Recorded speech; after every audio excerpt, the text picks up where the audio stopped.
In her past life, Wanyun was blindly infatuated with the war god General Shen Kuo, ultimately meeting a tragic end. Her aged father, in an effort to fulfill his daughter's wishes, also faced a woeful fate. Upon awakening, Wanyun found herself transported back to the moment when the imperial edict bestowed her in marriage to Shen Kuo, amidst the clamor of drums and firecrackers outside, yet a chill coursed through her heart. On this day in her previous existence, Shen Kuo had abandoned her under the pretense of suppressing bandits, leaving her to become the laughingstock of the capital. Her parents, attempting to defend her, inadvertently defied the emperor's will and were accused of disrespecting the throne. Her father faced the emperor's ire, while her mother lost her noble title, and Shen Kuo grew increasingly indifferent towards her. This time, she vowed to unveil Shen Kuo's true nature. What bandit suppression? He was clearly off accompanying his delicate mistress. The one who disobeyed the emperor was he. Meanwhile, she had been dutifully adhering to the imperial command, with no grievances whatsoever. The imperial marriage was, in essence, a sinister plot. The emperor, well aware of Shen Kuo's affections for another, feigned to grant her a unique favor, merely wishing to witness the rivalry between the esteemed Minister Mu and the formidable General Shen Kuo. Shen Kuo, unwilling to relinquish his military power, cunningly shifted all blame onto her and the Mu family. In this lifetime, she would ensure they tasted the bitter fruits of their schemes. Chapter 1. Rebirth. Wanyun sat entranced before the bronze mirror, examining her reflection. Her delicate visage was adorned with a rosy complexion, exuding a captivating charm, with a hint of youthful roundness. As her gaze fell to her hands resting upon the table, she noted their slender elegance, untouched by labor, with their fair and dainty appearance, each fingertip meticulously manicured and painted in soft pink. She was not the withered husk of memories past. At that moment, she finally confirmed that she had truly been reborn. Before she could ponder further, a lively voice from outside interrupted her thoughts. "Miss, we must hurry. The bridal sedan has arrived. If we delay, we may miss the auspicious hour." A jolt of unease surged within Wanyun, and she turned to gaze at the youthful maid, Lu Qiao, who appeared no older than 13 or 14, instinctively asking, "What did you say?" Lu Qiao paused momentarily, then could not contain her joy as she approached, adjusting Wanyun's garments while saying, "Miss, you must be overjoyed and a little confused. Today is your wedding day to General Shen Kuo. The emperor's decree is a rare honor. As the daughter of the esteemed Minister Mu, and with General Shen just returning victorious from defeating the Chong, the entire city believes you and the general are a match made in heaven." The girl's voice brimmed with excitement, yet Wanyun's heart sank. She had indeed returned to the day of her marriage to Shen Kuo. Her body involuntarily trembled, and memories of her past life surged back. In her previous existence, she had also married Shen Kuo on this very day, filled with joy, only to be informed at the last moment that he had urgent matters to attend to and could not come to greet her. She believed he was simply busy, and despite feeling wronged, she uttered no complaints. Later, she learned that he did not even return for their wedding ceremony, leaving her to perform the rites alongside a large rooster, before being unceremoniously ushered into the bridal chamber alone. She spent an entire night beneath the red veil, waiting in vain as the candles burned down, watching the sky transition from light to dark and back again. Even on the day of her return visit, she had not seen Shen Kuo. Whenever she inquired, she was told that the general was busy and that, as his wife, she should be understanding. At that time, she adhered to her parents' teachings, believing that a woman should be gentle and dignified, empathizing with her husband's challenges, especially since she had married a celebrated general renowned for his military achievements. Though she became the laughingstock of the capital, she remained composed, managing household affairs and resolving to be a supportive wife. It was only when Shen Kuo brought home a pregnant peasant girl, claiming her as his beloved, that she awoke from her delusion. In the end, it had all been one-sided affection. The emperor's decree could not be disregarded, yet he did not love her. His heart belonged to another. He believed she had usurped the place of his true love, and thus he deliberately neglected her, making her the subject of ridicule throughout the capital. She had considered rebellion, and even her family had intervened on her behalf, yet she felt powerless. She had attempted to drug him and conceived a child, but he had come to despise her completely. Later, when their child fell ill, the peasant girl, Lu Rushuang, deliberately feigned illness to obstruct the royal physician, allowing her child to perish in the rain. She watched helplessly as her child took his last breaths, her hair turning white overnight. With a dagger in hand, she stormed into Lu Rushuang's courtyard, only to witness Shen Kuo tenderly feeding Lu Rushuang's child. Lu Rushuang feigned concern, inquiring, "I heard the royal physician was originally meant to treat your child. I was too anxious about our sooner, and I had him stopped. I wonder if Huir is all right?" The warmth that had once graced Shen Kuo's face vanished in an instant, replaced by a profound disdain. Why mention them? They are but unsightly burdens that should not exist in this world. Their absence is deserved. With a clatter, the dagger slipped from Wanyun's grasp. The people around Lu Rushuang, hearing the sound, rushed out, exclaiming, "Madam."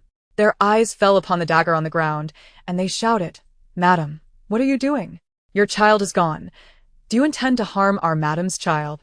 Before Wanyun could respond, Shen Kuo emerged with a stormy expression. Upon seeing her still radiating disdain, his gaze fell upon the dagger on the ground, laced with resentment. She instinctively recoiled in fear, words lodged in her throat, unable to escape her lips. Finally, she managed to utter, "Huir is dead. Sister, if you blame me, then just kill me. But Suner is innocent." Lu Rushuang stood behind Shen Kuo, her eyes filled with mockery and triumph, despite her words dripping with sorrow, clutching her chest as if about to collapse. In an instant, the flicker of guilt in Shen Kuo's eyes vanished. He turned and seized Lu Rushuang, his gaze filled with concern, yet tinged with bloodthirst. His words were icily cold. "If he is dead, then so be it. He was merely a cursed child. Do you intend to kill my sinner for the sake of a cursed child?" As he spoke, he drew Lu Rushuang closer, gripping her neck tightly, lifting her effortlessly, then kicked the dagger away, narrowing his cold eyes upon Wanyun. "Wanyun, had you not forced my hand, we would never have been bound. You have taken Lu Rushuang's place, causing her pain for years, and my guilt has festered for so long. You can never atone for your sins, and you dare to scheme against this general. Those who should not exist in this world are now gone. What significance does it bear?" A suffocating sensation enveloped her, yet she felt no discomfort, only a sense of liberation. But why was he so heartless? Even if Huir had been a product of her desperation, he was still his child. In his final moments, Huir had longed for his father to come and see him, yearning for the closeness Shen Kuo shared with Sun. Herr Huir. Blood trickled from her mouth, splattering onto him and Lu Rushuang, causing Lu Rushuang to scream in shock as he kicked her away, her fall fortuitously landing near the dagger. With nothing left to lose, her will to live had already crumbled with Huir's death. She had consumed poison before coming here. Yet ultimately, she was powerless, unable to avenge him. The dagger pierced her heart, and as she coughed up blood, she gazed at them, slowly closing her eyes. Reflecting on her tragic and sorrow-laden life, Wanyun grasped the hand of her maid, Lu Qiao, and with great difficulty uttered, "Prepare my things. I intend to flee from this marriage." Her words sent Lu Qiao and the household staff into a pallor of fear. Chapter 2, Sister-in-Law. Yet she ultimately could not fulfill her wish. Even before she could step beyond the threshold of her bridal chamber, her elder brother, Mu Chen, blocked her path with a thunderous expression, followed closely by the daughter of the Cui family, Cui Yao, who wore an expression of "I am only looking out for you." She was, in fact, Wanyun's sister-in-law from her previous life. Cui Yao, a daughter of the Cui family, was not favored within her household, yet she had always treated Wanyun with kindness, aware of her affection for her elder brother Mu Chen. She had never thought Wanyun was aiming too high and had even created opportunities for them on several occasions. Under her matchmaking, Cui Yao married Mu Chen in her past life, believing that her closest friend had become her sister-in-law. She thought returning to her maternal home would be a breeze, free from the trials that befall those who are not favored by their elder sisters-in-law. However, to her dismay, she witnessed Cui Yao repeatedly siding with Lu Rushuang, and even her once affectionate brother Mu Chen began to perceive her as increasingly unreasonable. In a fleeting moment, memories of her previous life flooded back, and she noticed that the gentleness in Cui Yao's eyes had vanished. Cui Yao evidently recognized this shift, her eyes momentarily widening in surprise. She then carefully grasped Mu Chen's sleeve, urgently explaining, "Yuna, even if you are upset with me, you cannot throw a tantrum at this moment. You have always acted impulsively, but today is your wedding day, an imperial decree no less. Regardless of the circumstances, you must consider the family's reputation and your parents' feelings. You cannot simply walk away." Upon hearing this, Mu Wanyun was momentarily stunned, and before she could respond, her brother Mu Chen's face darkened as he seized the bundle she had been carrying under her arm. Caught off guard, the bundle slipped from her grasp, revealing its contents, gold and silver treasures she had hastily packed. Upon seeing these items, Mu Chen, initially skeptical, faltered slightly, his gaze toward her growing colder. Yaoer told me, and I didn't believe it, but it appears to be true. Mu Wanyun, have you lost your mind? Do you have any idea what consequences await you if you dare to flee from your wedding today? In an instant, Mu Wanyun's complexion drained of color. She staggered back a step, feeling as though struck by lightning. In her desperation to escape the fate of her past life, she had overlooked the fact that the imperial marriage she had so fervently sought had now become a shackle, or perhaps a death warrant. Seeing her astonished expression, Mu Chen's heart softened, and sensing he may have spoken too harshly, he quickly moderated his tone, placing a hand on her shoulder. Wanyun, I know you have harbored feelings for General Shen since childhood. Did someone whisper falsehoods in your ear? As he spoke, Mu Chen's sharp gaze swept over her maidservants. Lu Qiao and Hongyu trembled in fear, nearly dropping to their knees. Cui Yao hurriedly interjected, these two have been with Yuner since childhood. They know their place, and would not have instigated her. Hearing Cui Yao's words, Lu Qiao and Hongyu nodded vigorously. Mu Chen regarded them silently before turning his attention back to them. If it is not you, then ensure she behaves. If she misbehaves, you should not indulge her. Lu Qiao and Hongyu immediately began to tremble.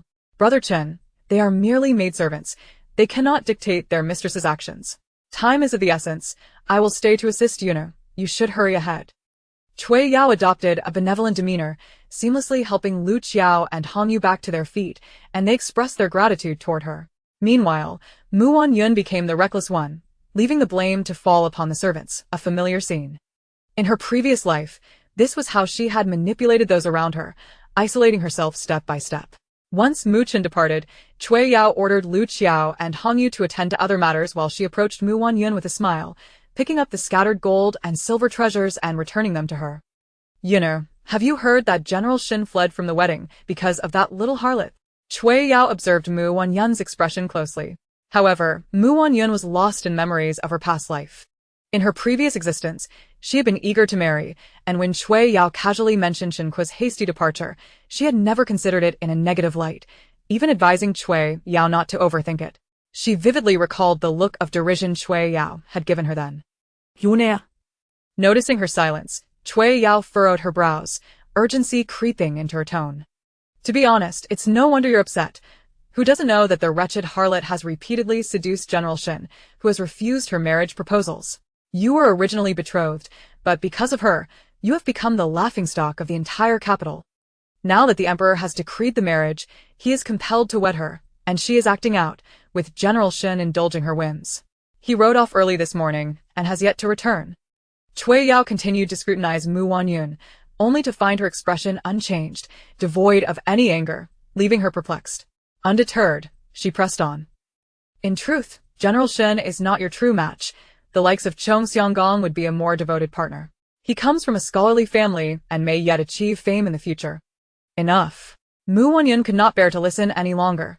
She forcefully pushed Cui Yao away, her face a mask of disbelief. Cui Yao was taken aback, momentarily at a loss for words. Yuner, what is wrong with you? Cui Yao, if you believe that Chong Xianggong is so wonderful, why not withdraw your engagement and marry him instead? After all, my parents think you are of lower status, merely a concubine born of a secondary line, unfit for the main household. Were it not for our friendship, you wouldn't even qualify to be a servant in the estate. In an instant, Cui Yao's face drained of color, disbelief etched on her features as she struggled to process Mu Wanyun's words. Upon regaining her composure, tears brimmed in her eyes, as if she had suffered an immense injustice. Yuner, what have I done wrong? You may strike or scold me, but how can you speak to me like this? Repulsive. Mu Wanyun rolled her eyes dramatically and pushed her away. In her previous life, how had she been so blind as to consider this scheming woman a confidant and even push her toward her own brother? The thought of her brother marrying Cui Yao, who had once been a radiant gentleman, only to become a perpetually frowning figure, filled her with regret. Cui Yao appeared utterly defeated, resentment flickering in her eyes as she staggered and clutched the edge of the table for support. Yet, she quickly regained her composure, following Mu Wanyun with tearful pleas. Yuner, I was wrong. Please don't deny me the chance to marry Brother Chen. The commotion drew the anxious Mu Chen inside, where he found Cui Yao kneeling on the ground, her eyes brimming with tears, while Mu Wanyun stood nearby in her everyday attire. What is going on here? Already frazzled, Mu Chen's temper flared. Brother Chen, please don't blame Yuna. It is all my fault. Cui Yao cried as she wiped her tears, seemingly defending Mu Wanyun, yet her words were laced with malice. She kept raising her sleeve to dry her tears, which flowed like unspooled pearls, relentless. Compelled by compassion, Mu Chen rushed forward to assist Cui Yao. However, he was abruptly blocked by Mu Wanyun, who forcefully shoved Cui Yao. As she screamed in surprise, Mu Wanyun seized her hair and delivered 2 sharp slaps to her face. In her previous life, Mu Wanyun was blindly infatuated with the famed General Shen Kuo, ultimately meeting a tragic end. Her aged father, in an attempt to fulfill his daughter's desires, also met a sorrowful fate. Upon awakening, Mu Wanyun found herself transported back to the moment when the imperial edict granted her marriage to Shen Kuo, amidst the clamor of drums and firecrackers. Yet, a chill gripped her heart. On that fateful day in her past life, Shen Kuo had feigned a campaign against bandits, leaving her to become the laughingstock of the capital. Her parents, attempting to defend her, inadvertently defied the emperor's will, incurring the accusation of disrespecting his majesty.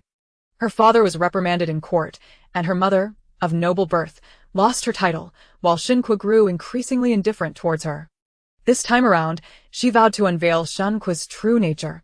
What so-called bandit suppression was merely an excuse to accompany his delicate mistress. It was he who defied the imperial edict, while she had dutifully complied with the marriage arrangement, harboring no grievances. The imperial decree was, in essence, a conspiracy. The emperor, fully aware of Shen Kuo's affections for another, feigned to bestow this marriage upon her, merely seeking to incite a rivalry between the esteemed Mu family and the valiant General Shen. Shen Kuo, unwilling to relinquish his military power, cunningly shifted the blame onto her and the Mu family. In this life, she would ensure they tasted the bitter fruit of their machinations.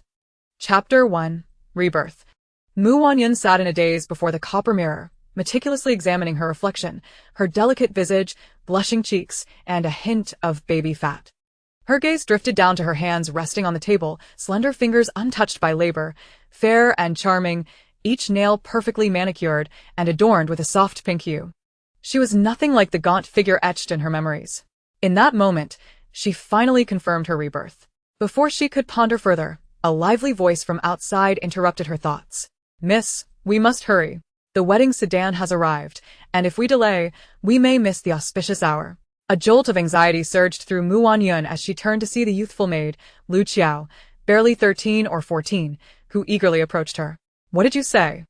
Lu Qiao, momentarily taken aback, quickly approached her, adjusting her attire with excitement. "Miss, today is your wedding day to General Shen Kuo. The Emperor's decree is a unique honor. As the daughter of the Grand Tutor, who serves as the Emperor's mentor, and with General Shen having just returned victorious from battle, everyone is saying you and the General are a match made in heaven." The maid's voice brimmed with uncontainable joy. Yet Mu Wanyun's heart sank heavier than before. She had indeed returned to the day of her marriage to Shen Kuo. Overwhelmed, she swayed slightly as the memories of her past life flooded back. On this very day in her previous existence, she had married Shen Kuo with a heart full of joy, only to be informed that he was too busy to come and escort her. Although she felt wronged, she uttered no complaints, believing his duties took precedence. Later, she was told he could not even attend the wedding ceremony, and in resignation, she was led to the altar with nothing but a rooster as her companion. Alone beneath the red veil, she waited in vain throughout the night, watching the candles burn down and the sky shift from light to dark and back again. Even on her return visit, Shen Kuo remained absent. Whenever she inquired, she was met with the same excuse. The general was busy and expected her, as his wife, to be understanding. At that time, she adhered to her parents' teachings, believing a woman should be gentle and dignified, understanding her husband's burdens, especially since she was wed to the illustrious General Shen. Despite becoming the subject of ridicule throughout the capital, she bore her suffering in silence, managing household affairs and striving to be a virtuous wife. It was only when Shen Kuo returned with a pregnant peasant woman, claiming her as his beloved, that the veil was lifted from her eyes. In the end, her affection had been one-sided. The emperor's decree was inescapable, but he did not love her, his heart belonged elsewhere. He believed she had usurped the place of his true love, deliberately neglecting her and turning her into the laughingstock of the capital. She had contemplated resistance, and even her family had interceded on her behalf, yet her spirit was unwilling to relent. She attempted to drug him, and they conceived a child together, but he only grew to despise her further. When their child fell ill, the peasant woman, Lu Ruoshuang, deceitfully feigned illness to monopolize the imperial physician's attention, leading to her child's demise during a storm. She watched helplessly as her child gasped for breath in her arms, her hair turning white overnight. She stormed into Lu Ruoshuang's courtyard with a dagger, witnessing Shen Kuo tenderly feeding Lu Ruoshuang's child. Lu Ruoshuang, feigning concern, remarked, "I heard the imperial physician was originally meant to treat your child, but I was too anxious for our sooner and had him stopped. I wonder if Huir is all right." Shen Kuo's smile vanished, replaced by a palpable loathing. "Why mention them? They are nothing but a blight upon this world. Their demise is well-deserved." With a clatter, the dagger slipped from Wanyun's grasp.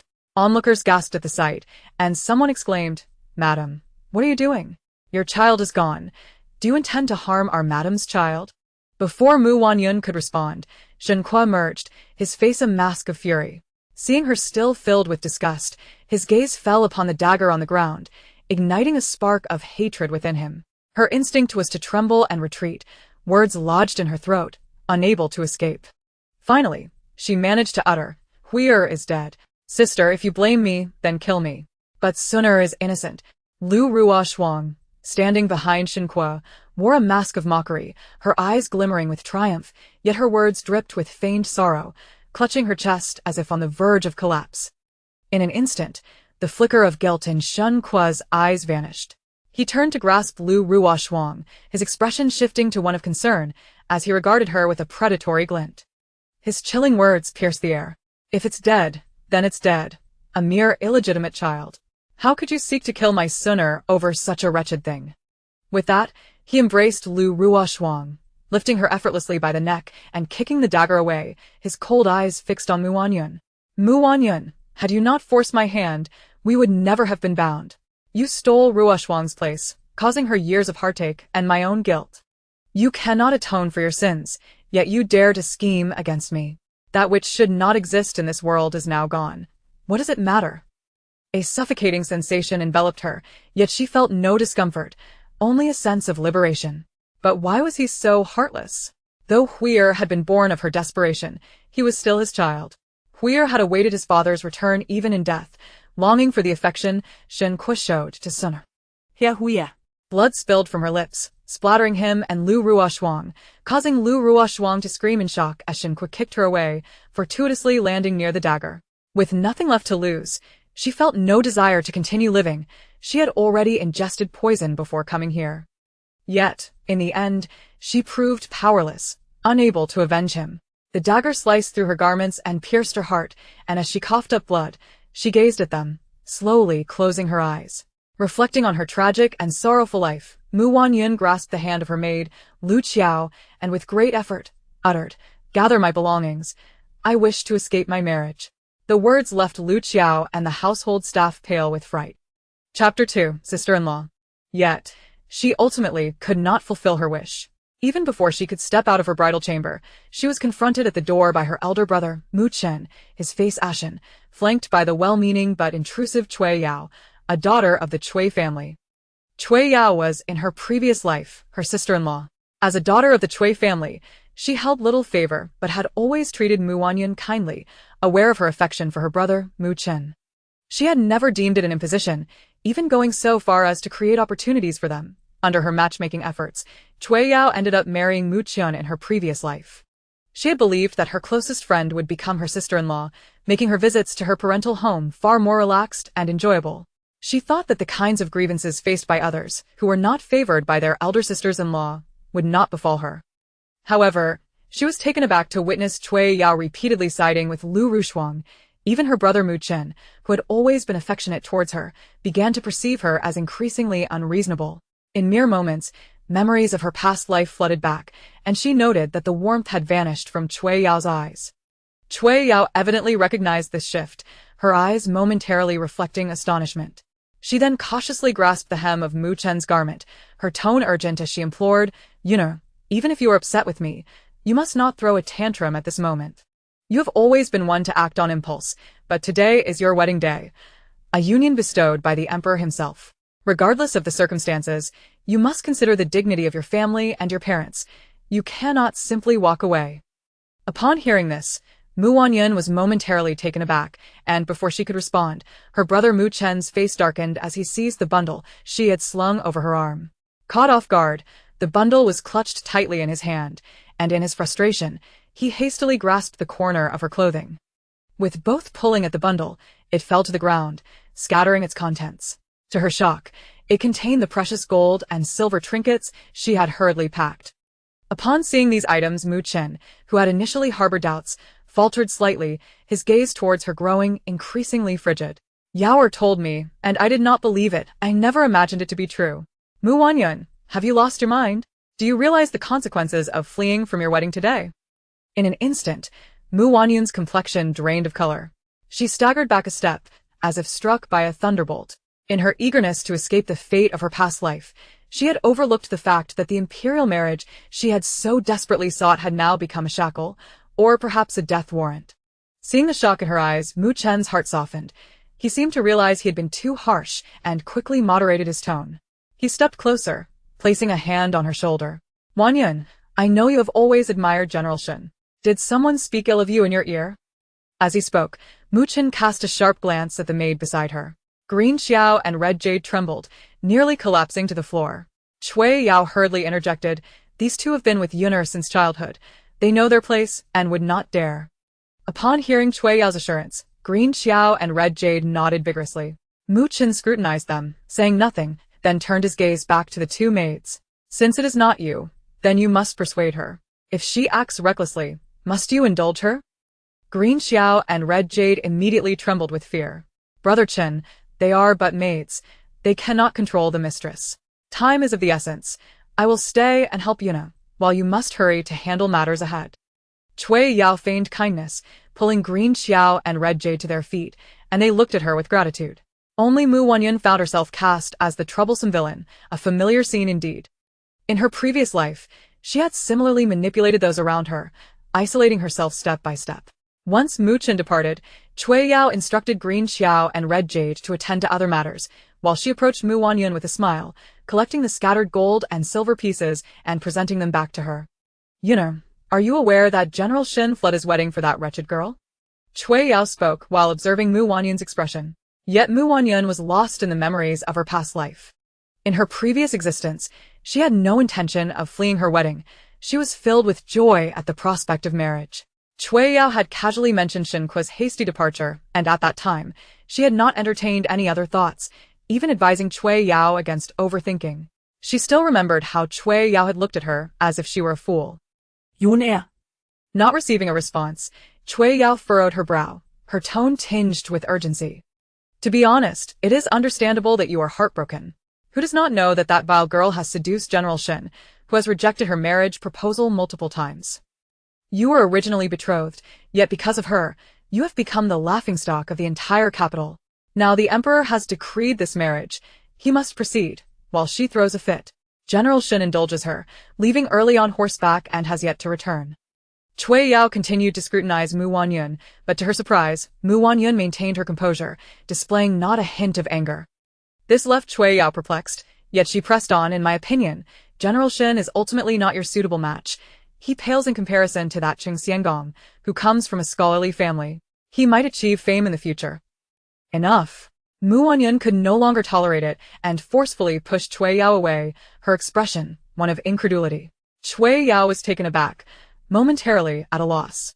Yun'er, what is wrong with you? Cui Yao, if you believe Qing Xiangong to be good, why not withdraw from your engagement with my brother and marry him instead? After all, my parents think little of you, due to your lower status as a concubine's daughter. If not for our friendship, your background would not even qualify you to be a concubine. In an instant, Cui Yao's face turned ashen, disbelief clouding her features as she raised her head, seemingly unable to process the words.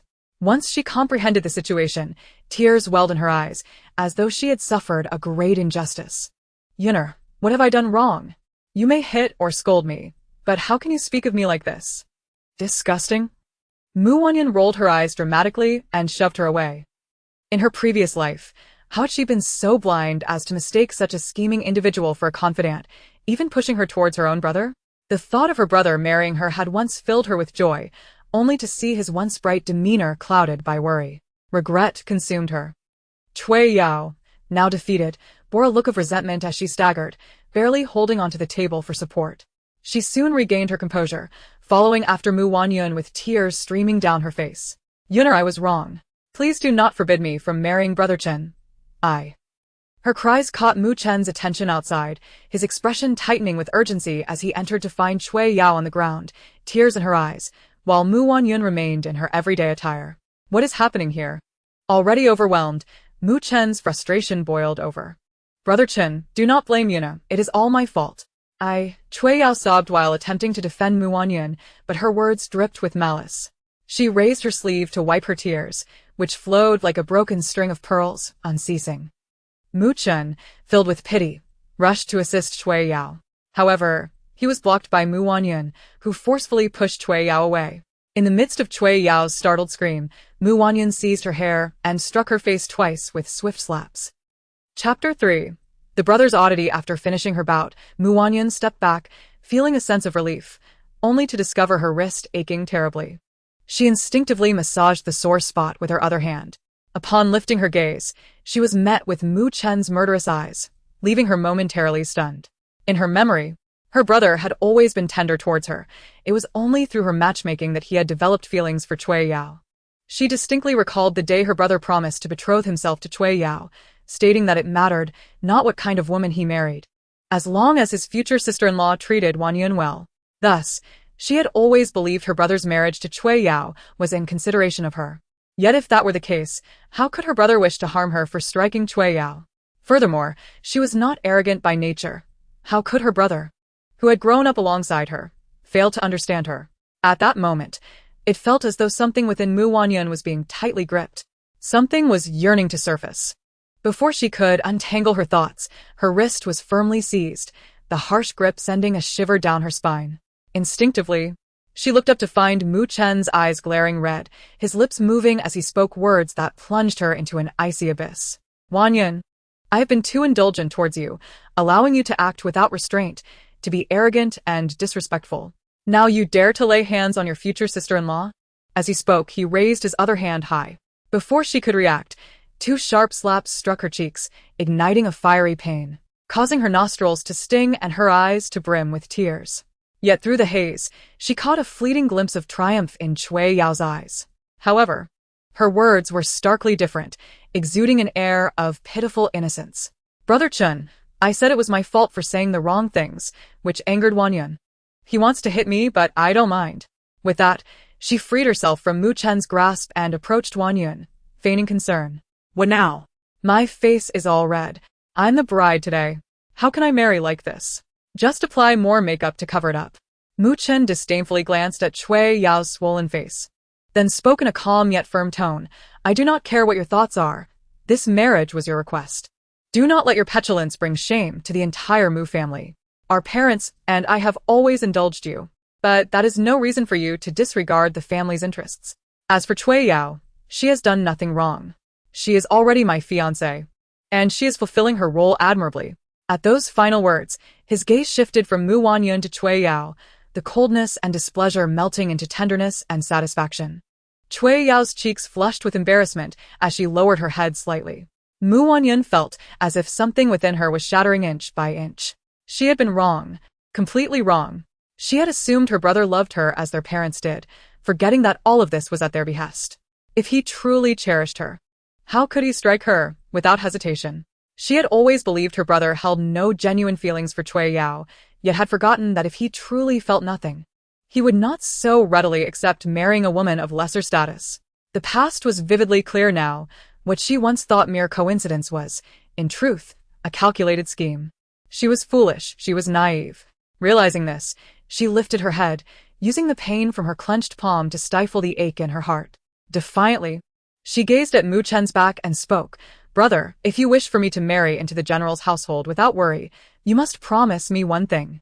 Upon hearing this, Cui Yao paused, a flicker of surprise crossing her eyes. Mu Wanyun looked at her, lifting her chin with pride, stepping closer to Mu Qin, and pointed at Cui Yao, declaring, "You once said, brother, that you wished for me to have a good sister-in-law. Yet I suddenly find her not to my liking. I wish to choose a new sister-in-law for you." With that, she raised her voice, enunciating each word. "I want you to promise me to break off your engagement with Cui Yao." Before her words could fully settle, another slap landed across her face. The ringing in her ears overwhelmed her, and her body swayed uncontrollably until Qing Qiao arrived just in time to steady her. "Wanyun, you have gone too far. Cui Yao is already your sister-in-law. What do you think she is, and what do you think marriage is? Do you understand that if I were truly an unwise person, saying yes today would ruin Cui Yao's life, disgrace me, and bring our Mu family into disrepute? I see you have become so spoiled you no longer know the bounds of propriety." As he spoke, Mu Qin took a deep breath, suppressing the raging fire within him. Casting a glance at the already pale-faced Cui Yao, he grasped her hand tightly and turned to Mu Wanyun and the others who had gathered, stating firmly, "I, Mu Qin, will never betray Cui Yao in this lifetime." He then gave Mu Wanyun a cold, disdainful look, his tone laced with displeasure and aversion. "Prepare the young lady for her makeup. When the time comes, she shall be sent to the bridal sedan." Hong Yu and Qing Qiao quickly stepped forward, one holding her down while the other softly urged her, "Do you not feel it is enough? Soon, 2 matrons will arrive, and they will ensure you sit properly." Mu Wanyun understood that if she resisted, they would find other means to make her comply. Expressionless, she watched her reflection in the copper mirror as her face was gradually adorned, her hair styled into an elaborate updo, a phoenix crown placed atop her head, and a wedding gown draped over her form. Though her heart brimmed with loathing, she gradually calmed. She began to notice details. Her brother Mu Qin, though lacking the affection he once had for her, seemed genuinely intent on marrying her off to General Shen Kuo. Meanwhile, Cui Yao appeared to be subtly encouraging her to elope with that impoverished scholar. What undisclosed matters lay beneath this facade? Perhaps sensing her sudden compliance, Cui Yao, though puzzled, cautiously sought to placate her. "Wanyun, I truly have your best interests at heart. Let this be a misunderstanding, since you have decided to marry General Shen. I wish you success in your endeavor." Cui Yao's face still bore the marks of the slap, her eyes glistening with tears, resembling a delicate willow swaying in the wind, exuding an air of pitiful vulnerability as she performed a respectful bow. Yet, Mu Wanyun perceived the contrasting gazes of those around them, Cui Yao's grace only serving to accentuate her own arrogance. Such a blatant truth had eluded her in her past life. As these thoughts raced through her mind, she felt a cold smirk form within. Nevertheless, she suppressed her genuine feelings and donned a mask of feigned benevolence. "Good sister-in-law, please do not act this way. If brother sees, he will strike me again." As she spoke, her hand, which hung by her side, discreetly dug into her palm, the sharp pain bringing tears to her eyes, rendering her appearance even more pitiable than Cui Yao's. "Cui Yao, momentarily taken aback," was about to speak again when Mu Wanyun interrupted. "Moreover, regardless of my desires, I am to marry Shen Kuo, as the decree mandates my marriage. Otherwise, how could I face our Mu family? Do not utter any impractical words to sway me. You are my future sister-in-law, and the Mu family is your future in-law. If the Mu family defies the edict and faces repercussions, what benefit would that bring you?" With that, Mu Wanyun took the veil and placed it over her head, seizing Hong Yu and Qing Qiao's arms, urging them to assist her into the bridal sedan. Cui Yao, stunned, stood in disbelief, intent on further explanation, yet was already left behind. Though the room was not overly crowded, the atmosphere shifted. Initially, they believed her to be understanding, yet now realized the deeper implications of her actions. Awakening from their stupor, they now regarded Cui Yao with disdain and animosity. Cui Yao's eyes burned with anger. Her fingers clenched tightly, nails digging into her palms as she silently cursed, "Damn it, Mu Wanyun, what sudden enlightenment has struck you today?" Chapter 4. The wedding procession exiting the chamber, they traversed the long corridor until they reached the front hall. The hall was filled with esteemed guests, all gathered to celebrate her joyous departure from her parents' home. Alas, even through the veil of red, she could sense an undercurrent of something sinister. With the assistance of her maid, she bowed deeply to her parents, ready to be led to the bridal sedan chair. According to the customary proceedings, her groom should have been there to escort her. Yet, it was evident to all present that, despite the auspicious hour having arrived, Shen Kuo was conspicuously absent, likely never to arrive. The steward of the Shen family, beaming with a facade of cordiality, explained, "Madam, the general is the emperor's appointed commander of the north, entrusted with the safety of the capital.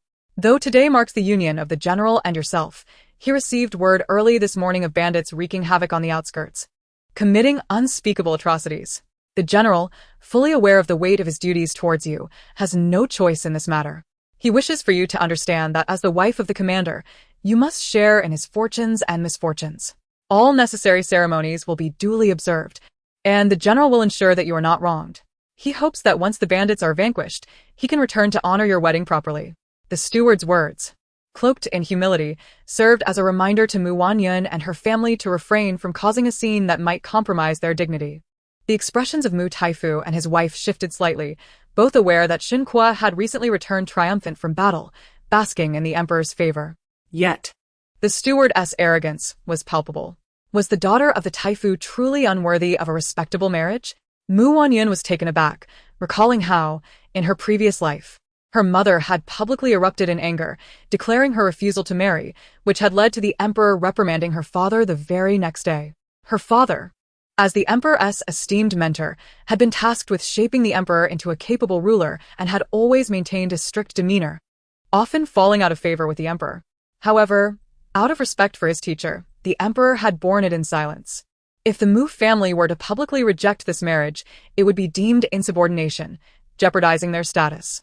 Moreover, this match had been sought after by her. In her past life, she had later learned that the emperor had been biding his time, waiting for the Mu family to heir, seeking an opportunity to dispose of them. Yet, her father's strict adherence to propriety had left the emperor with no grounds for accusation. In her secluded existence, she had been unaware that Shen Kuo had affections for another. Yet, how could the emperor, who had orchestrated the match, remain oblivious? He, too, was aware, yet still facilitated the union, believing that Shen Kuo, having risen from humble beginnings to military acclaim, might grow arrogant with power. The Mu family, under the tutelage of Mu Taifu, was deemed suitable to monitor Shen Kuo while also securing a favorable alliance. At the time, she had felt the emperor was grateful and entrusted them with a significant responsibility. How could one careless remark from her mother, uttered in a fit of anger, lead to her father being publicly chastised by the emperor, left kneeling in the court for 2 hours, thus plunging him into a deep melancholy? The court was rife with sycophants, quick to curry favor, and upon sensing the emperor's displeasure, they hastened to denounce the Mu family, whose extensive network was vulnerable to such machinations. Many exploited the Taifu's name for nefarious deeds, and without due diligence, the blame was cast upon the Mu family. The emperor himself had tossed scrolls of accusation at her father, proclaiming that he was unworthy of the title of imperial teacher and stripping him of his position. In retrospect, everything had a traceable origin. With these thoughts swirling in her mind, before her mother could speak, she boldly lifted her veil, fixing a steely gaze upon the Shen family's steward. "Is it true, then? Has General Shen truly abandoned his newlywed wife for the sake of bandits?"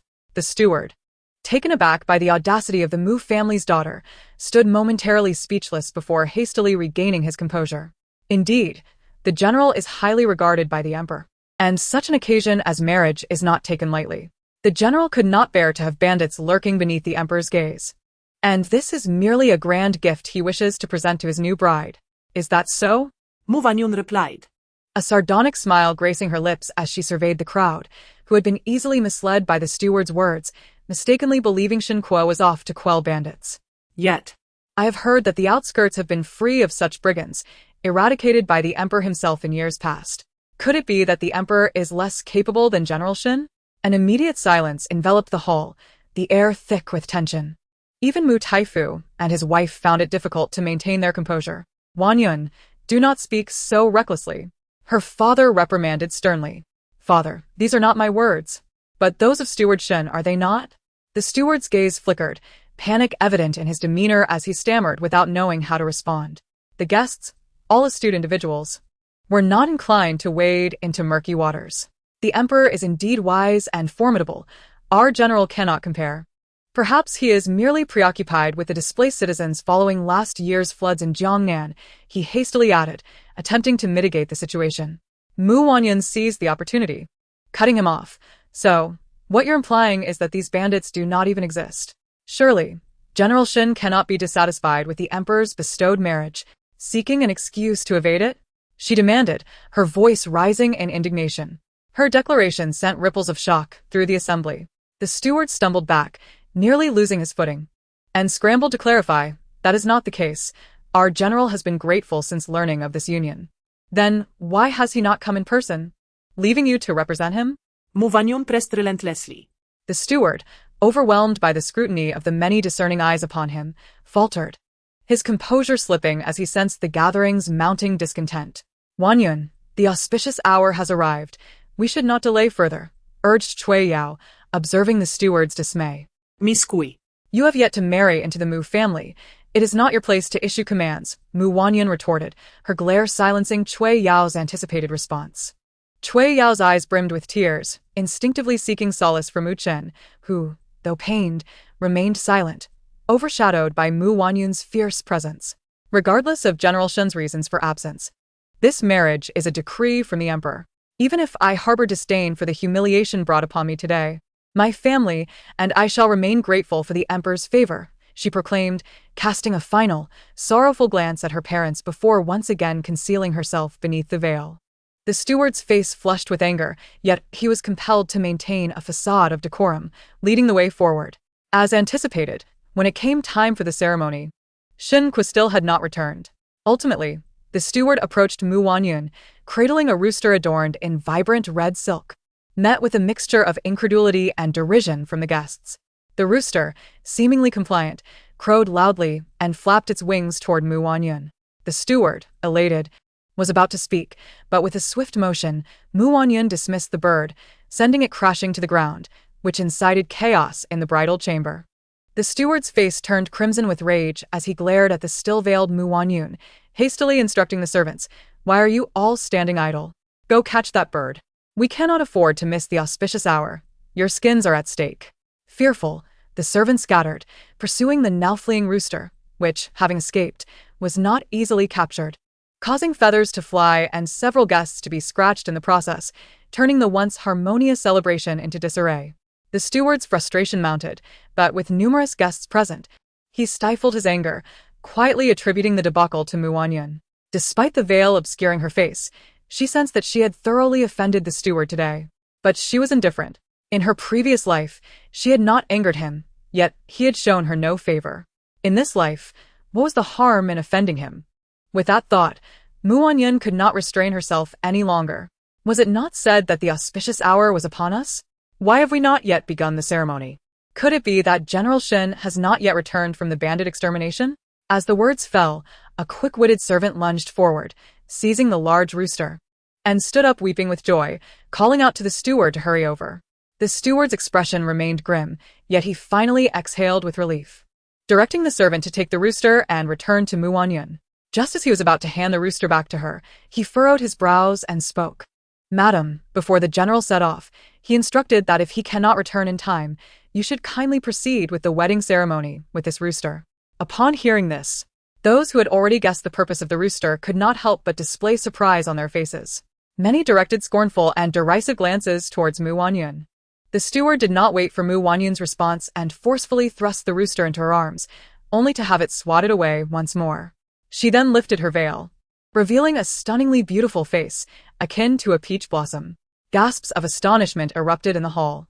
It seemed no one had anticipated that the esteemed daughter of the Grand Tutor, left alone in the wedding hall by General Shen, would be such a breathtaking beauty. Some even began to suspect that Shen Kuo had never seen this future wife of his. Otherwise, how could he be so oblivious? However, others speculated that while she was indeed beautiful, perhaps her disposition was peculiar, which led to General Shen's disdain. Amidst the murmurs, the steward anxiously attempted to explain to Wanyun, but she interrupted him directly. "Steward Shen, speak plainly with me. Has something happened to General Shen?" As she spoke, her nails dug into her palm, the pain stirring her tear ducts, causing her eyes to redden, adding a touch of sorrow to her already enchanting appearance, rendering her even more pitiable and endearing. The steward was momentarily taken aback by her question, stumbling over his words and unable to respond. It seemed the truth had indeed emerged. Wanyun's voice then carried a hint of weeping, sounding both sorrowful and melodic.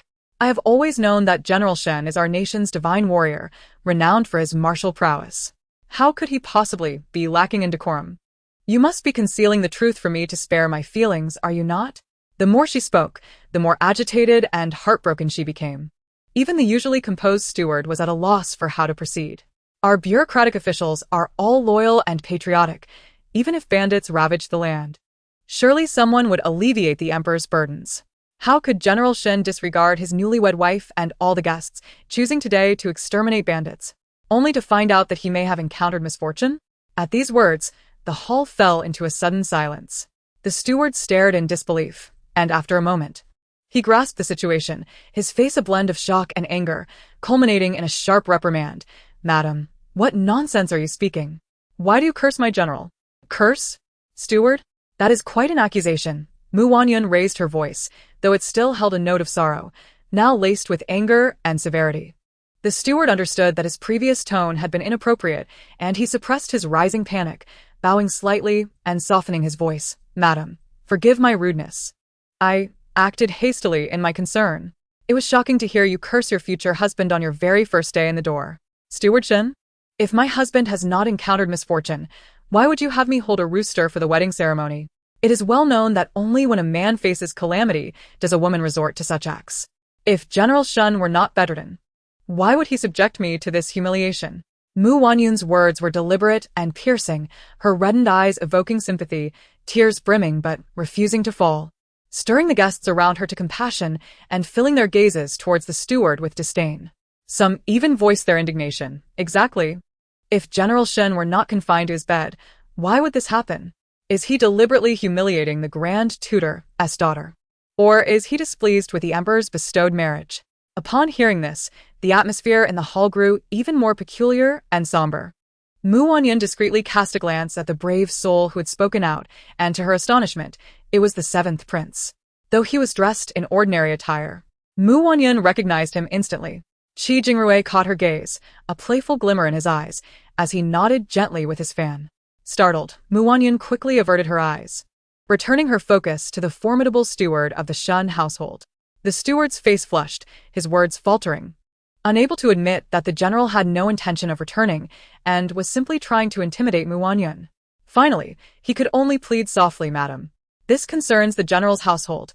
Please do not provoke the general's ire." "Preposterous," Wanyun retorted coldly, gazing imperiously at the steward. What do you mean by threatening me? "You, a mere steward, dare to insult me? Is this the code of conduct in the general's household? I suspect this is all your own doing. After all, General Shen is the most loyal and patriotic of men. How could he possibly neglect the emperor's bestowed marriage?" The weight of her words struck hard, and even the most steadfast steward found himself trembling in fear, ultimately kneeling down, feeling helpless. "General, you've put this old servant in a difficult position. Yet I must plead, Madam, everything is truly the general's arrangement. I would never dare to insult or deceive you. So, are you implying that my future husband, Shen Kuo, intentionally instructed you to humiliate me? Why? Does he hold my family in such contempt? My family, the esteemed Grand Tutor, who has served the current emperor with profound wisdom and support, is thus deemed unworthy. I am aware that General Shen is a man of great military achievements and boundless prospects, and my father, being old, cannot compare to the power of the general's household. It seems I am destined to endure this humiliation even before entering the door. I will not allow the general to be displeased." Wanyun spoke through tears, as if bearing the weight of unimaginable grievances. She silently embraced the rooster that had been thrust into her arms, calling out, "I bow to heaven and earth. I bow to my parents," and the couple bows to each other. With a sorrowful expression, Wanyun wept openly, her tears flowing freely as she completed the ceremony, only to suddenly collapse to the ground. In an instant, the wedding hall erupted into chaos. Chapter 6. Green Xiao and Red Yu. When Wanyun regained consciousness, she vaguely heard two voices weeping, intertwined with complaints and helplessness. "Red Yu, do you think our young lady will be all right?" It was Green Xiao. In her past life, both Red Yu and Green Xiao had married into the Northern General's household alongside her, having followed her since childhood, their loyalty unquestionable. Yet, it was also they who had fought for her in the past, clashing with Lu Rushuang and even scheming against her. leading to her ejection by Shen Kuo and her struggles within the general's home. In her previous life, when Shen Kuo sought to kill them for Lu Rushuang, she had stepped in front, only to be violently kicked by Shen Kuo, unaware she was already pregnant, which caused her to bleed and resulted in her son Hui's frail health. However, they were also the ones who, when Hui suffered a high fever and no doctor could be found, ventured out to seek help, only to be killed by the guards and the city patrols. Nonsense. Our young lady will surely be fine, Green Xiao reassured, though her words were steeped in deep concern. If you ask me, our young lady should have listened to Miss Cui. Marrying young Master Chong would have been better than marrying the general. Yu did not finish her sentence before Green Xiao interjected. While that may be true, the emperor's decree for marriage is not to be trifled with. If our young lady were to flee the wedding, it would be a death sentence for the entire family. Upon hearing this, Yu shuddered, her face paling as she recalled something and discreetly tugged at Green Xiao's sleeve. Do you think we are oblivious? Does Miss Cui not understand? Why would she encourage our young lady? Green Xiao remained silent. Yu suddenly remembered something and asked, previously, Miss Cui told us that our young lady should confide in her if anything displeased her. Do you think?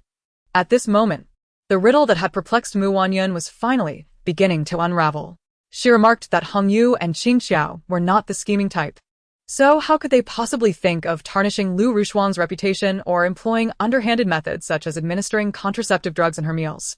Furthermore, they had always been by her side, attending to her needs, leaving them no time or means to acquire such items.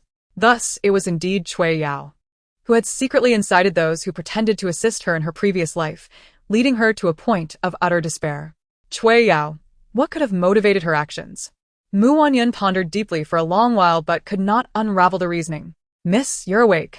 Qing Xiao exclaimed in surprise upon seeing her open her eyes. Wanyun took the opportunity to sit up, accepting a cup of warm tea from Hong Yu, and as she sipped it, she carefully observed her surroundings. Realizing that she was in the bridal chamber, the vibrant red silks and the joyfully arranged bedding were indeed festive. Yet they only served to evoke a sense of irony within her. Perhaps sensing her unusual gaze, Qing Xiao cautiously inquired, Miss Snow, madam, are you quite well? Wanyun paused for a moment before correcting her. You may still call me Mississippi, but you are now wed into the general's household. According to propriety, Hong Yu's words trailed off as she noticed the change in Wanyun's expression and hastily fell silent. Wanyun scrutinized the two of them for a moment, reflecting on their years of master-servant relationship, including the bond from her previous life. They had devotedly served her, sometimes with good intentions that led to disastrous outcomes, even sacrificing their lives for her sake. Before her marriage, they had urged her to heed Cui Yao's counsel, leaving her momentarily at a loss as to how to treat them. Miss, why do you gaze at us so? Have we not served you well? Qing Xiao, sensitive to her scrutiny, felt uneasy and suddenly knelt down. Observing this, Hong Yu followed suit, kneeling before Wanyun. Wanyun remained silent, lost in thought. After a long pause, she finally spoke. I will ask, and you shall answer. Should there be any concealment, I can provide you with a deed of servitude and silver, and from henceforth, our bond as master and servant will be severed. Before she could finish, both Qing Xiao and Hong Yu began to bow repeatedly, pleading for forgiveness. Miss, we were wrong. Please forgive us. Their clamoring irked Wanyun, who, although aware that this was their instinctive reaction after years of service, raised her voice in admonition. Silence. I said you should answer my questions. If you conceal anything, do not blame me for disregarding our years of rapport. The two girls ceased their weeping, slowly lifting their heads to meet her frigid gaze, her words cutting as ice. When were you bribed by Cui Yao? Both turned pale, hastily shaking their heads in protest, exclaiming, Miss, we were not. We were saved by you, and since entering this household, we have regarded you as our only mistress. Their voices overlapped in fervent defense. Yet Qing Xiao suddenly recalled something, bowing her head heavily in deep thought before speaking again. Miss Cui indeed told us that if you ever faced any distress, we should inform her. She also mentioned that while General Shen is commendable, he may not be your true match. However, young Master Chong, though currently lesser known, possesses genuine talent and harbors affection for you. Do you truly believe she is acting in my best interest? Wanyun interrupted coldly, her question leaving both Hong Yu and Qing Xiao exchanging bewildered glances. They seemed perplexed as to why their mistress would question such a thing. Given that Mu Wanyun had always been on close terms with Cui Yao, having defended her publicly on numerous occasions, showered her with jewelry, and permitted her free access to her quarters and treasures. She had even persuaded her dismissive parents to accept Cui Yao as the rightful wife of Mu Qin, ensuring all ceremonial matters were thoroughly addressed. It was evident that Mu Wanyun was also recalling these facts. Looking at the two naive girls, she took a deep breath, realizing that their current predicament was a consequence of her past blind trust in Cui Yao and her indulgence. In her previous life, she had acted as if devoid of reason. This time, it seemed she had gained clarity. No longer wishing to chastise them, she patiently began to explain. In the past, I believed she truly had my best interests at heart. However, if she were genuine, why would she speak such words after the imperial decree of marriage? Have you considered that if my resolve had faltered and I truly fled from the wedding, the Mu family would be facing dire consequences, even leading to your fates being intertwined in that calamity? Her tone was calm, yet her words were far from mere exaggeration. Observing the change in their expressions, she added, "You may not understand, but she is a noble lady. Surely, she must comprehend such matters?" Upon hearing this, both Hong Yu and Qing Xiao grew anxious, still struggling to accept the implications. But she saved the miss? She has always been close to you, and she is your future. Perhaps the life-saving favor bore its own complications? Mu Wanyun sighed. Recalling further details, before her marriage, she had shown Cui Yao her dowry list. She remembered how Cui Yao's eyes had widened in disbelief, her words laced with deeper meaning. Wanyun is fortunate. Her parents and brother treat her like a treasure, and her wedding will be celebrated with a grand procession.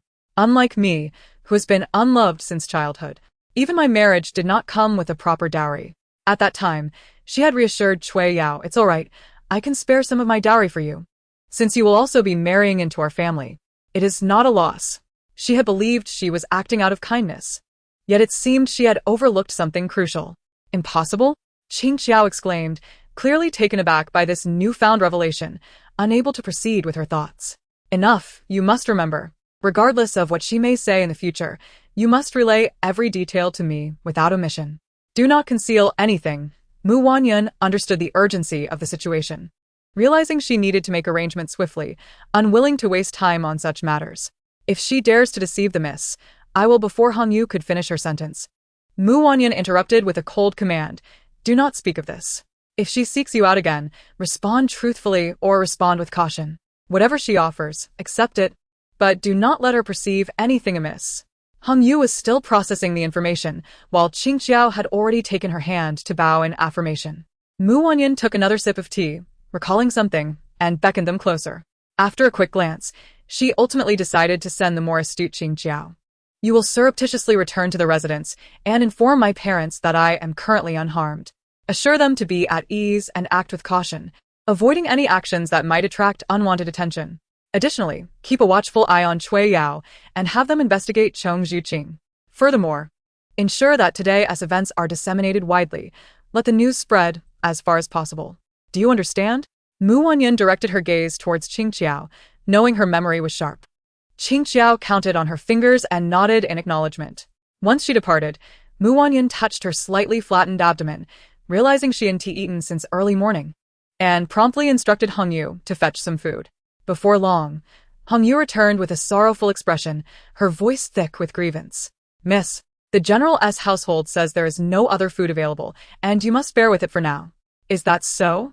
Mu Wanyun raised an eyebrow, hearing the clinking of cups and laughter from outside. She stood gracefully, glancing at the pitiful Hong Yu, and smiled. "Your mistress will take you to enjoy a proper meal." With that, she pushed open the door to the bridal chamber and strode through the corridor towards the banquet hall. Chapter 7. The commotion. Though Shen Kuo was absent, the banquet hall remained lively and bustling. Shen Kuo, having been bestowed the title of General of the North by the Emperor and recently returning victorious from battle, attracted many sycophants, including numerous subordinates and trusted allies from his military camp, not to mention several soldiers and attendants. Steward Shen moved among the guests, chatting amiably, ensuring they were well fed and watered. After several rounds of drinks, many began to speak freely, discussing the events of today as joyous banquet without reserve. The daughter of the Mu family is indeed a beauty that could captivate nations. General Shen, however, is quite ruthless, allowing a delicate young lady to marry a rooster. He truly lacks compassion for fragrant flowers. What do you know? Our General Shen has long had someone in his heart. That Miss Lu saved our general's life and has bestowed him with great kindness. The general has already promised to marry Miss Lu upon his return to the capital, if it were not for the Mu family's unwarranted intervention. What you hear is Shen Kuo, as subordinate in the military, who has witnessed Shen Kuo and Lu Ruxiang in the camp, appearing as a perfect couple. Naturally, his heart leans towards Lu Ruxiang, and in this moment of intoxication, he has spoken out. Were it not for Steward Shen's admonition, he might have revealed even more. Yet, there are still those unable to restrain themselves, continuing to speak, revealing that Miss Mu is indeed the villain who has snatched away another's fiancée, a daughter of the Grand Tutor, behaving so brazenly. No wonder General Shen would risk displeasing His Majesty by defying the imperial edict to marry her, leaving her alone to suffer. Indeed, a dignified daughter of the Grand Tutor, so desperate for marriage that she would wield her power to force a union, is nothing short of ludicrous. As the conversation grew increasingly unbearable, Hong Yu anxiously stomped her foot from the side. However, Wanyun remained unhurried, pausing for a moment before gracefully approaching. Just as she reached the person who spoke most vehemently, without waiting for a reaction, she snatched the wine jug from his hand and took several hearty gulps, wiping her mouth with her sleeve, exuding a free-spirited demeanor. The man, with bleary eyes, was momentarily stunned. Before he could react, he saw Wanyun extend her hand to offer him the wine jar. In a daze, he reached out to accept it, but just as he was about to grasp it, she suddenly let go. Instinctively, he bent down to catch it, only to hear a sharp crack as the jar shattered. In an instant, all attention was drawn to them. The man stood there, dumbfounded, realizing he had been slapped by a woman, his eyes widening in fury. "You!" "Apologies," Wanyun replied without fear. "I saw a large spider crawling on your face, and had to act." She laughed, unflinching. After all, she had died once. What was there to fear? If this drunken man dared to retaliate, she would have even more to say the next day. "Madam, why are you not in the bridal chamber waiting for the general? Why have you come out?" Steward Shen rushed over, his face filled with reproach, appearing more like the master of the household. Wanyun cast him a sidelong glance. Feigning surprise. "Is the general truly returning today? When?" The steward stammered, unable to respond. Wanyun's expression shifted, her voice rising. "So, "If the general does not return for a day, I must starve and wait? If he does not return for 2 days, I must wait 2 days. Madam, that is not how it is. Once the veil is lifted. So, your general is out indulging himself while I starve in the bridal chamber. Subjected to your ridicule?" As she spoke, Wanyun's cold gaze swept over those who had mocked her, finally locking onto the drunken man before her. "If you wish to defend your Miss Lu, you could simply have your general divorce me. Today, I would take my leave and make way for General Shen and Miss Lu, thus sparing the heartbroken couple from hiding behind the pretense of bandit suppression. You speak nonsense. Our general is..." The drunken man exploded in anger, his face turning crimson as he retorted. "Is that so? Suppressing bandits? Did you not go alone without your trusted men?" Wanyun continued to sneer, her eyes betraying no hint of concealment, as if she could pierce through their hearts, leaving even the most steadfast soldiers momentarily speechless. Steward Shen, realizing the situation was spiraling, quickly intervened. "Madam, you are magnanimous. Why lower yourself to their level? They are merely rough men with little education, speaking without thought. They cannot compare to your eloquence. Nonetheless, they have fought alongside General Shen on the battlefield, shed blood to protect our home. Surely, for the general's sake, you should not be so ungracious. It is not disrespectful for them to mock the mistress. Yet I am at fault for merely inquiring? Steward Shen, your household has such grand customs. Today has truly opened my eyes," Wanyun retorted without mercy. Present were many dignitaries, attending the wedding banquet out of respect for the newly risen Shen Kuo. Yet, Shen Kuo had not shown his face, forcing them to dine with these vulgar soldiers, unable to tolerate their boorish behavior and raucous noise. Hearing Wanyun's remarks, some quietly applauded, while others boldly praised her, exclaiming, well said, indeed." The previously insulted soldier, emboldened by liquor, staggered to his feet and cursed back. "You disgraceful wretch." The man who had been humiliated stood up, slamming the table. Who fears whom? The drunken man was equally unyielding. Both sides had their supporters, and soon the noise escalated into chaos. culminating in the smashing of dishes and even the overturning of tables. The scene spiraled out of control. Steward Shen, caught in the middle, attempted to mediate, but to no avail. He ultimately became a target for their frustration.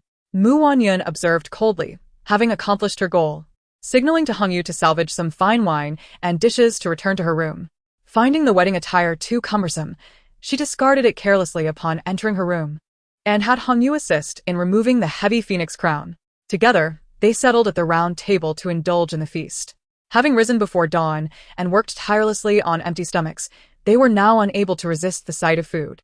Initially, Hongyu was hesitant, but upon seeing her mistress devour a chicken leg, she too let go of her restraint. Wanyun feasted on hearty dishes, relishing the wine and meat with great delight. Once satiated, she stumbled to the bed, noticing the bothersome red silk. With a casual tug, she tore it down, scattering the obnoxious red dates and longans onto the floor before reclining on the bed. Seeing Hongyu, who was still attempting to tidy up while visibly intoxicated, she beckoned, "Come. Join your mistress in sleep." "Miss, is that appropriate?" Hongyu, having drunk quite a bit, had a rosy complexion in the candlelight, appearing rather endearing. Wanyun, feeling lightheaded, couldn't he help but think of Shen Kuo likely reveling with Lu Ruxiang while she was left alone to guard an empty room, feeling quite aggrieved. She wished for a handsome suitor to bestow upon Shen Kuo a grand hat. "What is inappropriate? That fellow will not return for several days. Hurry. For a moment of intimacy is worth 1,000 gold. As Wanyun spoke, she playfully mimicked a dandy, pulling Hongyu close, lifting her chin with a finger, leaning in for a kiss. Suddenly, with a loud bang, the door was kicked open. Just as Wanyun was about to pounce on Hongyu, she froze, instinctively turning to see the door to the bridal chamber flung open by a stern-faced, elegantly dressed old nurse, trembling as she pointed a finger toward the bridal couch. Unable to articulate her shock, Wanyun recalled that this nurse was Shen Kuo's wet nurse. In her previous life, she had suffered greatly at the hands of this woman. During her childbirth, when complications arose, this old nurse had prevented her from summoning a midwife or imperial physician, nearly costing her both her life and her child's. With this thought, darkness clouded her eyes as she shifted off Hongyu, lying on her side, propping her head on her hand, casting a sidelong glance at the wet nurse. "Who let this uncouth servant in? I have already retired. Who permitted you to enter? You dare speak such words, little vixen? The general has yet to return, and instead of waiting veiled, you dare to cause a ruckus? As the general's wet nurse, I must teach you the rules of the Shen household." As she spoke, the wet nurse lunged forward, her anger palpable. Wanyun cast a cold glance, rising effortlessly to her feet. She seized a nearby candlestick and hurled it at Nurse Ru, who was taken completely unawares. The candlestick struck her forehead, but more alarmingly, the red candle atop it continued to burn, igniting her hair and garments, causing her to scream in terror. The candlestick rolled onto the floor, setting alight the scattered red silk and tablecloths in the room, and soon, flames began to spread. Nurse Ru's cries drew a considerable crowd, and by the time they arrived, the joy chamber was engulfed in flames. Observing the increasingly fierce blaze, Wanyun kicked the now fiery Nurse Ru and pulled Hongyu out with her. As onlookers approached, she pinched her thigh hard and began to wail, urging them to rescue the general's nurse, lamenting that the general had allowed her to perish for an outsider. Yet, in a moment of conscience, the nurse had chosen to self-immolate rather than betray him. With a subtle glance at Hongyu, who understood the cue, she knelt and cried out, "Nurse, may your journey be peaceful. My lady, and I shall forever be grateful for your great kindness." Amidst the flames, Nurse Ru, hearing the cries from outside, let out a hoarse scream, filled with regret for not bringing help to teach the insolent girl a lesson, and for falling victim to her.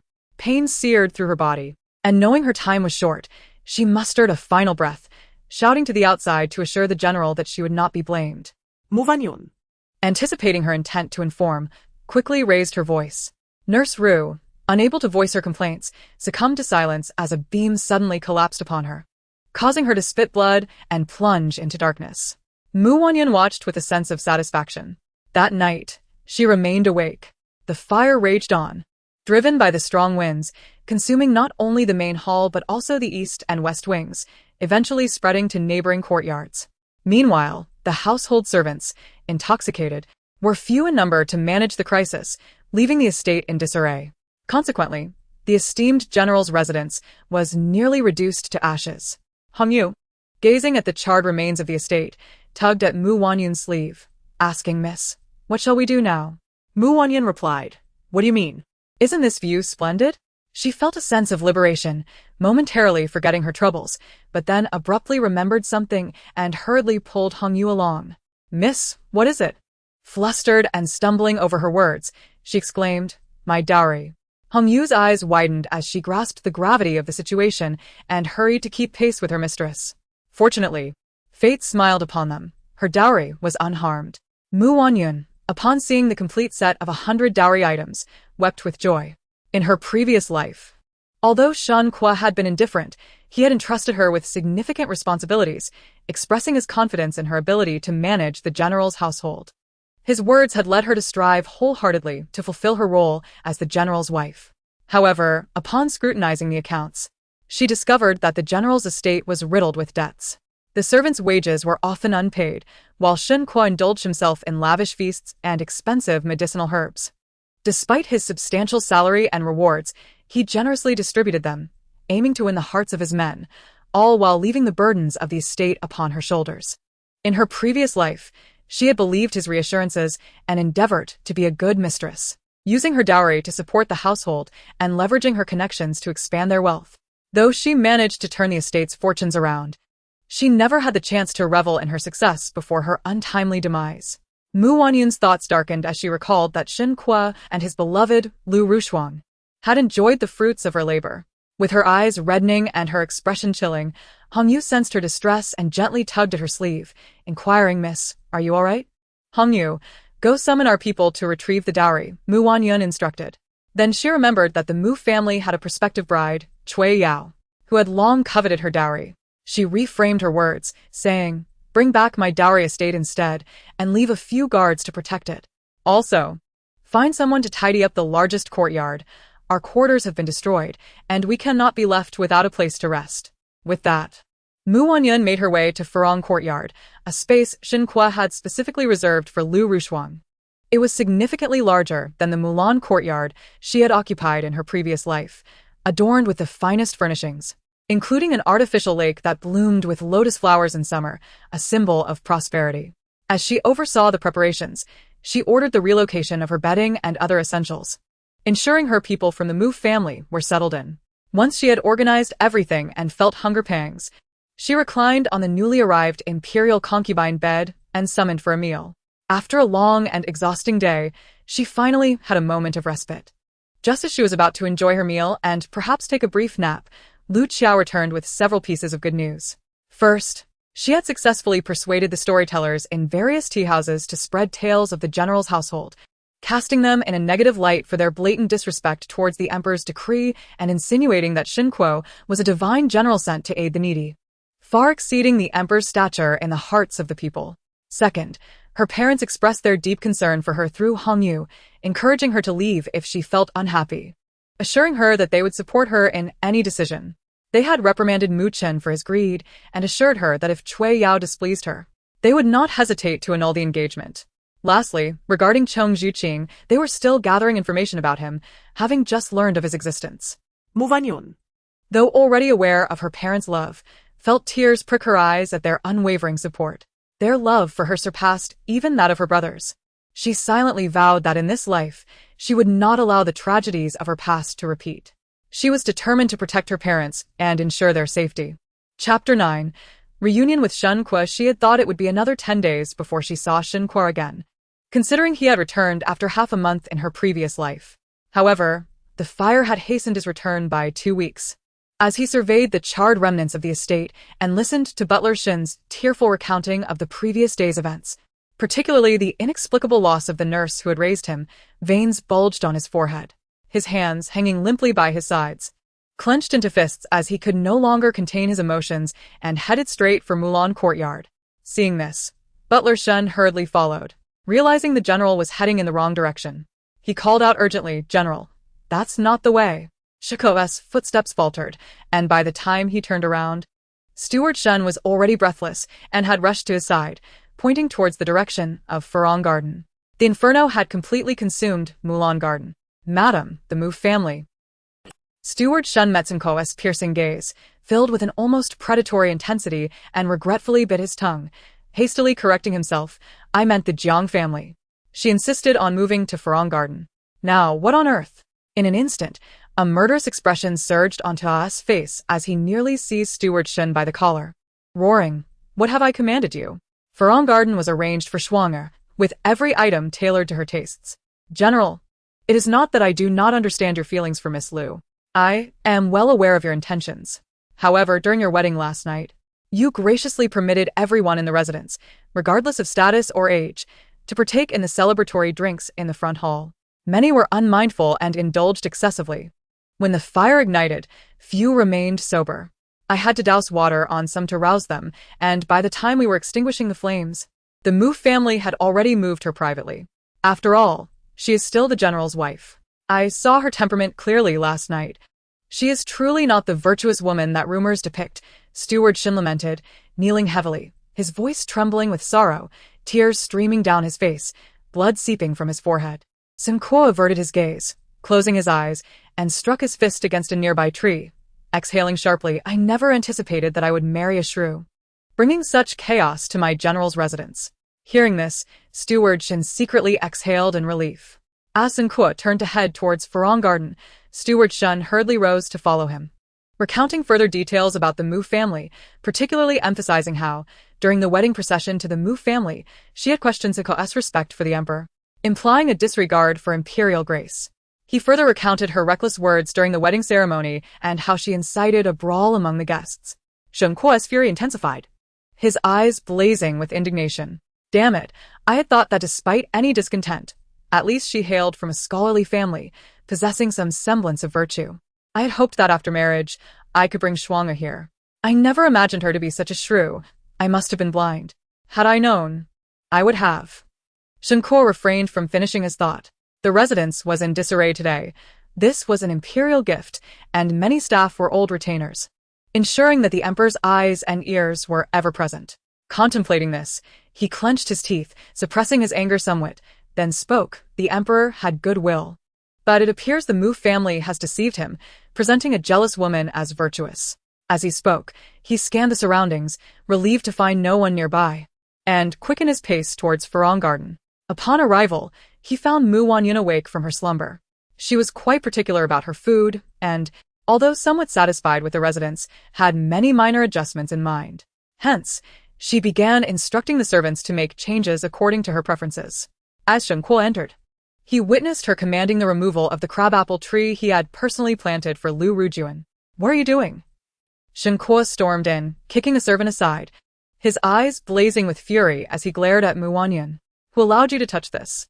Oh, isn't this my husband, who had no time to fulfill the imperial decree of marriage, but is eager to hunt down bandits for glory? Have the bandits been eradicated? Mu Wanyun sat leisurely in a chair, eating grapes fed to her by a servant, her eyelids barely lifting as she mocked him coldly. Mu, cease your sarcastic remarks. I demand to know who permitted you to move here, and who gave you the audacity to touch the tree I planted. Shen Kuo asserted, striding towards her, trembling with rage, while the servant instinctively shrank back, tugging at Mu Wanyun's sleeve. Calmly, Mu Wanyun spat out the grape skin in his direction, adjusting her posture slightly to face him, then smirked. General, you speak as if I am not the one whom the emperor himself bestowed upon you in marriage. This residence is a gift from the emperor for our wedding. Am I not entitled to some authority within my own home? You! Shen Kuo struggled to retort, but being a military man with little formal education, his words faltered. He found himself at a loss, his handsome face flushing with frustration. In truth, he was not unattractive. Otherwise, Mu Wanyun would not have fallen for him at first sight in a previous life. Yet, seeing his face now only filled her with disdain. No matter how handsome one's appearance, if one is unfaithful and fickle, it breeds contempt. The scorn in Mu Wanyun's eyes was unabashed, leaving Shen Kuo momentarily dazed. After all, she had always pursued him, professing her feelings openly. He had once believed her gaze to be filled with youthful admiration, yet in that moment, he felt as if he were witnessing a mirage. He rubbed his eyes vigorously, but nothing changed. She is merely pretending. Indeed, that must be it. Schwanger has mentioned that women raised in noble families like Mu Wanyun are adept at subtle machinations, employing every tactic to ensnare men. Whether through feigned gentleness or pretending to be virtuous, they are masters of manipulation. Yet, I did not expect her to begin so soon. Ah, Wanyun. To vie for affection, you would resort to any means. Do you think that by causing such a commotion, I would care for you? Let me make this clear, Shen Kuo, will never harbor feelings for a woman so steeped in schemes. I have already given my heart to another. You would do well to abandon this notion. If you remain compliant, there may yet be a place for you in the general's residence. But if not, what then? Wanyun's mocking smile was unabashed, shaking her head, her obstinacy unyielding. In a previous life, Shen Kuo had often felt that her every action was a ploy to seduce him, a trap laid for his heart. Yet in this life, despite her current demeanor, he still found himself thinking along those lines. She wondered if his mind had become muddled. If not, then why do you not simply return whence you came?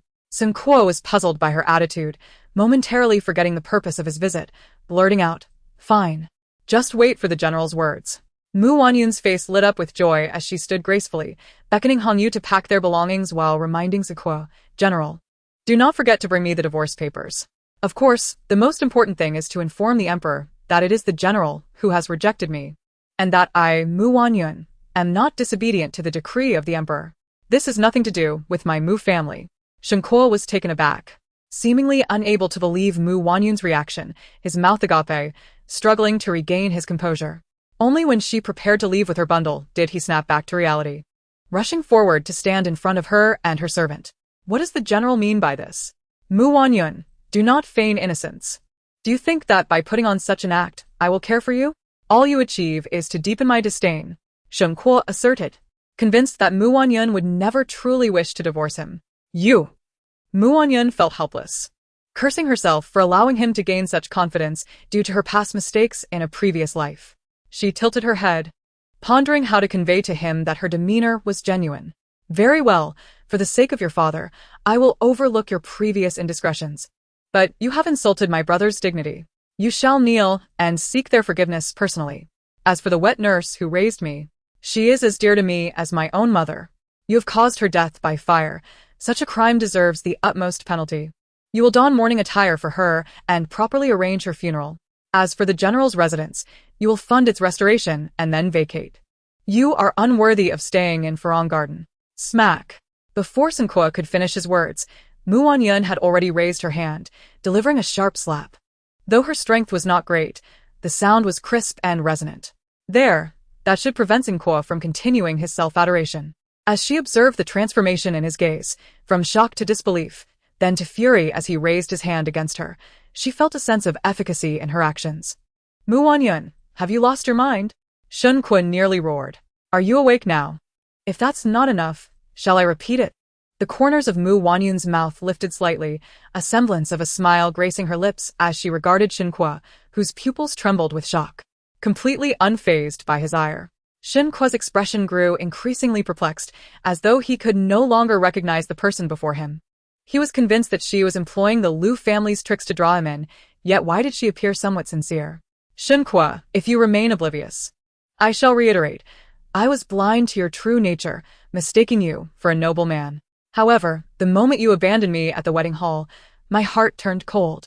I am aware that you have someone else in your affections. Whether you believe it or not, I was previously unaware and had no intention of intruding. If you possess any sense of responsibility, go to His Majesty and trade your military power for our divorce." "What did you say?" Shen Kuo's eyes widened in disbelief. Indeed, not only was she cunning, but she also coveted his military authority. How despicable. "You needn't gaze at me in such a manner. You should comprehend that His Majesty's marriage decree was not a gesture of goodwill, nor was it out of respect for my father. Your military exploits are noteworthy. Yet now that the war has subsided, your position as a general, holding such power, makes His Majesty uneasy. The decree was also issued with the intent of keeping a watchful eye on you. Or perhaps it is merely to await our mutual disdain. Tell me, what do you truly value more, your heart's desire or your military power? Let it be clear. Do not think I have taken anything from you. For I am also an innocent party."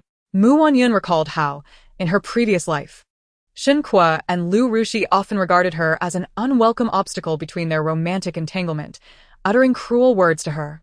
In this life, she would unveil the truth to him. How is it, General? Do you find it difficult to part with her?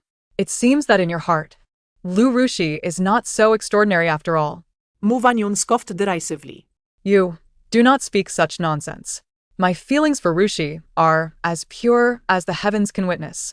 Military power is something I have earned through blood and toil. I am their commander, and I cannot disregard my comrades. With the war not yet resolved, I cannot remain indifferent. So it all boils down to your unwillingness to relinquish your military power. In that case, it seems we must continue to loathe each other from afar. I will make do in the hibiscus courtyard, but as for what you mentioned, I am afraid I cannot comply. And do not forget to explain to His Majesty why you defied the imperial decree, inciting the household to treat me with disrespect. Even attempting to incinerate me. What are you babbling about? Shen Kuo's eyes flared with rage.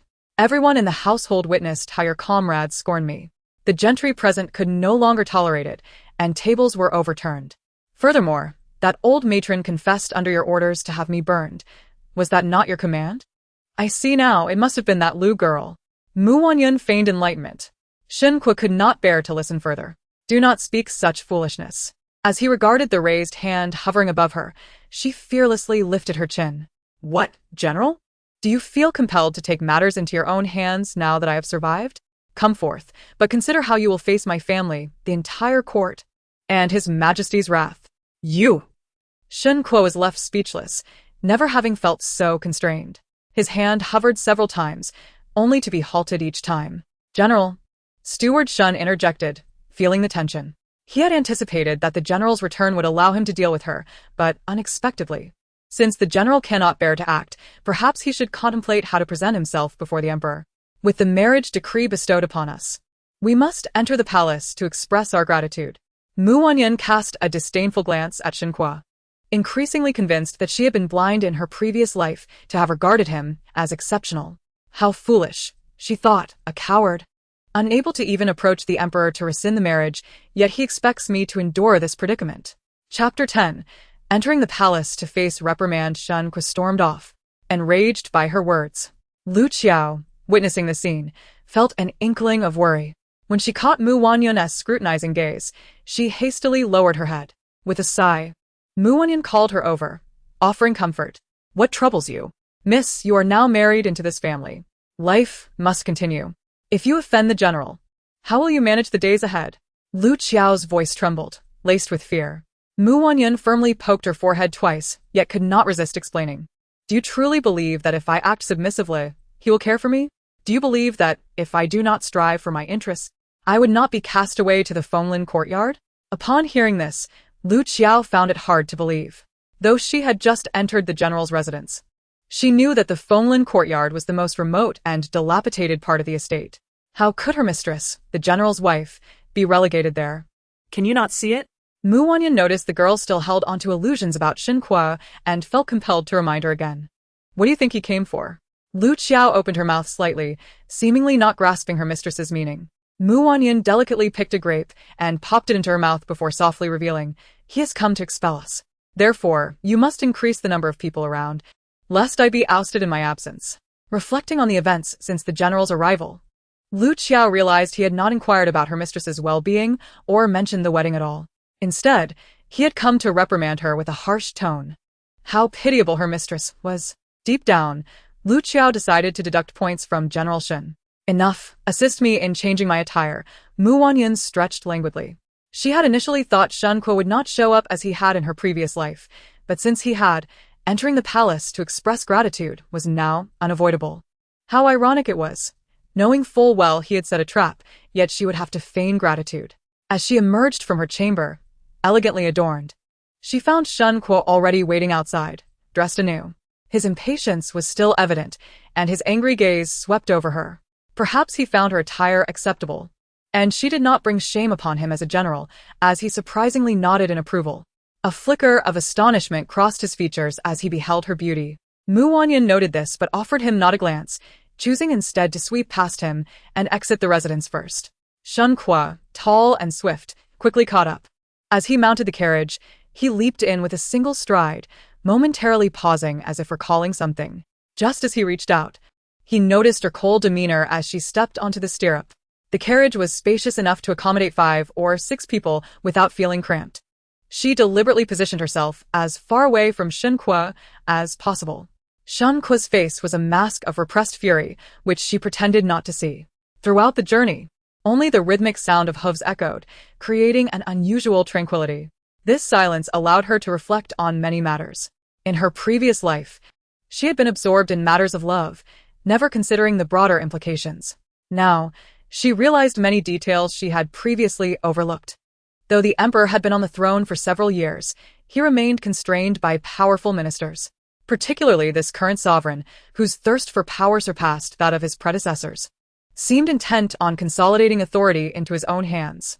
Understanding that the emperor was determined to marry her to Shen Kuo, despite knowing they would become adversaries, sent chills down her spine. She had always believed the emperor wanted them to keep a watchful eye on one another, as a couple at odds would only reveal more truths and allow him to appear as a savior, wielding power to reclaim certain matters while benevolently extending favors. Having grasped this insight, she realized that seeking a divorce from Shen Kuo would not be so simple, and it could not be initiated by her. It all depended on Shen Kuo and the depth of his feelings for Lu Rushi. Her father was the emperor's mentor, and with the current dynasty's reverence for scholars, her father's presence in the court would always serve as a check on the emperor's authority. Even if her father had tempered his brilliance, it would not ease the emperor's unease. It appears that she must persuade her father. Although His Majesty harbors intentions to have Shen Kuo relinquish his military power, the current state of affairs still presents formidable adversaries lurking in the shadows, compelling the emperor to focus more on her father, the Mu family. Despite her efforts to place the blame on Shen Kuo for the commotion caused yesterday, should there be any inclination to favor him, it would indeed spell disaster for the Mu family. Contemplating this, Wanyun suddenly felt a surge of anxiety. No matter what, such an event must not transpire. As they approached the palace gates, Wanyun abruptly stood up, startling Shen Kuo, and strode directly before him, raising her hand to deliver a sharp slap. The sound echoed, leaving Shen Kuo momentarily stunned, his eyes wide as he began to roar at her in fury. "Have you lost your mind?" "Yes, I have indeed lost my mind." Shen Kuo. "You have driven me to madness. Do you have any idea that I have become the laughingstock of the entire capital because of you? You dare defy a royal decree of marriage, leaving me behind, while you concoct some excuse about suppressing bandits. Spare me your lies. I know you have taken a little vixen named Lu Rushuang under your wing. If you dare bring her into your residence, mark my words. The one who meets a fiery demise this time will be your arrogant wet nurse, and next it will be your beloved." "What did you say?" Repeat that. You lunatic. Shen Kuo's eyes flared with rage as he stared in disbelief at the seemingly deranged Wanyun, gripping her neck tightly, his other hand clenched into a fist, inching towards her cheek, bellowing, "Do you think I won't act against you? I warn you, I will kill her." "No, killing her would be too merciful. You wish to take her in as your wife. Very well, tomorrow I shall help you wed her, but once she is in my hands, who knows how many days that wretched life of hers is left." As she spoke, Wanyun erupted into manic laughter, interspersed with profanities and curses. Although her voice was not loud, it sent chills down Shen Kuo's spine, causing his muscles to tense, his complexion shifting from pale to crimson to a deep shade of anger. Wanyun, feeling a sense of urgency, glanced at her own fist before her, her heart racing, yet Shen Kuo remained unmoving. As they neared the palace gates, she steeled herself, and with a sudden motion, she punched her own nose, blood gushing forth immediately. Shen Kuo's pupils dilated, his mouth agape in shock. Having lost all hope in him, Wanyun thought that since no one was watching in the carriage, she would simply hold Shen Kuo responsible for the act. Gritting her teeth, she balled her fists and struck her own eyes. Subsequently, she slapped her cheeks several times, her face burning with pain, blood trickling from her mouth. In a frenzy, she began to tug at her hair, crying out, "General, I was wrong. Spare me. Help. Help. General, I am the legitimate daughter of the Grand Tutor, bestowed with a royal marriage."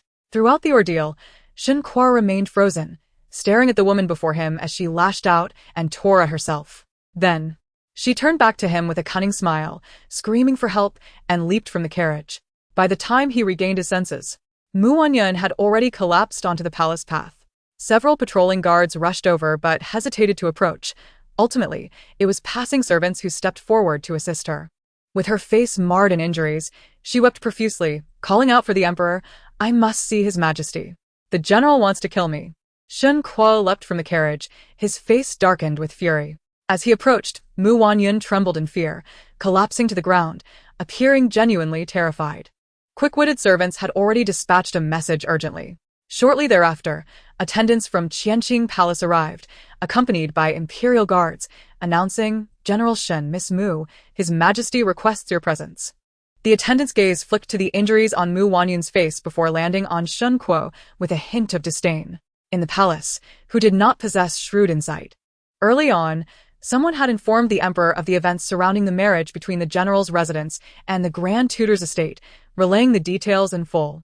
While they were mere servants, their proximity to the emperor afforded them insights beyond the scope of ordinary individuals.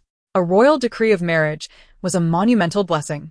Yet General Shen dared to stir up trouble, brazenly assaulting the Grand Tutor's daughter in the palace courtyard. Even the greatest of accomplishments could not absolve him of such an offense. Shen Kuo found himself at a loss under the attendant's scrutinizing gaze. Just as he opened his mouth to explain, he was interrupted by Wanyun's anguished cries, culminating in her furiously tossing her sleeve aside. Chapter 11. A facade of peace. As Wanyun, supported by the attendants, shakily entered Qianqing Palace, she beheld Shen Kuo kneeling within, surrounded by a multitude of scattered memorials and objects strewn across the floor. Clearly, His Majesty had learned of the situation and had already chastised Shen Kuo. Though he knelt, his back was rigid and his profile exuded defiance, as if he still held some grievance. Witnessing this, Wanyun could not suppress a derisive laugh at his foolishness. However, she discreetly pinched her thigh, the pain prompting her tears to flow anew as her shoulders trembled. The attendants assisting her, witnessing her distress, exchanged glances laced with pity, their gazes shifting to Shen Kuo with a trace of contempt, announcing, "Your Majesty, Madam Shen has arrived." Upon hearing this, the emperor, who had been seething with anger, suddenly fixed his gaze upon the now composed yet still sorrowful figure of Wanyun, his expression softening with compassion. He then glanced at Shen Kuo, his eyes reflecting a hint of disdain. Just as he prepared to speak, a certain fool in the hall turned and glared at the trembling, woeful Wanyun, harshly reprimanding her, "You've arrived just in time. I shall clarify to His Majesty that I did not strike you, but the Emperor does not believe me. Shen Kuo, a man of honor, would never lay hands on a defenseless woman. You had better explain this to His Majesty promptly." The Emperor's countenance darkened at these words, his brows knitting together, yet he turned to Wanyun, his narrowed eyes glinting with a flicker of insight. "Wanyun, what transpired?" After hearing of this, "I have already severely admonished General Shen, yet he insists he never laid a hand on you, swearing his innocence. I trust you, of course. But is there some misunderstanding here?" Though His Majesty's tone was gentle, Wanyun sensed the underlying threat. Should the truth come to light, it could lead to consequences far beyond mere reprimands. Trembling uncontrollably, she lifted her tear-filled gaze to meet Shen Kuo's and felt a wave of panic wash over her, her body quaking. The attendants, initially retreating, rushed back to support her as she faltered, closely observing her every change. Wanyun's lips quivered, her teeth chattering audibly. How could she tremble so, if not from sheer terror? Yet, Shen Kuo misinterpreted her fear as a guise for sympathy, intensifying his threats. Without waiting for the emperor's permission, he stepped forward, closing the distance. Husband, I was wrong. Please do not strike me." As Shen Kuo advanced, Wanyun's defenses crumbled, and she collapsed to the ground, utterly terrified, clutching her head and weeping uncontrollably. Shen Kuo, frozen in shock, his eyes nearly bursting with rage, was ready to seize her. "Wanyun, you calculating wretch! What have I ever done to wrong you? Why do you, General? I truly understand my mistake." As Shen Kuo reached out, Wanyun's eyes rolled back, and she fainted. Shen Kuo was left bewildered, convinced that this woman was insufferably vexatious, believing her to be deliberately feigning her state. He gripped her shoulders tightly, attempting to shake her awake, but she remained limp, unresponsive. "General Shen, how can you treat Madam Shen in such a manner?" "Your Majesty." The palace maid was seething with anger. Although she was merely a lowly servant, she had served the emperor for many years, and even the prime minister treated her with a degree of courtesy. Yet, she never abused her favored position. She dutifully performed her responsibilities.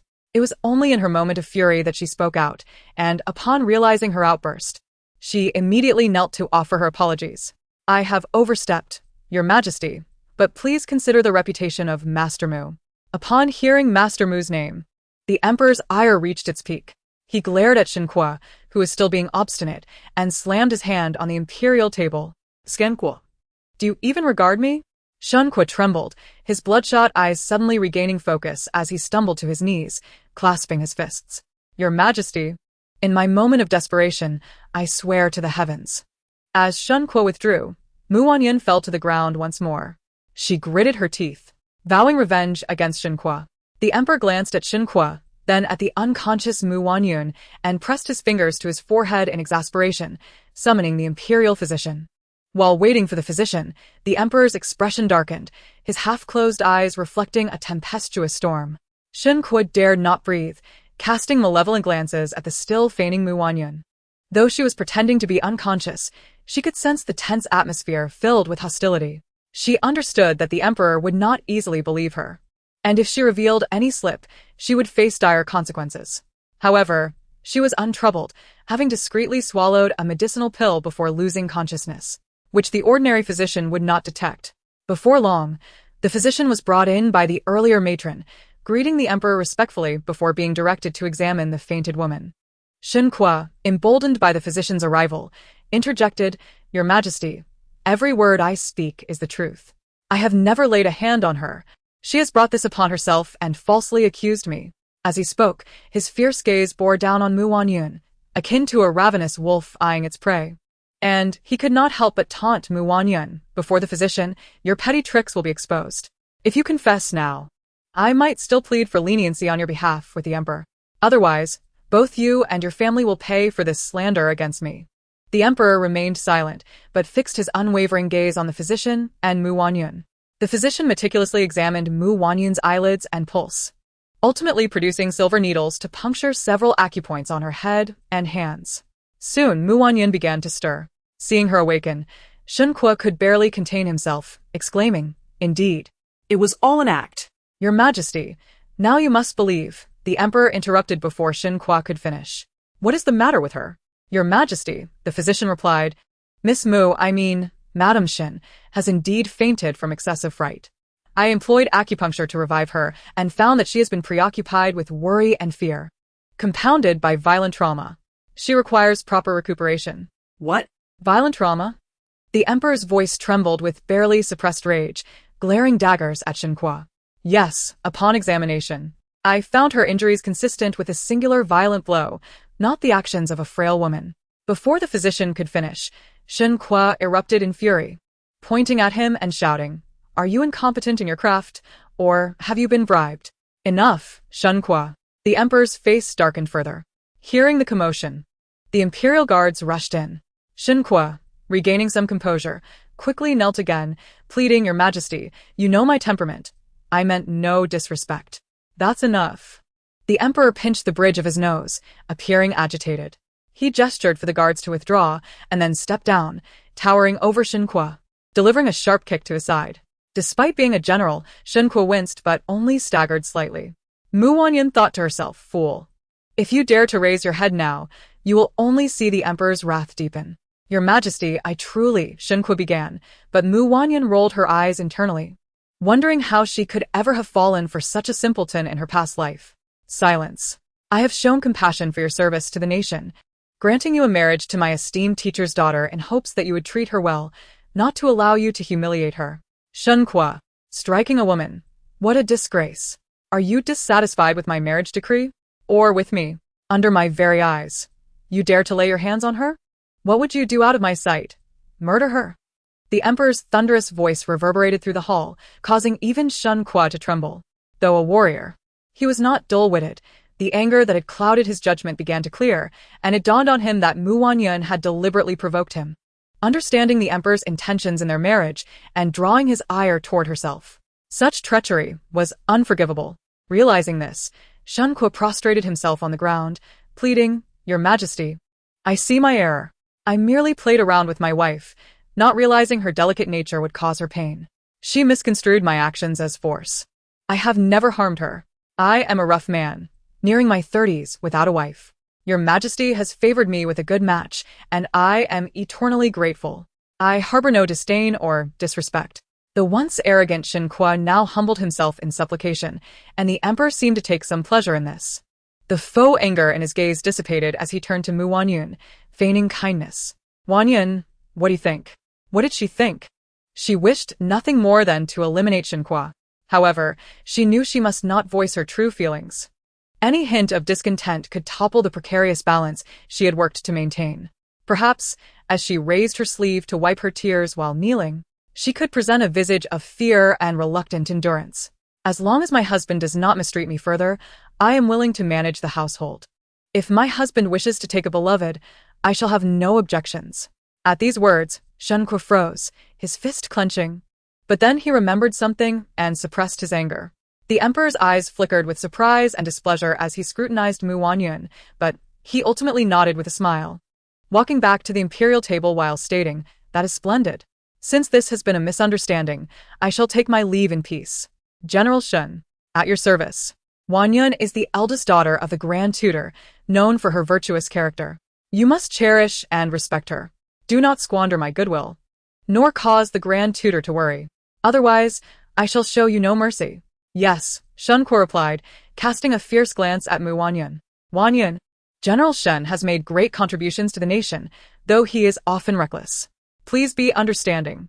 I believe you two are a match made in heaven. And with my blessing, you will surely live harmoniously.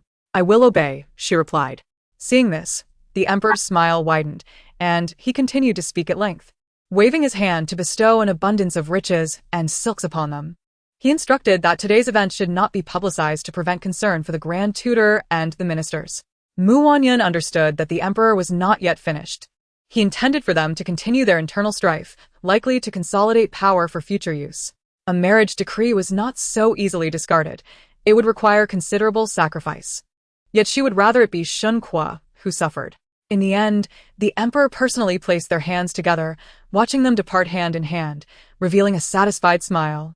The two, who harbored mutual disdain, were forced to feign affection as a couple. With palace attendants accompanying them, they could only endure their revulsion in silence.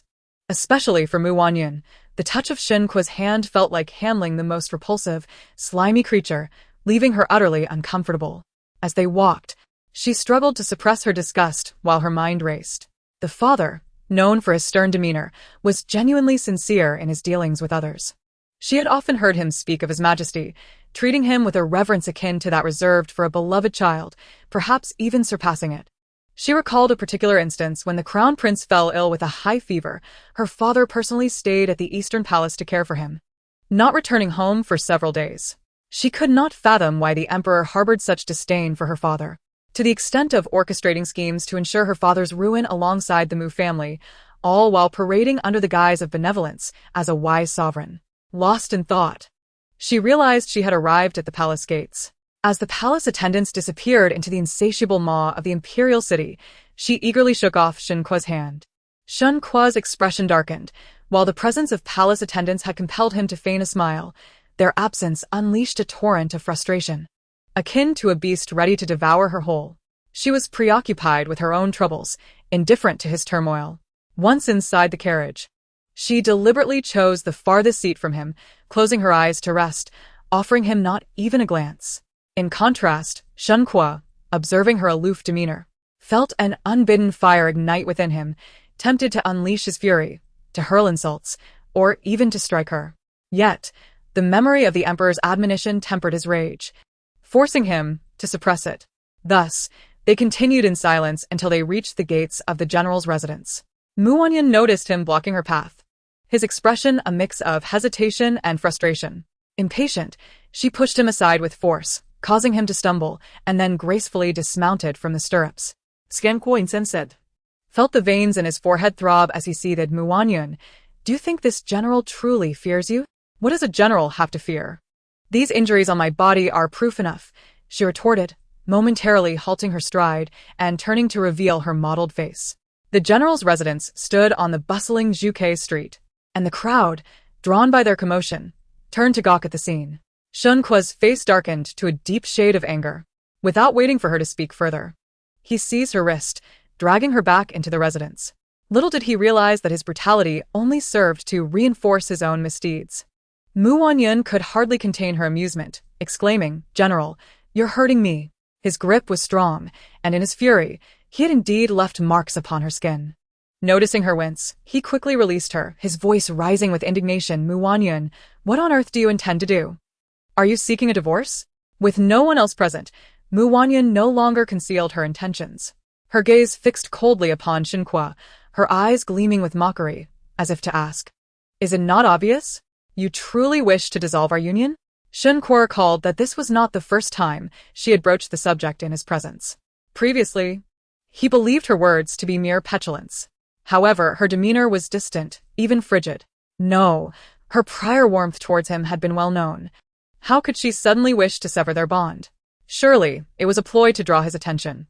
With this thought, a flicker of disdain crossed his features as he observed the bruises marring her complexion.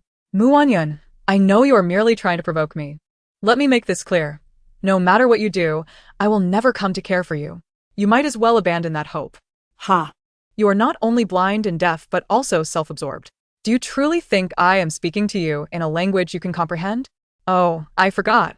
You are no better than a beast, incapable of understanding human speech. Allow me to clarify. I, Wanyun, would rather take a beggar from the street than ever harbor feelings for you, Shen Kuo. Her sarcasm dripped with venom as she watched his face darken with rage, relishing in her own satisfaction. Now do you understand? If you do, then keep your distance and do not dare to appear before me again. Wanyun was aware that Shen Kuo would not dare to lay a hand on her. Although the emperor had decreed that today's events should remain unspoken, none were fools. By brazenly revealing herself at the general's gates, it would not be long before everyone knew she had been struck by Shen Kuo shortly after their wedding. Shen Kuo was a rising star in court, while she represented the old guard. The emperor had only recently ascended the throne and required the support of the established officials. Any overt favoritism could alienate the veterans. Even Shen Kuo, though not the sharpest, was a general accustomed to warfare. He understood this principle well. Shen Kuo was further incensed by Wanyun's slender finger jabbing at his chest. Although it lacked physical harm, it was a profound insult. He gasped for breath, his face paling with rage, his teeth clenched as he glared at her. "Wanyun, no one has ever dared to insult me in such a manner." "Is that so?" Wanyun paused, turning back to smile at him, her face radiant, yet her words ignited fury. "Then you must learn to adapt." With that, she disregarded the furious Shen Kuo, gracefully making her way back to the Farong courtyard. Yu had returned, standing at the entrance with Kiao. Upon seeing her, they rushed over, only to gasp at the sight of her injuries. "What happened? Miss, did you not go to the palace to express gratitude?" Yu exclaimed. "It's nothing," Wanyun replied nonchalantly, instructing Kiao to fetch the ointment. Although she had to play the role of a pawn, she still cared for her appearance. "Who did this to you? Does it hurt?" Yu gently touched her face, making Wanyun wince. The tender-hearted Yu's eyes filled with tears. "Enough, do not cry. Rest assured, I did it myself, and I was careful. It may look alarming, but it is really nothing serious, and I will not be disfigured." She consoled them. Kiao paused in her application of the ointment, unable to suppress her curiosity. "You did this yourself?" Before Wanyun could respond, she noticed movement at the door and looked up to find Shen Kuo standing there, his expression dark and his eyes glinting ominously, as if he might storm in and wreak havoc. "What brings the general here?" Wanyun asked, unperturbed by whether he had overheard their conversation. "You admit it? You wretched woman, you are deliberately tarnishing my reputation. What do you intend to achieve?" Shen Kuo's frustration mounted. Previously, Wanyun had never treated him this way. Why had she transformed so completely after their marriage? If it were not for her familiar face, he might have believed her to be an entirely different person. In response, Wanyun shrugged, signaling Kiao and Yu to continue their work, and then feigned innocence. "I do not understand what the general is talking about. Still pretending? Wanyun, let me remind you, this is not the palace, but my general's residence. Do you believe? I do believe. The general is not only capable of vanquishing enemies, but also of slaying wives. How valorous. Perhaps he could even slay children in the future." As she spoke, memories of her past life came flooding back, of Huir's tragic end. Though Shen Kuo had not been the one to deliver the fatal blow, he bore a part of the blame. how pitiful that child had been, waiting for his father until his last breath. He was unworthy, Wanyun thought, pushing past Kieo and Hongyu, standing tall and unafraid as she met Shen Kuo's gaze. He stood momentarily stunned, his eyes widening as he recognized the hatred and fury that burned within her. He could not be mistaken. The intensity of her feelings was palpable, almost tangible. This was only the second time he had witnessed such a depth of emotion in a woman's eyes. The first had been a mother's anguish as she watched her son brutally slain by enemy forces, her frail form charging toward the assailants. But what had he done to invoke such profound hatred for Wanyun? Was it merely because he had failed to receive her on the wedding day, forcing her to bow before a rooster? Yet, he had yet to settle the score with her for the things she had done. Moreover, he had not acted with malice. Shuanga had fallen ill unexpectedly, and he had simply panicked. Chapter 13. To marry or to take as concubine. Although he did not harbor feelings for Wanyun and resented her antics meant to provoke his attention, he now realized that to secure a peaceful future, he must placate her. Otherwise, if Shuanga entered the residence, she would undoubtedly cause further turmoil. In the end, it would be his beloved Ruoshang who would suffer. Contemplating this, Shen Kuo took a deep breath, reluctantly adopting a tone of concession as he softened his demeanor. If you still care about what happened yesterday, I apologize. It was indeed my oversight that caused you distress. However, we are now officially married and must live together in the same residence. Constantly at odds and becoming the subject of ridicule is ultimately unfavorable. Shen Kuo's attitude was remarkably sincere, and at least Wanyun could discern no flaw in his demeanor. She couldn't help but laugh, a cacophony that echoed unpleasantly in the room. This laughter, which Shen Kuo had expected would lead to a smooth resolution, instead made him furrow his brow and harden his expression. What are you laughing at? At you. General. Can't you see it? Wanyun replied, her tone dripping with sarcasm. Shen Kuo's frown deepened, and he regretted his attempt at compromise. He had never backed down on the battlefield, yet here he was, trying to avoid conflict, only to find Wanyun ungrateful. Realizing he had no desire to continue this path of weakness, he straightened his face and, with a dramatic flourish of his sleeve, looked down upon Wanyun with disdain. Wanyun, you are nothing but a madwoman. I truly regret marrying you. Is that so? In that case, General, why not just divorce me? Wanyun raised an eyebrow, laughing triumphantly at Shen Kuo. Observing the contempt in his eyes, as if he wished to strike her down yet felt restrained, she found a sense of satisfaction. In truth, she would have preferred if he had drawn his sword in a fit of rage. At least then the Dog Emperor would owe the Mu family, and they would be safe for a time. Shen Kuo was not a fool, though, and her petty antics merely served to darken his countenance, forcing him into silence as he glared at her. Bored, Wanyun yawned and leaned back on the imperial concubine's couch, perusing the latest novels from the capital. Shen Kuo was left to stew in his anger, neglected, and without even a cup of tea offered to him. After waiting in silence for what felt like an eternity, and seeing no indication from Wanyun's attendants, he was on the verge of leaving in fury. Yet, thinking of Ruoshang, he swallowed his pride. You are now the mistress of my general's residence. You promised before His Majesty to assist in bringing Ruoshang into our household. Since you have made this promise, I entrust the matter of my marriage to Ruoshang to you. Do not tarnish my family's reputation. As he spoke, he watched Wanyun, whose gaze remained fixed on her novel. After a period of silence, believing she had not heard him, he was about to raise his voice when she finally lifted her eyes, lazily yawning and smiling as she asked, "What did the general just say?" I was too absorbed to catch it. I said you are to manage my marriage to Ruoshang. Shen Kuo was aware of her deliberate provocation but maintained his composure, repeating his words, his eyes cold and distant. Only when he mentioned Lu Ruoshang did a hint of warmth seep into his voice, as if to convey that despite her underhanded tactics to compel him into marriage, his heart would forever belong to Ruoshang. After a pause, he added, "Since you are so eager to assume the role of mistress of the general's residence, this is your responsibility.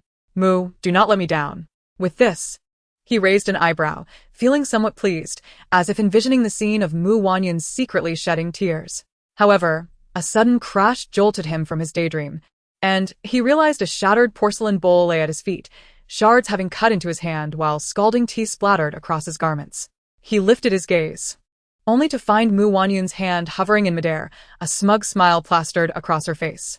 "General, perhaps you were still groggy from last night. Let me help you wake up." As she spoke, she sat up, observing Shen Kuo's increasingly foul expression without a hint of concern, shaking her head with a smirk. Wanyun, you dare, what? The general married me yesterday. The entire capital knows. Today, to divorce me and remarry, is that not a sound mind? Wanyun smillifated.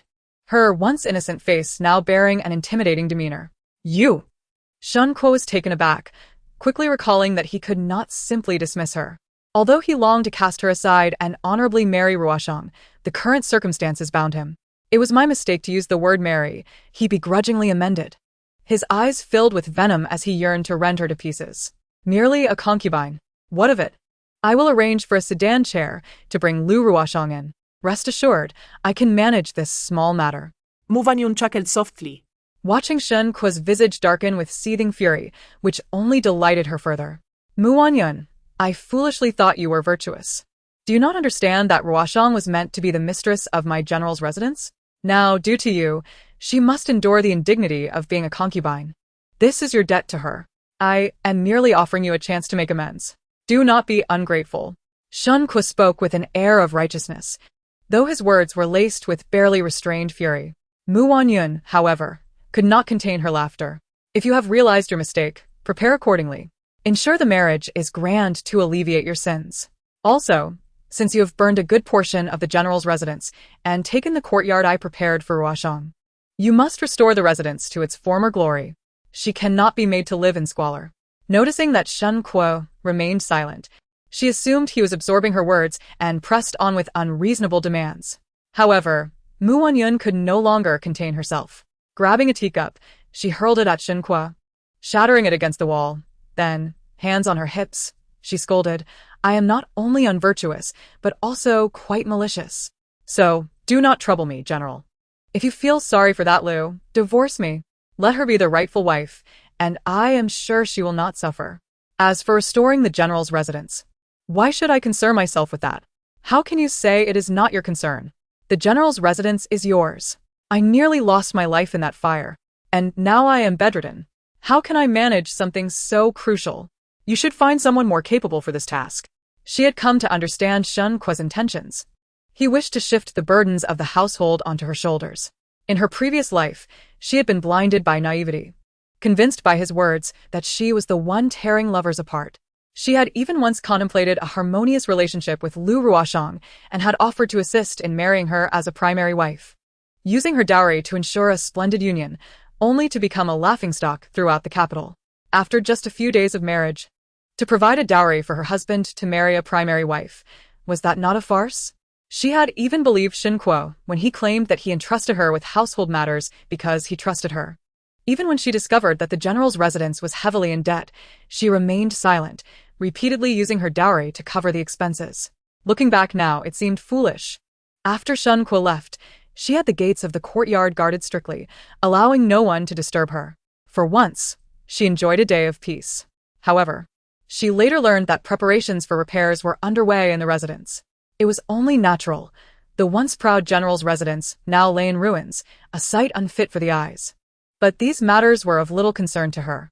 No matter what transpired outside, she would simply shut the door and live her own life. Her dowry was substantial, and although it had been relocated, her needs were still well met, with the finest of provisions in her courtyard. Eating well and sleeping soundly, the young girl, along with her devoted maid and servant, enjoyed a life of comfort. She would peruse storybooks and savor delightful delicacies. When fatigue set in, she would recline on an exquisite pearwood daybed, enveloped in a thick blanket, while her maid fanned her and her elder assisted with gentle leg massages, allowing her to drift into a restful slumber. When boredom struck, she would cuddle her beloved orange cat, a gift from her dowry, and if that failed to amuse her, she would stroll leisurely around the courtyard, relishing the tranquility, especially if the outside world remained undisturbed. Chapter 14. Returning home before long. The day of her return home arrived.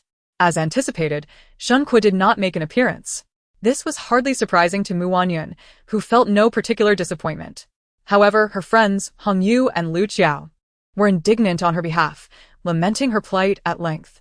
After listening to their grievances, she hastily interrupted them, directing their attention to the gifts they were to prepare for her homecoming and inquiring about the status of the carriage. The gifts were meticulously assembled by her own hands during a brief moment away from the residence, traditionally the responsibility of the groom's family. Yet, Shen Kuo, lacking parental guidance and preoccupied with Lu Rushuang, had shown no inclination to assist. Had he wished, he could have requested the steward of his household to aid in the preparations, but he ultimately lacked the desire to invest even a penny on her behalf. In her previous life, she never encountered Shen Kuo and was led to believe he was engaged in righteous endeavors, feeling both wronged and self-soothing. Unwilling to let others perceive her as unhappy in the General's residence, nor did she want to provoke any censure against him. Discreetly, she arranged for the gifts, attributing them to Shen Kuo's initiative. Despite the fact that discerning eyes recognized the truth, at least it preserved a semblance of propriety.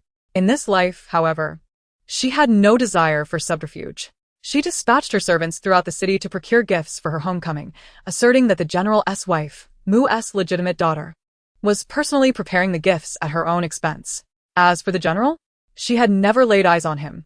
Wanyun was well aware that she had become an object of sympathy in the eyes of the public. As for Shen Kuo's reputation, it mattered little in the grand scheme of things.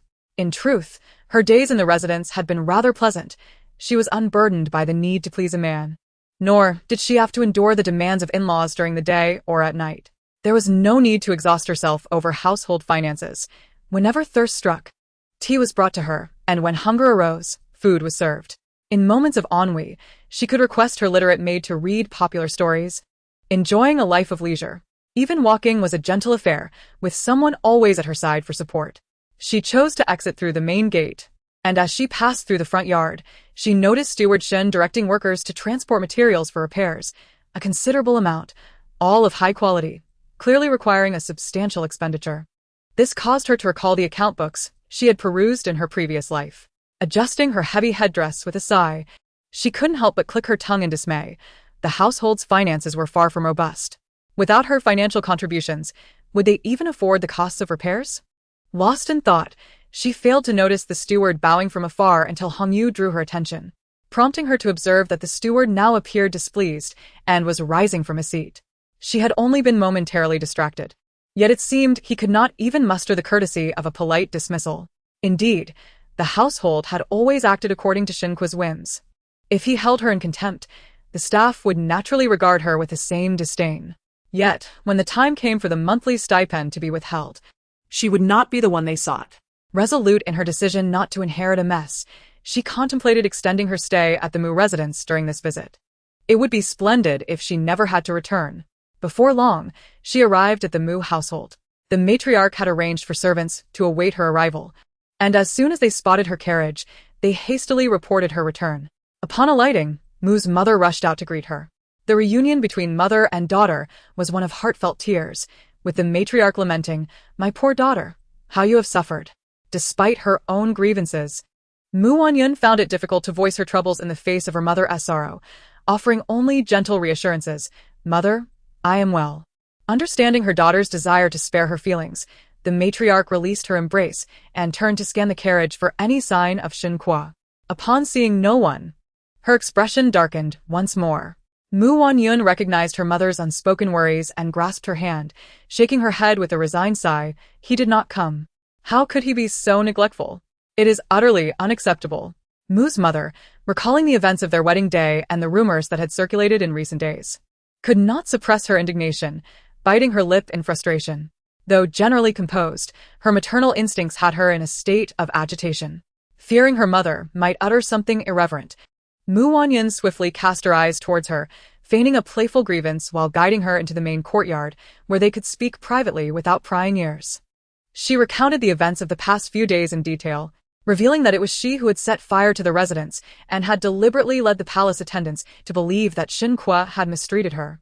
The matriarch was astonished and relieved, astonished that she had wasted days in worry, unable to eat or sleep, and even contemplating rushing to retrieve her daughter. Yet relieved to discover that her daughter had matured overnight, taking matters into her own hands. Still, concern gnawed at her. Although Shen Kuo was unworthy, her daughter was now wed to him. The imperial edict had sanctioned their marriage, making separation a formidable challenge. She hoped they could find a way to coexist peacefully. Yet, the actions her daughter had taken, while vindicating, might incite Shen Kuo's ire. jeopardizing their future harmony. Noticing her mother's furrowed brow, Wanyun sensed the conflict within her. While she was resolute in her desire for divorce, her mother clung to more traditional views, still harboring hopes for reconciliation despite her resentment toward Shen Kuo. She hesitated, pondering whether to reveal her true intentions to her mother. Amidst her turmoil, a servant entered, announcing, "Madam, Miss Chui has arrived." Upon hearing this, Wanyun's countenance soured. Mu's mother fell silent, poised to welcome her guest but hesitating as she noticed her daughter's lack of enthusiasm.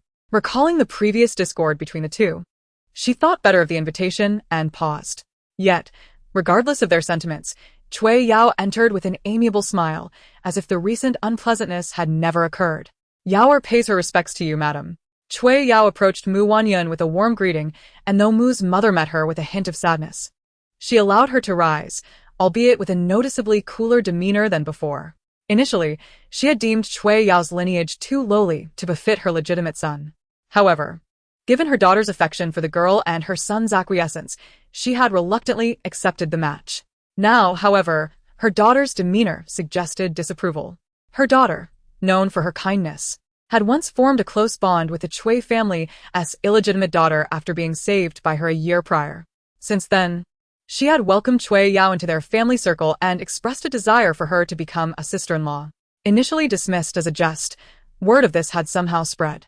Chui Yao came to apologize, clarifying that she had not been the one to spread rumors and expressed her understanding of her own inadequacies regarding her match with the Mu family. She appeared earnest and quite endearing. Mu's mother dismissed her concerns, assuring her to relax. However, later, when it was revealed that the Chui family had punished Yao for her supposed indiscretion, stating that her carelessness had tarnished their reputation, Mu's mother felt a twinge of sympathy. Yao, now without a name to uphold, seemed destined to marry anyone who would not reject her, or perhaps even take the veil. At that moment, Mu's mother felt a pang of regret for the girl's misfortune and had initially expressed her willingness to accept her, suggesting that once her son had taken a proper wife, Yao could be a concubine. Yet, Chui Yao had refused, citing a vow made to her dying mother. She would rather remain single than become a concubine. Mu's mother found herself in a difficult position once again. Later, it was still Wanyun who pleaded, asserting that Chui Yao possessed both beauty and grace, having once saved her life. It would be inappropriate to witness her truly become a sister-in-law. Their family did not place excessive importance on social standing, so it would be better to engage her as a proper wife. At that time, she felt somewhat troubled. From a young age, she had cherished Wanyun as her own precious gem, granting her every request without fail. However, the other party was, after all, a daughter of a concubine. And there was also Shen Kuo to consider. To her surprise, Shen Kuo readily agreed, suggesting that having a sister-in-law who would treat his younger sister well would provide her with support even if she faced challenges in her marital home, advising that rather than marrying someone who might not treat her kindly, it would be better to accept this daughter of the Chui family. After much hesitation and observation, she concluded that Chui Yao was indeed a suitable choice.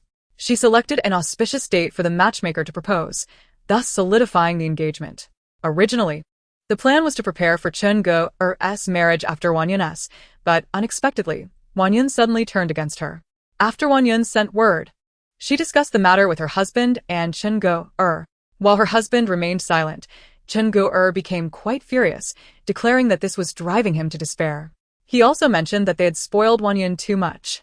Consequently, they reached no decision. Chapter 15. The Lantern Festival. Since the engagement could not be retracted, when Chui Yao visited, they felt it inappropriate to say much. However, seeing their daughter Wanyun's suddenly cold demeanor, Mrs. Mu felt a stir of displeasure. Yet, outwardly, she could not express too much.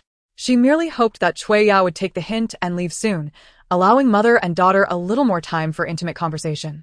After all, their daughter was already betrothed. Though they resided in the capital, meetings could never be as convenient as before her marriage. Moreover, the engagement itself was fraught with issues, and she needed to discuss it in greater detail with her daughter.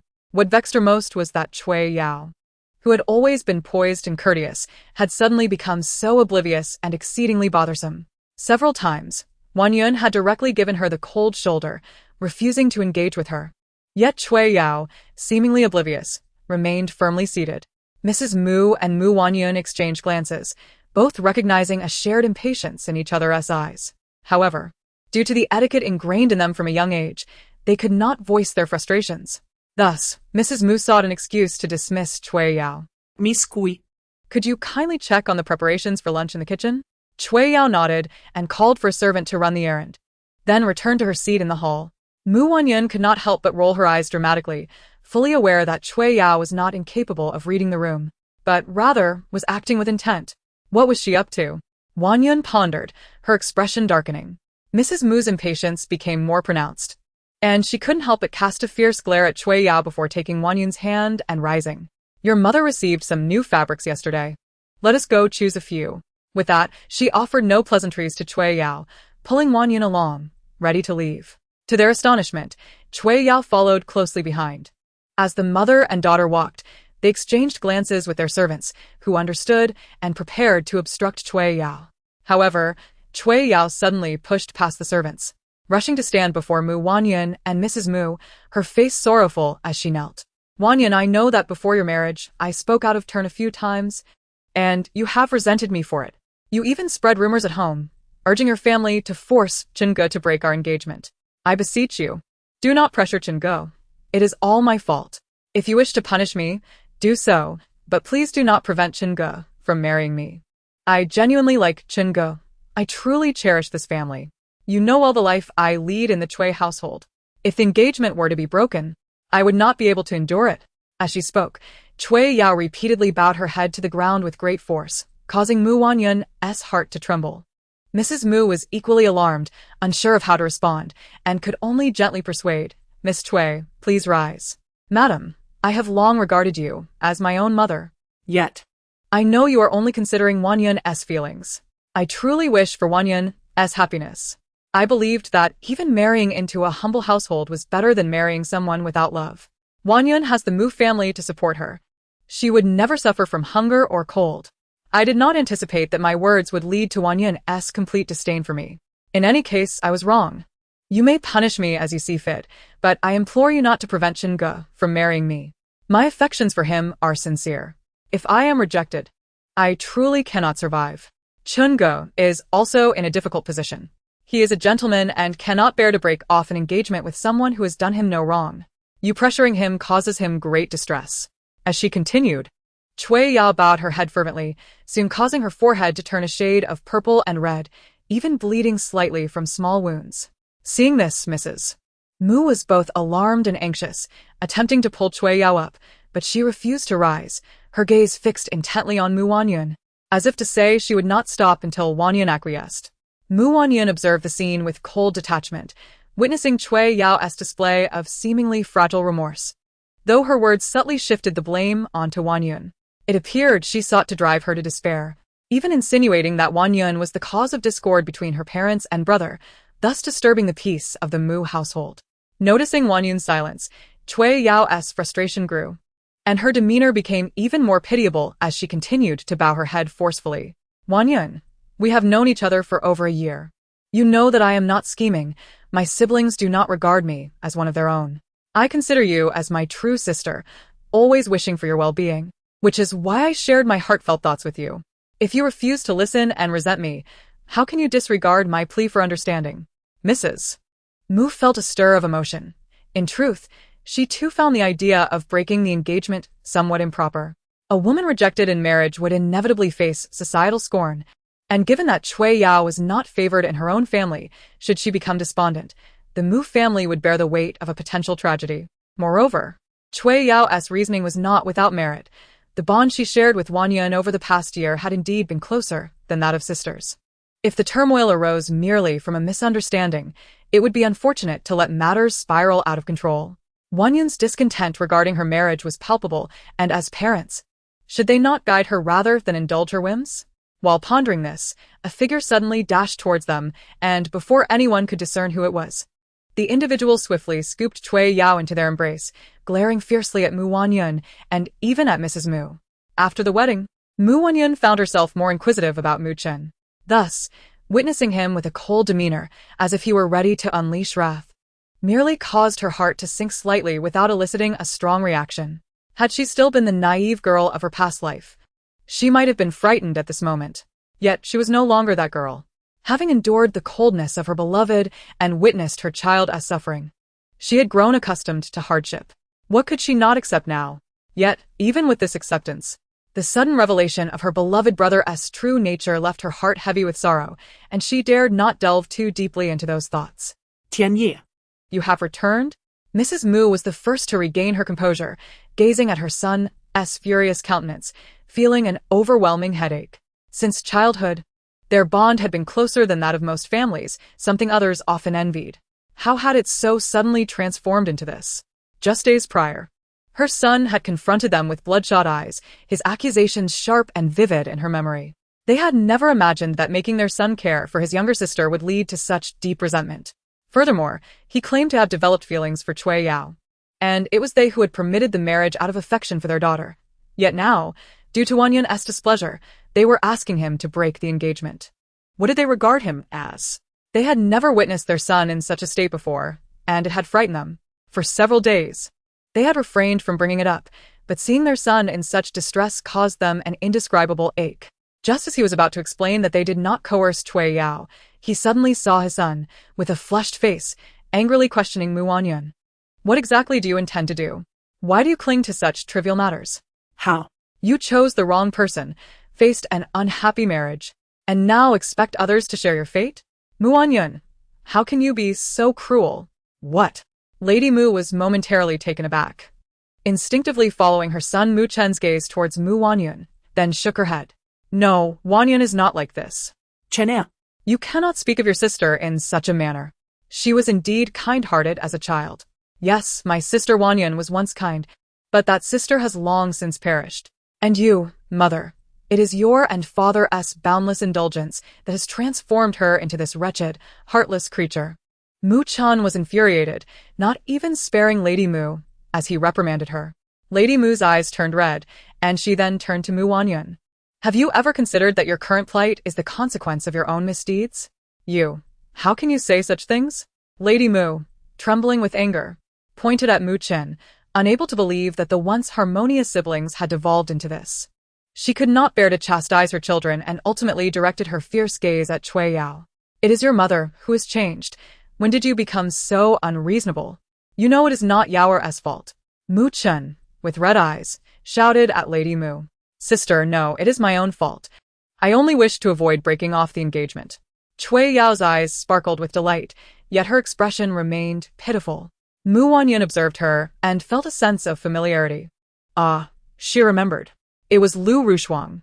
They later became close friends in the boudoir, and what was she to them? A stepping stone? Not even that. Truly, they were alike in their insipidness. Seeing Wanyun still smiling, Mu Chen's fury intensified as he addressed both her and Lady Mu. Yao is the woman I have chosen as my wife. If you cannot accept her, I will take her away. With that, he attempted to stride away, with Cui Yao in his arms. Lady Mu, her face awash with tears, covered her face with her hands, bewildered by how things had come to this. As she looked at her eldest son's retreating figure, she cast an unhappy glance at her younger daughter, only to quickly lower her head. No. Her daughter was merely in a bad mood.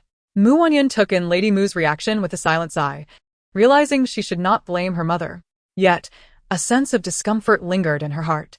Mu Chen. Was it Cui Yao who gifted you the rabbit lantern during the lantern festival that year? She suddenly called out.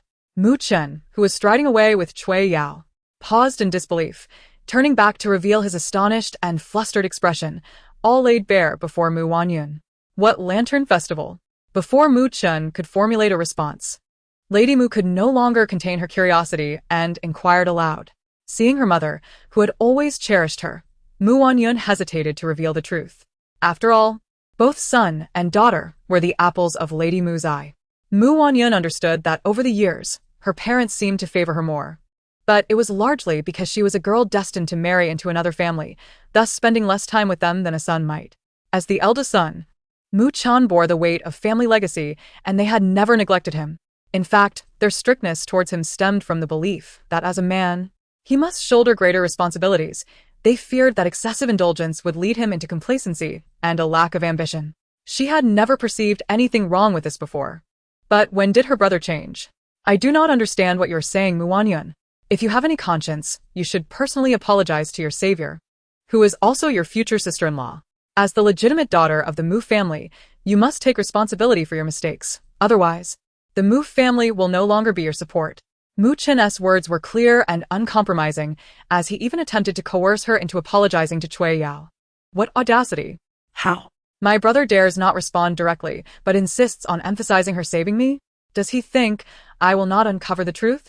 Mu Wanyun did not falter. In her past life, she had valued emotions and treated Cui Yao as a close sister, thus repeatedly being betrayed by her. She had pity for her brother's subsequent misfortunes and sought to intervene, yet forgot that one must bear the consequences of one's own actions. Since he insisted on following this path, she could only wish him well. What do you mean? Upon hearing Mu Wanyun's insinuations, Mu Chen faltered, his eyes drifting, further confirming her suspicions. That year, when her brother attended the Lantern Festival, he returned near midnight, causing their parents great distress. Later, when their father raged and threatened to punish him, a servant brought the rabbit lantern to her, asking her to intercede. She had thought that the lantern was a gift from her brother, who had gone to great lengths to procure it for her, and thus willingly took the blame.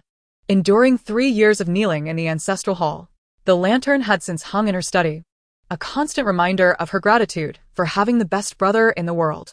Unconsciously, Mu Wanyun found herself choking back tears, her eyes reddening like a rabbit's. This sight broke Lady Mu's heart. She pulled out a handkerchief to wipe Mu Wanyun's tears. Why are you crying? Mu Wanyun fixed her gaze on Mu Chen, whose stubborn face suddenly drained of color, and in his eyes, she perceived a glimmer of regret, yet he could not suppress a smile. 3 years. I was toyed within your hands, becoming the stepping stone for your love. Brother, during these 3 years, while you plotted to marry the woman of your dreams, did you not find it exhausting? No. Did you not find it revolting? As she spoke, Mu Wanyun raised her hand to wipe away the silent tears streaming down her face, facing the astonished looks of Lady Mu Chen's panic, and Cui Yao's smug yet flustered gaze. With a bitter smile, she continued, At that time, I thought I had finally captured your attention, that heaven had heard my prayers and granted me a brother who cared for me. Little did I know it was all an act. Yes. I had never been favored by you, so how could I suddenly gain your affection overnight? It was simply because you knew our parents wished to see us siblings in harmony, so you performed for 3 years, while Miss Cui feigned a deep sisterly bond with me. As for that life-saving incident from years ago, I suspect it was orchestrated by you as well. In truth, Mu Wanyun had not delved into any investigations. Yet, she was certain her suspicions were correct. One cannot feign hatred towards another. The details she had deliberately overlooked in the past became starkly clear at that moment. Over the past year, every time she clashed with Cui Yao, her brother had come to mediate, subtly implying that she was ungrateful and reminding her not to forget her debt of gratitude. Moreover, whenever her brother had leisure time to accompany her, Cui Yao would always be present. Ultimately, her brother had bought more for Cui Yao. It dawned on her that she was not only a stepping stone but also a shield. The thought deepened her bitter smile. Yuna, what are you talking about? What act? You and Chinner. Lady Mu listened, bewildered, unable to believe her own children could harbor such sentiments, as if something untouchable loomed before them. Seeing Mu Wanyun's expression of shock and sorrow, she swayed slightly and then turned to Mu Chen, pleadingly asking, Chinner, what your sister says is not true, right? Mu Chen remained silent, his expression complex as he gazed at Mu Wanyun, his eyes laden with gravity. He never imagined his sister would uncover the truth. And so what? In that instant, he comprehended everything. The hesitation and guilt in his eyes vanished, replaced by resolve and indifference. Indeed, I have disliked you since childhood, even to the point of loathing you, for you were kept by our parents while I was left behind in the clan. Why should that be? When you were finally brought back, it was only because you had grown and claimed to need an elder brother. Do you know when my disdain began? From the very first moment I laid eyes on you, when you pointed at me and asked if I was the new, dirty, foolish servant in the household. Why should that be? I am the legitimate eldest son of the Mu family.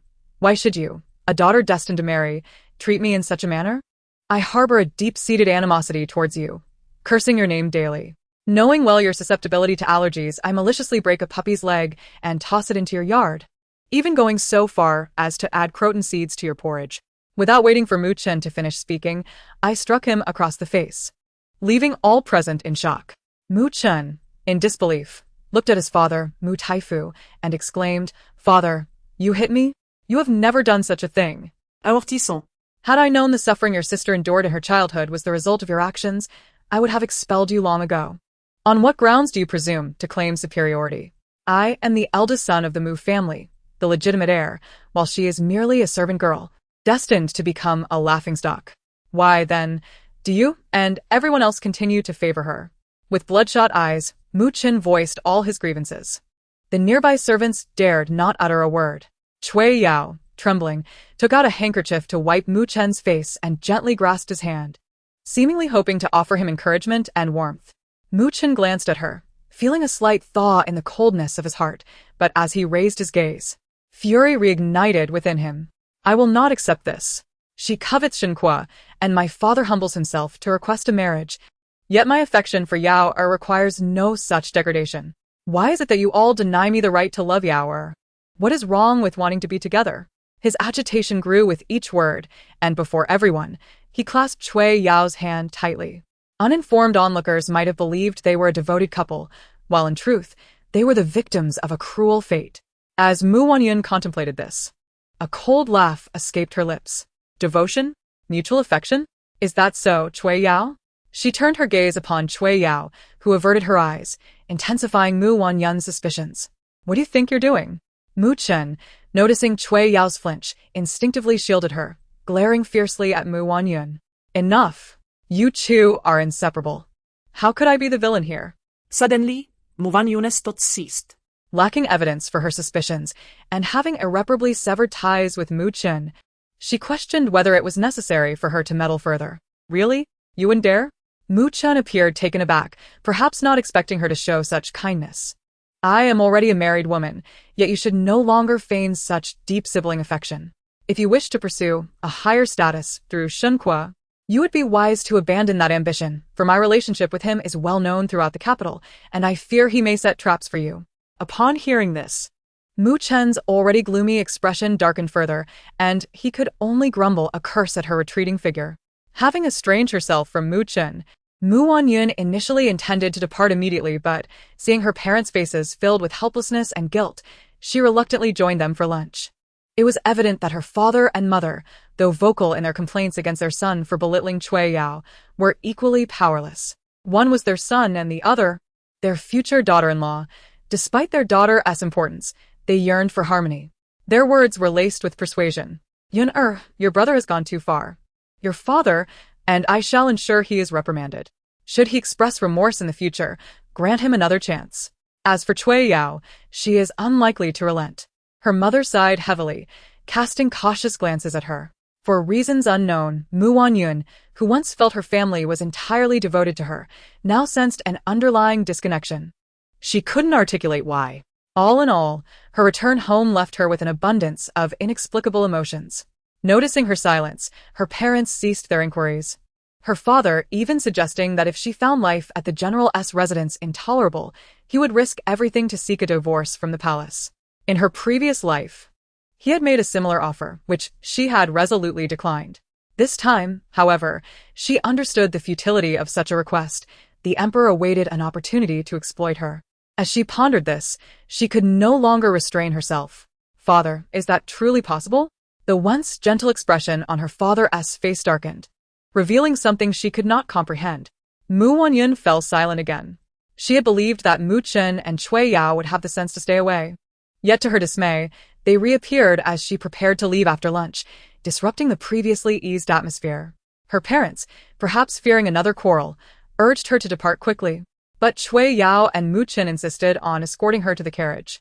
Wanyun realized this was Cui Yao's scheme, wishing to ascertain what benefits she, a married woman, had gained from her family. How would she feel if she knew that over half of the Mu family's assets were now in her hands? Her father, a high-ranking official, maintained his integrity, while her mother lacked business acumen, leaving her to manage affairs from a young age. Years ago, she had inadvertently saved a merchant, a wealthy businessman from Jiangnan, and had since invested in numerous ventures, amassing wealth and establishing shops, leading to the current prosperity of the Mu family. Yet, because she was an unmarried woman, she had kept these matters concealed from outsiders, fearing for her reputation. Now, She was wrongly perceived as a thief seeking to plunder her family's wealth. Indeed, when she had followed the merchant's advice to register all her shops in her name, she now recognized it as a wise decision. She spared no expense for her parents, but for Mu Chen, she would not part with a single coin. Though married, she still held authority over the household expenditures. As she returned to the general's residence, her mood remained somewhat affected. The contrast from her arrival was stark. Despite her efforts to conceal her feelings, the ever-watchful Hong Yu and Lu Qiao, who had served her since childhood, sensed her turmoil. The two maids, having witnessed the altercation between her, Cui Yao and Mu Chen, were just as shocked as Mu Wanyun. They struggled to comprehend how the gentleman they had once thought so noble could be a mere facade, aiming solely to achieve a union with Cui Yao. Reflecting on their previous belief that Cui Yao truly cared for their mistress, they were filled with regret. Recalling the words Mu Wanyun had shared on her wedding day only deepened their remorse. Having grown up together, Hong Yu and Lu Qiao were not only familiar with Mu Wanyun, but she was equally well acquainted with them. Thus, when she closed her eyes to rest, seeking clarity, she was very much aware of their hushed exchanges. Noting their trepidation about disturbing her, she finally spoke up. "Speak freely. Miss, you haven't fallen asleep?" Hong Yu exclaimed. Her excitement palpable. Indeed, Mu Wanyun replied with a nod. "Miss, we simply cannot understand how the gentleman has changed so drastically. Furthermore, why do mother and father, who have always favored you, remain silent this time? You have endured such great injustice." Lu Qiao spoke, her tone wavering as she observed Mu Wanyun's expression. "Perhaps inadvertently reopening old wounds. Perhaps we have misjudged certain matters," Mu Wanyun sighed, offering a vague response. The two maids appeared confused by her ambiguity. The distance from the Taifu residence to the general's was not great, and they arrived in a little over half an hour. Soon, the coachman announced their arrival. With the help of her maids, Mu Wanyun disembarked and returned to the general's residence. The atmosphere was bustling at the general's residence, with extensive renovations underway and a notable increase in the number of craftsmen. To avoid soil staining her newly made garments, Mu Wanyun took a longer route, entering through a side door. Were it not for the inconvenience, she would have preferred to create a dedicated entrance to her quarters. Nevertheless, she chose to remain in the general's residence, closing her doors to the outside world, living her life in solitude. However, she was well aware that remaining undisturbed was impossible. The troubles of the general's residence would inevitably come knocking at their door. Her predictions proved accurate. The tranquil days lasted less than 10 days before someone knocked on the door. When Hong Yu opened it, barely a crack, a swarm of people rushed in, all seeking money from her. Upon inquiry, it was revealed that they were the shopkeepers from various supply stores, claiming to come for the household accounts. Hong Yu and Lu Qiao, having been warned beforehand, did not let the opportunity slip by. They captured Steward Shen and brought him forth. "What do you mean?" "I am the steward of the residence," he exclaimed. "Then why did you run?" Hong Yu spat, bringing the steward closer. Addressing the person holding the bill, she declared, "Listen carefully. Ever since our young mistress entered the general's residence, she has been ill, surviving solely on ginseng, which has been paid for from her dowry. This ridiculous bill has nothing to do with our young mistress. Anyone who dares to disturb her again will face our wrath." As she spoke, several burly guards stepped forward, intimidating the shopkeepers who had initially been resolute in their demands.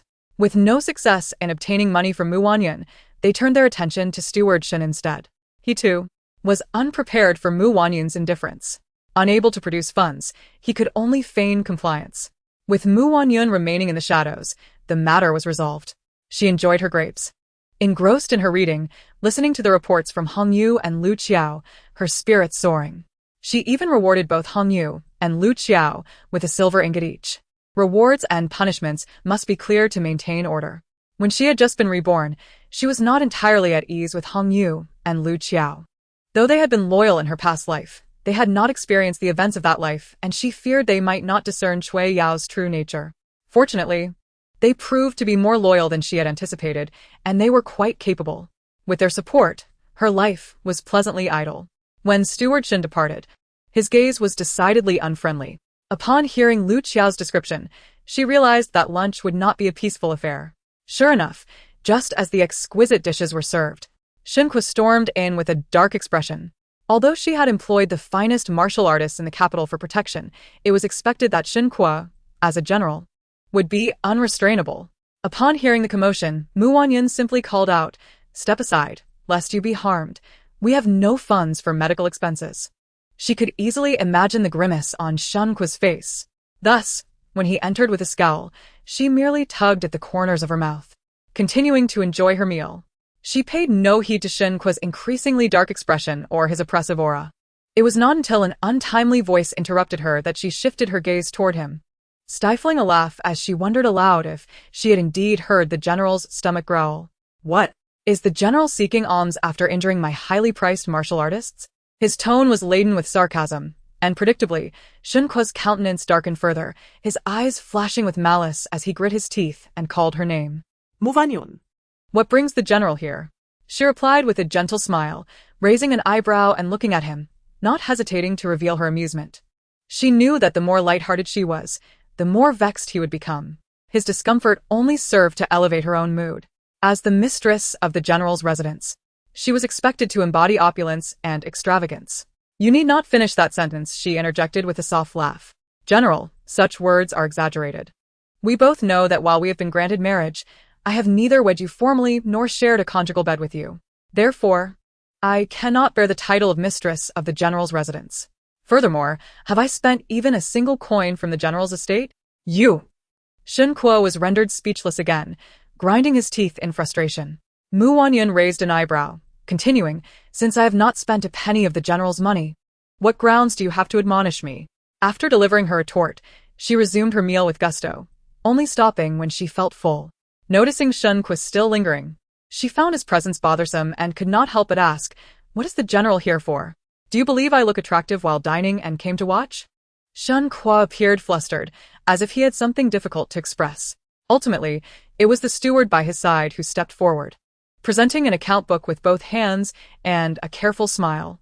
"Madam, now that you have entered the general's residence, you are indeed the mistress here. The general is loyal to the crown and would never defy his majesty. This is the account book of the general's residence. You will manage the household affairs, and the general will regard you more favorably." The steward's words were indeed deceiving. In her past life, she had fallen for such flattery.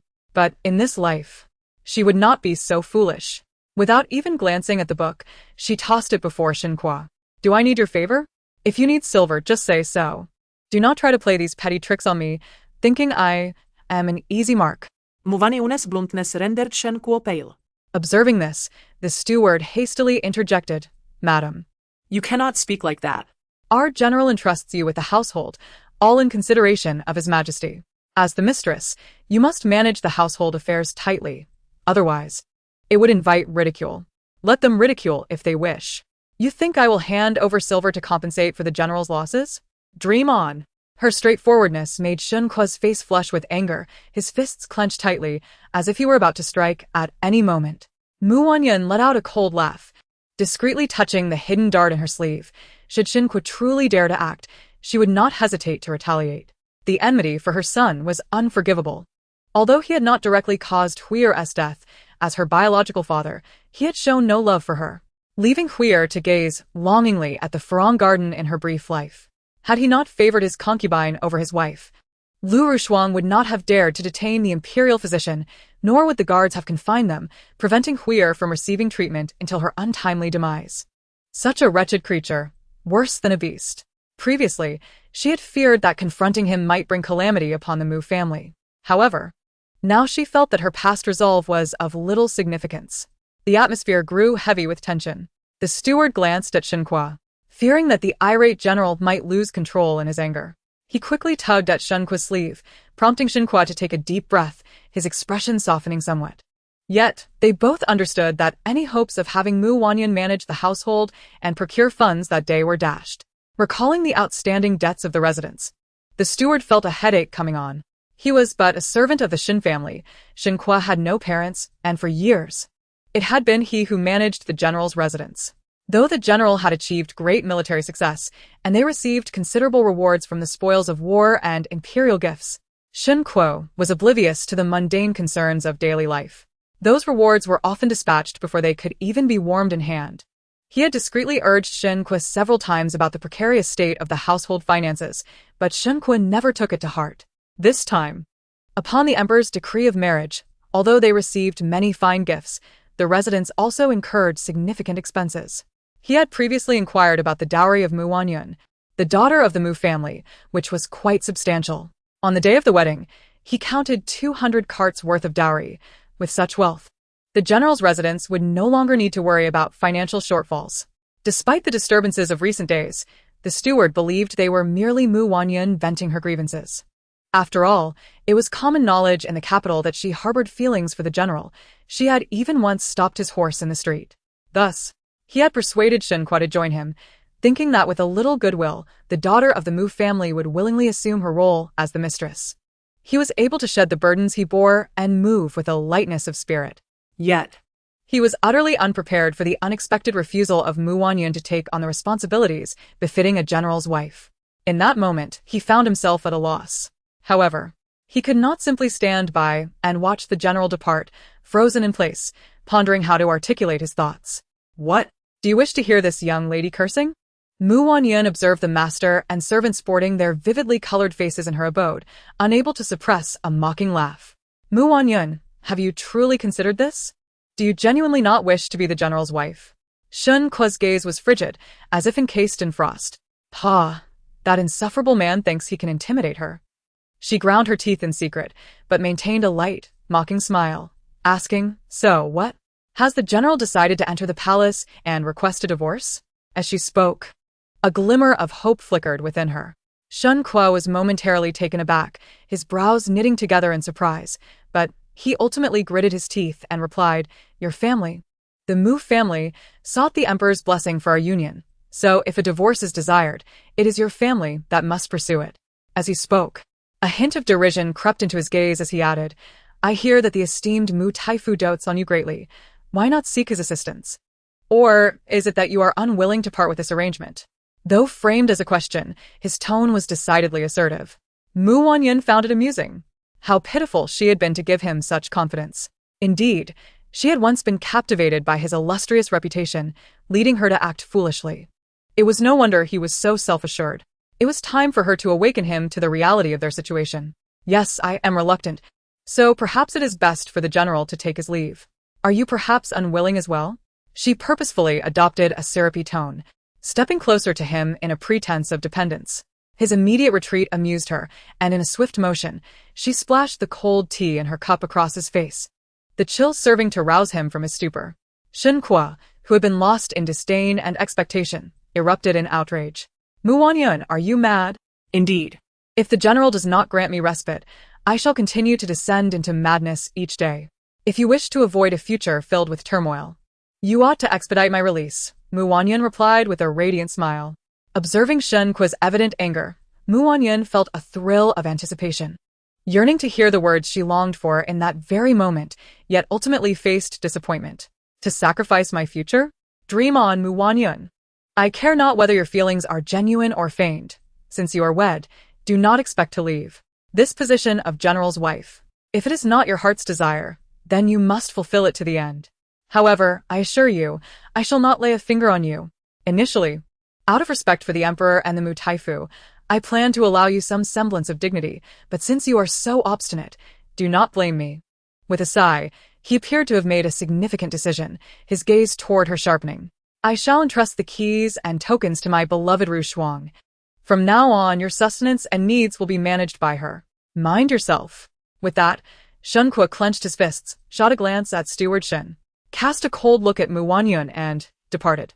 Steward Shen seemed inclined to pursue Shen Kuo to speak further, but the furious Shen Kuo was evidently uninterested in listening. With a deep sigh, Steward Shen glanced back at Furong Courtyard before reluctantly following suit. Once they had left, Hong Yu and Lu Qiao exchanged knowing glances, as if they had something to discuss. Wanyun stretched leisurely, eyeing them with a hint of impatience. "Speak freely. Miss, do you truly not care? After all, you are the bona fide general's wife. Why should you entrust matters to a lowly servant? Moreover, if you do not take charge, will you not be subject to their whims in the future?" Wanyun scoffed, retorting, "Consider this. If it were so advantageous, would it fall to me? To speak plainly, the general's residence is nothing but a mountain of debts, and their insistence on placing it in my hands merely reflects their reliance on my dowry. They wish for me to help them settle their accounts. At this revelation, both Hong Yu and Lu Qiao gaped in astonishment, seemingly caught off guard. How do you know this? Lu Qiao inquired, unable to restrain her curiosity. Reflect on our treatment since entering the residence. Do you truly believe that if there were a substantial sum to be gained, such fortune would come my way? Lu Qiao, known for her astute mind, quickly recalled Steward Shen's previous visit with those demanding payment, and she comprehended the situation entirely. Unable to contain her indignation, she exclaimed, "Pa, do they take us for fools?" Exactly. To avoid being a fool, we must keep a watchful eye on the courtyard. Furthermore, spread the word that I am unwell, and the household's provisions are not within my control. Also, mention that the general and I are at odds. Not only has he not consummated our marriage, but he also intends to withhold the household management from me. Miss, is this truly wise? If word spreads, how will you navigate your life here? Follow my instructions. Wanyun insisted, her hestanje fleeting. Should she depart, she would do so with her integrity intact. The sooner she addressed this matter, the sooner she could extricate herself. Fortunately, Shen Kuo would not approach her due to reputational concerns. While she had briefly contemplated enduring the discomfort of another encounter for Huir's sake, she ultimately dismissed the idea. After all, in her previous life, Huir had clung to her hand until his dying breath, declaring that should he have a next life, he would not wish for her to bear his son, as he did not deserve a child of such merit. Without Wanyun's support, the renovations of the general's residence indeed came to a halt, with creditors blocking the entrance daily. Rumor had it that Shen Kuo had been tardy for court several times due to their incessant demands, receiving public reprimands from the emperor. Later, Shen Kuo seemed to have found a way to deter those creditors, as they ceased their visits. Wanyun enjoyed a few days of tranquility. Subsequently, she heard that Shen Kuo had brought Lu Ruoshuang into the residence. Perhaps due to financial constraints, the ostentatious wedding of her previous life was absent. Lu Ruoshuang merely arrived in a sedan chair. Nevertheless, there was no shortage of fanfare. It was said that Shen Kuo had even arranged for the front courtyard to be prepared for Lu Ruoshuang to reside with him. Given the proximity of her Furong courtyard to the front courtyard, it was nearly impossible for her to remain oblivious. Originally, the Furong courtyard had been set aside by Shen Kuo specifically for Lu Ruoshuang. In their quest for romantic entanglement, they had even opened a side door, which she later had blocked, yet the closeness of their quarters allowed her to hear everything clearly. Moreover, she was unaware if they harbored any peculiar preferences, as the sounds emanating from their quarters were so loud that they left her blushing, accompanied by the unmistakable sound of water, seemingly without a care for discretion. It was quite vexing. Ultimately, with no other recourse, she had her cat consume some medicine and provided it with several female cats to drown out the noise. One could not help but remark that Shen Kuo, despite his imposing stature, was utterly inept, even less competent than a mere cat. Contemplating this, Wanyun's mood brightened considerably. Ordinarily, the day following a concubine's introduction, she would be expected to serve tea to the mistress. In her previous life, Lu Ruoshuang had entered as a primary wife, utilizing her funds to host a wedding that rivaled the emperor's decree. Shen Kuo had grandly declared that Lu Ruoshuang need not serve her tea. This time, however, she was determined to ensure that Lu Ruoshuang would indeed partake in the tea of a concubine and simultaneously mock the less than cat-like Shen Kuo. Chapter 19. Serving tea. Wanyun rose early, instructing Hong Yu and Lu Qiao to assist her with her attire. On ordinary days, she would carelessly present herself, content with a modest appearance, her hair merely tidied and devoid of extravagant adornments. However, on this significant occasion, she felt compelled to exude the dignity of a matriarch. After a hearty breakfast, she adorned herself with golden hairpins and extravagant garments, sitting regally in the mistress's chair, awaiting Lu Ruoshuang's arrival to serve her tea. Time passed, and the sunlight grew increasingly glaring, yet Lu Ruoshuang still had not made her appearance. Adjusting her overly ornate hairstyle, she raised her hand to beckon a servant to inquire about the delay. Upon witnessing the situation, Hong Yu eagerly accepted the task and swiftly dashed out. Shortly after, she stormed back, her fury palpable even before she arrived. It infuriates me. How could a mere concubine dare to act so haughty? Hong Yu was too consumed by her anger to articulate her thoughts clearly. Green Xiao, sensing the urgency, quickly inquired about the details. After a moment of composure, Hong Yu explained, we had been waiting all morning for her to come and pay respects with tea, but she had no intention of coming at all. It seems the general said she was exhausted from last night and specifically excused her from the tea ceremony. Bah. What a piece of work. With that, Hongyu spat in contempt. The others present could not help but feel a twinge of dismay. Yet, Wanyun appeared somewhat amused, seemingly unperturbed by the matter. What did you say to her? Green Xiao pressed on anxiously.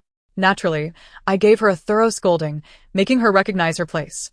Our young lady is wed to General Shen by imperial decree, and she, a mere concubine, dares to flaunt her privileges and not come to pay respects to the mistress? Does she not regard the emperor at all? Upon hearing this, Wanyun paused mid-sip, glancing at Hongyu with surprise, evidently impressed by her astuteness. After I finished, her expression changed. At this point, she should be hurriedly preparing herself.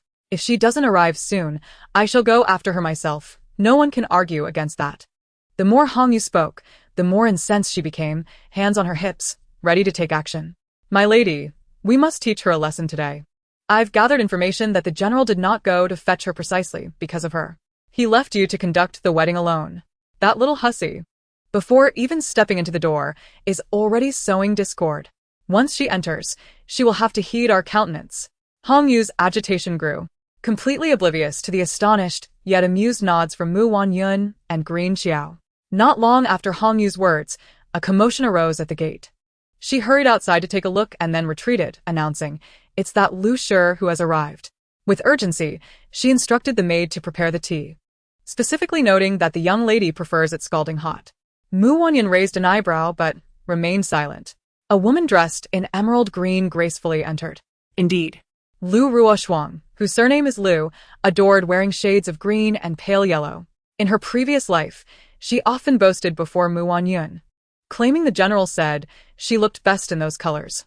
In her youthful arrogance, Wanyun had retorted, "Perhaps the general thinks you are only worthy of being the green leaves." Consequently, Lu Shi had wept, and upon Shen Kuo's return, he decreed that she should henceforth wear only plain garments. Thus, every time she attended a banquet, she donned simple attire, leading many to speculate that she had fallen from grace, and gradually, invitations to banquets in the capital ceased.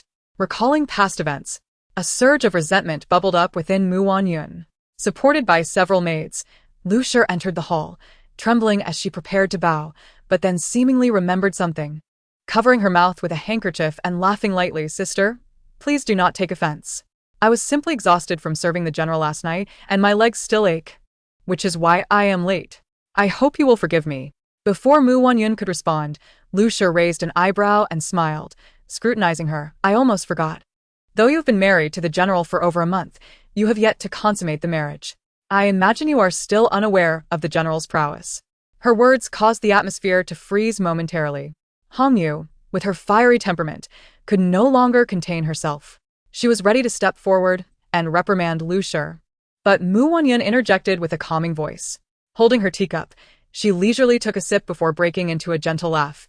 "Indeed, he is quite formidable. Just last night, my cat was in heat, chasing after several female cats. I was pondering who might be stronger, only to realize that the general is not as impressive as my cat." With that, Wanyun covered her mouth, unable to suppress her laughter.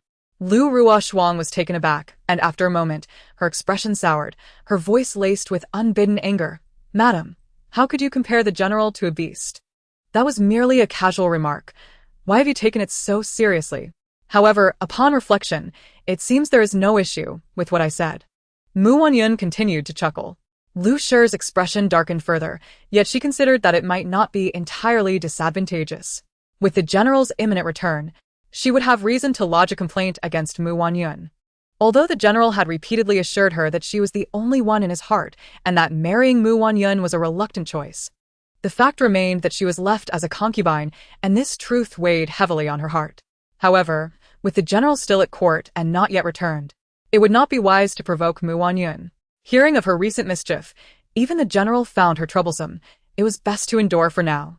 Thus resolved, Lu Shi's expression shifted through various emotions before settling on a forced smile. "Madam, you truly have a fiery temperament. I felt reassured upon coming here, as I expected you would be fierce and unyielding. It seems I was mistaken." Lu Shi laughed, signaling her attendants to present the tea they had brought from her hometown as a gesture of respect for Wanyun. However, Hongyu, quick on her feet, swiftly brought forth the hot tea and handed it to Lu Shi. Lu Shi froze, her eyes brimming with tears as she realized that the offering of tea might not be so easily bestowed.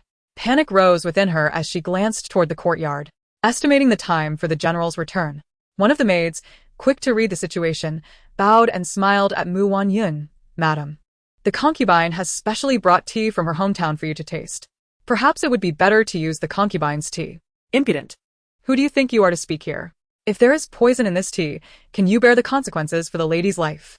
Green Xiao reprimanded sternly. "That is impossible, concubine," the maid began, but Lu Ruoshuang had already begun to weep softly, her voice melodious despite the tears. "I only wanted my lady to taste the tea I brewed myself. How could it be construed as poison? Or is it that my lady cannot tolerate my presence at all?" With that, Lu Ruoshuang cast a fearful glance at the tea in Hong Yu's hands. "I may come from humble origins, but I have heard tales of how the mistresses of great houses employ various means to torment their concubines. I thought my lady, being the esteemed daughter of the Grand Tutor, would not act like those jealous women. Had this been in her past life, such words would have surely disarmed Wanyun, compelling her to temper her demeanor for fear of tarnishing the Grand Tutor's reputation. Yet, it was precisely this mindset that had led her to suffer under Lu Ruoshuang's schemes. In this life, she would not allow such ethereal notions to constrain her. That was a dream. In her previous life, she had always strived for tolerance, hoping to be magnanimous. Yet Lu Ruoshuang's repeated machinations had rendered her a figure of jealousy and resentment, her reputation forever marred. Hence, in this life, she would fulfill their desires and become the very embodiment of jealousy and bitterness they expected her to be. "How dare you, Lu Shi? As a concubine, you are commanded to serve me tea willingly. If you are reluctant, does it mean you covet my position as the rightful wife? What is your true intention in refusing to serve me tea and insisting that I drink your dubious brew?" Wanyun declared, casting a subtle glance at Green Xiao, who understood the signal and moved to seize the teapot from the maid's hands. The maid, caught off guard, found the teapot in Green Xiao's grasp. "What are you doing?" the maid exclaimed, recovering from her surprise and attempting to reclaim the teapot. "Impudent! Seize her!" Wanyun slammed her hand on the table with authority, her presence commanding. Her narrowed gaze fixated on the tea now in Green Xiao's possession. She raised an eyebrow in anger. "If this tea was not meant for me, why this secrecy? Could it be true that it carries a sinister intent? Is there something wrong with this tea?" As she spoke, her glance shifted meaningfully toward Lu Ruoshuang. The latter's expression tightened, and she instinctively clutched her handkerchief, her gaze evasive. Wanyun had only intended to bluff, but Lu Shi's reaction was unexpectedly intense. Was it possible that the tea truly harbored some danger? Unthinkable. "Bring a doctor, at once. And do not forget to summon officials from the Ministry of Justice." Upon hearing this, Lu Ruoshuang and those beside her found themselves somewhat unsteady. "Madam, why must you?" Madam Wanyun appeared shaken, lamenting. "I have barely entered the general's residence and have already brushed against death several times. I am terrified." Lu's lips trembled, her complexion paling by the moment. As she noticed Wangyun's people hurriedly departing to seek a doctor and officials from the Dali Temple, anxiety gripped her. What should she do? She merely wished to embarrass Wanyun. "Madam, as the First Lady suggests, I shall bow and offer tea to you." Lu Ruoshuang took a deep breath, resolutely lifting the scalding tea, presenting it before Wanyun, saying, "Madam, I humbly present this tea to you." Chapter 20. A Life Lost. Wanyun, upon hearing this, adjusted her attire, sitting upright with a warm smile, seemingly satisfied. Lu Ruoshuang secretly exhaled in relief. After exchanging a few courteous phrases, enduring the heat, she raised the teacup above her head. "Madam, please enjoy the tea." She held it with utmost respect, yet the heat was unbearable, causing her fingers to tremble slightly. Wanyun observed her reaction, realizing Lu was nearing her limit, but it did not bring her satisfaction. Between them lay a life lost. There was no way to ease the resentment. Initially, she had not intended to deal with Lu Ruoshuang so swiftly. Having her serve tea was merely a means of collecting a small interest. However, her mind shifted suddenly. Given her understanding of Lu Ruoshuang, she surmised that poison was unlikely, likely something like croton seeds, intended to instill a warning. Thus, even if the officials from the Dali Temple arrived, the matter would likely be swept under the rug. After all, Lu was favored by Shen Kuo, who wielded military power and was a rising star within the court, capable of protecting a concubine. Lost in thought, Lu Ruoshuang found herself struggling to maintain her composure. Her once gentle features began to crack, revealing simmering resentment in her eyes. Her hands trembled, the teacup appearing perilously close to slipping from her grasp. The maidservants attending her grew anxious, and an older one stepped forward, expressing discontent with a perfunctory bow, urging, "Madam, the concubine is frail. If the general learns of this." "Enough. I was merely momentarily distracted and also parched." Lu Ruoshuang reached out for the teacup, but hesitated upon touching it, retracting her hand. Her arm ached from holding the tea aloft, and when she finally awaited Wangyun's reception, her strength failed her, resulting in a loud crash as the teacup fell, prompting her to scream in fright. "Impudent Lu, what are you doing?" Wanyun, not waiting for Lu to regain her composure, glared with icy fury. Lu Ruoshuang's eyes reddened, tears brimming, projecting an air of helplessness. "Madam, I saw it clearly. You did this on purpose." The maid swiftly jumped to Lu's defense, having been specifically assigned to her by Shen Kuo, much like the previous wet nurse who had served him since childhood. The death of the wet nurse had long since fostered resentment towards Wanyun, and she had grown accustomed to being treated with respect as if she were half a mistress of the household. Observing the plight of her son's beloved, she immediately stepped forward to defend Lu. "You have no standing to speak here. Show respect to the matriarch. Seize her." Before Wanyun could respond, Lu Qiao, her confidant, harshly reprimanded the maid. The maid attempted to assert herself, only to be restrained by several burly men who swiftly dealt with her. Wang Yun's men were seasoned fighters. Many retired soldiers from the frontier, robust and sincere, having endured hardships and genuinely considered Wang Yun their true mistress. They could hardly tolerate the impudence of an old servant toward their matron. A few slaps later, the maid's face swelled, and as she opened her mouth to speak, she realized she was bleeding, having lost her teeth. You hit me. Do you know who I am?" she stammered, covering her face. The warriors glared fiercely, causing her to shrink back in fear. After this ordeal, Lu Ruoshuang's expression darkened. She now understood that the general's prohibition against her approaching Wang Yun was indeed for her own good. "This woman is mad," she thought, her heart racing. She feared that Wang Yun might discover the tea had been tampered with and seize the opportunity to deal with her. She anxiously awaited Shen Kuo's return, her complexion growing increasingly pale, appearing even more fragile and pitiful. Suddenly, she met Wang Yun's cold gaze, causing her legs to tremble, and she knelt, saying, "Madam, I truly did not intend to. I thought you would take it. Are you insinuating that I intentionally released it to torment you?" Wang Yun's voice was frigid. Lu Ruoshuang's heart tightened. She trembled, unable to speak, her eyes reddening further, tears threatening to spill yet remaining unfallen. Wang Yun scrutinized her, suddenly laughing. "It seems you fear me? It's no wonder you would misunderstand my intentions. After all, it is merely a broken teacup. I can easily procure another." With a subtle gesture, she signaled to Hongyu, who promptly arranged for another cup of tea to be poured. Despite her awareness, Wang Yun frowned inwardly. It was still too hot.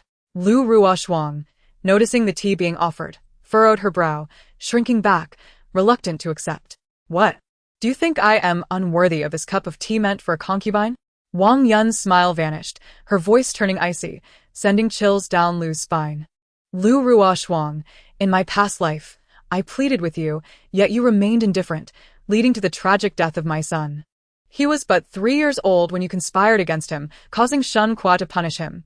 Recalling the painful memories of her past life, Wang Yun's heart ached like a knife, her gaze towards Lu Ruoshuang growing colder. "Of course not."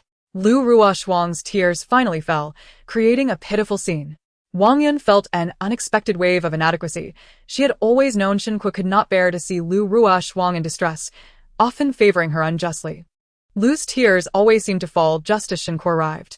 Yet this time, Shen Kuo would not return so soon, and Lu Ruoshuang ultimately would not receive her expected reprieve. "If not, then drink the tea. Do not let it cool, for my stomach cannot bear cold tea," Wang Yun said, a faint smile gracing her lips, though her eyes remained frigid. This series of events stirred memories of her past life, albeit with roles reversed. Indeed.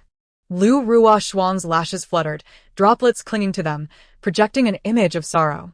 Trembling, she reached out to accept the cup, but Hongyu's hand quivered. splashing the scalding tea onto Lu Ruoshuang's hand, eliciting a scream of pain. Madam, I was wrong. I shall never again encroach upon the general. Are you implying that I tormented you out of jealousy, striving for your favor? Wanyun, exasperated, seized a vase and hurled it at Lu Ruoshuang's feet, causing her to pale and collapse in terror, trembling and shaking her head in denial. No, I did not mean that. I am foolish. Please spare my life. As she spoke, her peripheral vision caught a figure darting at the entrance, and she suddenly cried out, Madam, I recognize my mistakes. I truly did not mean it. Please forgive me. Wang Yun discerned her ploy, but regrettably, Lu Ruoshuang had underestimated her. As Lu Ruoshuang lay prostrate on the ground, trembling with fear, she resembled a pitiful figure being tormented by the rightful mistress. The maid acknowledged her mistake, vowing never to repeat it.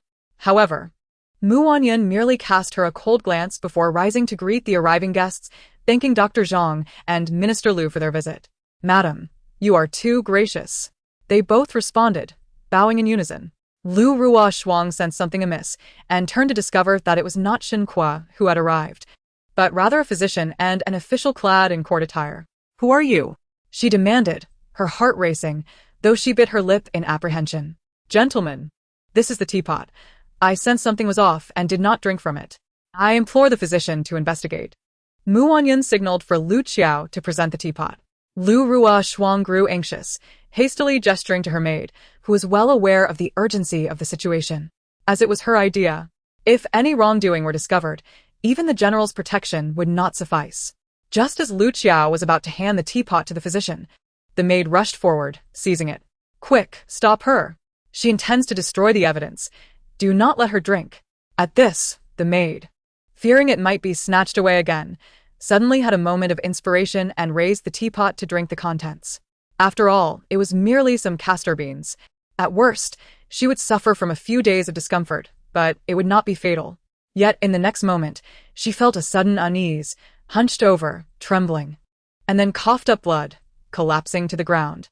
The unexpected turn of events sent shrieks echoing through the hall. Wanyun turned pale, her voice quaking. It is poison. How ruthless. To protect the master, she has risked her life. Such loyalty. As she spoke, her gaze shot coldly towards Lu Ruoshuang. Lu Ruoshuang, already terrified by the unfolding scene, sat paralyzed on the ground, and upon regaining her senses, shook her head vigorously. No, it is not poison. It cannot be poison. If it is not poison, then what is it? Lu, I did not wish to marry the general. Had I known he was already with you, I would never have entered this household. But how could you attempt to poison me? What a wicked heart you possess. Wanyun's face turned ashen, her body trembling, mimicking the very act she had learned from Lu Ruoshuang. It was uncertain how well she had mastered the art. Dr. Zhang had confirmed the substance, and, bowing to Minister Lu, declared, it is arsenic. Minister Lu immediately signaled to his aides, instructing them to escort Madame Lu away. Red Jade, make haste, she urged. Indeed. Minister Lu replied, glancing at Red Jade before addressing Wanyun. Madam, the suspect must first be taken back to the Dali Temple, and this one is beyond saving, Dr. Zhang lamented, extracting the silver needle and shaking his head. The body must also be returned to the Dali Temple. Wanyun nodded, her completion pal. But then suddenly recollected something. Of course, this Lu is dear to my husband's heart. On the day of their marriage, she went so far as to fabricate a story of bandit suppression to accompany him. I worry that this case may involve a homicide. Even if General Shen were to arrive, it would not change the outcome. Minister Lu, renowned for his integrity, garnered silent admiration from Wanyun. Chapter 21. A trip to the Dali Temple. Although she relished the thought of Lu being taken back to the Dali Temple, she still regarded her as the nominal mistress of the household. Ultimately, her primary desire was to witness Lu Ruoshuang's misfortune firsthand. Supported by several maidservants, she personally escorted Lu to the general's residence. Lu Ruoshuang was utterly terrified, crying out along the way, proclaiming her innocence. The officials at the Dali Temple had seen all manner of cases, who among them had not claimed to be wronged. Such intrigues within households were not uncommon, but it was rare for a concubine to poison the main wife. However, considering the recent scandal surrounding the imperial edict of marriage, where the bridegroom was both a civil and military official, the ensuing turmoil was hardly surprising. especially given the rumors of General Shen's favoritism towards his concubine at the expense of his wife. Lu Ruoshuang, pale as a ghost, could not concern herself with appearances, only longing for Shen Kuo to come to her rescue. The officials at the Dali Temple remained unsympathetic, their expressions impassive as they observed the commotion, while the curious bystanders craned their necks to learn the details. Unfortunately, the officials were all stern-faced judges, and none dared intervene. Wanyun, Kulachin Hadhan Kerchief. Watched the scene unfold, and after a moment's thought, could not resist interjecting, Minister Lu, this Lu is, after all, my husband's beloved. I hope you will treat her with care. I believe she did not intend to poison me. What? Poison? The onlookers, initially puzzled, were taken aback, their jaws nearly dropping in disbelief. Every household had its secrets, but a concubine attempting to poison the main wife was truly unheard of. Furthermore, witnessing the esteemed Lady Shen plead on behalf of her rival was both pitiful and unjust. Those in the know quickly shared their insights. It was said that General Shen had even resorted to violence against this wife within the palace, which explained her trepidation. Wanyun's pitiable demeanor only garnered her more sympathy from the crowd. Minister Lu cast a sidelong glance at Wanyun, as if contemplating his words, before merely bowing from a distance and preparing to depart. Just then, the sound of galloping hooves approached. Lu Ruoshuang recognized Shen Kuo at once and rushed forward, crying out, "General, save me! I did not poison the madam. They are trying to frame me." Shen Kuo had been preoccupied with matters of the day, his heart uneasy, constantly reminding himself of Wanyun's recent actions and his concern for Ruoshuang. After finally extricating himself from his obligations, he rode back with urgency, only to find he was too late. Without waiting for the horse to come to a complete stop, he leaped from the saddle, landing in front of the Dali Temple carriage. In a flurry, he struck down the officials restraining Lu Ruoshuang and caught her, who was trembling and nearly fainting, in his arms. "Ruoshuang, I have come too late." After a moment of comforting her, he suddenly realized that he had just struck the men of the iron-faced Yama of the Dali Temple, Lu Feng. A sense of dread filled him, but he maintained a calm exterior, though a hint of anger flickered in his gaze. "Minister Lu, what is the meaning of this?" he demanded, while he questioned Lu Feng. His heart was already certain that Wanyun had conspired with the Dali Temple official to bully Ruoshuang in his absence. His sharp gaze swept over the crowd and landed on Wanyun, prompting him to shout, "Mu, in my brief absence, you have caused such chaos. What do you intend to accomplish?" His unyielding accusations were familiar to Wanyun, who, instead of reacting with anger, trembled as if greatly wronged, tears welling in her eyes, rendering her speechless. Others began to voice their concerns. "General Shen, you are a hero protecting the realm, and we hold you in high esteem. Yet, you cannot blindly favor your concubine while neglecting the truth. Lady Mu has nearly been poisoned by her. She was just pleading for her." Impossible. Shen Kuo's forehead was beaded with anger, incredulity evident in his eyes as he glared at the speaker. "You are in league with Wanyun, are you not? How much did she pay you to slander Ruoshuang?" "General Shen." The man appeared taken aback, shaking his head vigorously. "I have always thought you to be a paragon of virtue." Shen Kuo raised an eyebrow, a wave of displeasure washing over him. But he had no time to dwell on it. As Wanyun feigned distress, he recalled the scheme she had orchestrated in the palace and chose to suppress his thoughts, turning his ire towards Lu Feng. "Minister Lu, I recognize your close ties with the Mu family, but this is a matter concerning my household. As the Dali Temple official, do you not think you have overstepped?" He hesitated, contemplating whether or not to voice his concerns about Ruoshuang's frail health, fearing that this incident might leave her permanently shaken. "I will not show leniency." Though he exuded authority, years of success had bred a sense of complacency. Most would find themselves intimidated, retreating in fear. However, Lu Feng was no ordinary man. Even when royal offspring heired, he remained unyielding, and no amount of pleading from the emperor had swayed him. How could Shen Kuo expect leniency? "General Shen is questioning whether I, the Minister of Justice, am acting out of favoritism?" Lu Feng's expression is a blend of amusement and complexity, yet he shows no fear. Shen Kuo notices this and recalls the rumors about Lu Feng circulating in court, feeling an unsettling premonition. He glances back at Wanyun, beginning to suspect that perhaps the matter is indeed a deliberate ploy against her. "General Shen, is my concubine truly innocent? This remains to be investigated. Could it be that you, General Shen, were aware of her intentions to poison Miss Mu from the start, yet chose to shield her using your power?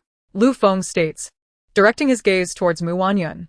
Her heart races with excitement, and she nods vigorously, but quickly composes herself, adopting a demure demeanor. For reasons unknown, she feels that Lu Feng's gaze holds deeper insight, as if he sees through her facade. How could this be? She barely knows Lu Feng, and she considers her acting skills to be quite commendable. What do you mean? Is Minister Lu refusing to show me any respect?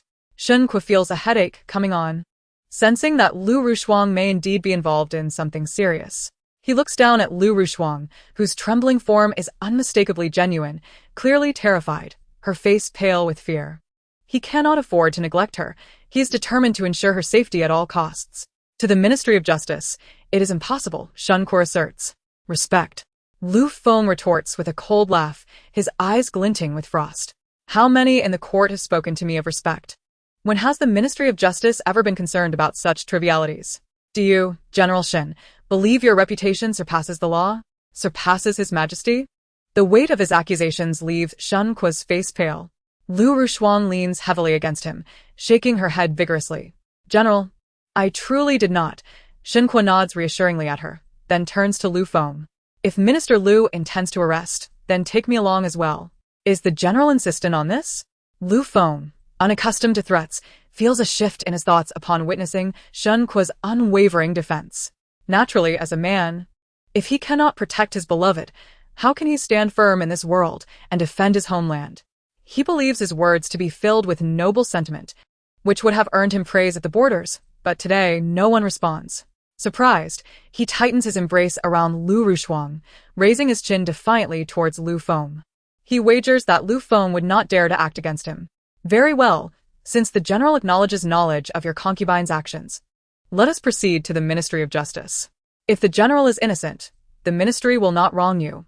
Of course, the implication of my words goes without saying.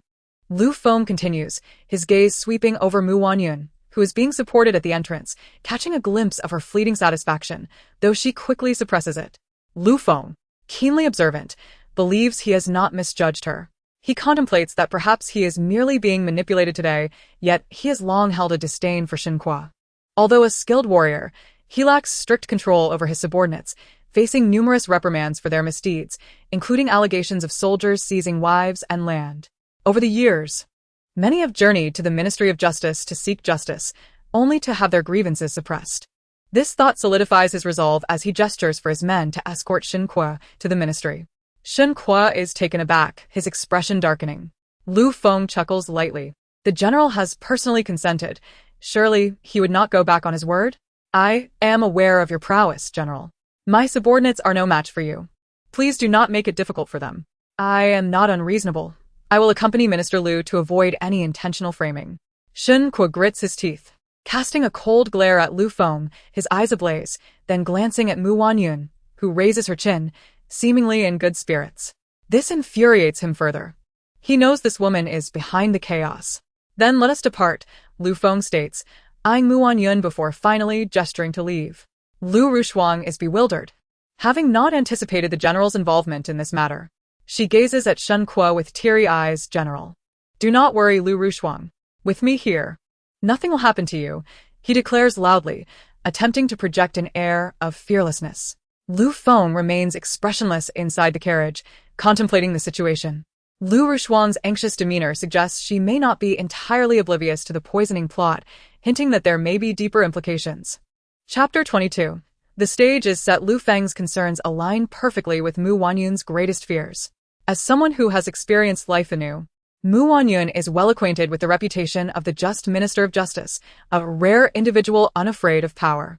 The person she sent was equipped with a token to summon him. Otherwise, why would such an esteemed Minister of Justice concern himself with trivial matters of the inner court? Reflecting on this, Mu Wanyun instructs her aides to deliver some of the evidence against Shen Kuo's subordinates to Lu Feng. Indeed, it is merely a portion of what she has gathered.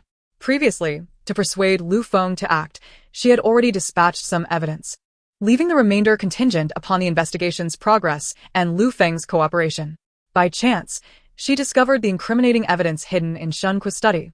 Realizing that the accusations against him were valid, revealing the true extent of his subordinates' misconduct, so egregious that it could not be overlooked. Moreover, Shen Kuo is not entirely ignorant of these matters. It is his indulgence that has allowed such behavior to flourish among his men. Shen Kuo's rise from the lineage of condemned traitors is no simple feat. She often hears that his subordinates are fiercely loyal to him. As the daughter of the Grand Tutor, she is not unaware of court affairs and public sentiment. Even though she does not hold Shen Kuo's favor, having spent years in his presence, she quickly deduced the intricacies surrounding the evidence she found in the study. Shen Kuo's ability to ascend to a general's position within nearly 8 years, following the disgrace of his family, is indicative of his talent as a commander and his adeptness in managing subordinates. The downfall of the Shen family was due to Shen Kuo's father's embezzlement of military funds, leading to the demise of 50,000 soldiers. The shockwaves of that incident still resonate, and yet, within a few years, Shen Kuo has managed to attain immense respect in the military, relying on the very evidence that could condemn his subordinates. She contemplates that the actions of his subordinates are likely a result of his own machinations, each incident a capital offense. Almost every leader among Shen Kuo's men bears some mark of guilt. While he publicly denounces them, he secretly pleads with the emperor on their behalf, leveraging his military achievements to shield them from punishment. Such a magnanimous general would undoubtedly inspire unwavering loyalty among his men. Even Wanyun cannot help but admire Shen Kuo's cunning. Yet, what of the innocents who have suffered grievous wrongs? She knows that Lu Feng has been diligently seeking evidence to exonerate these blameless individuals, and thus, she decides to furnish him with the evidence. Of course, even with this evidence, Lu Feng will struggle to sway those involved, much less challenge Shen Kuo. Therefore, meticulous planning is essential. In this back and forth, a partnership may yet be forged between Lu Feng and herself. With this thought, Wanyun smiles subtly, feeling that since she no longer confines herself to unachievable desires, her mind seems to function far more effectively. My lady, no, Miss Hongyu inadvertently slips, forgetting to address her appropriately in front of others. Wanyun had instructed her not to call her my lady, and upon receiving a glare, she quickly corrects herself, moving behind Wanyun to massage her shoulders while reporting. Miss, everything has been arranged, rest assured. Wanyun nods, delightfully closing her eyes. The bait has been cast. Now, she must await the outcome. Shen Kuo and Lu Rushuang believe she has been idle these past days, but in truth, she has been spending liberally. As the saying goes, money can accomplish great things. With wealth, she has people among Shen Kuo's ranks and even Lu Rushuang's. Otherwise, how could she have so discreetly acquired the items hidden away by Shen Kuo? How could she have incited Lu Rushuang, who had been explicitly warned not to visit her courtyard, to come and boast, even attempting to poison her? Certainly, it is also thanks to this incarnation of Lu Rushuang, who, not yet cunning and scheming, has allowed her plans to succeed. Otherwise, she would likely have encountered numerous obstacles. Contemplating this, a sense of perplexity suddenly enveloped her. Logically, given Lu Rushuang's humble origins, how could she possibly be acquainted with the intricacies of the inner quarters? Yet, in her previous life, she indeed possessed profound knowledge of these matters, causing her and Huir untold suffering. Wanyun stirred in her sleep, her brows furrowing. Upon noticing this, Lu Qiao hastily summoned a blanket to cover her, but was startled when Wanyun suddenly opened her eyes, nearly dropping the blanket from her grasp. I understand now, Wanyun exclaimed, her voice escaping her lips in surprise. Hongyu and Lu Qiao turned their attention toward her, and Lu Qiao, regaining her composure, inquired with a smile. Did the young lady have another nightmare?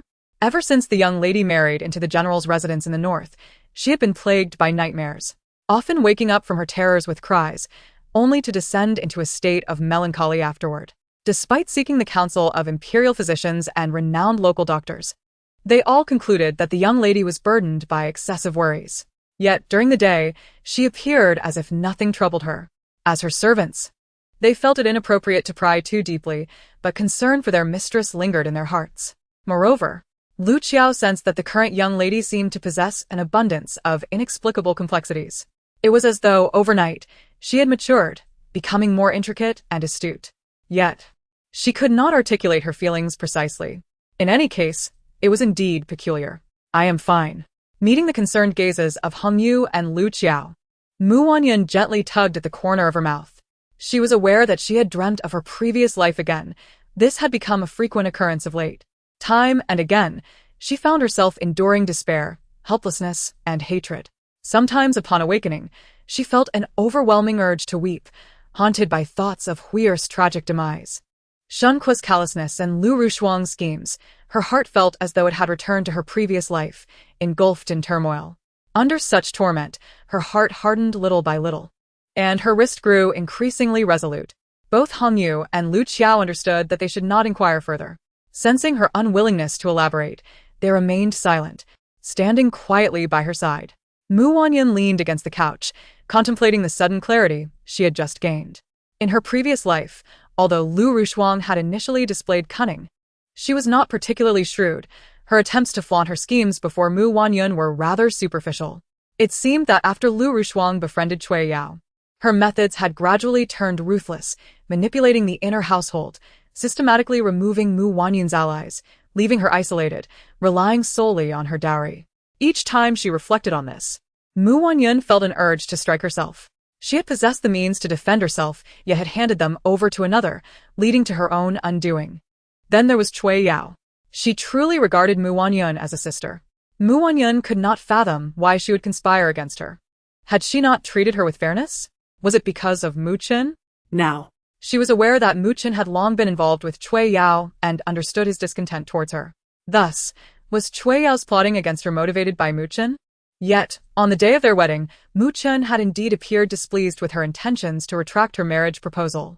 Conversely, it seemed that Cui Yao would prefer her to elope with the man she incessantly praised, Chong Zhuqing.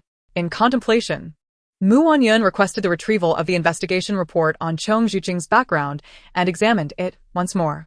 There appeared to be nothing particularly remarkable about him, aside from the fact that he was not as commendable as Cui Yao had claimed.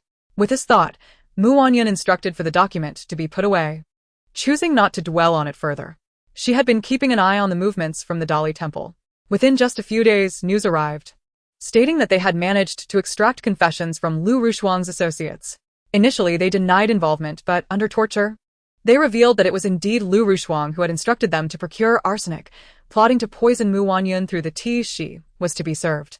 The shopkeeper also identified that it was Lu Rushuang's maid who had secretly made the purchase. Thus, there was both witness testimony and physical evidence. According to the law, a concubine who plotted against her mistress faced severe penalties. However, Lu Rushuang adamantly denied the accusations, swearing her innocence. Shen Kuo, in a fit of rage, pointed at Lu Feng and shouted, "Lies. All lies. Lu Feng, do not think for a moment that I am unaware. This is all a conspiracy between you and the Mu family to slander Lu Rushuang. I warn you, should you dare to harm her, you must first contend with me." Shen Kuo was unwavering in his defense of Lu Rushuang. Lu Feng found himself at a loss, ultimately compelled to enter the palace. The matter escalated to the court. Wanyun listened intently, her appetite improving as she occasionally sent inquiries to learn more. Shen Kuo's affection for Lu Rushuang was beyond reproach. Yet it remained to be seen how he would safeguard her life this time. Regardless of the outcome, it would undoubtedly be in favor of the palace's interests. Thus, she was confident that her actions were justified this time. In her past life, despite the rampant rumors of Shen Kuo's favoritism toward his concubine at the expense of his wife, she had tirelessly maneuvered to uphold the reputation of the general's residence for the sake of appearances. She believed that since she had married Shen Kuo, she was bound to the general's house, sharing both joys and sorrows. If the general's residence suffered, so would she. However, she never considered that her efforts to preserve the honor of the general's household would lead others to perceive her as incapable and unworthy of support, gradually diminishing their goodwill toward her.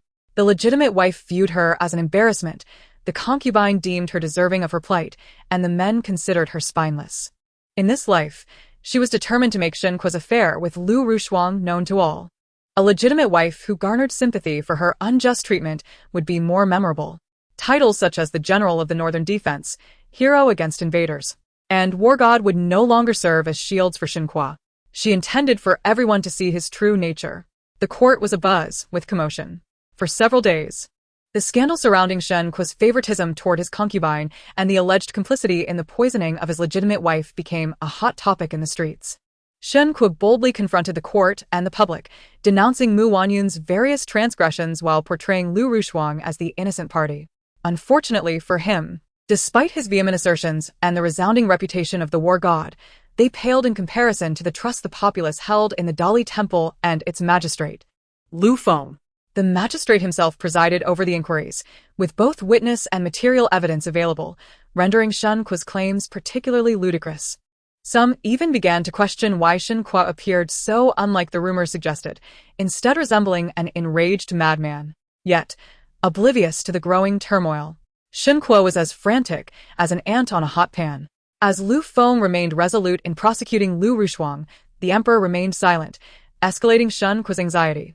In moments of desperation, one is prone to irrational actions. When Wanyun heard the servants urgently report that the general had returned, she knew her stage had arrived once more. Chapter 23. Stifling sensation before she even laid eyes on him, Shen Kuo's furious voice pierced the air. Wanyun, you vile woman!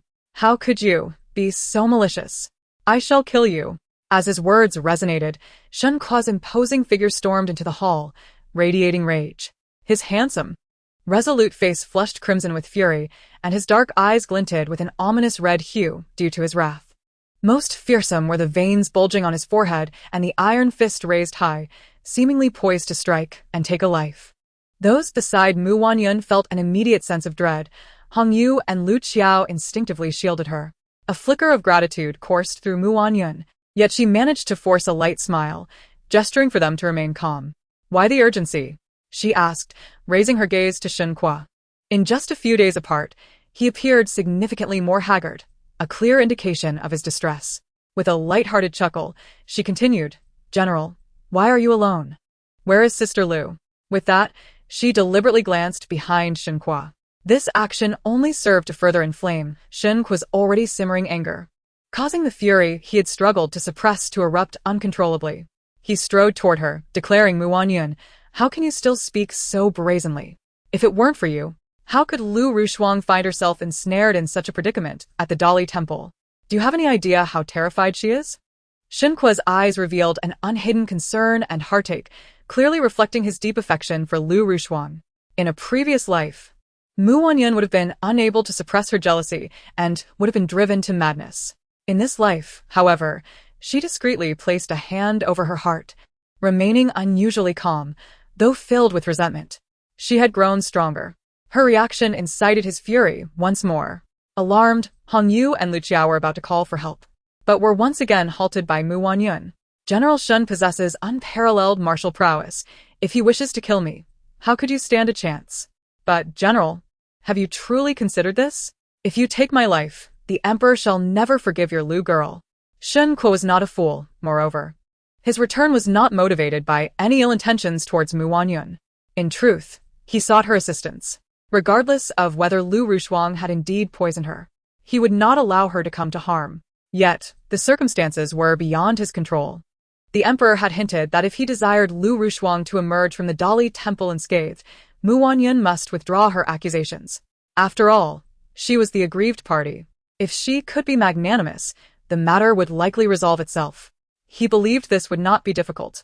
What Wanyun desired was the position of the general's wife, a role he had initially intended for Lu Rushuang. He had envisioned using Lu Rushuang's plight to provoke Wanyun, seizing the opportunity to expose Lu Rushuang's act of saving him, thereby revealing that only Lu Rushuang embodied kindness and grace. In contrast, Wanyun had merely usurped Lu Rushuang's position and exhibited jealousy and rudeness, rendering her unworthy of the role. Subsequently, he would welcome Lu Rushuang into the household, and everything would fall into place. However, he found that events unfolded in a manner entirely contrary to his expectations. After the marriage, public sentiment gradually shifted to favor Wanyun, while the reputation he had painstakingly built was swiftly deteriorating. He could hardly endure the anguish of being separated from Lu Rushuang and was forced to temporarily accommodate her feelings. Initially, he had intended to find another opportunity to reverse the situation. Yet, he was unexpectedly confronted with the matter of poisoning. He had already inquired with Lu Rushuang, who claimed she was incited by a servant to use a poison seed, intending only to embarrass Wanyun and make her the subject of ridicule within the household. He naturally believed Lu Rushuang. It was undoubtedly Wanyun who had played a cunning game, ensnaring Lu Rushuang. The thought of Lu Rushuang being wronged by Wanyun filled him with a desire for vengeance against her. Yet he recognized her point. He could not act. At least not yet. Having come to this realization, Shen Kuo took a deep breath, forcing himself to suppress the anger threatening to overflow from his chest. He slowly released the grip of the tiger claw he had raised, letting it fall, and took a seat beside Wanyun. The onlookers sighed in relief. Wanyun held a cup of steaming tea, casting a cold glance at him. She was aware that he had come seeking her favor. Before his arrival, she had already received a confidential letter from Lu Feng, the minister of the Dali Temple. The letter contained only a few sentences, which she had burned after reading. Though somewhat regretful, she was not surprised. After all, despite her confidence in her flawless plan, it was inevitable that flaws would be revealed to a seasoned investigator like Lu Feng. Furthermore, he was known for his integrity and would not be easily manipulated. Now that Lu Rushuang had been detained for several days, and Shen Kuo's reputation tarnished, it was already the greatest sincerity he could muster. With this thought, she took a sip of her tea, and just as she swallowed, Shen Kuo could no longer contain himself and spoke up. The incident had actually been orchestrated by a servant of Lu Rushuang, yet, if she were to die, there would be no evidence of her guilt. The general's intention is that your Lu girl, no, Lu concubine, is innocent. Her tone carried a hint of exaggeration, evident enough for anyone to detect the underlying sarcasm. Shen Kuo's expression darkened, yet he was compelled to nod stiffly. Lu Rushuang was inherently kind, unable even to crush an ant, so how could she resort to poisoning? I can assure you of this, he stated, casting a fleeting glance at Wanyun. At that moment, Wanyun met his gaze with a look of disdain. For a brief instant, their eyes locked. Wanyun remained composed, while Shen Kuo felt an inexplicable sense of unease, ultimately being the first to avert his gaze. Wanyun let out a light laugh. Since the general is so certain, why not clarify matters with the officials at the Dali Temple? It would be best to retrieve your beloved at the earliest opportunity. Do you think I do not wish for that? Shen Kuo was provoked by Wanyun's ambiguous tone, raising his hand to strike down, yet Wanyun remained unresponsive, calmly sipping her tea. Shen Kuo, consumed by rage, could only cling to the thought of everything being for Lu Rushuang and her unborn child to maintain his composure. I understand you have suffered grievances, but the rumors circulating outside are becoming increasingly absurd. You must continue living in the general's residence. Persisting in this manner is unbeneficial for you. It would be better if you went to the Dali Temple to clarify that you trust Lu Rushuang, asserting that the servant acted on her own accord. Or, you could claim that the servant is ill and did not poison anyone. Shen Kuo concluded, his gaze fixed intently on Wanyun, as if fearing her refusal. He quickly added, in the past, I have indeed acted poorly. As your husband, I owe you an apology. If you assist me this time, I promise to treat you as the mistress of the general's residence from now on, and I will entrust the household affairs to you. Wanyun was taken aback by Shen Kuo's unexpectedly calm and shameless proposal, unable to maintain her composure and bursting into laughter. What a grand illusion! Shen Kuo's laughter sent shivers down his spine, and the forced smile he had managed to maintain crumbled as he coldly inquired, what is so funny? I laugh at your foolish fantasies. Shen Kuo. You truly have the audacity to ask me to be magnanimous and withdraw the case against the one who attempted to kill me? You wish to push the blame onto a deceased individual? You claim your concubine is timid and kind-hearted. Are your eyes deceiving you? She seeks to kill me. Why should I let her off the hook? I am no bodhisattva. And what about you? At this moment, you should be kneeling and begging me for mercy, yet you want to hand over the general's household as troubles to me, expecting me to be the scapegoat? Do you wish for Lu Rushuang to die even more slowly? Wanyun's sarcasm and disdain were unmistakable. Shen Kuo's forehead throbbed with anger, his fists cracking ominously. Anyone else would have felt a twinge of fear, but Wanyun only felt contempt. What must I do for you to spare Lu Rushuang? Just tell me, and I will comply, Shen Kuo said through gritted teeth, having undergone an internal struggle. His tone was tinged with a rare hint of pleading. Wanyun gradually ceased her laughter, regarding the rarely humble Shen Kuo with a cool gaze that filled her with both coldness and satisfaction. Tilting her head in thought, she finally spoke. Very well, kneel before me and utter 3 times, I Shen Kuo am a scoundrel. I apologize to Wanyun. Unworthy as a husband, and even less so as a father. I deserve 1,000 cuts and to be childless. Only then shall I consider your request. Shen Kuo's eyes flared with rage. Show this man out. Wanyun promptly gathered her composure, preparing to dismiss him. However, she added lightly, by the way, I heard that Lu concubine has been feeling quite unwell these past few days. As Shen Kuo began to rise, his legs faltered, fists clenched tightly. His face contorted with hesitation and struggle. It is getting late. I should take a nap, Wanyun yawned, signaling for Hong Yu and Lu Qiao to assist her, without sparing Shen Kuo another glance. Wait. Shen Kuo's voice rang out from behind. Is the general not departing? Wanyun feigned indifference as she yawned again. You just said. I said to show you out, Wanyun feigned ignorance. Very well, you are my wife. I shall kneel to you. Noticing the impatience in Wanyun's eyes, Shen Kuo, resolute, bit the bullet and truly knelt before her. Wanyun's demeanor brightened as she quickly returned to her seat, looking down at him without uttering a word. Even with Shen Kuo on his knees, he still appeared rather tall. She felt no satisfaction. Although Shen Kuo knelt down, his back remained straight. His gaze was icy and fierce as he looked up at Wanyun with an air of arrogance. Just as he was about to inquire if she was satisfied, he noticed her yawning again. Gathering his resolve, he coldly declared, I, Shen Kuo, am indeed a scoundrel, unworthy of Wanyun, failing as a husband and a father. I deserve to be childless. As he muttered these words, his eyes bore a fierce glare at Wanyun, vowing to never forget the humiliation of this day. Wanyun, satisfied, turned away, silently thinking, did you see that? He is confessing to you. The thought of Hui Oi pierced her heart with pain. Suddenly, she no longer wished to continue this pretense, remembering that she had not recited the health scriptures to Hui for several days. She felt he might be upset and decided to retreat to the small Buddhist hall. Seeing her attempt to leave, Shen Kuo erupted, Wanyun. I have done everything you asked. Now, come with me to the Dali temple immediately. He seized her wrist with a strong grip. Taken by surprise, Wanyun winced in pain and, with a flash of hatred in her eyes, swiftly drew the hairpin from her head and aimed it at his hand. With a muffled cry, Shen Kuo felt the sharp pain of the pin piercing his palm, his shock and fury causing him to release her. He glared at her with bloodshot eyes, roaring, Are you mad? Shen Kuo, I believe it is you who has lost your mind. The esteemed general of the north, kneeling without regard for propriety and swearing a venomous oath, are you not afraid that your ancestors will rise from their graves to punish you? Is this my doing? Did I force you into this? Wanyun retorted sharply. You declare childlessness, yet you pride yourself as a dutiful son of the Shen family. Shen Kuo was nearly driven to madness, his chest heaving with rage. Fine, go confess to your ancestors of the Shen family, but do not hinder me. Wanyun seemed to ignore his fury. Are you toying with me? At that moment, Shen Kuo regained some semblance of reason. Toying with you? What games have I played?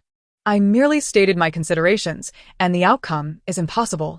I have tolerated you long enough. Are you seeking death? Shen Kuo suddenly lost all restraint. Gripen Wanyun's neck tightly. The sensation of suffocation overtook her, and she began to cough violently. Chapter 24. Almost strangled to death, Hong Yu and Lu Qiao, sensing the disturbance, rushed over to find their mistress's neck in the general's grasp. Her face had turned pale, and the imposing Shen Kuo, using sheer force, had lifted her off the ground, her feet dangling. Typically, Hong Yu and Lu Qiao trembled in fear at the sight of Shen Kuo, but seeing their mistress gasping for breath, they disregarded their fear. One dropped to her knees, banging her head on the ground, pleading desperately, General, I beg you, spare my mistress. If you must take a life to vent your fury, take mine instead. My life is of little worth. It matters not if I perish. But my mistress is a gift from His Majesty to you. You must consider His Majesty. Mentioning the royal decree only fueled Shen Kuo's ire further. Years ago, it was the emperor who ordered the Shen family to be stripped of their status and exiled. At that time, he was but 5 years old, watching his family fall from grace, enduring humiliation. He was the only one who survived. From the depths of despair, he clawed his way back to his current position, overcoming countless obstacles. Having earned the loyalty of his subordinates and established a formidable reputation, he was summoned back to the capital by a mere edict. It seemed like imperial favor, yet he knew the emperor harbored both affection and fear for him, loving his talents, but resenting his rising power. The marriage decree was both a test and a means to pit him against the esteemed tutor, Mulin. The emperor, with his grand aspirations and magnanimous demeanor, was, in truth, deeply suspicious and vengeful. He could not relinquish military power, forced to marry a daughter of the Mu family, betraying his beloved, all while feeling suffocated by the situation. Initially, he believed that by following the Emperor's plan, he could expose the Mu family's true nature, allowing him to regain control. However, after marrying into the Mu family, his reputation plummeted, and he found himself ensnared. Even the woman he cherished, Lu Rushuang, was now beyond his reach. The more he pondered, the more his anger flared. If he were still at the border, far from imperial scrutiny, he would never have felt so helpless. With this thought, his eyes turned a deeper shade of crimson. Emerging from a sea of blood, his rage was nearly impossible to contain. He felt that only by taking a life could he alleviate his suffering. He recalled how he had been tricked into kneeling and swearing a malicious oath. In that moment of anger, he had not considered the weight of his words, and now, his reason was utterly obliterated. Mu Wanyun, this is your own doing. Shen Kuo's fury consumed him, his grip tightening even further. Release my mistress. I will fight you. Hong Yu had long been planning to intervene, but seeing Lu Qiao's rational approach, she hesitated. However, realizing that even invoking the Emperor had failed to restore Shen Kuo's reason, she could no longer hold back. She charged forward, desperate to pry his hand from her mistress's throat. But she was no match for Shen Kuo, who flung her aside effortlessly, sending her crashing to the ground. Red Jade. Mu Wanyun's intentions were clear. She sought to provoke Shen Kuo into taking her life. Returning filled with rage, she intended for him to pay dearly. Yet she understood the difficulty of striking down a precious figure in the eyes of the Emperor and the common folk. Even with her cunning schemes, she could only hope to tarnish his reputation slightly. But if he were to commit the act of killing his wife, he could never escape the consequences. Seeing her loyal maid fall unconscious awoke a sense of clarity within her. If she perished, they would all meet a grim fate. Moreover, why should she grant him a swift death? Her huier had suffered slowly and painfully. No, she would not allow him to die so easily. Even if she risked her life, it was uncertain whether she could truly end his. With this resolve, she opened her eyes, straining against his grip. Managing to shift it slightly, producing only a faint sound. Shen Kuo, if I die, your Lu Rushuang shall not survive either. And your children will be lost before they are born. For the briefest moment, hesitation flickered in Shen Kuo's bloodshot eyes. Seizing the opportunity, Mu Wanyun thrust the hairpin towards his neck. As the pain registered, he loosened his grip, and she fell to the ground, quickly shielded by Lu Qiao. Mu Wanyun, Clutching her bruised neck, took deep breaths, finally feeling some relief before slowly rising with Lu Qiao's assistance. She glanced at the still unconscious Hong Yu, urging Lu Qiao to check on her. Lu Qiao, who had served alongside Hong Yu and shared a sisterly bond with her, was naturally worried, yet her primary concern was for her mistress. Especially as Shen Kuo discarded the hairpin on the ground, resembling a vengeful spirit, she instinctively positioned herself protectively in front of Mu Wanyun. Mu Wanyun patted kayo. Signaling her to calm down, then proceeded to sit down on a pearwood chair, sipping tea to soothe her throat before addressing Shen Kuo once more. General, hear me out. Even if you were to kill me, it would only hasten Lu's demise. To save her, seeking me is utterly futile. You venomous woman. The current plight of Lu Rushuang is entirely your doing, and yet you dare to deceive me. Although Shen Kuo has calmed somewhat, he remains incapable of a serious analysis. The remnants of his rage cause him to glare fiercely at Mu Wanyun. Chapter 25. Digging one's own grave, if I am not mistaken. The general must have received guidance to seek me out? Mu Wanyun gazes at Shen Kuo. How do you know? Shen Kuo exclaims in shock, but abruptly halts.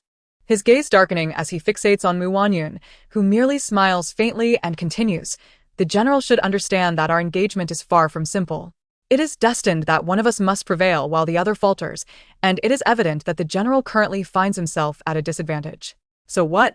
Shen Kuo dismisses her words, clenching his fists with an audible crack, seemingly unimpressed. The general, it is not that I am unwilling. But you should know that if the Dali Temple did not possess concrete evidence, they would not dare to detain you. What do you say? Mu Wanyun implies that he is aware Lu Rushuang intends to harm her yet expects her to withdraw her complaint, as if she were a fool. Shen Kuo evidently recognizes the insinuation in her words. Although he never admits it, he understands that Lu Rushuang may not be entirely innocent. But what of it? Mu Wanyun is unharmed, is she not? Conversely, he witnesses the death of his beloved caretaker, who raised him, leaving Lu Rushuang in a state of distress. With these thoughts, Shen Kuo's resolve strengthens once more. You have said so much, Merely hoping for Lu Rushuang's misfortune? Muklan. Speak plainly. What must occur for you to be willing to save her? If you dare to deceive me again, I shall not hesitate to bear the label of a murderer. As he speaks, Shen Kuo grits his teeth deliberately, convinced that Wanyun's calm demeanor is a consequence of his earlier intimidation. A woman ought to be dealt with appropriately. In this world, he will only treat Lu Rushuang with kindness. She saved his life. Without her, he would have perished long ago. He vowed long ago to care for Lu Rushuang throughout his life, ensuring she suffers no injustice. With this in mind, anxiety begins to grip him once more. How could Lu Rushuang continue to reside in such a place as the Dali Temple? Noticing the urgency in Shen Kuo's eyes, Wanyun discards any pretense of evasion and states directly, "General, you have been back in the capital for some time. You are surely aware of court affairs. Even His Majesty cannot interfere with the Dali Temple, especially with the current Dali Temple minister, Lu Feng. Instead of posturing in my presence, it would be wiser to seek a discussion with Lu Feng. Your words are meaningless. How can you?" Shen Kuo gestures dismissively, his expression one of defeat. At the Dali Temple, he had already employed both persuasion and coercion with Lu Feng, yet the man is impervious to both. With no alternative, he had entered the palace, kneeling outside the imperial study, pleading for the emperor's mercy. However, he had not even caught a glimpse of His Majesty, only receiving a message from a trusted aide advising him on whom to seek. Despondently leaving the palace, he pondered for a while before realizing that the one he ought to seek was likely Wanyun. Thus, he returned. Yet her words leave him momentarily disoriented. Could it be that he has misunderstood? Wanyun does not overlook the confusion on his face. After a brief pause, she continues. I do not believe there truly exist people or matters that are impervious to reason. It is certainly a matter of not appealing to their preferences. Instead of wasting time here, the general would do well to consider how to persuade the unyielding Dali Temple minister or ponder what he desires. With that, she disregards Shen Kuo, sipping her tea leisurely. However, she notices that Shen Kuo is not entirely unmoved. A rare hint of hesitation crosses his resolute face before he stands up, lost in thought, and walks outside. Once he is out of sight, Wanyun rises and summons Green Xiao, inquiring about Hong Yu's condition. Upon hearing she is yet to awaken, anxiety grips her heart. She instructs someone to fetch a doctor while deciding to check on her personally. Wanyun is well aware of Shen Kuo's strength. Just moments ago, he had kicked Hong Yu several meters away, causing her to collide with a pillar. She feels a pang of worry. As she walks, she commands that a reliable and fierce individual be sent to the Dali Temple to inform Minister Lu that the matter has been resolved. From there, it is up to him. Green Xiao acknowledges and departs to carry out her orders. Shen Kuo exits the Furong Garden, his expression vacant as he returns to his study. After sitting in silence for a while, he activates a mechanism leading to a secret chamber. In the hidden chamber, he retrieves a box containing a stack of papers.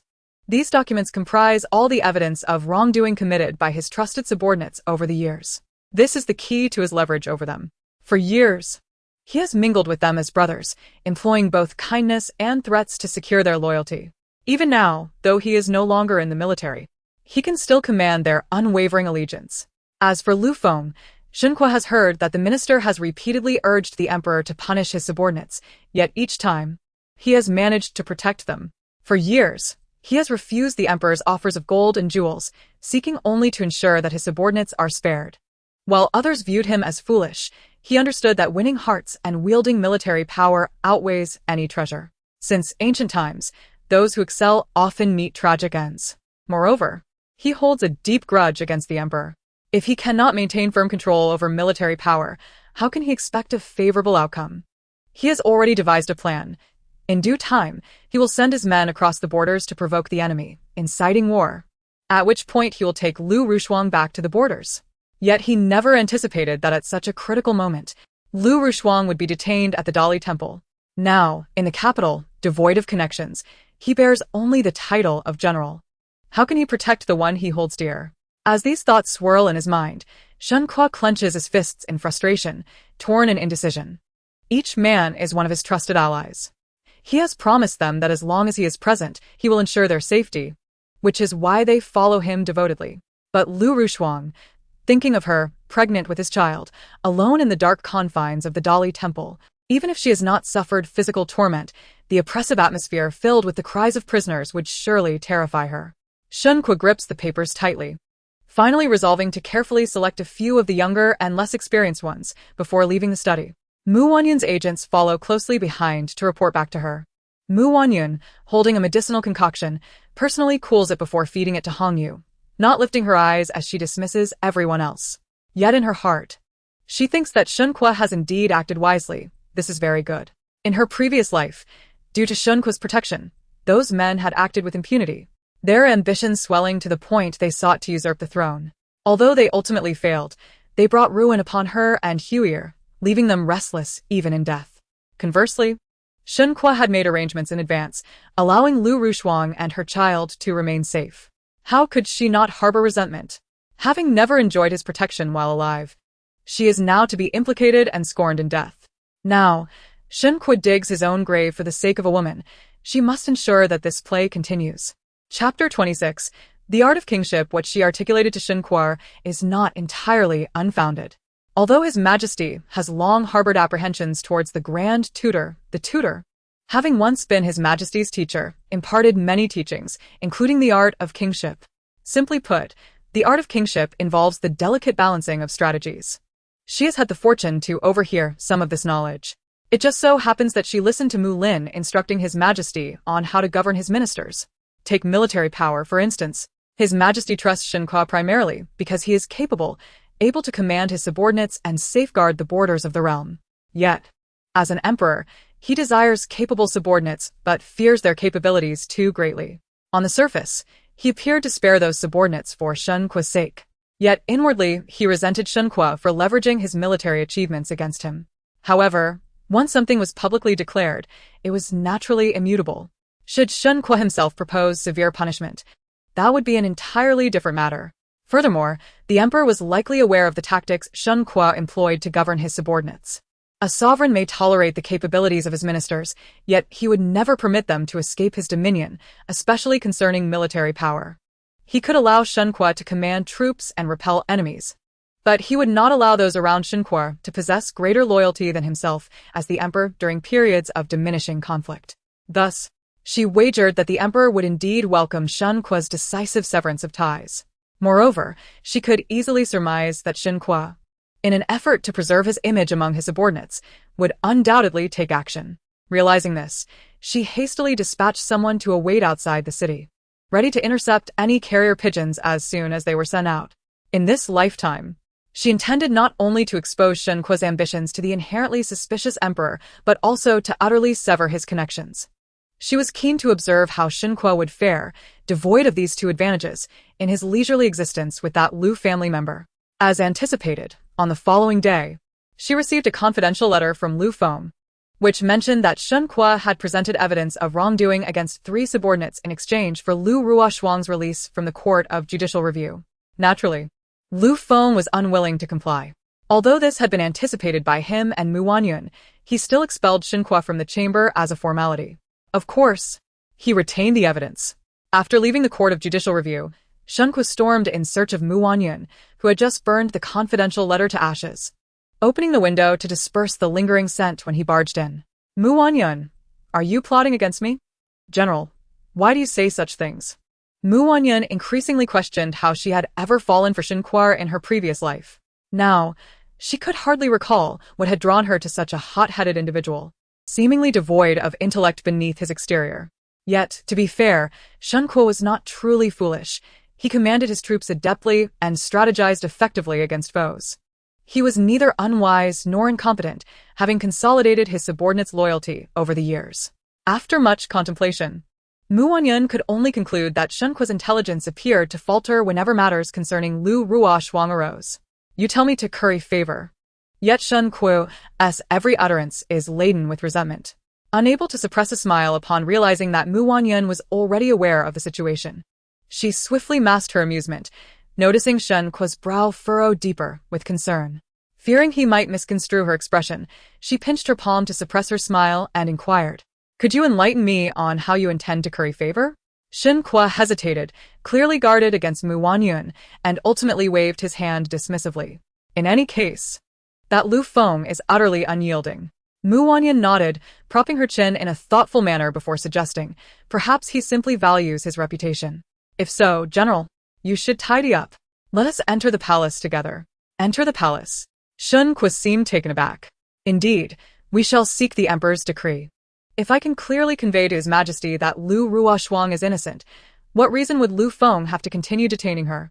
As she spoke, she called for assistance to prepare her attire and adornments, gently urging the still-dazed Shen Kuo. General, time is of the essence. You must prepare swiftly. Perhaps today we can bring Lu Ruoshuang home. Shen Kuo felt his mind buzzing, his mouth opening and closing as a multitude of questions flooded his thoughts. Yet he did not know where to begin. Finally, he cast a glance back at Wanyun, seemingly seeking confirmation of her words. Wanyun disregarded Shen Kuo's uncertainty, intent on utilizing his infatuation to execute her plans before he regained his composure. After all, why should she relinquish the monumental credit for this endeavor? Her aim was to demonstrate her capabilities to those in power above her. With a mere demonstration of her acumen, Shen Kuo had obediently presented the evidence, thus allowing the Emperor to seamlessly position his own associates. And this was merely the beginning. She sought to send a clear signal to the Emperor that she, Wanyun, was more indispensable than Shen Kuo. With these thoughts in mind, Wanyun, adorned in resplendent attire and adorned with jewels, departed the general's residence alongside the poised Shen Kuo, taking a carriage towards the palace. Perhaps due to the psychological shadow left by their previous visit, Shen Kuo observed her warily throughout the journey, his mistrust evident, especially as the carriage entered the palace grounds. Fully aware of his apprehension, she maintained a demeanor of gentleness and innocence. Thus, the two stood in the Emperor's study, maintaining an uneasy truce. She was the first to kneel, expressing her remorse for having inadvertently caused a rift between Lu Ruoshuang and the general, which led to Lu Ruoshuang enduring hardships in the court of judicial review and causing the general distress until she learned of Lu Ruoshuang's pregnancy with his child, prompting her to seek clemency from the Emperor. The Emperor, seated behind the imperial desk, bore a cryptic expression, seemingly struggling to comprehend the unfolding drama. At that moment, a trusted eunuch hurried over and whispered in his ear. The Emperor furrowed his brow slightly before relaxing it, his gaze shifting with keen interest to the tearful and gentle Wanyun before raising his hand to signal the eunuch to withdraw. After a prolonged silence, he finally spoke. Since this is a misunderstanding, I am not unwilling to show leniency, however, regarding Lu Feng. With each word from the Emperor, Shen Kuo's expression tightened further. Even at this juncture, he remained somewhat disoriented, perceiving the situation as peculiar. Why was Wanyun proactively beseeching the Emperor for his mercy? It felt undeniably strange to him. Chapter 27. The news spreads Lu Xiqing was indeed a commendable official devoted to the people's welfare, and the minister's wife held immense gratitude and admiration for him. However, the true perpetrator had already met his end, and Lu Xiqing, fearing there might be an ulterior motive, continued to detain Lu Ruoshuang. Yet, given Lu Ruoshuang's timid nature and her pregnancy, how could she possibly remain imprisoned? The general was deeply concerned and implored the Emperor to issue a decree commanding Lu Xiqing to release her. Lu Xiqing, known for his integrity, would only be swayed by the Emperor's authoritative word, leaving them feeling powerless in the matter. Wanyun's heartfelt plea resonated with the Emperor. Lu Feng was a minister he had personally promoted, a rare loyal servant who could not be spared even if royal relatives were guilty. He had always been a reliable asset, yet at times his rigidness was a source of frustration. The last incident involving the favored consort's brother had coincided with her pregnancy. Since his ascension, the Emperor had yearned for heirs, and thus he had instructed Lu Feng to postpone action. Yet Lu Feng had disregarded his orders, leading to the consort's distress and subsequent miscarriage. If the child had been a prince, he would have held Lu Feng accountable. Rumors circulated that Lu Feng was impervious to anyone's counsel, even the Emperor's. This displeased the Emperor greatly, yet he found himself unable to reprimand Lu Feng. However, this time, it was evident that Lu Feng had achieved his desired outcome. The Emperor's decree aimed to uphold Lu Feng's reputation for righteousness, while simultaneously demonstrating that even Lu Feng must heed his authority. With this in mind, the Emperor's mood lifted considerably. He no longer found Wanyun's face strikingly similar to Lin's irksome. Nevertheless, formalities must be observed. In light of these circumstances, I shall issue a decree. He promptly summoned silk and began to compose his edict. After completing it, he handed it to a eunuch for delivery, then glanced toward the two kneeling before him. My loyal subjects, your harmonious union brings me great comfort.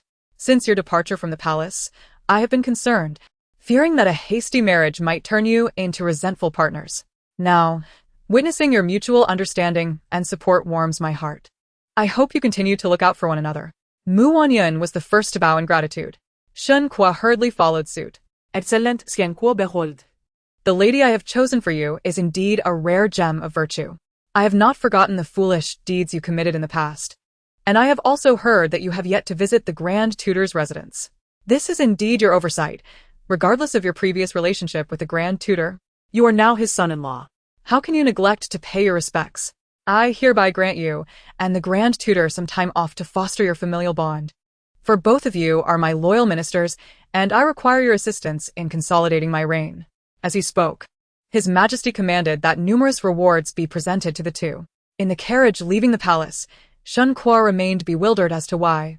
When he previously sought the emperor's favor, he was directed to the appropriate person, yet this time, the emperor was so accommodating. Furthermore, the impression he had of the emperor not favoring Wanyun had seemingly shifted. He tugged at his hair in frustration, ultimately concluding that perhaps he had been deceived by Wanyun once more. The emperor had indeed intended for him to seek Wanyun's hand. With this realization, a surge of anger ignited within him. Had he not been tricked into sabotaging his own prospects? For a fleeting moment, he contemplated confronting Wanyun. However, her sudden innocent smile caused him to second-guess his suspicions.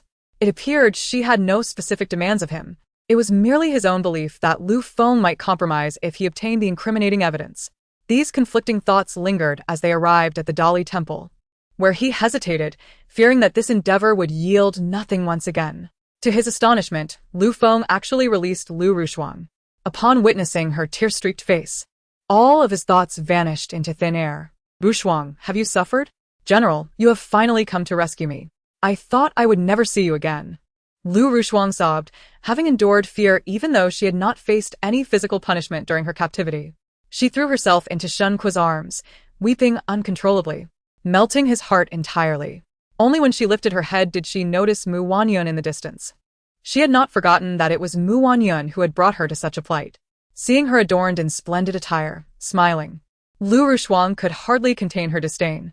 Madam, I have met the lady, she stammered. I dare not impose further.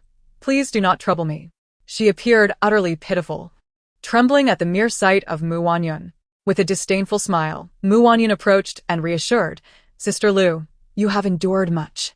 Rest assured, I have spoken to His Majesty on your behalf, and I believe in your innocence. Moreover, with your condition, it is wise to avoid remaining in such a perilous place for too long. Be cautious for the sake of your unborn child. Upon hearing this, Lu Rushuang momentarily dazed, struggling to find her words. Before she could respond, Shen Kuo had already scooped her up in his arms. Rushuang, let us return home. As Lu Rushuang nestled against Shen Kuo, she watched Wanyun grow increasingly distant, unable to suppress her triumphant smirk. Wanyun cast a glance back, unable to stifle a sneer. What was there to be proud of? Today, the Dali Temple was particularly lively. Those who had previously petitioned for justice gathered to express their gratitude to Lu Feng for his efforts in punishing the callous frontier generals. Lu Feng glanced at Wanyun beside the carriage and suddenly raised his voice. If you truly wish to show your appreciation, direct it towards General Shen. Had he not gathered the evidence and presented it to me, I would not have been able to resolve the case so swiftly. General Shen? The crowd murmured in surprise, for they had previously heard that Shen Kuo had obstructed the case. After all, many of them were his subordinates, having fought alongside him in numerous victorious battles. But could merit justify the suffering of the innocent? Indeed, the temple's minister had just learned that Shen Kuo had not intentionally hindered the reporting of the crime. It was merely due to the ongoing war.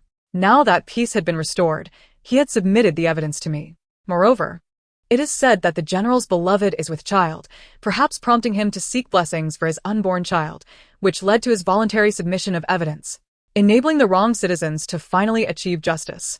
Upon hearing this, the crowd recalled the earlier scene of General Shen carrying his beloved away, and they remembered the mention of the general's concubine being with child. Suddenly understanding, they hurriedly knelt and bowed in gratitude towards the direction of the general's residence. We were mistaken about General Shen. Thanks to him, we have finally seen the day of justice. I recall there was a water leak in General Shen's residence a while back, yet he had no funds for repairs. Truly, He is a devoted official for the country and its people. I am but a humble mason. Tomorrow I shall go to General Shen's residence. I shall join you. Wanyun overheard this as she was about to board the carriage, feeling astonished. However, considering the dire state of the general's residence, any assistance with repairs would be welcome. Such a commendable General Shen deserved to be lauded.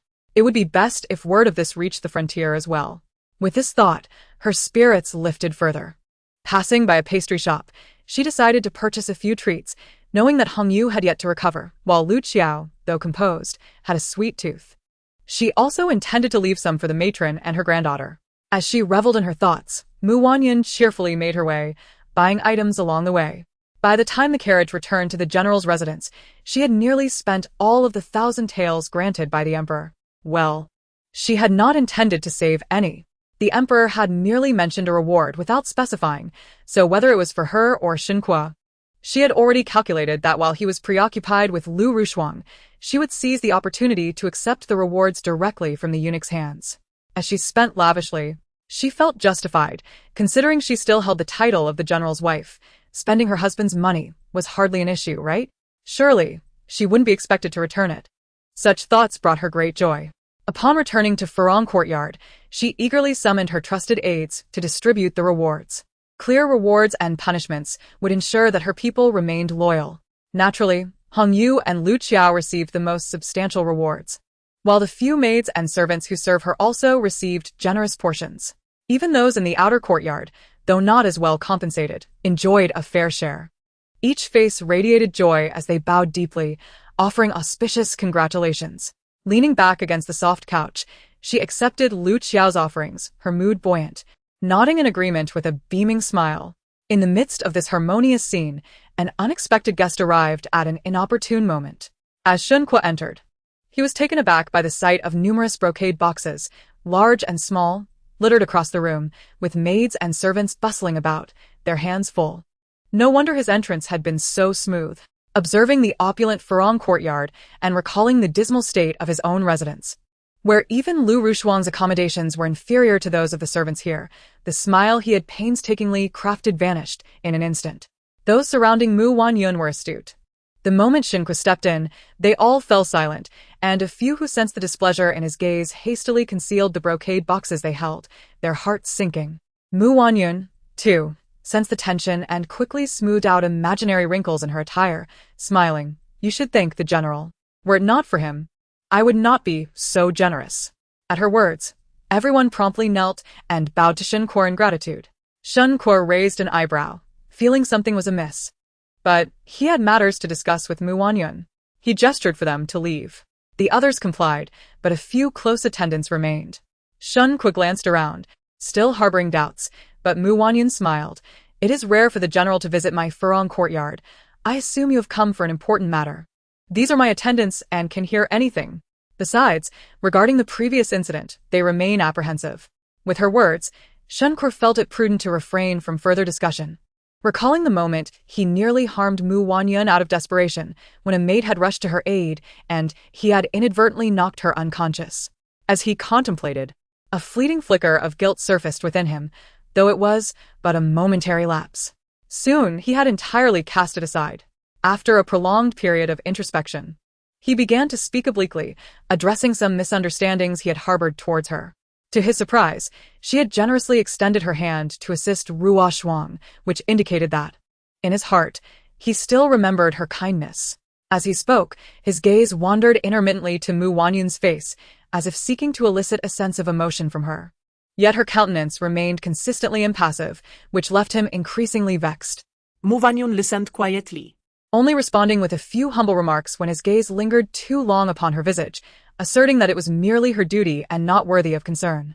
She was acutely aware that Shen Kuo would not come merely to express gratitude and could surmise some of his motives. She chose not to prompt him, waiting patiently for him to broach the subject himself. After what felt like half an hour, fatigue began to etch itself onto her face. And it was only then that Shen Kuo grew anxious, his words becoming halting. Is there anything else the general requires? If not, I must take my leave to rest, she said, yawning as she rose, allowing Lu Qiao to assist her.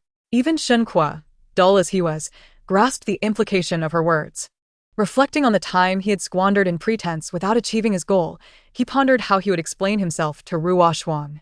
Finally, with a steely resolve, he blurted out, "Mu, I have come to retrieve the reward bestowed upon me by the emperor.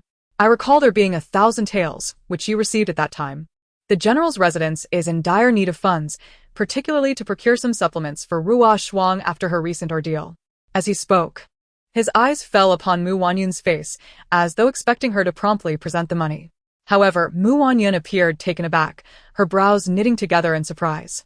After a moment of astonishment, she queried, "Are you referring to the rewards given by the emperor today? But were they not meant for me?" Shen Kuo's expression darkened immediately, his impatience palpable as he flicked his sleeves in irritation. "You must understand, Mu, that these rewards were given by the emperor in consideration of my standing. Moreover, I am aware that your dowry is substantial. Do you truly intend to haggle over this as well? I had thought you might have changed in recent days, that I might have come to regard you more favorably." His words were both a threat and a form of reassurance. In essence, he was saying, "Wise up and hand it over, and perhaps I shall look upon you with a modicum of respect, otherwise consider your options." His imposing demeanor intimidated the other noble ladies present, yet it did not faze one who had already faced death. Mu Wanyun's frown deepened at his threats. Unfazed, she responded with a hint of resignation, "It is not that I refuse to give, but rather that I have already expended." "What do you mean expended? How could you possibly spend 1,000 taels, Mu?" Shen Kuo interrupted, clearly incredulous. Yet as his gaze fell upon several remaining brocade boxes, he hesitated. Ultimately, a realization seemed to dawn on him, his icy eyes narrowing with displeasure as he demanded, "Was this intentional?" "Mu, you..." The Lady Lu suffered greatly. "All of us, from myself to the servants, have been on edge, unable to eat or sleep properly. Now that she is safe, it is customary to bestow rewards. Understanding the accounts of the household, I concluded that it would be unwise to squander money indiscriminately, hence I only rewarded the servants." As she spoke, she gestured towards the brocade boxes on the floor. "These are specifically set aside for Lady Lu, and there are provisions for those beside you as well." Her words left Shen Kuo at a loss for words, his face oscillating between crimson and pale, ultimately settling into a scowl. With a forceful sweep of his sleeves, he made to depart. Remembering something, Mu Wanyun hastily followed. "General, there are supplements among the emperor's gifts.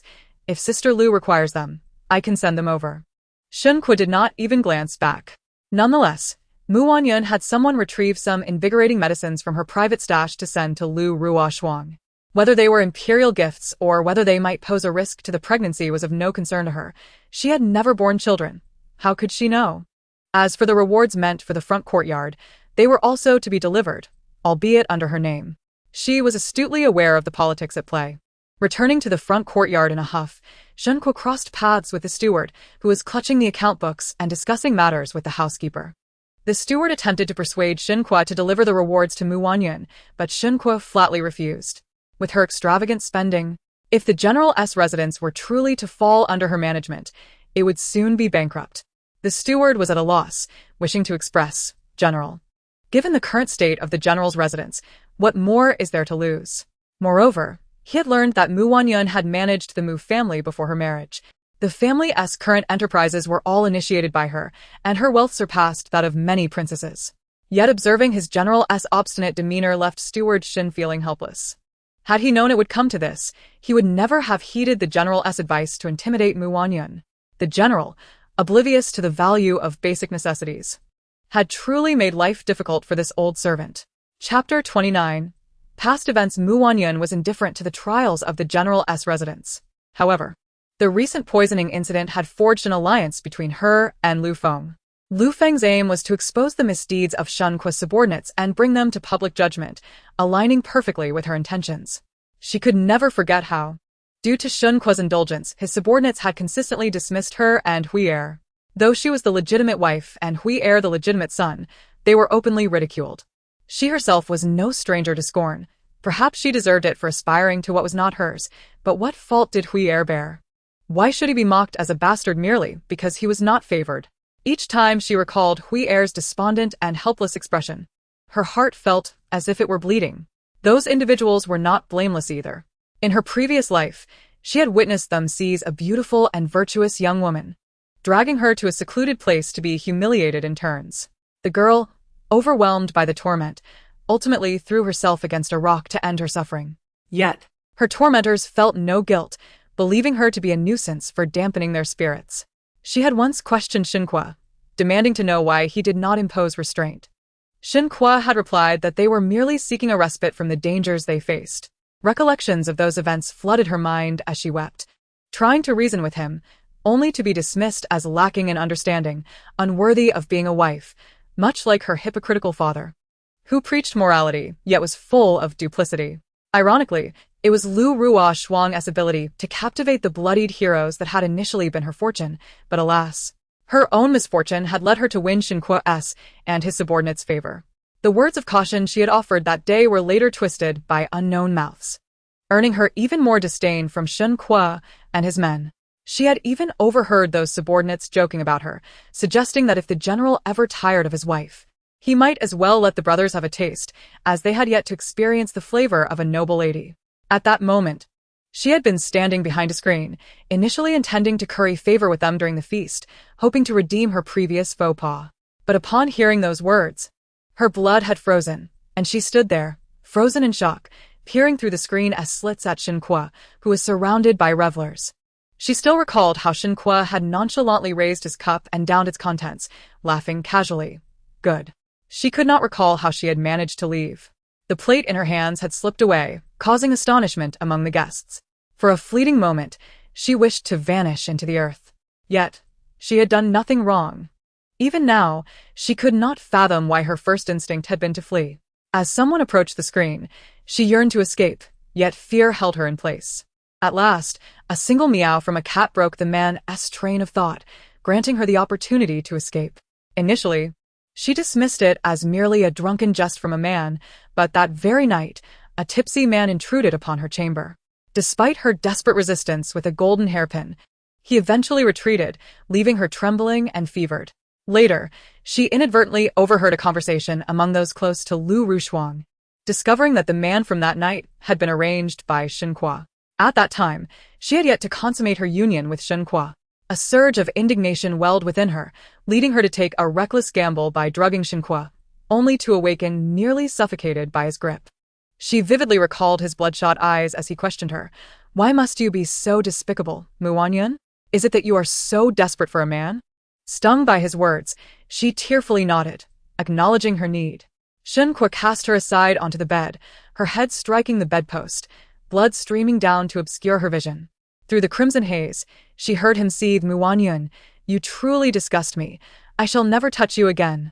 Little did she anticipate that from that singular encounter, she would conceive Hui Er. Hui Er was a radiant light in her life. In those moments, she thought perhaps enduring this life was tolerable. Yet, tragically, she could not hold onto Hui Er. The child was pushed into the frigid waters by Sun Er under Lu Rushuang's instigation, falling ill from the cold. What began as a minor ailment escalated when Lu Rushuang lamented that Sona was frightened, prompting Shen Kuo to forbid her from seeking a doctor. Thus, Hui perished from neglect. Wanyun awoke in a cold sweat, realizing after some time that she had been reborn. Yet, the pains of her past lingered like a festering wound, tormenting her in dreams, making it impossible to forget Hui Er or the hatred that consumed her. Before she could fully extricate herself from her reverie, a commotion erupted outside. She was acutely attuned to sounds. Even the footsteps of her attendants were instantly recognizable. Realizing the voices did not belong to anyone in her courtyard, she softly inquired, "What is happening?" Almost immediately, a serving girl hurried in to report, "Miss, it is Lu Yinyang. Hong Yu and Lu Qiao have gone to intervene." The girl, who had been waiting outside, appeared timid, yet not objectionable.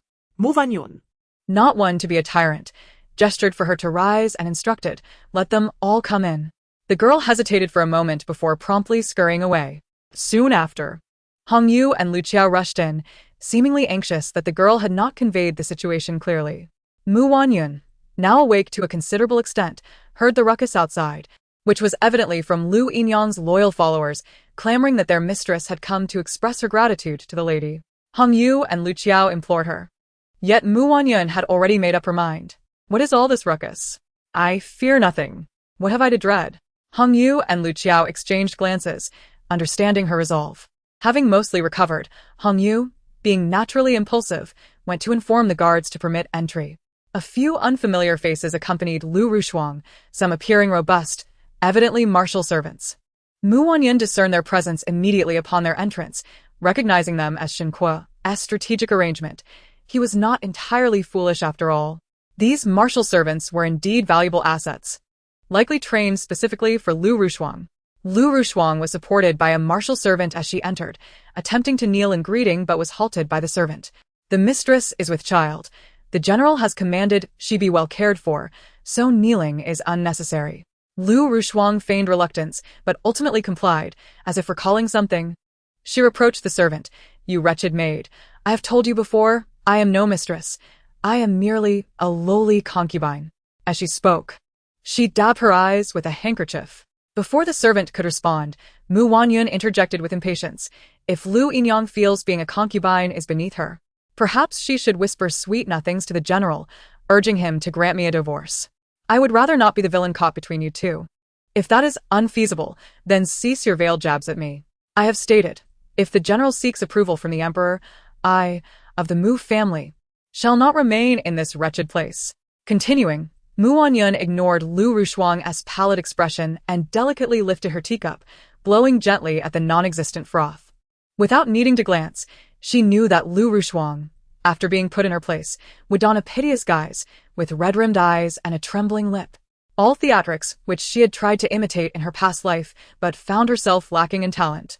Perhaps her upbringing had instilled in her a sense of dignity that she could not abandon. Yet, she remained curious about how Lu Rushuang, with her humble origins, had acquired such cunning. Reflecting on her own upbringing, she felt a pang of nostalgia for her father, who had personally guided her education and engaged esteemed tutors, treating her as his cherished jewel. The thought brought a bittersweet ache to her heart. Lu Rushuang, regaining her composure, spoke again. Sister, please do not misunderstand. My visit is not one of jealousy. Rather, I come to express my gratitude. I have heard that my safety this time is due to your magnanimity, and I hold you in great esteem. Such flattery is unnecessary. Firstly, you know well whether you are innocent. I cannot pretend camaraderie with someone who has wronged me. Secondly, the general claims you hail from a respectable family, yet I am not convinced. The general indulges in all manner of women, but my family has a code. Never shall I refer to a woman of dubious origin as sister. Lu Rushuang's eyes brimmed with tears, resembling a wounded rabbit, pitifully wringing her handkerchief. The martial servant beside her rose to defend her, yet Mu Wanyun remained undeterred, sipping her tea with calm. The servant, unable to contain her indignation, was restrained by Lu Rushuang, who appeared to suppress her own frustrations. I understand you disdain me, and I reciprocate that sentiment. However, believe me when I say I never intended to poison you. I am not so foolish. Yet, the past is past, and dwelling on it serves no purpose. Since I have acknowledged your kindness, I shall address you as sister. Moreover, I must thank you. Had you not set fire to the General's residence, he would not have had me stay in his courtyard, which, I must admit, is quite exhausting. As Lu Rushuang spoke, she provocatively glanced at Mu Wanyun, subtly adjusting her attire. Hongyu, unable to contain herself, was about to speak when Mu Wanyun silenced her with a look, then discreetly chuckled. Perhaps the laughter was too sharp, as it drew a frown from Lu Rushuang, who shot her an annoyed glare. My dear sister, do not take offense. I simply recalled your reminder. As the matriarch of the General's household, it is indeed my duty to provide him with additional concubines. With that, her gaze swept over the maidservants behind Lu Rushuang, and she chuckled lightly. These few would do quite nicely. They are no less than you. Why not elevate them to concubines? She smiled, her eyes sparkling with mischief as she observed Lu Rushuang's faltering composure. The countenance of my younger sister appears rather pale, and her health is quite frail. Such a delicate state, coupled with her pregnancy, renders her vulnerable to the general's whims. Moreover, there remains the unfinished tea ceremony from that day. One could argue that my sister is not even regarded as a legitimate concubine within the household. Lu Rushuang gritted her teeth in silence, her body swaying slightly. Mu Wanyun, observing this, chose to feign ignorance, inwardly scoffing at the thought of her sister daring to come closer.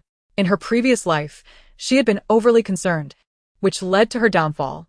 In this life, her disdain was palpable, and with the demeanor of a mistress, she felt no need to intervene directly. What are your thoughts? Sister?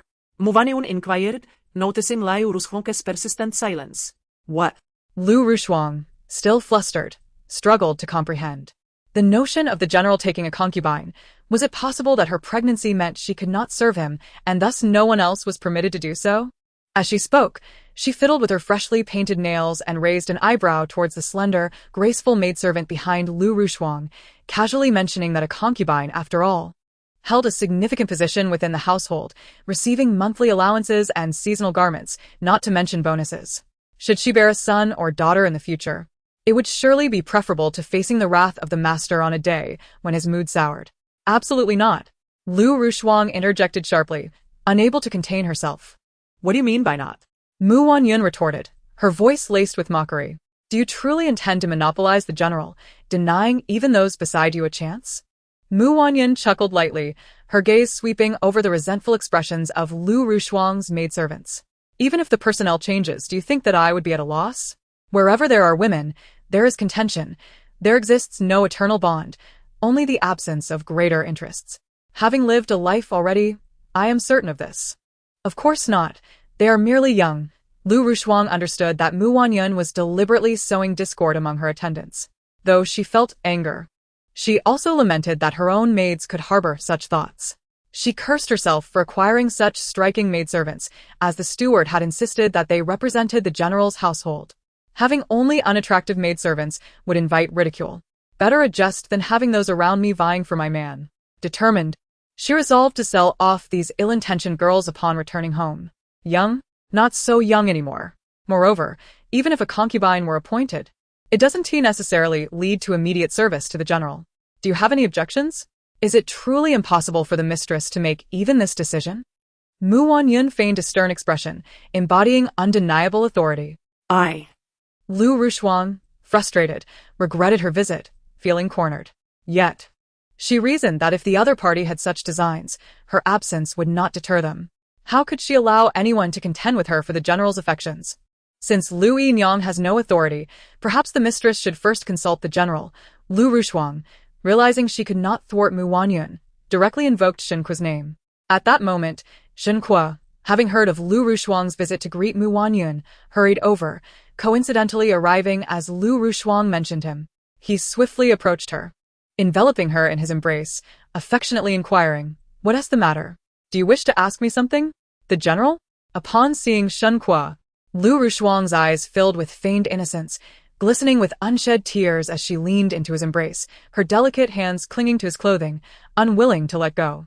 Shen Kuo, noticing this, appeared unfazed but frowned in displeasure, directing a cold inquiry at Wanyun. Why do you trouble her when she has come to express her gratitude despite her illness? As the mistress, shouldn't you treat others with kindness? Is it that no matter what I do, it is wrong? Wanyun retorted fearlessly, meeting his gaze head-on. All of it is my fault. I simply cannot bear to part with the general, Lu Rushuang lamented, her grip tightening on Shen Kuo's sleeve, drawing his attention back to her. While casting a glance at the two maidservants behind her, Shen Kuo noticed her look and instinctively turned to them, his disapproving gaze causing the two newly arrived maidservants to tremble and kneel in fear. What is happening? Were you not instructed to attend to the concubine properly? Shen Kuo initially intended to address Lu Rushuang as madam, but thought better of it. Lu Rushuang, dissatisfied, shot him a glance and he, sensing her displeasure, lowered his gaze to meet hers, filled with concern. He gently grasped her hand, tightly holding it, murmuring, "Frost." Lu Rushuang paused, suppressing her irritation, and obediently nodded, tearfully responding, "I do not mind." This scene of affection made Wanyun feel nauseous, and she could not suppress a couple of coughs, reminding them, "It appears that the general's heart is entirely occupied by Lu Yinyang. It seems my aspirations of being a virtuous mistress are futile. I cannot simply let you two indulge in your romance." Her tone was laden with resignation. Shen Kuo cast a complex gaze toward her, seemingly bewildered. Lu Rushuang then softly addressed him, "General, it is not that I am unwilling to allow you to take a concubine, rather, She glanced displeasedly at the two maidservants beside her, who immediately averted their eyes in submission. Shen Kuo was momentarily taken aback, his gaze sweeping over the exquisite maidservants. secretly astonished, but he still held onto Lu Rushuang's hand and told Mu Wanyun, "Do not attempt to sow discord between us. Having frost is more than enough for me." With that, he lifted Lu Rushuang into his arms and departed from the Furong courtyard. Lu Rushuang, initially nestled against Shen Kuo, suddenly recalled something and turned her head back, seemingly to flaunt something. Mu Wanyun chuckled softly, deeming her a fool. She then raised her voice. "General, my health is not well. I shall seek another arrangement for the household management." At this, she noticed the flicker of surprise in Lu Rushuang's eyes, just as she had anticipated. Lu Rushuang had previously contended with her, but Mu Wanyun had refused to relent. Furthermore, Shen Kuo was well aware of the household's dynamics and would not want to burden his beloved. Thus, in the end, she thought she had cleverly seized control of the household, only to realize she had merely woven a shroud for another. Once she had sorted the accounts and filled the gaps, while also establishing profitable ventures for the household, Shen Kuo unhesitatingly seized the opportunity to redirect control back to Lu Rushuang. In her moment of triumph, she had unwittingly divulged the truth of her manipulation, discovering that she had been a mere pawn all along. Yet in this life, she was determined to witness how Lu Rushuang would fare without her as a stepping stone to the coveted authority over household affairs. Chapter 31. The transfer of household authority. As she had anticipated, that very night, Lu Rushuang approached Shen Kuo, demanding the authority to manage the household. Initially, Shen Kuo refused, citing her pregnancy as a reason to spare her from laboring, fearing it might affect her unborn child. However, Lu Rushuang was relentless, questioning whether he held her in contempt, doubting her ability to manage the household due to her humble origins. What could Shen Kuo possibly say? He could hardly admit that the General's household was an overwhelming pit, and he was reluctant to see her fall into it. Ultimately, he resorted to the excuse of a royal decree, fearing that the emperor might perceive favoritism toward a concubine at the expense of a wife, which could jeopardize his prospects for promotion. To his surprise, Lu Rushuang believed him. Shen Kuo felt a sense of relief. When Xiaolan and Xiao Ju came to relay the news, Mu Wanyun was left incredulous. If he truly feared for his career, he would never have abandoned her at the outset. How foolish of Lu Rushuang to fall for such a flimsy excuse. Xiaolan and Xiao Ju, sensing her silence and her cold demeanor, dared not speak. They were the same two maidservants whom Mu Wanyun had intended to promote as concubines. In her previous life, they had been Lu Rushuang's staunch allies, executing many of Lu Rushuang's schemes against her and Hui'er. She would never forget how they had bullied her and Hui'er, relying on their connections. Thus, after encountering them, she began to devise ways to sow discord between them and Lu Rushuang. In her previous life, Lu Rushuang had used the pretense of fostering their loyalty to exploit them, only for them to be rendered barren by her concoctions of infertility soup. Yet, when the truth surfaced, it was all pinned on her, claiming it was the lady's doing. While Mu Wanyun was alive, she was oblivious to these machinations, only learning of them after her death, lingering in the general's residence. However, this knowledge did nothing to alleviate the hatred in her heart. In her past life, Lu Rushuang had eagerly enlisted them to serve Shen Kuo, aiming to secure his affections, yet she never intended for them to stand on equal footing with her. Did she truly believe that in this life she would exhibit such magnanimity? As expected, that day, after she had casually mentioned it, Lu Rushuang developed a rift with them. If her intuition served her right, Lu Rushuang must have previously suggested that they serve Shen Kuo in her bid to win their hearts. After all, it seemed she had little else but empty promises to offer. Yet, her reaction that day made it abundantly clear that such notions were impossible. The two young maids were astute, fully aware of the implications. Even as concubines, who wouldn't aspire to a promising future, the living conditions in her courtyard were far superior to those in other quarters of the general's residence, and many had come to seek refuge in recent days. She was generous with her rewards. Each time they brought valuable information, she compensated them accordingly. In fact, even if Mu Wanyun didn't mention it, Hong Yu and Lu Qiao had discreetly prepared purses to give to the two. The two young maids bowed to Mu Wanyun before following Hong Yu and Lu Qiao out. Not long after, Hong Yu and Lu Qiao re-entered. And having distanced herself from the emotions of her previous life, Mu Wanyun noticed that both wore expressions of hesitance. She raised her hand, inviting them to speak freely. "Miss, now that Lu's family has given up their ambitions, what shall we do next?" Lu Qiao inquired. "Indeed, miss. The general and steward Shen are intent on having you take charge. You previously feigned illness to avoid it.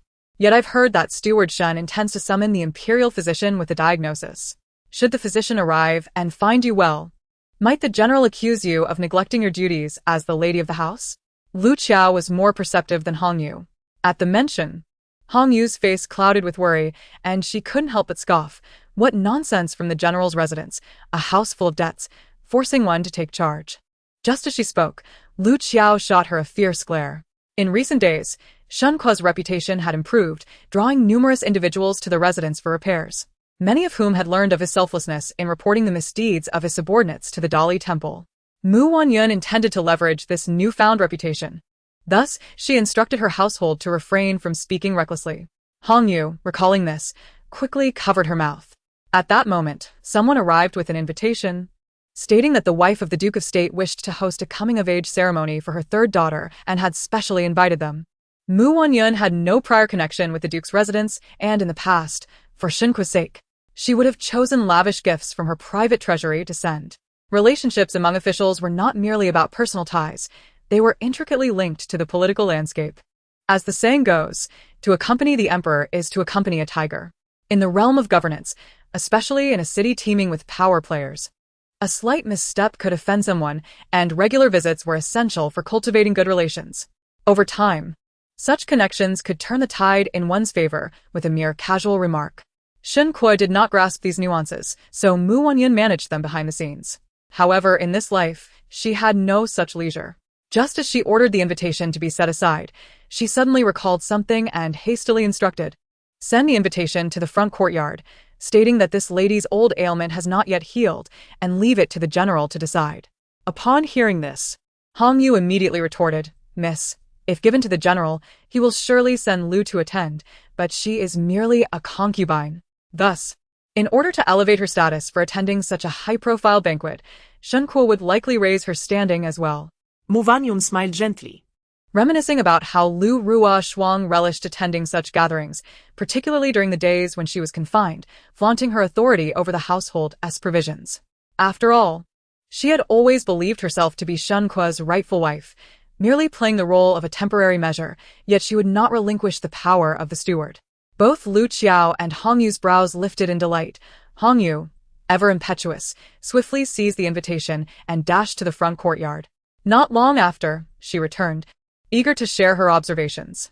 "Miss, you should have seen Lu's expression upon receiving the invitation." Her eyes sparkled. "She even told me, if my sister is unwell, it is only natural for me to alleviate her burdens. Please inform her to rest assured and recuperate."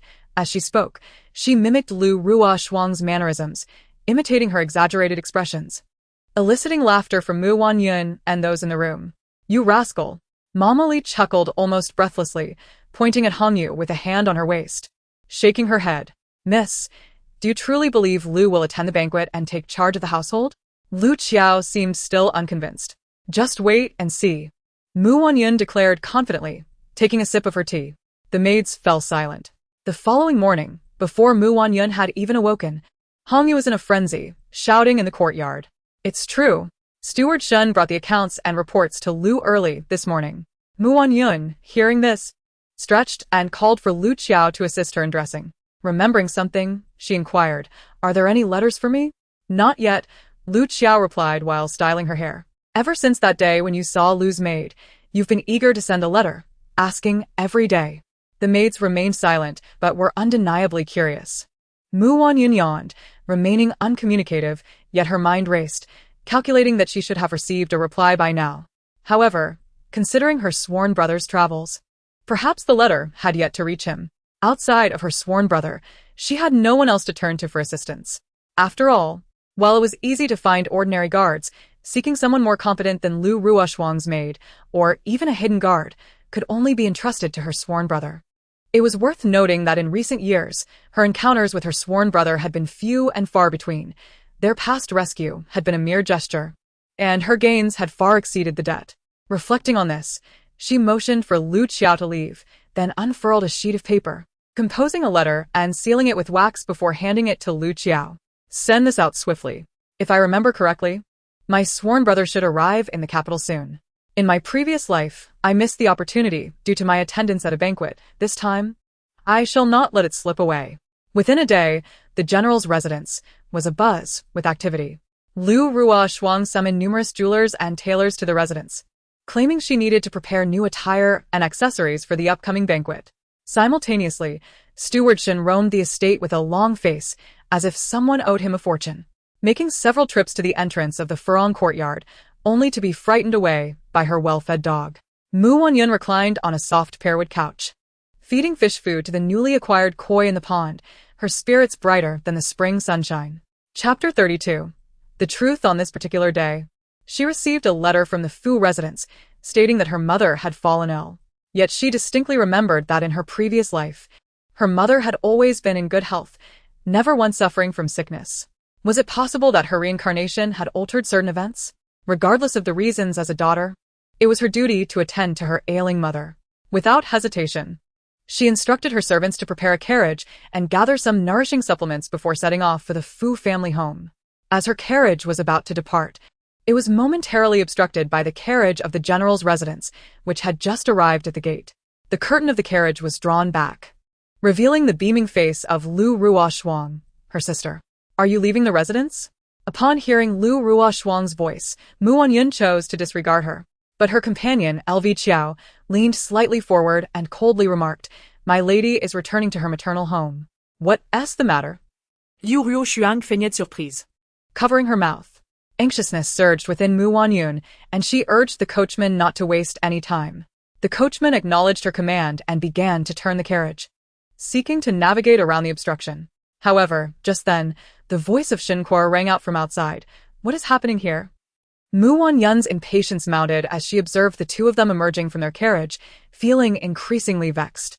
In a fit of frustration, she snapped, "My mother is ill." With that, she chose not to engage further with Shen Kuo and commanded the coachman to proceed without delay.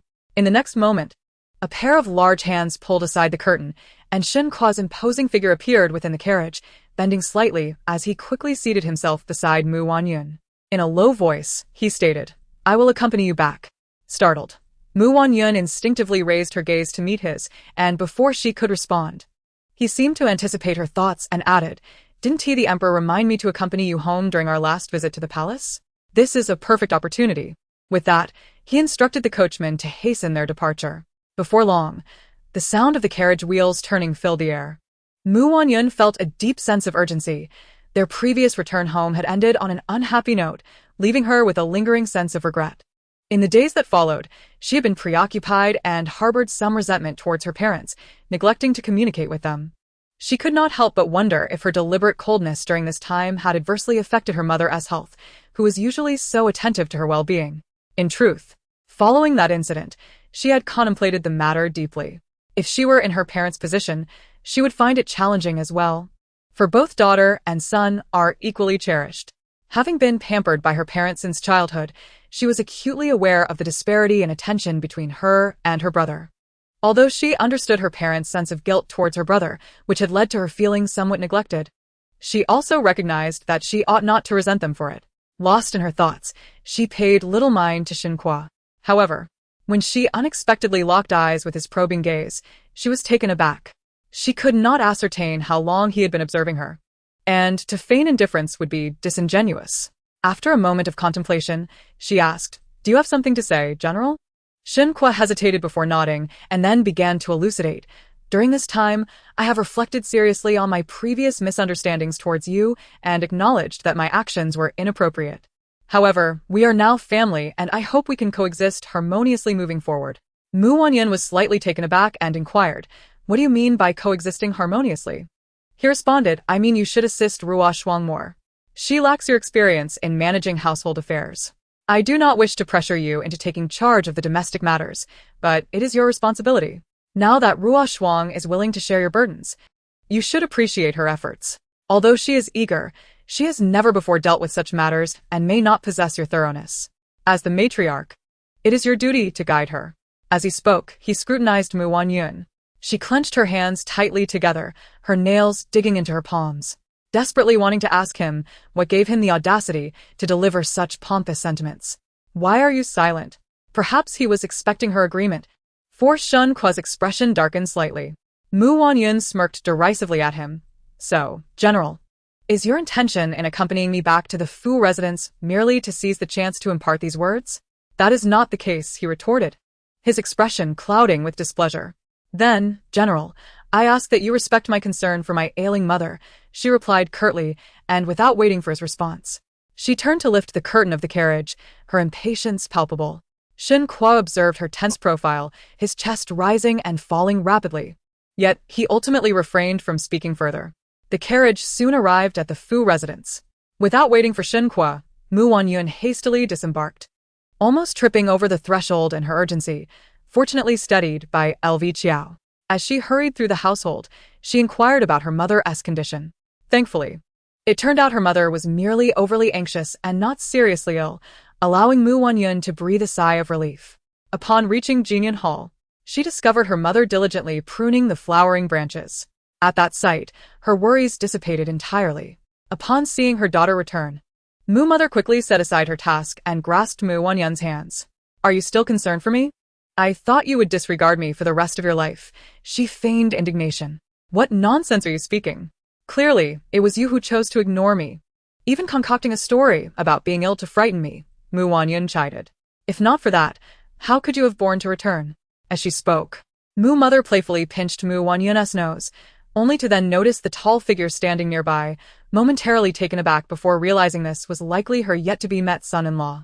The memory of his previous good deeds caused the smile on her face to fade. Shen Kuo also sensed the disapproval in Mother's gaze. Having lost his parents at a young age, he was unsure how to interact with elders, and after a brief pause, he slightly bent his knee and clasped his fists, saying, Your son-in-law pays his respects to you, my lady. He was hesitant to address her as General. Mother maintained a stern expression, casting a glance at Wanyun as if seeking her to intervene, but she merely pulled her mother aside. Shen Kuo's mood darkened, and after a moment, he whisked his sleeve and exited Jinyan Hall. Mother noted his apparent displeasure. Initially, she had only intended to assert her authority. She had not anticipated that he would show her such little respect. A surge of frustration welled within her, compounded by the thought of all that her daughter had unjustly endured since marrying him. Had I known this, I would have defied the imperial decree. Mother muttered to herself. Mother, you must not speak such words, Wanyun cautioned, glancing around to ensure no one was within earshot before feeling relieved. Mother was aware that she should not complain. After all, an imperial marriage was not one she could simply refuse. Noticing her mother's silence, Wanyun assumed she had spoken too harshly and sought to change the subject. However, she realized she had been there for quite some time without seeing Mu Chen or the ever-occupied Cui Yao. Just as she hesitated to voice her thoughts, Mother finally spoke. Yun, the reason I deceived you into returning is not only because I missed you, but also because... As she spoke, Mother cautiously glanced at her daughter, her brow furrowed with a hint of reluctance, as if burdened by unspoken emotions. Understanding her mother well, Wanyun could sense the weight of her words. Noticing the sorrow etched on her mother's face, she pondered the implications, feeling a chill of foreboding within her.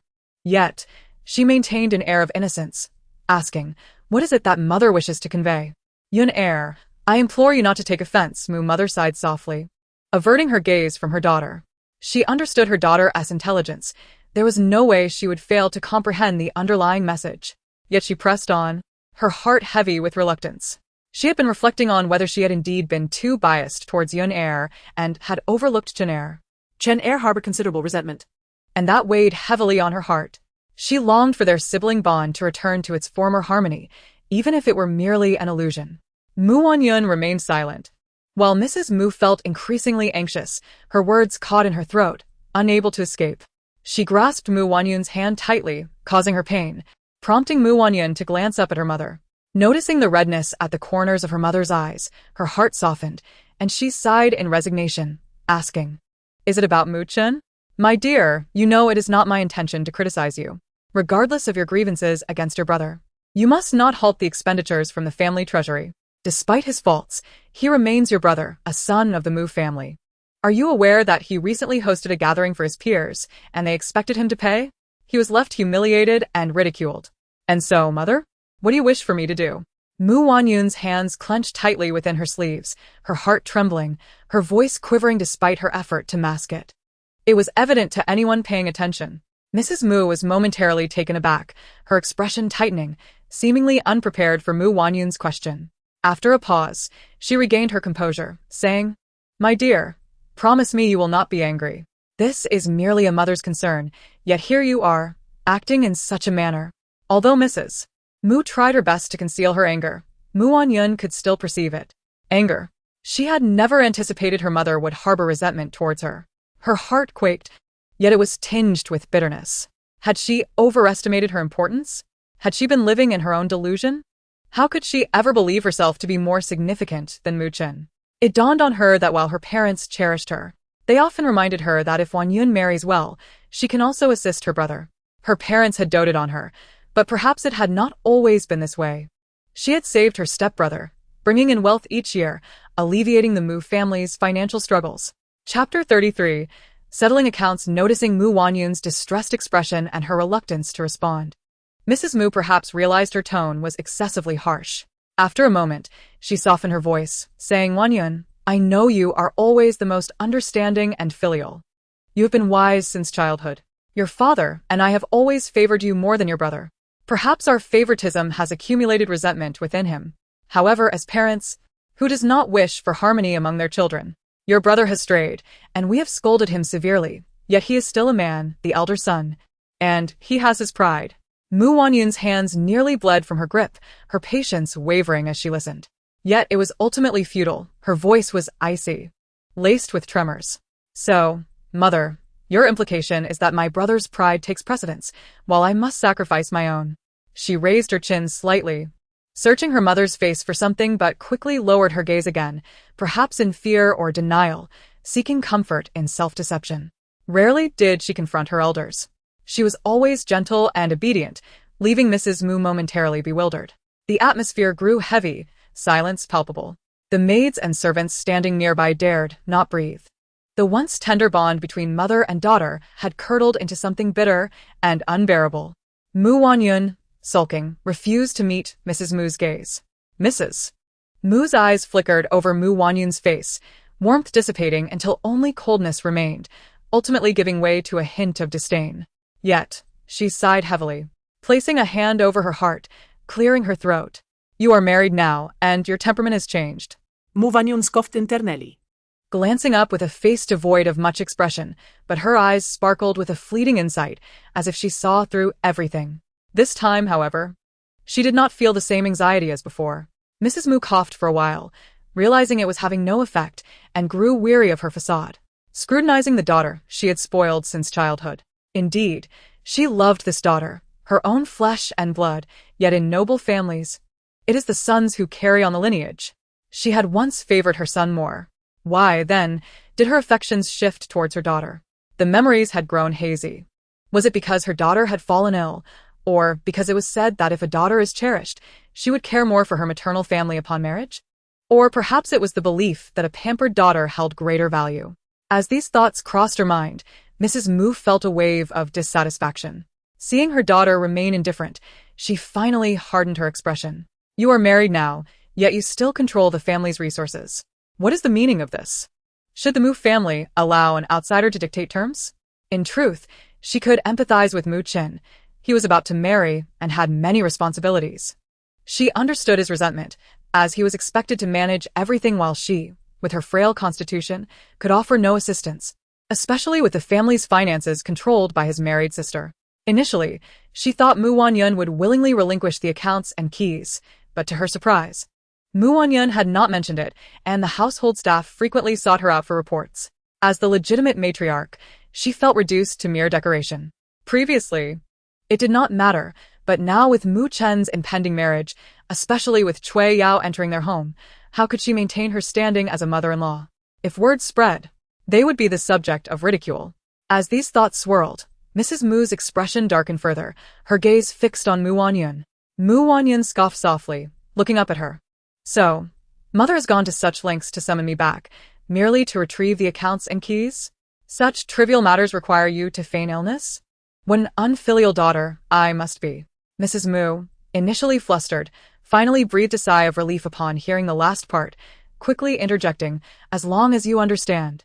At her words, Mu Wanyun's expression froze before she chuckled to mask it, signaling to Lu Qiao, who soon approached with his Zeton wooden box.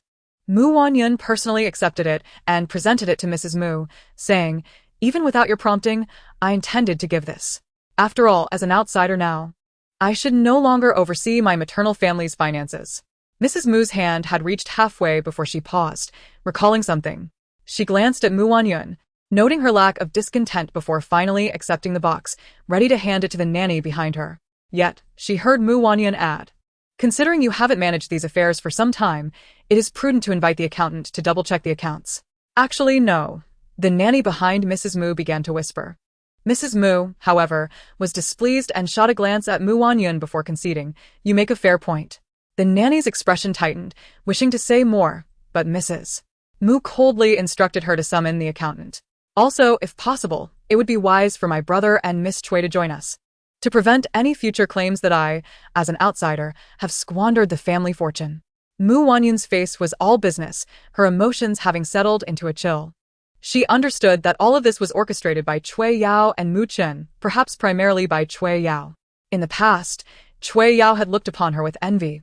Observing her manage the Mu family's affairs and wield influence over numerous staff members, especially the substantial amounts of money that passed through her hands, she often praised Mu Wanyun's competence and poise. At the time, Mu Wanyun assumed her intentions were sincere, considering Chui Yao's humble background and modest means.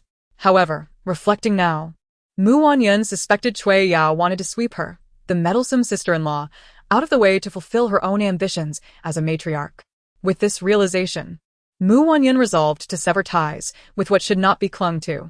Mrs. Mu's expression grew tense, but seeing her daughter remain unfazed, she finally gritted her teeth and replied, "Since you are so forthright, I shall grant your request." Saying this, she ordered someone to summon Mu Chen and Chui Yao. Those present seemed inclined to offer counsel, but Mrs. Mu's resolve was firm, and they ultimately had no choice but to comply. She had managed the Mu family for many years, meticulously balancing the accounts every month and every quarter, making it easy to investigate. The Mu family, a clan of literary reputation, had not been established for long. Mu Taifu, born into a humble family, had a grandfather who was merely a minor official in the county. After 10 arduous years of study, Mu Lin achieved the highest honor in the imperial examination and later married the daughter of a local scholar, known as Madame Mu. All of the Mu family's assets were acquired subsequently.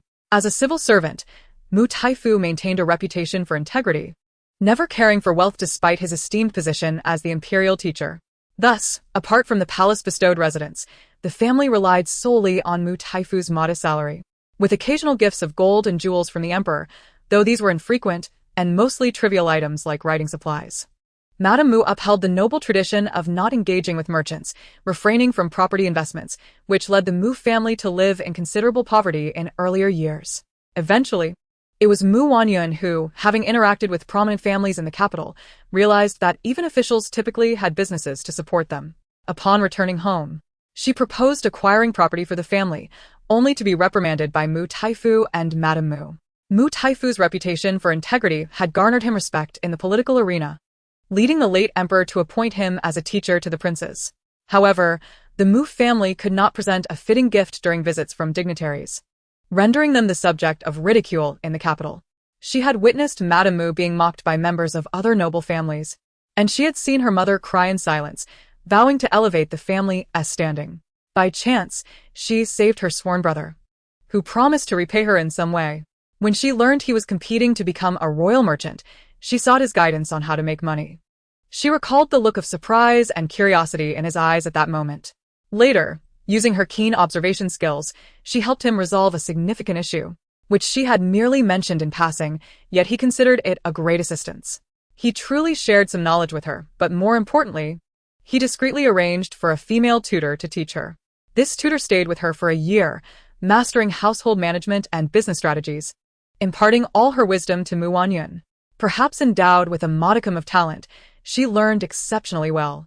Subsequently, she borrowed a sum from her sworn brother to discreetly invest in properties, even keeping them under his name as per his suggestion. A few years ago, she partnered with him, earning a substantial profit and acquiring several large estates in Jiangnan, although she had yet to visit them. With that in mind, her heart raced with anticipation, urging her to resolve her current troubles and venture into broader horizons. Before long, the accounts were settled, and she closed the ledger, announcing a figure. Before the accountant could finish, Cui Yao could no longer contain herself and shouted, "This is a fraud. You must have been bribed. How could the esteemed Taifu residents have no silver on the books? Are you trying to deceive us?" As she seized the account book to inspect it, she realized her limitations. Being a concubine's daughter, she had not learned much in her youth. Though Wanyun had intended to teach her in preparation for her future as a supportive wife, Cui Yao's meager literacy forced her to first seek a tutor to learn her letters, but she felt that Wanyun looked down upon her. Consequently, as she flipped through the account book, she could hardly comprehend its contents. "Mother, brother, if you haven't lost your memory, you should remember the state of our household 5 years ago. But you said that was 5 years ago. Don't think I don't know you've opened numerous shops and acquired several estates since then. The most famous tavern in the capital partly yours?" Mu Chen clearly came prepared. Wanyun shot him a cold glare and sneered, realizing her brother was not solely devoted to scholarly pursuits, but was also quite knowledgeable about other affairs. "Those belong to the Mu family. Am I not entitled to know about them?" Mu Chen's face turned pale, evidently angered. "This is an account from 5 years ago, clearly stating that the household income relied only on our father's salary, barely sufficient to cover expenses. So, brother, how could I afford to buy estates or open shops?" Wanyun laughed coldly. Your sworn brother, the wealthy merchant from Jiangnan, supposed to help? Mu Chen, realizing he had misspoken, turned his head and fell silent. "Indeed, I saved my sworn brother, who appreciated my efforts and assisted me in acquiring some assets as my dowry for the future, but what does this have to do with the Taifu residents?" Wanyun's voice turned frigid, casting a cold glance at everyone present. "If I recall correctly, brother, you were aware of my alliance with a merchant and scolded me for bringing shame to the family." "All eyes," Mu Chen retorted, "but you've also formed an alliance. Haven to you? Don't think I'm unaware. Over the years, under the guise of the Taifu residents, you've done plenty for your esteemed sworn brother." Having reaped the benefits of the Taifu family's reputation, he felt entitled to receive something in return. The audacity of Mu Chen's words made Wanyun's brow twitch, as if she no longer recognized the person before her. Was this truly her brother, who once prided himself on his integrity and disdain for wealth, now so brazen in his hypocrisy? Not only Mu Chen, but she also discerned approval in her mother's expression. In that moment, she found herself momentarily disoriented. After rubbing her eyes several times and pinching herself hard, the pain brought her back to reality, compelling her to accept the truth of her surroundings. A surge of emotion welled up within her, and she could not suppress a derisive laugh. Her laughter, starkly out of place amidst the tense atmosphere, drew odd looks from the others, who now regarded her with growing impatience.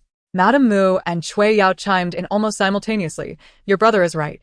I also find Chen Kuo's words quite reasonable." Flattered by their support, Mu Chen felt a sense of satisfaction wash over him, but soon grew impatient, directing his gaze at Wanyun. "So, do not try to deceive us and take what rightfully belongs to the Mu family." Cui Yao's expression brightened as she saw Wanyun's growing distress, as if she could hardly wait to strip her of all her silks and jewels. Ha ha ha. Wanyun could no longer contain her laughter, sweeping her gaze across the group, unmasking her disdain. What shamelessness! In an instant, her mirth vanished, replaced by a steely demeanor as she sharply rebuked, "What is your attitude?" Mu Chen retorted angrily, "I haven't accused you of being shameless, which is already a concession on my part. I never expected my own kin to be so despicable and hypocritical, putting on one face in front of me while wearing another behind my back." Her words cut through the air, leaving Mu Chen and Madame Mu visibly flustered. Madame Mu pressed her hand to her chest, as if struck by a blow.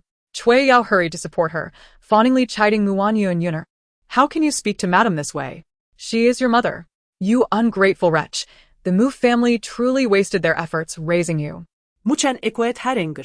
"Did I say anything wrong?" Her icy gaze swept over their insincere faces, finally settling on Mu Chen, continuing her mockery. "I always thought you were merely stubborn and incompetent, but today I realize you are nothing but a thorough hypocrite." "You!" Mu Chen's face twisted in rage.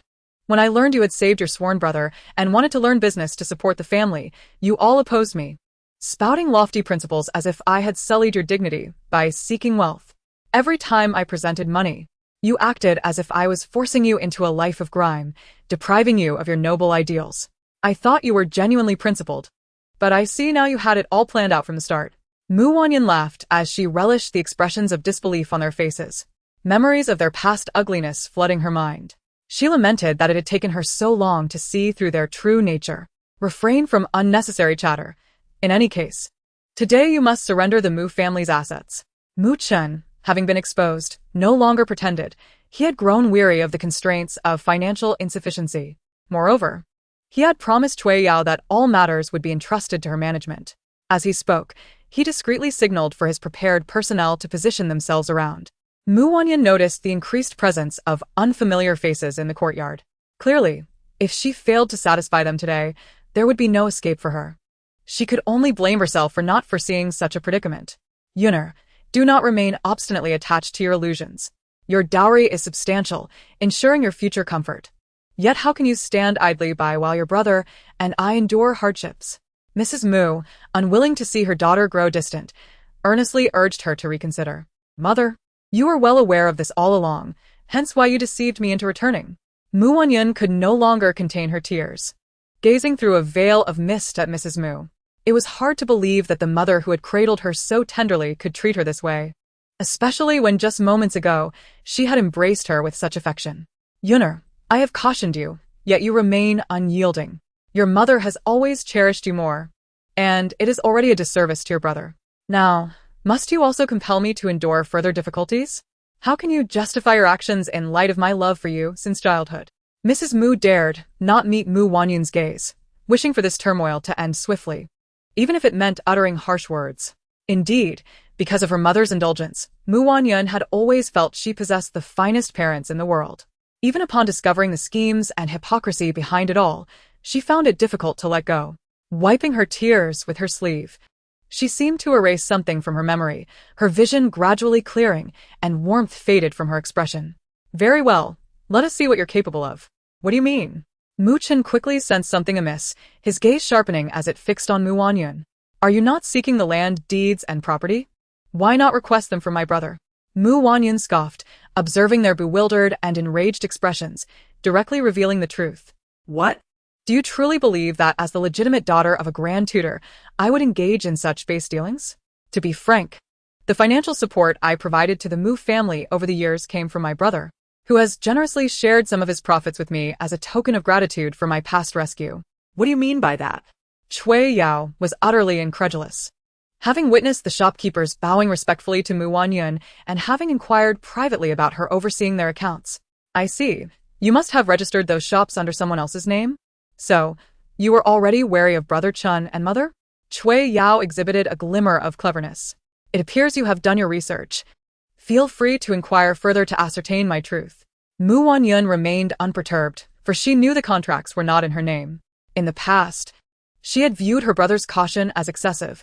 Now she recognized it as foresight. What do you mean? Mrs. Mu, partly understanding, sensed something was amiss. Simply put, mother and brother, you have miscalculated. My filial piety has never wavered, so how could I disregard your wishes and engage in activities you disapprove of? Over the years, I have merely assisted my brother in managing the shops and estates in the capital, for which he has compensated me handsomely. As for the shopkeepers calling me mistress privately, it was merely to honor my brother, and now that I am married, I shall no longer be involved in such matters. The Mu family must rely on father as salary to survive. Now, Mrs. Mu comprehended fully, and her mind spiraled into chaos. Are you saying you will no longer take responsibility? Having grown accustomed to a life of luxury, she could not bear the thought of returning to hardship. She was the first to lose her composure, her voice rising in a frantic cry that startled even Cui Yao. Mu Wanyun could only smirk coldly. Did mother not instruct me to hand over my responsibilities to brother? I am merely following your wishes. Not a chance. You cannot abandon us. Mrs. Mu trembled uncontrollably. I will not believe you. Mu Chen's eyes darkened, fixed on her with intensity, finally managing to utter those words. Then you may investigate. By the way, my husband, General Shen Kuo, is also in the residence. If he cannot find me at lunch, he will surely worry. Mu Wanyun never anticipated that one day she would have to invoke Shen Kuo's name to extricate herself. How ironic it was. Mu Chen and Cui Yao exchanged glances of shock before turning to Mrs. Mu, who nodded in acknowledgement, leaving their expressions sour. Soon it was time for lunch. The Grand Tutor had returned from court, and the family gathered at the table. Unaware of the rift that had developed, he attributed the awkward atmosphere to the previous disagreement and reprimanded Mu Chen while smilingly advising Mu Wanyun not to take offense. Mu Wanyun remained silent. The Grand Tutor's demeanor darkened as he finished the meal and called for Mu Wanyun and Shen Kuo to join him in the study. Although he was still displeased with Shen Kuo, he had urged the latter at the dining table not to bully the Grand Tutor's household and to treat his precious daughter well.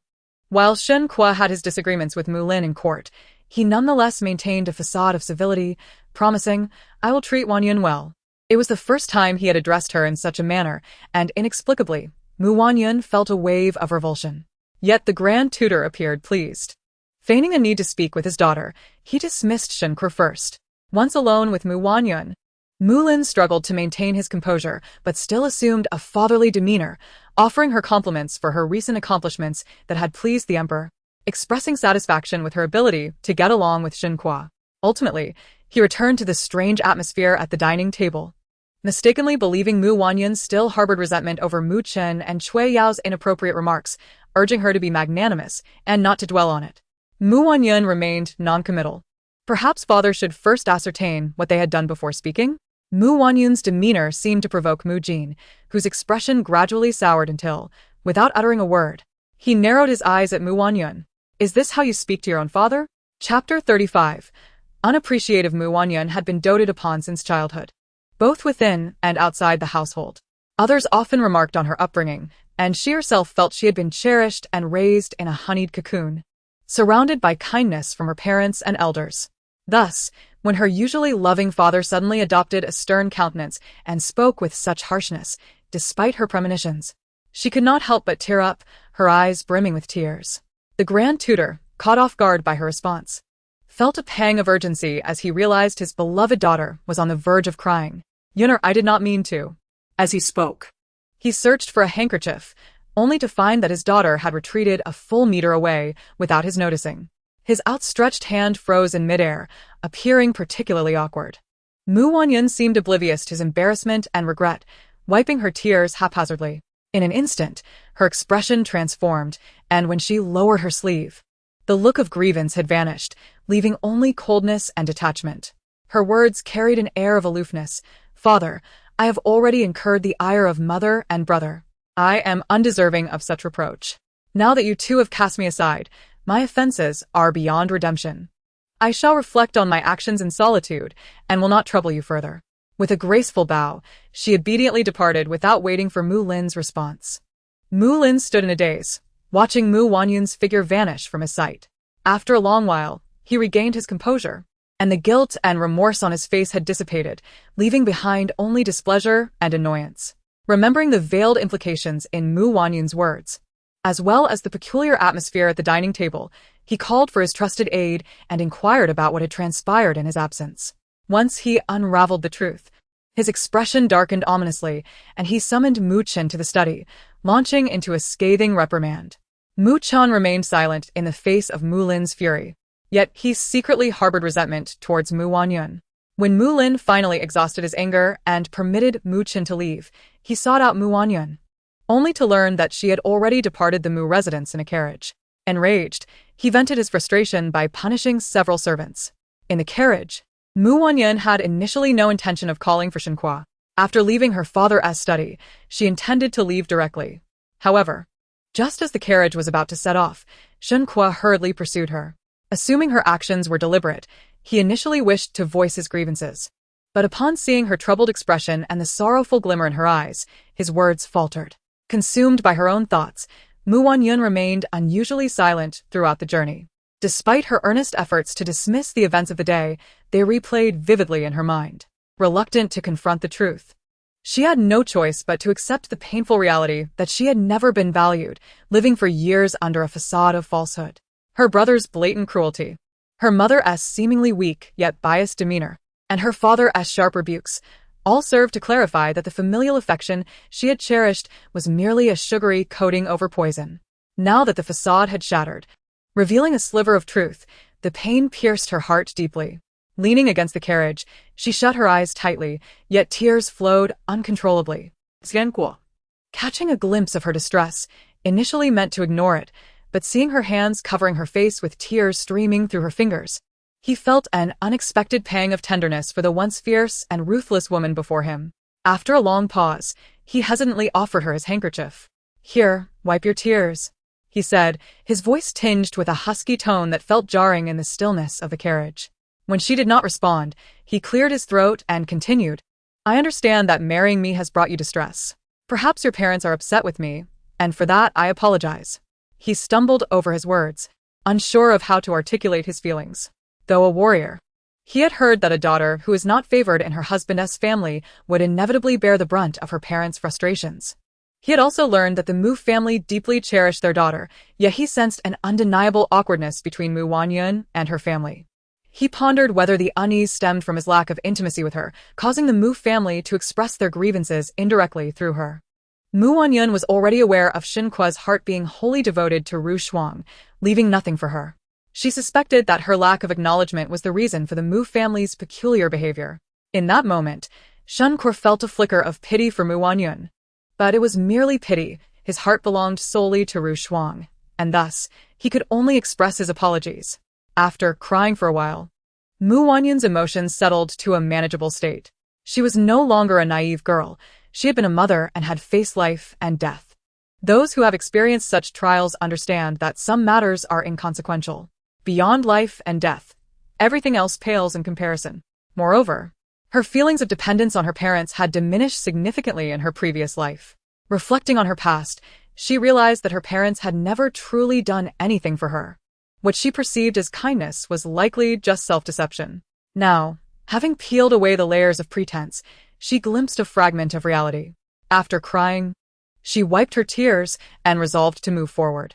Regardless of the authenticity of her parents' kindness, they had brought her into the world, and as long as their actions were not excessive, she could continue to feign ignorance and show them respect.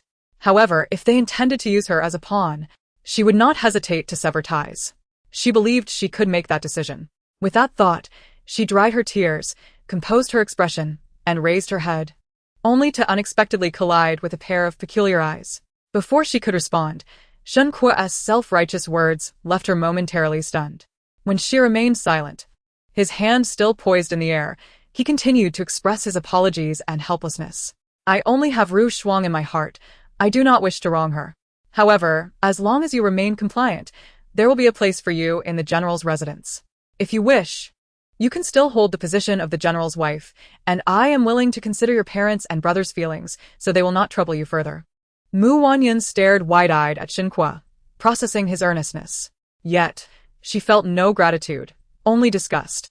As she looked down, her gaze fell upon the handkerchief he still held aloft, adorned with the character for frost embroidered in gold thread. She couldn't help but chuckle softly, seeing her smile. Shen Kuo felt the tension in his heart-ease. He had pondered the matter deeply and realized that marrying her was not without its merits. While his heart belonged to Ru Shuang, he acknowledged that she was not the most suitable candidate to be the mistress of the household. Her kind and innocent nature made her the best of women, but her lack of upbringing in a noble family would hinder her in the intricate social dealings of the general's residence. In contrast, Wanyun was perfectly suited to complement Ru Shuang's shortcomings. He thought that if Wanyun could accept her role as a compliant mistress, he would not impose any hardships on her. Thus, Ru Shuang would no longer suffer from distress and loss of appetite. As he prepared to convey his goodwill, he noticed her expression shift suddenly to one of disdain, shrinking away from the handkerchief he offered, as if it were a vulgar object unworthy of her touch. "How dare you offer me such a crude thing?" In an instant, the warmth in Shen Kuo's eyes vanished, and the smile he had mustered froze on his face. "If that is the case, I have nothing more to say." Shen Kuo's face paled as he turned away, the resolve in his demeanor crumbling. Wanyun watched his suddenly cold profile, a smirk of scorn tugging at her lips. Did he think that by offering a few scraps, she would eagerly wag her tail in gratitude? The carriage came to a halt at the entrance of the northern general's residence. Without waiting for it to come to a complete stop, Shen Kuo leaped out, his actions quick and urgent, clearly incensed. Yet, Wanyun found her mood unexpectedly lifted. She waited until the carriage came to a halt before carefully stepping down. The three of them made their way toward the general's residence and soon encountered Ru Shuang, who had come to greet them upon receiving the news. Although Lu Rushuang had been pregnant for over a month, her condition was not yet visible. As she passed by, intending to yield, Lu Rushuang unexpectedly slipped, causing Mu Wanyun to leap back in surprise. Well versed in the clandestine maneuvers of the inner quarters, Mu Wanyun was taken aback by Lu Rushuang's brazen attempt to frame her. Today, although her attire was not overly extravagant, she adorned herself with sufficient garments and jewelry to maintain her dignity. The sudden fright caused her to twist her ankle, sending a sharp pain coursing through her. In contrast, Lu Rushuang was caught by the approaching Shen Kuo the moment she fell. As Mu Wanyun was assisted back on her feet by Hong Yu and Lu Qiao, she caught sight of Lu Rushuang being carried away by Shen Kuo toward the front courtyard. Perhaps still harboring lingering anger, Shen Kuo's expression darkened. Yet his brow was furrowed with concern as he admonished Lu Rushuang in a low voice, chiding her for not heeding his advice to take care. Lu Rushuang, wrapping her arms around Shen Kuo's neck, tilted her head slightly as her gaze swept over the limping Mu Wanyun, a hint of provocation discernible in her eyes. Mu Wanyun scoffed, suppressing her pain, and returned to her own residence, Farong Courtyard. Perceiving her as overly unappreciative, Shen Kuo and Lu Rushuang refrained from appearing before her in the following days. Meanwhile, Mu Wanyun enjoyed her leisurely days, indulging in food and drink, reviewing the accounts, and calculating the recent influx of silver. With time on her hands, she began to contemplate various matters. She had long struggled to understand why Mu Chun insisted on marrying Shen Kuo, while Cui Yao took the opposite stance. This confusion lingered until she heard the scandal surrounding Chong Zhuqing, who had eloped with the mother of a fifth-rank official, causing quite the uproar. It was later revealed that Chong Zhuqing was a deceitful individual, living off a woman while hiding daggers in her heart. Ultimately, the fifth-rank official's daughter took her own life in despair. Chong Zhuqing was subsequently sued and brought before the authorities. Mu Wanyun could not recall if such events had transpired in her previous life. After all, she had been wholly consumed with competing for favor against Lu Rushuang then, paying little attention to the outside world. Now, upon hearing the news, she felt a chill of foreboding. Had she been soft-hearted, the fate of that fifth-rank official's daughter could very well have been her own. Did Cui Yao truly remain oblivious? No. She was well aware. Moreover, that fifth-rank official's daughter was among the most vicious of the court ladies who had once mocked her. She could not believe that Cui Yao had no hand in this affair. Just as she hesitated over whether to intervene, her sworn brother Ning Su finally responded. His letter mentioned that he would arrive in the capital in 2 months, inviting her to meet at Chongming Tower. Coincidentally, this was the day before the grand banquet at the Duke's residence. Mu Wanyun promptly replied, sending her message to her brother, eagerly awaiting their reunion. Without bothersome distractions, her days were delightful and comfortable. At times, she contemplated the possibility of living such a life indefinitely. However, life is unpredictable, even if she chose to ignore it. She knew Lu Rushuang was not faring well during this time. Initially, perhaps driven by youthful zeal, Lu Rushuang had indulged in the lavishness of the general's residence, unaware that it was, in fact, a dire situation. After a few days of extravagant spending, she belatedly realized that she had inherited a troubled estate. Even though Shen Kuo had given her his meager savings along with his salary, it merely served as a drop in the bucket, unable to fill the gaping holes in the general's household. Moreover, the citizens who had voluntarily come to assist in the repairs had done so under the general's name, and while they were willing to help, the materials were not free. The shops, initially unwilling to extend credit, had only agreed out of respect for Shen Kuo's noble intentions. Yet they still expected to be compensated. As news spread that the general's residence had a steward, creditors hastily came to demand payment. In just a few days, worry etched itself across Lu Rushuang's beautiful face. After dismissing the persistent visitors, she summoned the imperial physician that very evening. When Mu Wanyun caught wind of this news, an instinctive sense of foreboding washed over her, especially as her right eyelid began to twitch incessantly. She instructed Hong Yu to tear off a corner of her practice paper and affix it to her eyelid, which offered some relief. However, just after finishing her breakfast and intending to admire the newly purchased koi by the pond, she was startled by a commotion outside, faintly hearing the general's name. Mumin's latte. Shen Kuo stormed in with a dark expression, his aura thick with resentment. Startled, she dropped the fish food from her hands, causing the fish to swarm eagerly. Watching them compete for the food helped dissipate her frustration and fear. After tossing the last bit of food into the pond, she dusted off her hands and glanced toward Shen Kuo. only to be drawn to the ledger and keys he held, a sense of dread rising within her. Her voice turned icy as she asked, "General." But before she could finish, he cut her off, his voice cold and accusatory. Mu. "Do you know that Rushuang has fallen ill while trying to alleviate your burdens?" Wanyun raised an eyebrow instinctively, about to question when she had ever been a source of worry for her. Yet, she found herself interrupted as Shen Kuo flung the ledger and keys onto the stone table, fiercely declaring, "You bear the title of the general's wife, basking in glory. Yet you let Rushuang toil for you while you sit idly."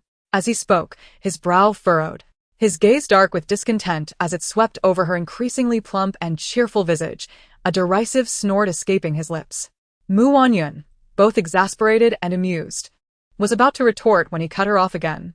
"Or perhaps you are deliberately playing this game, knowing Rushuang is pregnant, feigning generosity to maintain your virtuous image while secretly shifting all the burdens onto her. Now look where that has led. Rushuang is ill, and the physician warns that if she continues to worry, the child she carries may not survive.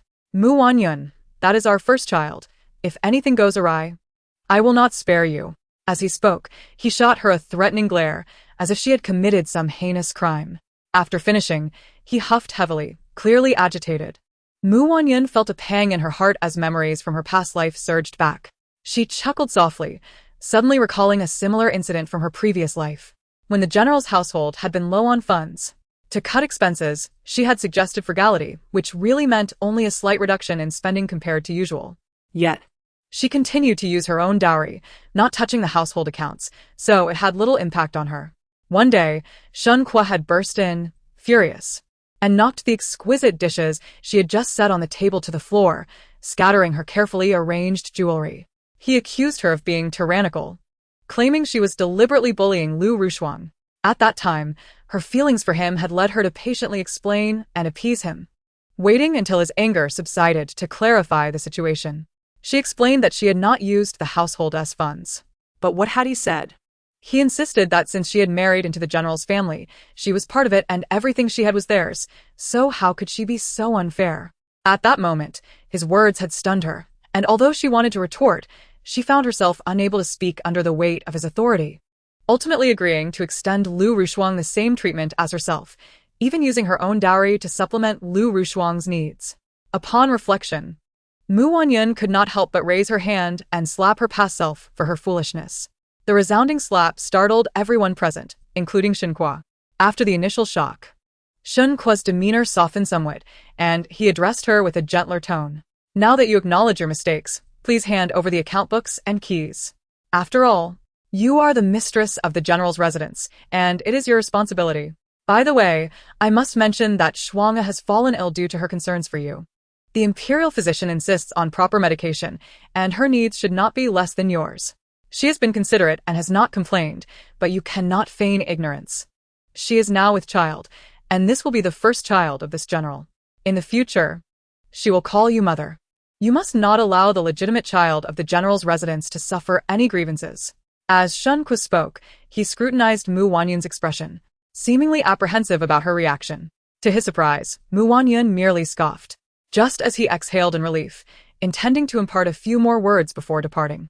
She suddenly lunged forward, snatched the account books and keys, and hurled them into the pond. Shen Kuo was taken aback and roared, "Have you lost your mind?" He swiftly leaped into the water to retrieve the still-floating account books and keys, his entire being engulfed in a surge of anger. Before he could utter a word, Wanyun seized a teapot and smashed it to the ground. As the shards scattered, her voice was filled with fury and derision. "Shen Kuo, have you taken my patience for granted? Do you want to hear yourself speak and see if you sound human? You told me you did not wish to marry me, that you would not touch me, yet you repeatedly coerced me into accepting the account books, droning on about what a mistress should do. I have made it clear that I do not wish to be a mistress. Let anyone else take on that role. Why must you force this upon me? You know full well that the account books were not delivered to you by my hand. She took it upon herself to manage them. What do you mean by sharing my burdens? Can you not maintain a shred of dignity? Be quiet." "I have not finished speaking," Wanyun rebuked sharply, raising her voice. "Although I reside in your general's residence, I bear the responsibility for my own sustenance, including the monthly allowances for those in my courtyard. What is this? Your own woman cannot be supported by you, and you expect me to bear that burden? Furthermore, You wish for your child to address me as mother? Do I truly need your offspring? What good can come from a union between you and that mistress? The child born from such a relationship cannot possibly be of good stock. As Wanyun's anger intensified, Shen Kuo's forehead throbbed with veins. His entire being enveloped in a cold fury, his breaths quickening, and his hands clenched tightly, as though ready to strike at any moment. Yet this time, Wanyun was unafraid. Her elder brother had already secured the finest shadow guards for her. She had previously sent them to confront Shen Kuo, and they were her equal in skill. Should Shen Kuo threaten her life, these guards would undoubtedly intervene. However, she felt disappointment. Shen Kuo appeared strong, yet was nothing more than an imposing figure lacking substance, merely attempting to intimidate her with a show of anger. Despite her persistent provocations, he merely clenched his fists, his veins bulging, and resorted to muttering threats through gritted teeth. In contrast to their previous encounter, where he had dared to seize her by the throat, this time he seemed impotent. Suddenly, a whimsical thought crossed her mind, recalling a recent tale that resonated with her own misfortunes. In the capital, a fifth-rank official had favored a concubine while neglecting his wife, who was relegated to the background. The concubine bore child after child, yet none survived. Eventually, the official discovered that his legitimate wife had colluded with a doctor to substitute her nourishing tonics with abortifacients, all executed with remarkable caution. Upon learning this, the official sought to punish his wife for the concubine's plight, but due to the laws of their dynasty, a concubine could not conceive while the legitimate wife was still able to bear children. In the end, he found himself confined to the same chamber with his wife and, through the course of time, developed feelings for her, ultimately forgetting the concubine entirely. Wanyun recognized that this tale had been deliberately shared with her to encourage her to relent in her standoff with Shen Kuo. However, they were unaware that in her past life, she had already exhausted every effort, only to meet a tragic end. The circumstances of life are never the same. Shen Kuo was not that fifth-rank official, and their fates would not mirror each other's. Yet, recalling this story made her realize how foolish she had been in her previous life. Engaged in a life-and-death struggle against Lu Rushuang while never considering the root of her troubles. Perhaps she had been too merciful, never contemplating any harm against an unborn child. However, the thought of that child, Sunner, who had repeatedly dimmed Huiyer's spirit and taunted her, deliberately inciting the servants to mock Huiyer as an unloved child unworthy of existence, had eroded her last vestige of compassion. At this moment, Shen Kuo had managed to suppress his overwhelming anger, striving for rational discourse as he attempted to negotiate. I did not intend to make things difficult for you. You need not react so strongly. You have seen the account books, my salary and rewards, along with the spoils of war, amount to a considerable sum. He paused, casting a glance at Wanyun, yet failing to detect the emotional response he sought. Grinding his teeth, he continued, this should suffice to maintain the general's residence. If it were not for this, Shuang'e would not suffer so. Finally, Wanyun lifted her eyelids, seemingly perplexed by Shen Kuo's intent. There was indeed some truth to his words. He had achieved significant military success over the years, earning rapid promotions and substantial rewards from the emperor and court after each victory. Moreover, their dynasty was known for its generous policies, particularly towards generals. Half of the spoils from battle were to be surrendered to the treasury, while the other half could be retained by the generals. She recalled that it was precisely because Shen Kuo had contributed substantial spoils that the emperor held him in high regard. But what did that matter? Was it not he who, in his quest to consolidate power and win loyalty, generously dispensed wealth to his subordinates? Otherwise, they would not be so audacious. He could not expect her to deplete her dowry to sustain his household simply because a foolish person in her past life had done as he wished. The thought made her want to slap herself again for her past folly. The sting of regret served as a reminder, yet she resolved that rather than chastising herself, it would be more gratifying to confront those she found displeasing. With that thought, she quietly prepared herself for a confrontation. Perhaps sensing the change in her demeanor, Shen Kuo quickened his pace, his voice imbued with a newfound vigor. But how can I stand idly by while my comrades perish on the battlefield, leaving their families destitute and without support? Money is but a mundane concern, and it holds little value to me. With a scoff, Wanyun could no longer contain herself. The general possesses a heart of gold, compassionate toward his subordinates. I admire that. As she spoke, she covered her mouth to stifle a laugh, but inwardly she added, Fool. What a facade. I am somewhat surprised by your perspective. It seems you are more reasonable than I had presumed. In that case, Shen Kuo appeared taken aback, yet the delight and relief in his eyes were unmistakable, and his tone became noticeably more relaxed. However, Wanyun felt an inexplicable disquiet. I shall speak plainly. Shen Kuo hesitated for a moment, then cast a glance at her. In her eyes, filled with curiosity and unease, he averted his gaze slightly. No matter my circumstances, I would never resort to a woman's dowry. Thus, you have misunderstood my intentions. The reason I sought you today is that I recalled how His Majesty arranged our marriage, fearing I might be too coarse to satisfy the Mu family. He dispatched an elder from the palace to oversee the wedding arrangements. Coincidentally, during that period, I was commanded to be away, only to later discover that he had taken the bride price I intended for Ru Shuang and sent it to your residence. I inquired, and it amounted to 50 carts, totaling around 50,000 taels. However, as you know, our union was forced by His Majesty, and there are no genuine feelings between us. I see you harbor no affections either, so I thought we might discuss whether the bride price should be returned. As Shen Kuo spoke with increasing conviction, he appeared to believe in the soundness of his reasoning. Yet Wanyun, unsurprisingly, found herself laughing in anger. It is not 50 carts, but a total of 48. Yes. 48 is still considerable, Shen Kuo replied, his delight uncontainable as he looked at Wanyun, as if he were certain she had acquiesced. Rubbing his hands together with excitement, he glanced at the recently salvaged accounts and keys. If you do not wish to take on the household duties, I shall not force you. Yet, it is unreasonable to claim Ru Shuang's bride price as your own. Very well, as long as the general seeks the decree for divorce. I shall promptly return the 48 carts of bride price to the courtyard of Aunt Lu, Wanyun responded, her tone equally exuberant. In her previous life, the bride price had been taken by him, later used to assist a subordinate who had erred in judgment. At the time, he claimed it was a loan. Yet when she inquired multiple times, there was no follow-up. In this life, she had not intended to return it either. Although the sum of 50,000 taels seemed trivial to her, since it had been given, it rightfully belonged to her. Regardless of whether the marriage was of Shen Kuo's volition, she would still bear the stigma of a second marriage even if they divorced. Especially since she had invested significantly in her previous life. 50,000 taels barely scratched the surface of her expenses. She intended to offer oil for the eternal flame at the temple for Huir, ensuring it continued to burn brightly, thus allowing Shen Kuo to atone for his past transgressions. Yet, she had not anticipated his shamelessness. Very well. To gain my freedom, I am not unwilling to part with it. I had no desire for him to tarnish Huir's path in the cycle of reincarnation. In his previous life, Huir waited in vain for him, and at the brink of death, her heart had turned to ashes. You possess a remarkable understanding, Shen Kuo, caught in his excitement, momentarily failed to grasp her words. When he finally comprehended, his countenance transformed, disbelief flooding his features as he stared at her. What did you just say? I said, as long as you seek a decree for divorce, I will return the bride price to you. Wanyun's eyes sparkled with mirth, her voice rising in pitch. You know very well. Wanyun smoothed the non-existent creases on her sleeve and adjusted the hairpin at her temple, chuckling softly. The general himself has declared it impossible. So why speak such nonsense in broad daylight? Then, you are unwilling?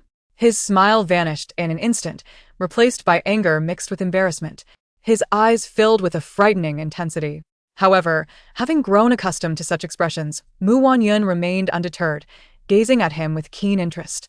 Wanyun, are you mocking me? Shen Kuo, belatedly realizing he had been played, transformed into a furious beast. This is unbearable.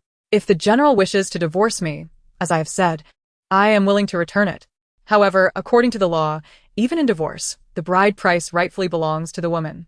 So, general, what face do you have to demand my bride price? You insist on giving it to Ru Shuang, a concubine, who needs 48 carts. How absurd. Wanyun covered her mouth, laughing until she bent over, completely disregarding the furious Shen Kuo, who trembled with rage. After all, he was the one enraged. Yet, he would not dare to act against her. Even if he did, she was not afraid. She could take the opportunity to vent her frustrations. Wanyun. I told you, I was supposed to marry Ru Shuang. Indeed, supposed to, but did not. Since the general lacks the courage to defy the edict, do not make things difficult for a weak woman. The bride price was delivered to me by the general's household, therefore it is mine. The general should not speak such ridiculous words, embarrassing himself. Oh, if the general is still dissatisfied, why not go to the palace and demand it from His Majesty? I am tired, and shall take my leave. As Wanyun spoke, she summoned Hong Yu and Kiao to approach. Yet, Shen Kuo, filled with rage, blocked her path. Gritting his teeth and glaring at her. Wanyun, you insist on being obstinate. Do you not realize my patience's limits? Are you threatening me? The general's intention to strike? She lifted her chin defiantly, glancing around to see several dark figures poised to move, secretly gaining confidence. Shen Kuo noticed her reaction and recalled several peculiar incidents that had occurred recently. Once, while traveling in a carriage, a wheel had fallen off. Another time, while riding, a knife had flown towards him, and yet another, while embracing Ru Shuang, a lock of hair had been severed. He realized he had encountered someone formidable. To appear without a sound beside him, evading his notice, suggested a level of skill that might rival his own. Moreover, Wanyun's audacious demeanor astonished him, and an unfathomable thought crossed his mind. Could previous events be connected to her? Yet, he quickly shook off the notion. Wanyun was merely the daughter of the Grand Tutor. And while the Grand Tutor Lin was esteemed, his character was rather dull. How could she possess such connections? Feeling a sudden sense of relief, he took a step back, observing Wanyun, who appeared slightly disappointed. A fleeting, unrealistic thought flickered through his mind. Was she waiting for him? Indeed. He had always been ruthless towards those he deemed unworthy, and she had persistently provoked him. Could it be she wished for him to eliminate her? As the Grand Tutor's legitimate daughter and a woman bestowed with a royal decree, her misfortune would lead to his downfall. How ruthless. He gazed at her, belatedly realizing the gravity of the situation, a chill racing down his spine. All his anger evaporated, replaced by a lingering fear. Had he not restrained his fury and truly harmed her, even if he could escape unscathed, Ru Shuang would certainly face repercussions. Wanyun observed the myriad of emotions playing across his face, and when he ultimately refrained from taking action, disappointment surged within her. Coward. Silently mocking him. She felt a surge of mischief. The general has no business, yet I recall that according to our dynasty's laws, a concubine cannot bear children before the legitimate wife has produced an heir. Therefore, the child in Aunt Lu's womb should be addressed no. Chapter 38. The expert in abortions as expected. The moment her words fell, Shen Kuo erupted, nearly seizing her by the throat, ready to rend her to pieces. You vile woman! How can you be so malicious? I have already married you as my legitimate wife. Ru Shuang is already pitiable enough. Yet you wish to harm the child between her and me. You dare to attempt it. Shen Kuo gritted his teeth, applying all his strength. For a brief moment, Wanyun truly felt he might strangle her. Simultaneously, a hidden arrow shot forth from the shadows, aiming directly for Shen Kuo's face. As a martial general, Shen Kuo possessed considerable skills and naturally sensed the attack, narrowly evading it. The arrow grazed his face, leaving a bloody line upon his cheek. Who dares to assault me in the general's residence? Come out and face me. Regaining his composure, Shen Kuo's gaze sharpened as he scanned the surroundings. But all was silent, not a whisper to be heard. Wanyun struggled to breathe, touching the red mark left on her neck, her heart brimming with murderous intent. Just as she was about to signal her hidden guards to retaliate, she noticed Shen Kuo's despondence upon finding nothing, his eyes flickering with uncertainty as he muttered, "Impossible. How could this be? His Majesty, His Majesty." In an instant, Wanyun grasped the situation. Shen Kuo felt unworthy of such excellent dark guards protecting him. After contemplating, he surmised that the Emperor had privately dispatched them for her protection. She couldn't help but admire Shen Kuo's intricate thought process. Yet she had no intention of revealing the truth to him. His apprehensions were indeed advantageous. After all, it allowed her to continue her playful antics at his expense. He would believe it was the Emperor safeguarding her. With this thought, she hastily lowered her hand, watching as the dark guard swiftly concealed himself, blending seamlessly with the surroundings until he became indistinguishable, allowing her to finally relax. With the imperial sword at her disposal, Wanyun felt emboldened. She approached the still stunned Shen Kuo, a smile gracing her lips as she instructed Lu Qiao to summon the imperial physician to personally assist Lu Yinyang with her miscarriage. By the way, let the fees for the consultation and the miscarriage come out of my pocket. Ensure the best miscarriage medicine is used. She issued her orders in a low voice while secretly enjoying the sight of Shen Kuo's tormented expression. It brought her a sense of satisfaction. Today is your day. Shen Kuo. She playfully winked at Lu Qiao. Of course, she had no intention of calling for the physician or using the finest medicines. She was determined not to make Lu Ruoshuang's experience so easy. All her words were merely for Shen Kuo's ears. Observing Shen Kuo's despondent and tormented demeanor, she feared he might believe her words to some extent. Lu Qiao acknowledged her command, eager to comply, her eyes sparkling with excitement, while Hongyu, left unassigned, felt a pang of disappointment. "Do not go," Shen Kuo interjected, his fierce gaze fixed on Mu Wanyun as he shouted in frustration. "Mu Wanyun, are you truly so heartless that you cannot allow a child to exist? It is your child, too." After a moment's pause, he added, "The general must not jest. Our young lady has declared she does not require your assistance." Hongyu, known for her boldness, felt emboldened by her lack of assignment and was inclined to retort. But Shen Kuo's simmering anger silenced her, her voice dwindling. "You coward!" Mu Wanyun shot her a disdainful glance as she languidly settled down, taking over the conversation. "I am indeed malicious. I cannot tolerate a child. I am well aware of my own worth, General. No need to remind me repeatedly. However, if you have grievances, you may seek the Emperor and request a modification of the laws. Alternatively, the Emperor could issue a decree specifically for the General's residence, permitting your concubine to bear a son beforehand, and I would have no objections." As she spoke, Mu Wanyun reveled in Shen Kuo's vividly expressive face, and indeed, upon hearing her mention the Emperor again, his turmoil and anger intensified. It seemed he was thoroughly convinced that she had the Emperor's backing. Fortunately, he dared not confront the Emperor himself, allowing her to continue her domineering ways. With this thought, Mu Wanyun found herself trembling with excitement. "You!" Shen Kuo appeared torn between fury and caution, his face flushed with suppressed frustration. Mu Wanyun worried he might explode at any moment, underestimating his audacity. Taking a few deep breaths, he seemed to strive for composure, suppressing his rage as he accepted the reality before him. Finally, his voice softened, imbued with a hint of pleading. "The imperial decree of marriage makes separation difficult, yet I assure you, my heart does not belong to you, nor will I ever touch you. You must remain in the general's residence. The child can be recorded under your name, allowing you to have children by your side. Why must you jeopardize your own future and make it difficult for others?" Compared to his previous sharpness and fury, Shen Kuo had evidently calmed down considerably, even adopting a tone of negotiation. However, Mu Wanyun understood that it was not a revelation of conscience on his part, but rather her ambiguous words that instilled fear in him. He was wary of her potential connection to the Emperor. Inside, she smirked coldly, though her exterior betrayed nothing. Seeing her lower her head in silence, he felt a flicker of hope and continued, "Lu Ruoshuang and I will have many children, all of whom can be recorded under your name, allowing you to enjoy the company of grandchildren. Moreover, childbirth is fraught with peril for women. Lu Ruoshuang is willing to endure that pain for you, so you ought to treat her well." Mu Wanyun could no longer restrain herself and burst into laughter. The sudden laughter halted Shen Kuo's unfinished words. Her disdain was evident, making it impossible for him to feign ignorance. "You truly believe that, Shen Kuo? I genuinely question how someone with your intellect has achieved victory in battles." Mu Wanyun's contemptuous tone reflected on her past admiration for Shen Kuo's heroic reputation.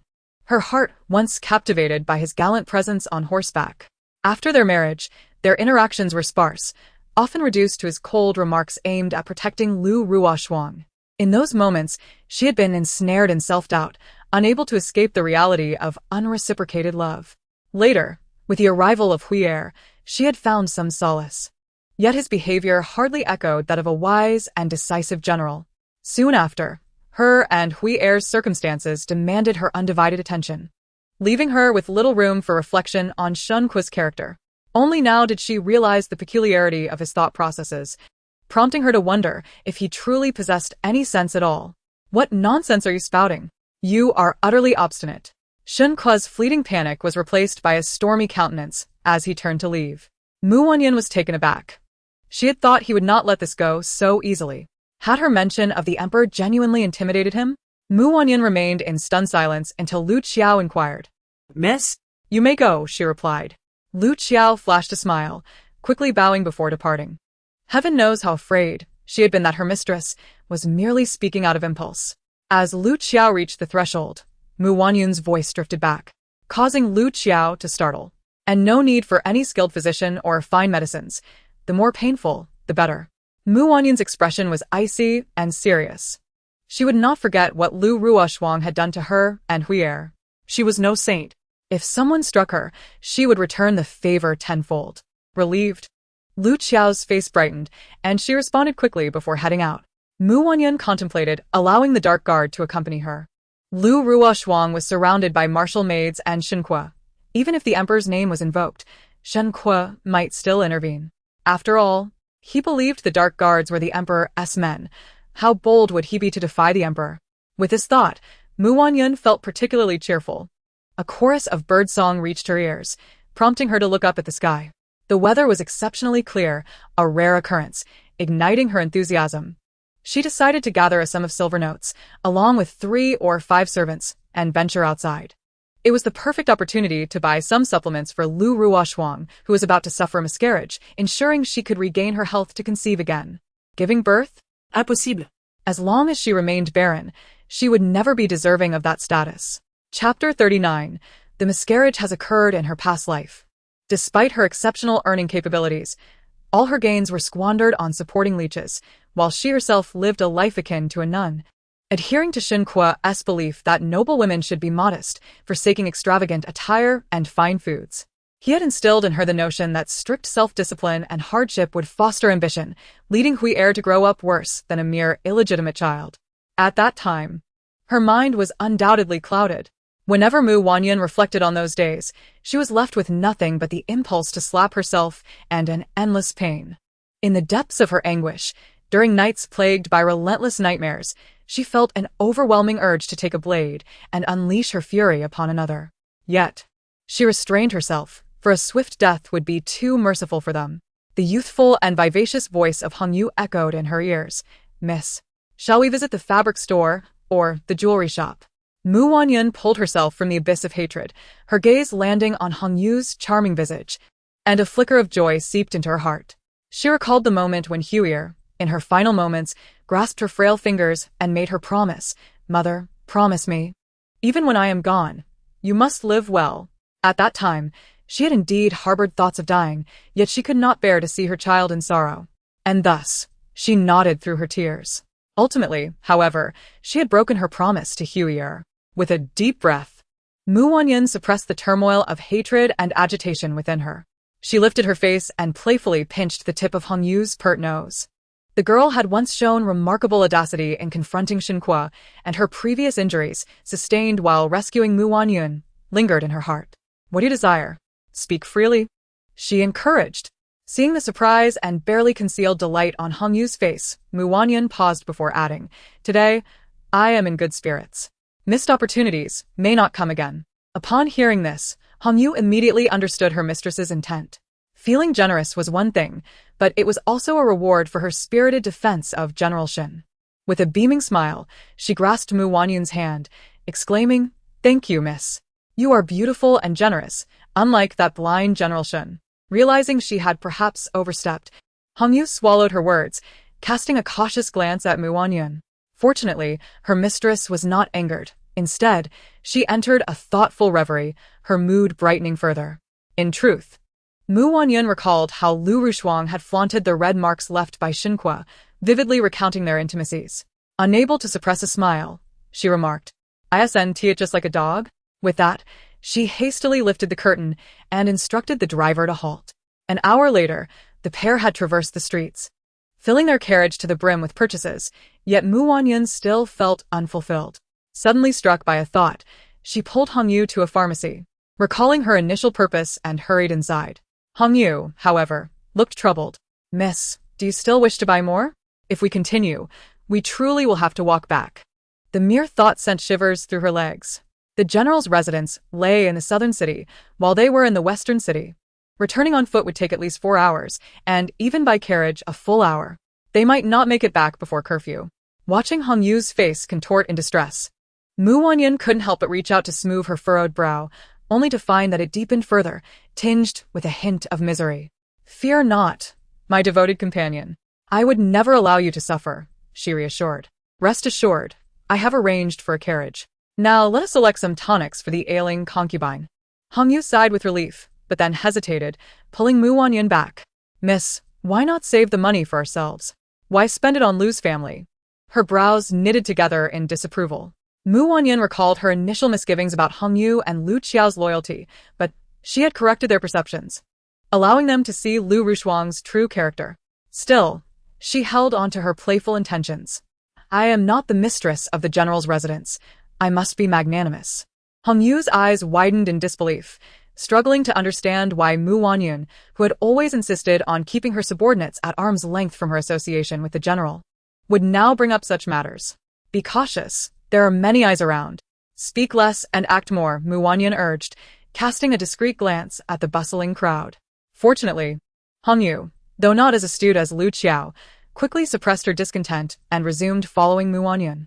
Soon, Mu Wanyun had chosen an array of supplements, both for vitality and for enhancing marital intimacy, all quite costly.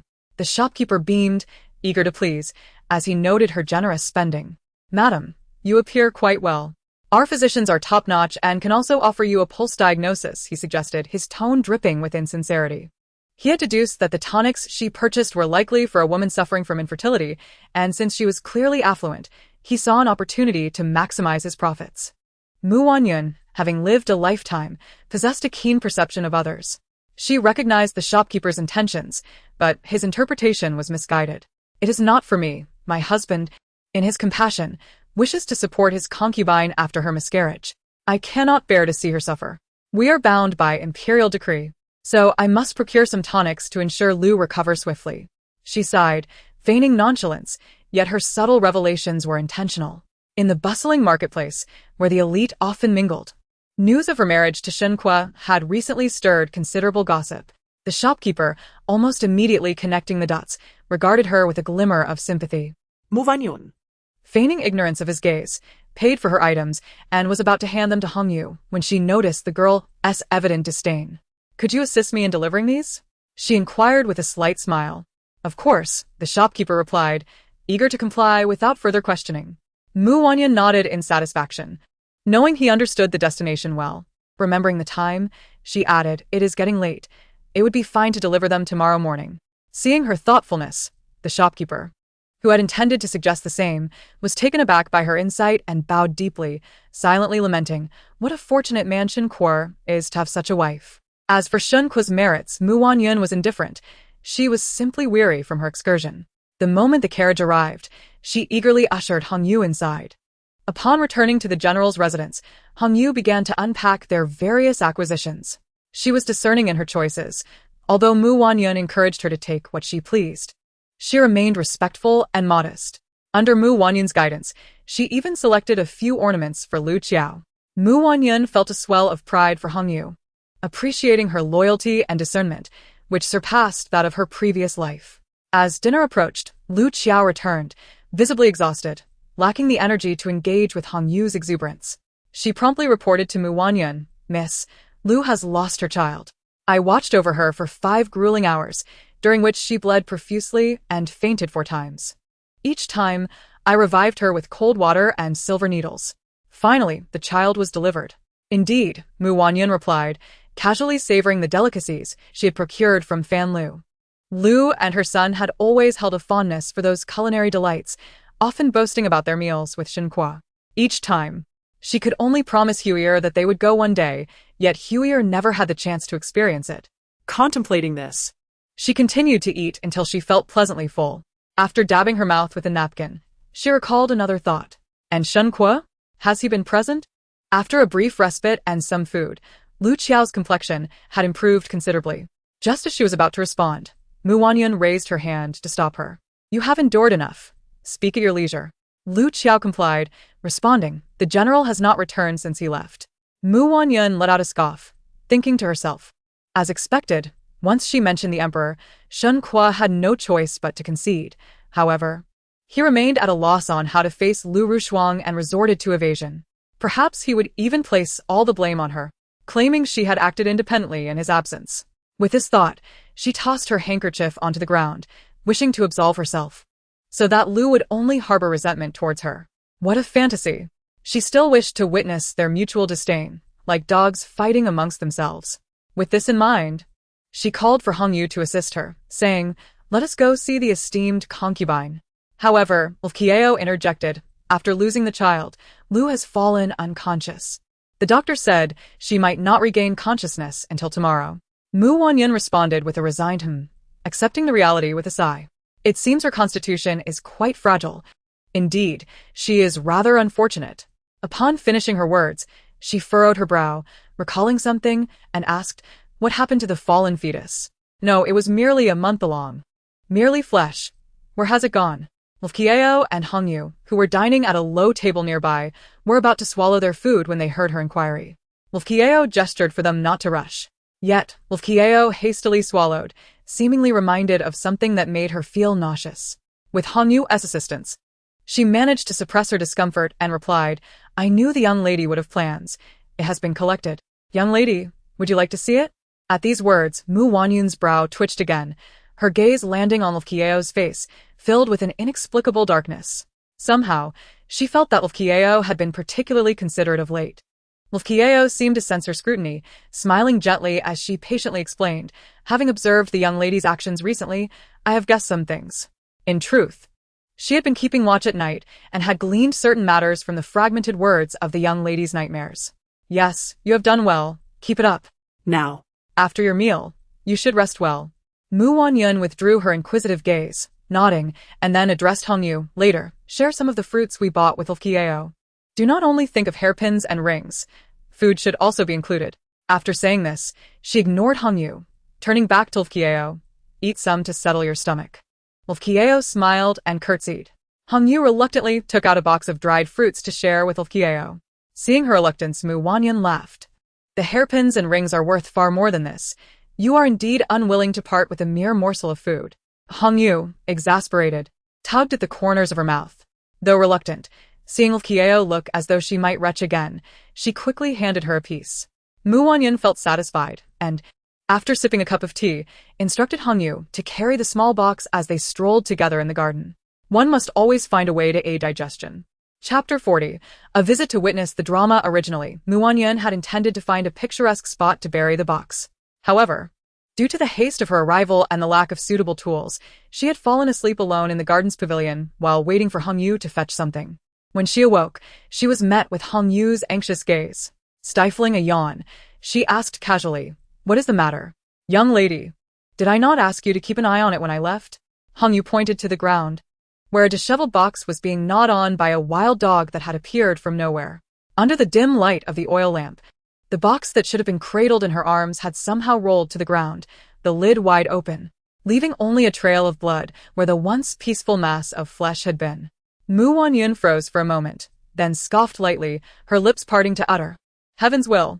She then rose and made her way towards Farong Courtyard. Hongyu, momentarily stunned, filled with suspicion, quickly followed, holding the oil lamp aloft. Yet, her mind remained troubled by what lay within the box. She had initially thought it contained jewels or gold, then speculated it might be rare childhood trinkets or items the young lady was reluctant to discard but had no place for, or perhaps just a bundle of flower buds. Much like the young lady in the novels she had been reading lately, who wept over fleeting emotions and buried fallen red envelopes with silk handkerchiefs. However, the wild dog's frenzied gnawing and the scattered remnants under the flickering oil lamp still sent chills down her spine. Nonetheless, she sensed the young lady's mood seemed to have improved considerably.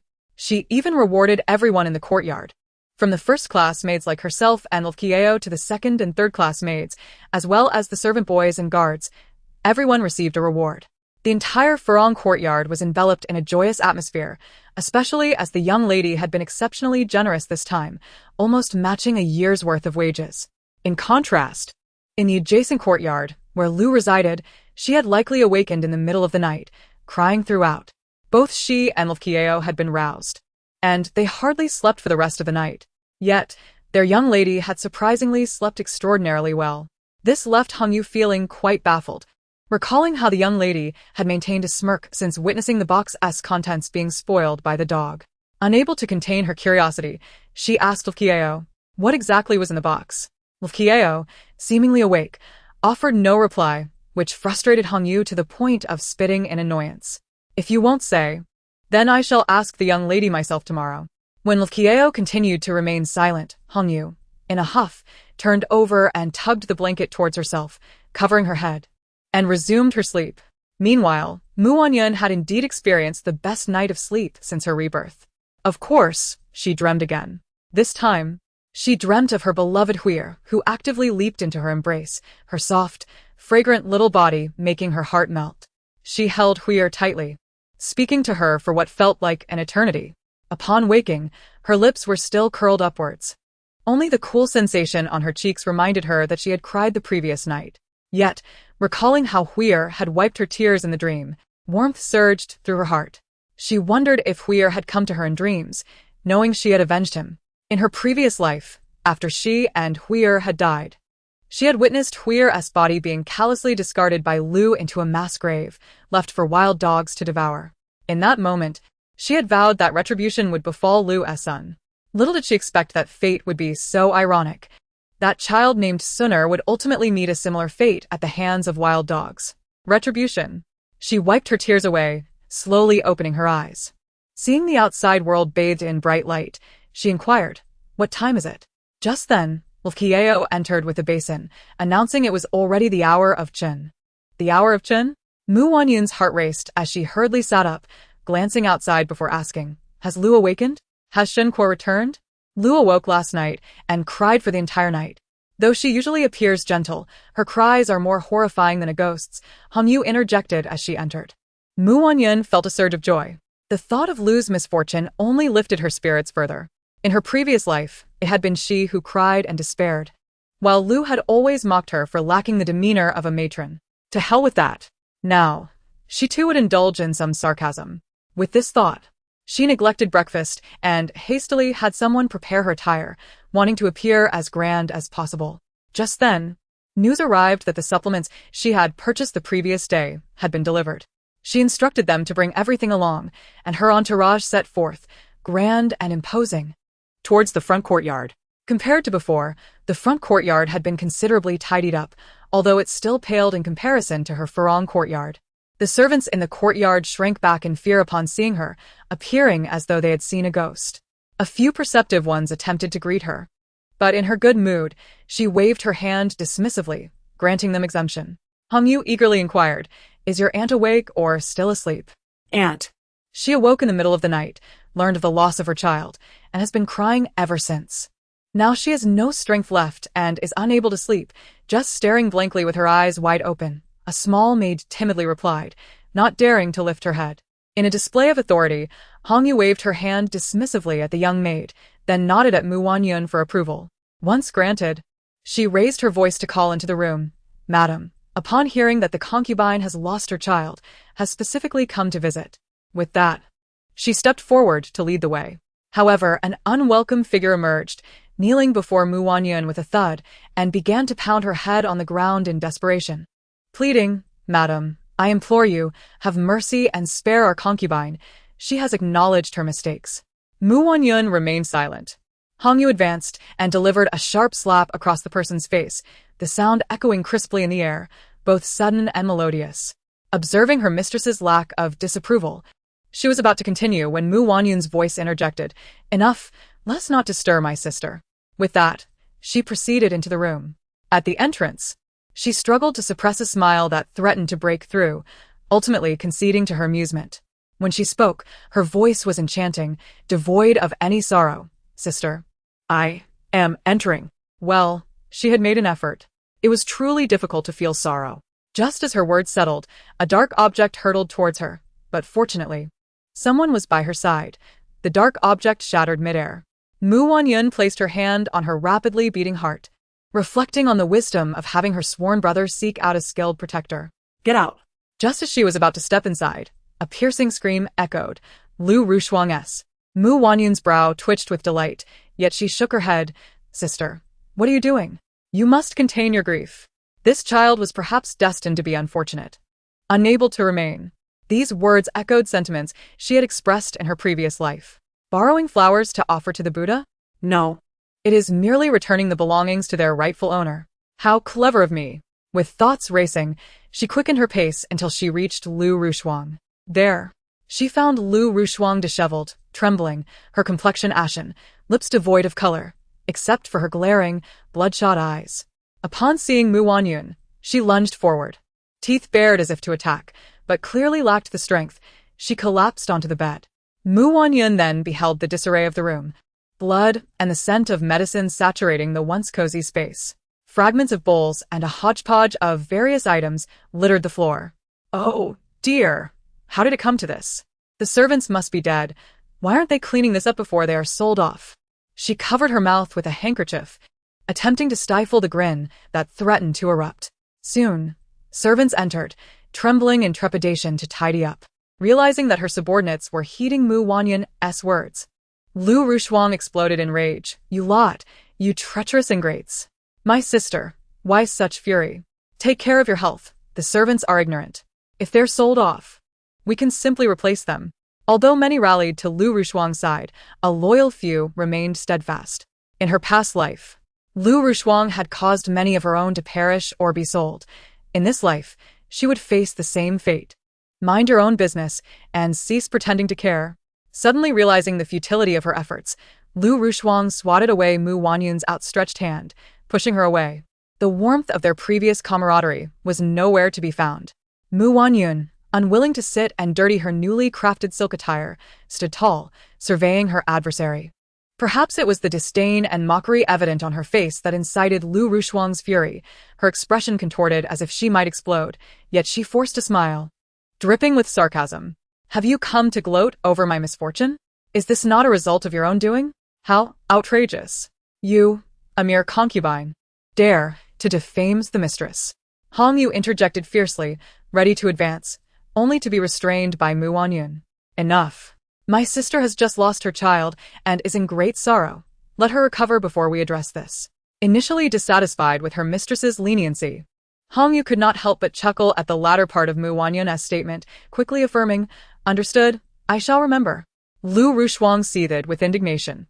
Wanyun observed her impotent rage with mild amusement before recalling her original purpose for entering. Sister, you are still young and perhaps there will be, oh dear. One cannot know what the future holds. What do you mean? Lu Rushuang, who had resigned herself to her loss, suddenly became agitated, struggling to fix her gaze upon Wanyun, seemingly gripped by fear. Calm yourself, sister. I merely meant that the general is too harsh. I thought he loved you dearly and would care for the child, yet Wanyun's words dripped with insinuation, sending Lu Rushuang into a frenzy. You vile woman. What nonsense are you spouting? I warn you, do not sow discord between me and the general.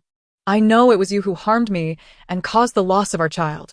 Lu Rushuang's hands instinctively cradled her flat abdomen, overwhelmed by emotion. In Chapter 41, as Lu Rushuang unleashed her vitriol upon Wanyun, Hongyu could no longer restrain herself. As she sought permission from Wanyun to retaliate, she was once again halted by her mistress's hand. Note it down. We will settle this later. Wanyun chuckled lightly, her glass-like eyes fixed intently on Lu Rushuang. She was no longer the emotional woman of the past, prone to anger and despair. In fact, she now empathized with Lu Rushuang's previous cheerful demeanor, recognizing that sometimes a good mood is best appreciated through contrast. Observing others' misfortunes made her feel all the more fortunate. With an uplifted spirit, she felt compelled to engage Lu Rushuang further. Lowering her gaze to adjust her newly painted nails, she smiled brightly. I never anticipated that the general would truly allow me to terminate your child. I presumed he loved you enough to care for your unborn. Wanyun continued, shaking her head, ignoring the murderous glare from Lu Rushuang as she fiddled with a small piece of her nail, suddenly recalling something that made her chuckle. Ah, sister. I originally intended to ensure a proper burial for that child. Though still early, I had noted that it appeared to be a boy. What a pity. Upon meeting Lu Rushuang's gaze, she noted the profound despair that enveloped her at the mention of a male offspring. The hatred in Lu Rushuang's eyes intensified, and she murmured to herself, as though lamenting the loss of a son. Her mood lifted slightly. After all, I am his legitimate mother. The general has even mentioned that your children will be recorded under my name.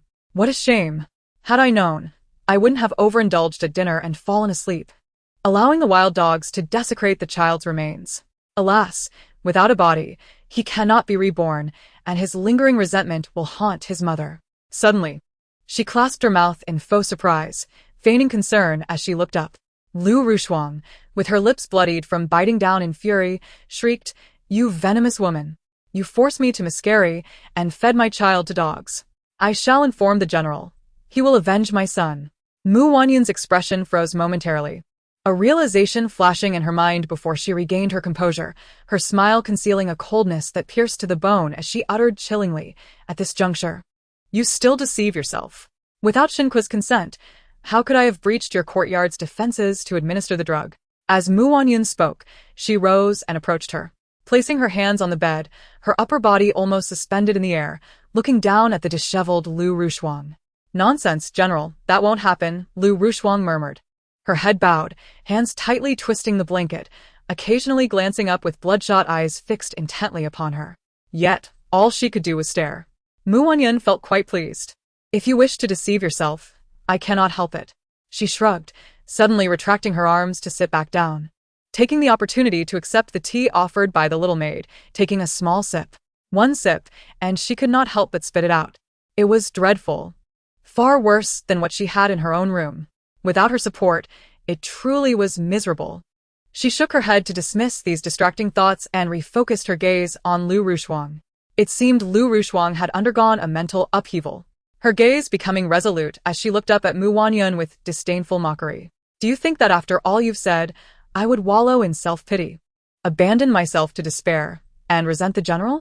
Let me tell you, it's impossible. I believe in the general. He has his reasons. He told me that marrying you is merely a temporary measure. As she spoke, a smile returned to her face, as if only in this way could she escape the derision and mockery directed at her. Unfortunately, she did not perceive a trace of curiosity or displeasure on Mu Wanyun's face, which ignited a flicker of anger within her. Thus, she clenched her teeth in determination and continued, to speak frankly, the general said that marrying you means he won't touch you. If you wish to be the general's wife, then you can live your life as a widow. He has feelings for me. He will only touch me and wishes to have children with me. In the future, our children will carry your name, inheriting not only your wealth, but everything from the Mu family. These were originally private conversations between her and Shen Kuo, their own secret. And had she not been pushed to the brink, she would never have revealed them. She understood that once spoken, no woman could endure such words. After all, Mu Wanyun was the legitimate daughter of the Mu family, bestowed by the emperor to the general. If she were to truly gamble everything, the general would not have a good outcome either. Yet, to her astonishment, Mu Wanyun remained utterly unmoved. Lu Rushuang erupted in frustration, unable to contain herself as she roared. Why are you so calm? Your husband has never regarded you seriously. He married you merely for your dowry, expecting you to support us and manage everything? Her voice grew louder, seemingly intent on provoking Mu Wanyun, yet Mu Wanyun's unyielding calm only unsettled her further. Eventually, her voice waned, and with widened, confused eyes, she stared intently at Mu Wanyun. After a long pause, she confirmed it was not an illusion. Mu Wanyun truly exhibited no ripple of emotion. But how could this be? Wasn't it said that she admired the general and had once publicly declared her feelings? Had she not set fire to the general's residence, killing his wet nurse in a fit of rage when he did not come to fetch her? Lu Rushuang's mind was flooded with doubts, prompting her to tremble as she questioned you. You truly do not care? Could it all have been a facade? You do not love the general at all. As if unable to accept this, Lu Rushuang's tone gradually shifted to one of accusation. On what grounds do you not admire the general? He is so remarkable. Mu Wanyun, As if hearing a jest, could not help but let out a snicker. Then, looking at Lu Rushuang with disdain and contempt, she replied, What? Your general is so exceptional that I must be infatuated? Do you not realize I am not here to compete for a man with you? Is this your disappointment? In an instant, Mu Wanyun understood everything. Lu Rushuang likely viewed her as a rival, engaging in endless competition to satiate her own vanity. Even without children, as long as Shen Kuo's heart remained with her, she felt victorious. Yet upon realizing that the other party did not care at all, her previous actions appeared rather foolish. Lu Rushuang evidently reached this conclusion as well, suddenly breaking down. She struggled to leap towards Mu Wanyun. If you do not care for the general, why must you take my child? This? Mu Wanyun smirked, because I do not wish to be someone who is merely regarded as a source of silver, of course. She replied nonchalantly. But this? Lu Rushuang faltered, seemingly struggling to comprehend. Ever since I entered the general's residence, you all have repeatedly coveted my meager dowry. Your intentions are practically written on your faces. I must be cautious. Furthermore, the general is a military man. Throughout history, military leaders have often perished in battle. If he were to die, who would protect you then? Upon hearing this, Lu Rushuang paused, as if realizing something. Mu Wanyun smiled slightly, offering her a kind reminder. In fact, you could advise your general to exchange military merit for a divorce from me. I would leave far away, no longer being an eyesore to you. Of course. If he is willing to forego marrying you for military merit, it seems your weight is still insufficient. After Mu Wanyun's words, a glint appeared in Lu Rushuang's eyes. However, Mu Wanyun had no intention of lingering. Sensing the conversation had become sufficiently stimulating, she prepared to depart but suddenly recalled something and turned back to add, however, if he refuses, you could also find a way to prevent him from going to battle. After all, if he were to die outside, you would suffer greatly. As she spoke, she signaled to Hong Yu, who immediately raised her hand. Observing Lu Rushuang's contemplative expression, Mu Wanyun had no doubt that she would be swayed. To be fair, her suggestion was indeed beneficial to Lu Rushuang, and it was precisely what Mu Wanyun wished to see. To the emperor, Shen Kuo was a double-edged sword. He admired his sharpness, yet feared his potential to harm himself. Thus, historically, emperors would grant military power only to those whom they trusted immensely. And often military authority remained firmly in the hands of the royal family. However, in this era, the royal family was diminished and talent was scarce, with extravagance rampant, leaving no capable leaders. Consequently, the emperor had no choice but to entrust military power to Shen Kuo.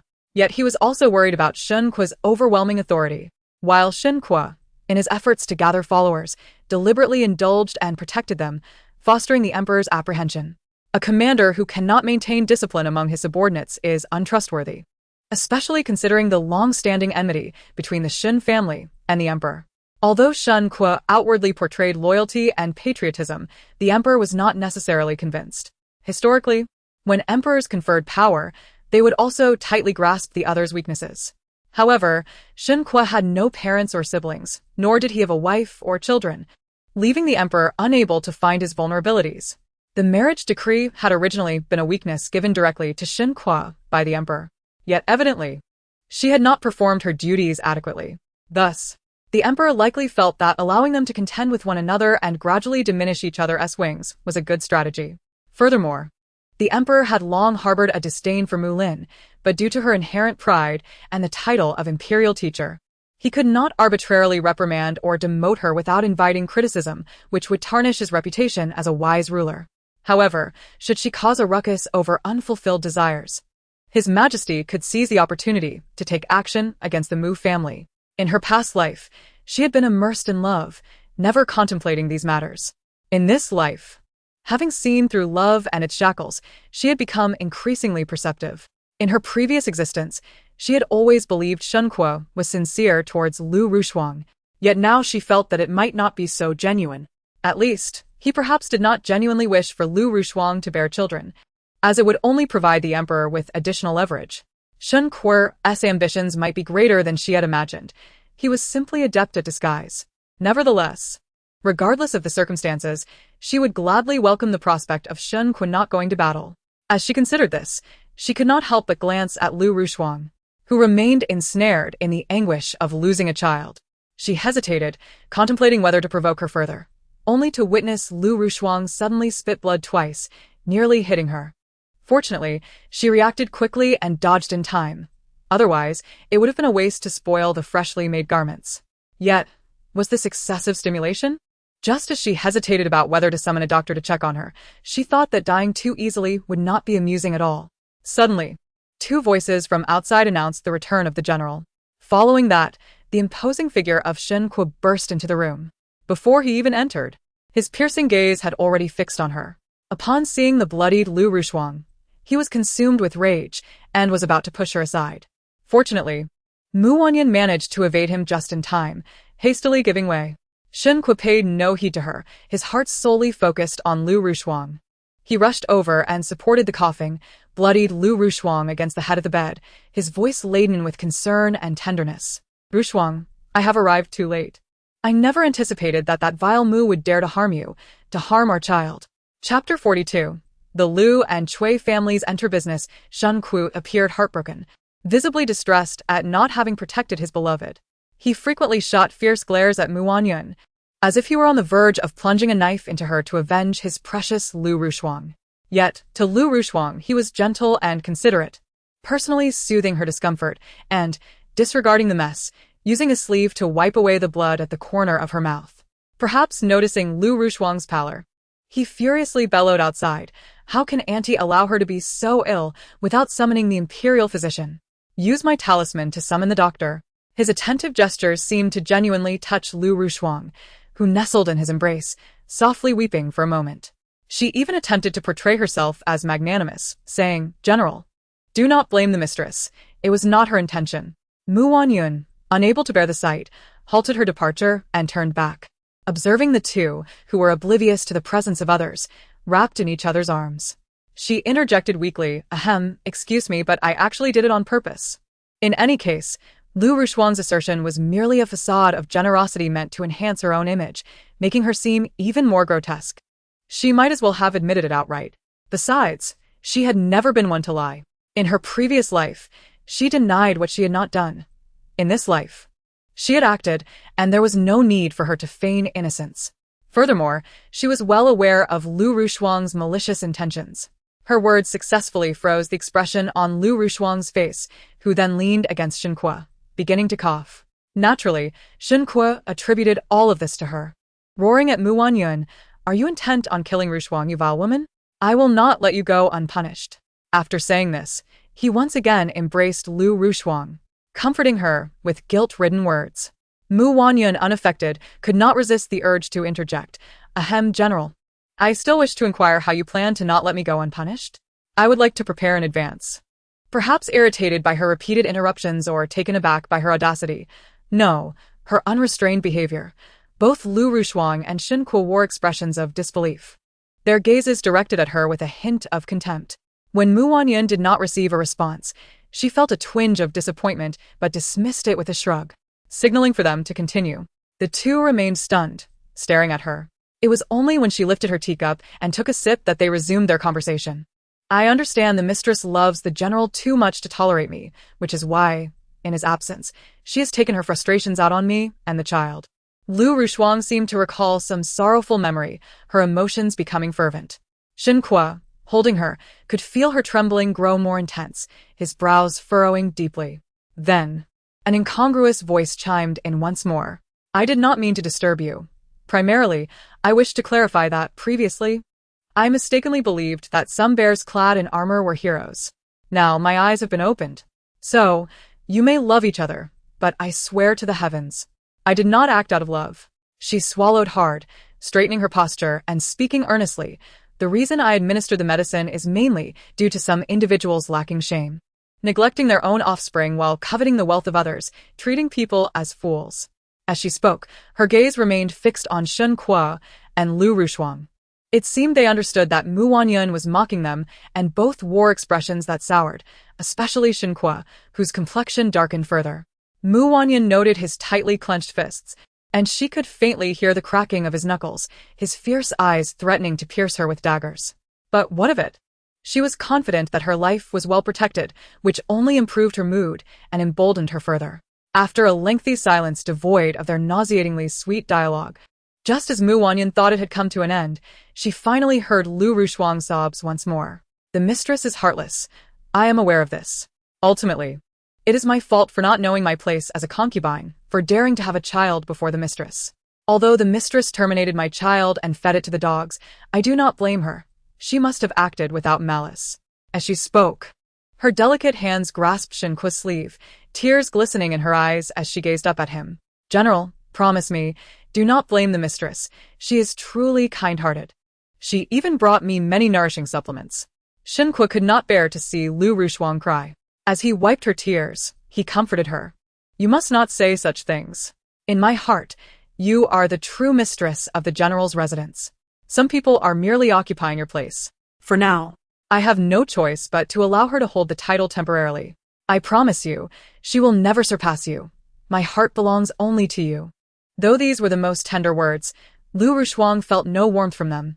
Instead, she looked up at Shen Kuo with a shadowy gaze, as if surprised by something.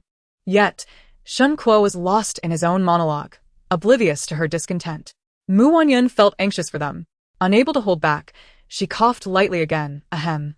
I did not mean to interrupt, but did you not hear her say that I fed your child to the dogs?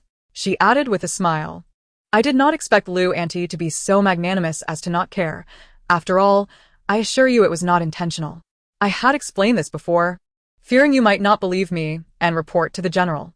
Yet you seem quite understanding. Having said this, she stood up gracefully, about to speak when Shen Kuo suddenly shouted at her with a fierce expression, Wanyun, how dare you say that I fed my child to the dogs? How could you? Was it not all an accident? Wanyun feigned innocence, gesturing toward Lu Rushuang in his arms. Lu Auntie has already been generous enough to overlook it. Why are you still so petty? Then, she pointed at the nourishing supplements on the nearby table. I even spent a considerable amount on supplements to make amends. What is the matter? Lu Auntie, did you not say you did not mind? Was it all a pretense to appear magnanimous before the general? Lu Rushuang's face turned pale, her eyes brimming with resentment, but she could only shake her head in bitterness. Of course, I do not mind. You are the mistress, and I am merely a concubine. How dare I care? With that, she began to weep anew. Truly a sight to behold. Shen Kuo quickly drew her close, gently patting her in a soothing manner. Rushuang, do not fear. This time. It is my fault for not protecting you. I swear. How about it? General, have you figured out what to say to His Majesty? Wanyun could not bear to watch these two, each more adept at acting than the other. A perfect match indeed. Shut your mouth, Wanyun. Get out. Do not let your presence disturb Rushuang again. Shen Kuo shouted at her frantically. I will come as I please. This wretched place is nowhere near as comfortable as my hibiscus garden. Having said that, she left under the envious and furious gazes of the two. Once outside, she cheerfully asked Hongyu by her side, did you see that? Did those two just now want to eat me alive? Hongyu hesitated for a moment before nodding. Wanyun laughed heartily. Excellent. I relish their desire to harm me while being utterly powerless to do so. One word. Exhilarating. With that, she paid no further heed to the happenings in the front courtyard, strolled around for a while, and returned to the hibiscus garden. There, Lu Qiao had already arranged a sumptuous breakfast. She enjoyed her meal while basking in the sunlight. It is of no concern. Indulge in the fresh lychees hastily transported from the south, and peruse the most popular literary works of the moment. However, with the incessant chatter of Hongyu, it is nearly impossible for her to remain unaware of the happenings in the front courtyard. It is said that after Shen Kuo's departure, Lu Rushuang was engulfed in a fit of rage, shattering the few remaining tea bowls and utensils in her house, even discarding the supplements she had sent. Upon hearing this, Wanyun could not help but exclaim about the wastefulness, lamenting the considerable expense incurred. Do not worry, miss. I have already retrieved them. If she does not wish to consume them, I certainly do not wish to let her benefit, Hongyu declared, summoning the collected supplements. Wanyun was taken aback, but soon regained her composure, unable to refrain from praising Hongyu for her increasing competence. With a capable mistress, we, the maids, must not bring shame upon our master. Perhaps spurred by her praise, Hongyu became even more diligent. She was well informed, not only about the affairs within the estate, but also about the gossip circulating outside. Even while confined indoors, Wanyun was aware of the events transpiring outside. Yet, her primary concern remained Lu Rushuang and Cui Yao. Unsurprisingly, the two had met and, as if they were old friends, even contemplated embarking on a business venture together. When Hongyu relayed this to her, it was with the intention of urging her to separate them to prevent the two miscreants from conspiring together. However, Wanyun was disinclined to intervene. One was a peasant girl, the other a concubine's daughter. Did they truly believe that running a business would be so facile? Yet, she soon discerned the source of their confidence. They evidently sought to extract information from her. In light of this, she resolved to assist them. She commanded that a grand tavern be established in the capital, with the location chosen adjacent to Yong'anlu. Yong'anlu? Miss, that is the largest tavern in the capital, and it is said to be backed by a prince's family. Is that wise? What do you know? Precisely because Yong'anlu is the largest in the capital. We must establish ourselves there. Anyone who visits Yong'anlu will become aware of our tavern. People are naturally drawn to novelty. Once they enter our establishment and find the offerings delightful, how could we possibly fail to profit? Wanyun intentionally engaged in banter with Lu Qiao, who nodded in agreement but then queried, yet, the rent on West Street is quite exorbitant.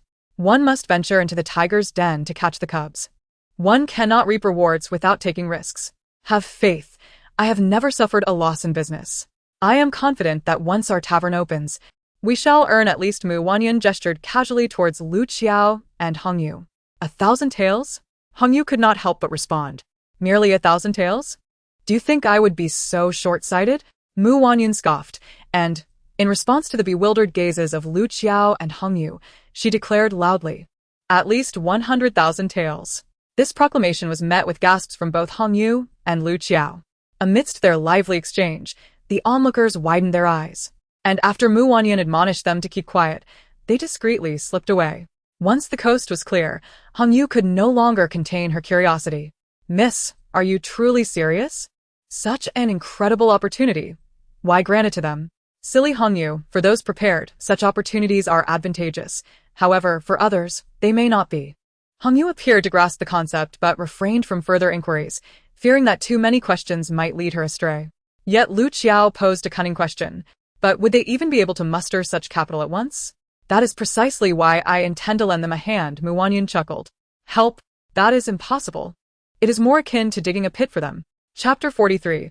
Showing off. By the way, the tavern in question is, in fact, an establishment under Wanyun's name. Initially, she had indeed set her sights on the location, contemplating the opening of a tavern, but did not anticipate that the second prince's family, the Li family, would beat her to it by inaugurating Yong'an Lu across the street.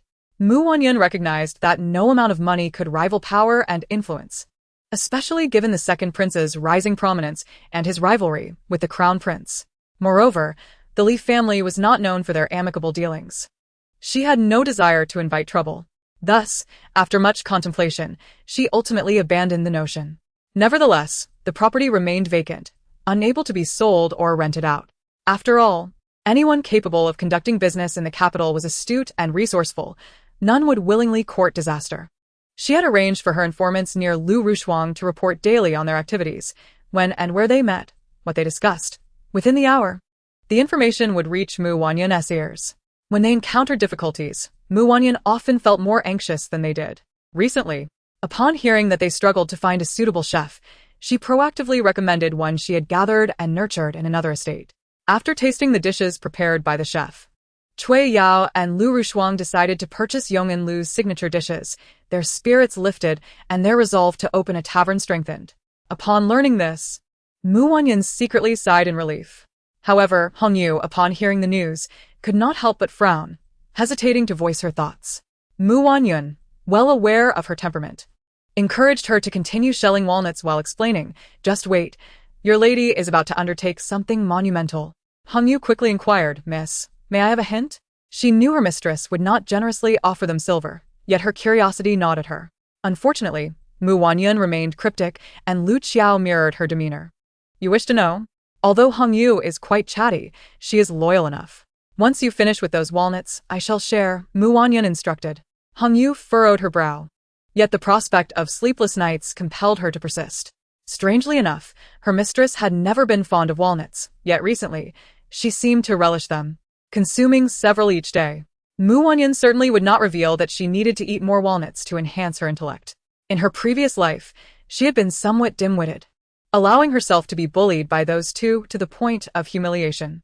In this life, perhaps with a sharper mind, she recognized their true insignificance.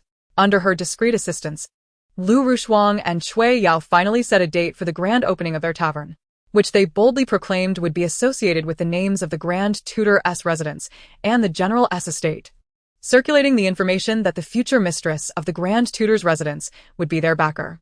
When Wanyun heard this, she laughed until her sides hurt. But it was only after Lu Qiao's reminder that she recalled an issue and hurriedly sent someone to dispel the rumors. "Nonsense. Who claims that our taverness owner is Our Lady? Since marrying into the general's estate, Our Lady has been ill, and she has long since left. How could she be considered the mistress of the Grand Tutor's residence?" That day, Hong Yu deliberately appeared while others were gossiping, delivering a scathing reprimand. It was only then that the crowd realized they had indeed misidentified the individuals involved. Someone then recalled, "I remember seeing the second miss of the Cui family with the concubine of the General's estate not long ago." Soon, perceptive individuals began to connect the dots. I recall that although the second miss of the Chui family is a concubine's daughter, she has already been betrothed to the Grand Tutor's residence. Thus, she indeed qualifies as the future mistress of the Grand Tutor's residence. So, it turns out the taverness backers are the Lu family and the second miss of the Chui family. However, wasn't the second miss of the Chui family previously close with Miss Mu, who is now the wife of Shen? I heard that their engagement was facilitated by Miss Mu. The crowd ceased to discuss further, but those with keen eyes recognized the underlying issues. Naturally, curiosity prompted inquiries. Soon, news of the rift between the second miss of the Chui family and the Mu family spread without restraint. Nevertheless, Mu Wanyun remained unconcerned. As long as this tavern had no connection to her, she was content to avoid bearing the blame for certain individuals. Clearly, both Lu and Chui were indifferent to such matters. They were elated, relishing the joy of success, eager for the entire world to know that the tavern was theirs. Shen Kuo, with a sweeping gesture, borrowed 50,000 taels from his former colleagues to lend to Lu Rushuang. Chui Yao, a daughter of lowly status, was not favored, however. Her family had long since provided her with a dowry, thanks to Mu Wanyun's efforts in persuading the Chui family to secure the betrothal gifts, which would serve as her marriage portion when she wed and subsequently returned to the Mu family. Reflecting on her foolishness, Mu Wanyun found the tea she sipped to be tasteless. Yet, upon realizing that this money would soon slip through Chui Yao's fingers, the flavor returned, becoming not merely pleasant, but refreshingly delightful. Their ventures flourished, and they still made time to flaunt their successes before Mu Wanyun. Perhaps feeling that their notoriety was already common knowledge, there was no need for secrecy. One day, after an amiable conversation with Lu Rushuang, Chui Yao deliberately came to pay her respects to Mu Wanyun. Having not seen each other for months, Lu Rushuang appeared revitalized, her complexion glowing, likely due to her anticipation of impending wealth, her joy unmistakable, though it was mingled with a profound sense of animosity. Initially, Chui Yao had worried that the Mu family would withdraw their engagement due to Mu Wanyun's actions. But upon witnessing Mu Chen's defense of her, she felt reassured as the Mu family grew distant from Mu Wanyun. Eventually, she came to understand that the Mu family's wealth and opulence stemmed from Mu Wanyun herself. This revelation initially cast a shadow over her spirits, yet it was fleeting. She soon reconciled with the thought. What did Mu Wanyun's riches matter if she could not secure her husband's affection? Meanwhile, she, Chui Yao, enjoyed not only the affection of her future husband, Mu Chen, but also the newfound respect from her future in-laws, who had once adored Mu Wanyun. She vowed to carve out her own legacy, confident in her abilities, especially since Lu Rushuang was genuinely eager to partner with her in business. As a woman, she was acutely aware that Lu Rushuang was a thorn in Mu Wanyun's side. She desired nothing more than to discomfort Mu Wanyun. Moreover, this enterprise was seized from under Mu Wanyun's nose. The thought exhilarated her. She had already learned that since they had taken over the property Mu Wanyun intended to lease for a restaurant, Mu Wanyun had been utterly dejected. Not having stepped outside her home for months, the mere idea of it brought a smirk of derision to Chui Yao's face. Sister, after months apart, why do you look so unwell? Cui Yao remarked. In the past, she had called Mu Wanyun Yuna, and she recalled her initial hesitation to utter the name, fearing disdain. Yet Mu Wanyun had seemed indifferent. At that time, Chui Yao regarded Mu Wanyun as a benefactor in her life, marveling at her beauty and kindness. As a lowly daughter, she had been taught by her legitimate mother and sister that she was no different from a servant, and thus she had always been treated as such within the household.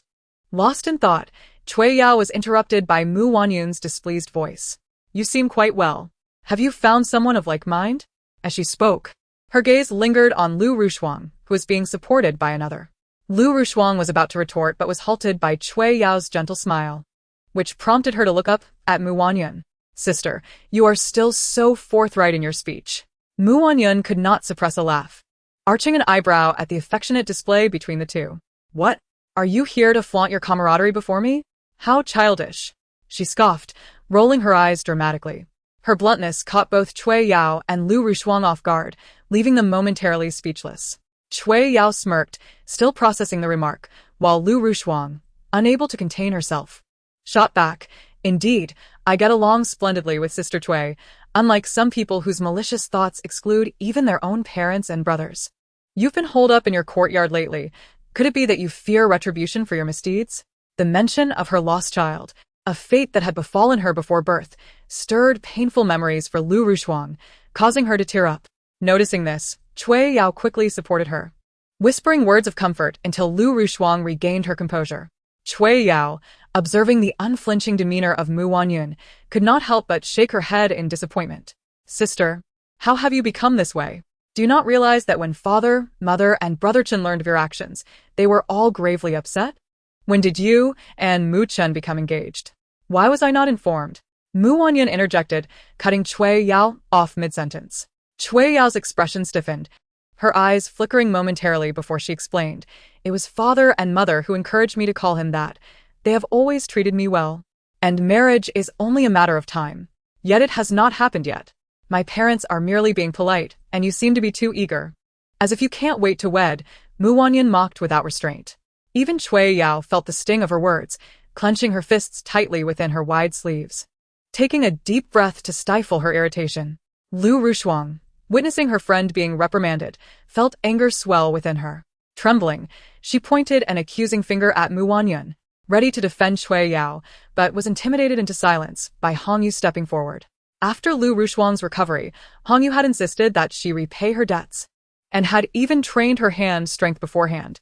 The slap she had received left marks on Lu Rushuang's face for days, causing her to feel dizzy for quite some time. Thus, whenever she saw Hongyu raise her hand, she instinctively recoiled. Yet, she refused to lose face and mustered her courage, asserting that at least Cui Yao was favored by her future husband, unlike some who had forsaken their own family. How pitiful you are! Hongyu, unable to bear it any longer, stepped forward again, prompting Lu Rushuang to hide behind Cui Yao for protection. Mu Wanyun scoffed, clapping her hands. Indeed. You two are quite the match, one a lowly daughter, the other a concubine. How fitting. After all, is not a lowly daughter born of a concubine? She directed her gaze pointedly at Cui Yao, who turned pale and trembled at the words. Previously, Mu Wanyun had cared for Cui Yao, treating her as a sister and avoiding discussions of her status as a secondary daughter, but now, she relished in the opportunity to pierce her heart. Cui Yao's suffering brought Mu Wanyun a sense of satisfaction, lifting her spirits. What was so shameful about being born of lesser status? It was those without the love of parents or husbands who were truly pitiable. Lu Rushuang seemed to grasp Cui Yao's discomfort and quickly interjected, Indeed, I am unloved. While you both receive affection, I wish you even more love in the future. Her sarcasm betrayed no hint of sadness. Lu Rushuang, unaware of the deeper implications of her words, continued, We are naturally. By the time they realized the gravity of their situation, they were already furious. And Lu Rushuang shouted, You can be stubborn all you want, Mu Wanyun. I'll tell you the truth. We are partnering in business. And you think you are the only one who can profit. Oh, business? Do you truly possess the skills? Do not incur losses. Hongyu, Knowing her mistress preferred not to engage in verbal sparring, could not tolerate the arrogance of some, and swaggered confidently toward Lu Rushuang. Since discovering that Lu Rushuang feared her, she took particular delight in confronting her. Chapter 44. If I lack a man, I can always go to the Southern Wind Pavilion. Lu Rushuang dared not express her anger openly, realizing that her previous bravado had stemmed from her reliance on Shen Kuo, who had once shielded her from Mu Wanyun. However, after her forced miscarriage, she understood that Shen Kuo could no longer protect her. She was cautious in her interactions with Mu Wanyun, emboldened only by the joyful occasion and the presence of Cui Yao, believing that as Mu Wanyun's future sister-in-law, she would receive a measure of leniency. Yet, she had clearly miscalculated. Unable to gain any advantage, Lu Rushuang lost her desire to linger, uttering ambiguous remarks she considered clever before attempting to leave with Cui Yao. However, Cui Yao appeared troubled, evidently surprised to find that Mu Wanyun's circumstances were not as dire as she had assumed. Moreover, Cui Yao was perplexed by Mu Wanyun's apparent lack of concern regarding the business venture with Lu Rushuang. Everything unfolded quite differently from what she had envisioned. A peculiar sensation surged within her heart. As Lu Rushuang tugged her along, she couldn't help but glance back, and for reasons unknown, that feeling intensified. A somewhat terrifying thought swiftly crossed her mind, but she shook her head vehemently, dismissing it. How could that possibly be? She had conducted thorough investigations. The foot traffic in that area was substantial, and the chefs hired were of the highest caliber. She remembered when Mu Wanyun had shared her insights on business. treating her with the affection of a sister, leaving no reason for deceit. Besides, since the decision to open the restaurant was made, everything had proceeded with uncanny smoothness. She had always possessed a modicum of faith in destiny. Logically, there should be no room for error. With such reflections, Cui Yao's restless heart gradually found tranquility. Yet, just as she was about to step outside, she couldn't resist turning back. Sister, once the restaurant opens, I must invite you to come and support us. After all, we are family, and I shall certainly offer you a discount. Scram. Even Hong Yu, a mere maid, could see that they came solely to flaunt and provoke. Bah! What are they? That shop belongs to the young lady, and Zhao Jia's enterprises are profitable beyond measure. Yet, deep down, she understood but still obeyed her mistress's command, refraining from voicing her thoughts. Otherwise, should it be revealed, it would only incite envy. No, it would infuriate them. In contrast to Hong Yu's ire, Wanyun displayed a far more composed demeanor. Nevertheless, she still offered her congratulations, stating, on the opening day, I shall certainly present a generous gift. Cui Yao merely curled her lips, remaining silent. Lu Rushuang clearly perceived her insincerity as the two departed under Wanyun's watchful gaze. Once outside the courtyard, Hong Yu and the others hurriedly scattered lime for disinfection, claiming they felt utterly uneasy, to which Wanyun did not respond. Initially, she thought that given the temperament of the Li family, they would not permit any delays until the restaurant's opening. However, to her surprise, each day passed in unsettling calm. Her informants returned intermittently with updates regarding the restaurant's progress and the activities of Lu Rushuang and Cui Yao. She listened without comment, observing their frantic busyness. Wanyun found it utterly incomprehensible. How could a mere small restaurant prompt such a frenzy? It was hardly a recipe for greatness. Meanwhile, she herself owned numerous shops and estates in the capital and needed only an hour each day to review the accounts. The rest of her time was spent indulging in food, drink, reading novels, feeding fish, and playing with cats, or simply lounging at home to digest her meals. Several times, she encountered the solitary Shen Kuo. Once, she kindly initiated a conversation. Why, my emotionally aloof general husband, what brings you here alone? Where is your dear Lu? She jested. We haven't seen her of late. Surely, she hasn't strayed? Is she out there giving you the green hat? Do you think everyone is like you, aimlessly wandering about? Rushuang is tirelessly managing the affairs of the general's residence. Shen Kuo, clearly displeased by her jibe regarding Lu Rushuang, shot her a disdainful glare, his eyes brimming with contempt as if she had spirited away his beloved. Wanyun, attempting to offer a gentle reminder, was met with resistance, leaving her somewhat aggrieved. Nevertheless, observing his scruffy appearance and the dark circles under his eyes, she couldn't help but interject, General, just consider it as if I hadn't spoken. However, I am no stranger to business myself, and I hardly find myself as busy as Lu. You might advise her that not everything requires her direct involvement. After all, as a woman, it is paramount to care for the men at home. Wouldn't you agree? Little did she know, her words were sincere and heartfelt, a rarity for her. Yet it was evident that some individuals were unworthy of her honesty. Unbeknownst to her, Lu Rushuang had caught wind of her heartfelt words and had specifically awaited her at the place where she strolled, delivering a barrage of ambiguous admonitions. Essentially, she warned against enticing the general and harboring any inappropriate thoughts. Meanwhile, the front courtyard resumed its nightly revelries, filled with raucous laughter that disrupted sleep, seemingly in deliberate ostentation. It was the season of spring, and even the cats she nurtured were visibly agitated. On this particular day, Wanyun busied herself with instructing her subordinates to find a companion for Xiaoju, her cherished cat. However, unbeknownst to them, they had mistakenly procured a partner of the same gender, and initially, they were unaware of this error, having been misled by those claiming expertise that medication could facilitate their acclimatization. Consequently, after Xiaoju ingested the medicated broth, it promptly subdued its same-sex companion, leading to a shameful embarrassment that caused it to vanish without a trace. Upon discovering the situation, Wanyun immediately dispatched a search party throughout the estate for Xiaoju. She empathized deeply with the cat, imagining the humiliation she would feel if forced into such an act against her will. Cats, too, possessed dignity. The more she pondered, the more regret she felt for Xiaoju, fearing the cat might consider drastic measures. The commotion escalated, prompting her to join the search for Xiaoju personally, where she unexpectedly crossed paths with Lu Rushuang. Wanyun, preoccupied with finding Xiaoju, initially intended to ignore her. However, Lu Rushuang clearly had other plans. Not only did she obstruct Mu Wanyun's path, but she also scrutinized her with evident disdain, ultimately delivering a snide remark, "Sister, it has been quite some time since we last met. Why does your complexion appear so poor?" With that, she adjusted her hair and let out a soft, mocking laugh, adding, "In my opinion, a woman's finest tonic is a man." Following this, she cast a derisive glance at Mu Wanyun and stifled a laugh behind her hand. "Look at me. What do I have to say to you? You're still a naive girl. How would you understand the worth of a man?" Having said this, she leaned on her maid's arm to depart but paused when she overheard a whispered comment. Turning back, she exclaimed, "Oh dear, it seems your cat has gone missing. What a shame. How could those around you, no, even your pets, abandon you? How pitiful." Mu Wanyun, her thoughts solely on Xiaoju, could hardly muster the energy to respond to Lu Rushuang's taunts. Fortunately, the entire household mobilized and ultimately, they discovered Xiaoju near the dog hole in the back garden. The poor creature appeared utterly dejected, causing Mu Wanyun's heart to ache. She hurriedly scooped Xiaoju into her arms, gently smoothing its fur.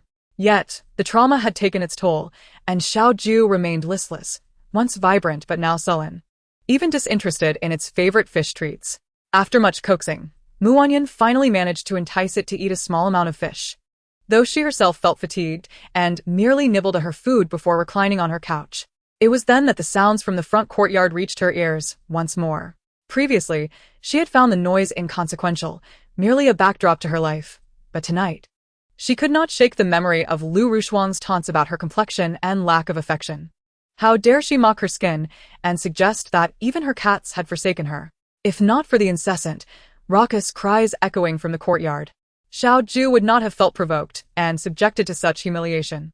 With these thoughts swirling in her mind, Mu Wanyun felt a knot of discomfort tightening within her and hastily summoned her secret guards, issuing a few commands. That night, peace was eventually restored. Not only that night, but the following days were marked by an unusual tranquility. Then, Shen Kuo, who had long since ceased visiting her courtyard, made an unexpected appearance. Upon entering, he regarded her with an unsettling gaze that sent shivers down her spine, prompting her to rise from her couch and confront him. "What do you want?" Shen Kuo's inscrutable gaze lingered on her as he stated, "Lately, there have been numerous instances when someone appears unexpectedly while I am involved with Rushuang. Is this your doing?" Mu Wanyun's heart skipped a beat, instinctively shaking her head in disbelief. "Is that so? No wonder it has felt quieter lately. I assumed the general was merely fatigued. I even considered sending someone to procure some supplements for you." As she spoke, her gaze drifted toward a certain area of Shen Kuo, expressing genuine concern. "You haven't been frightened into illness, have you?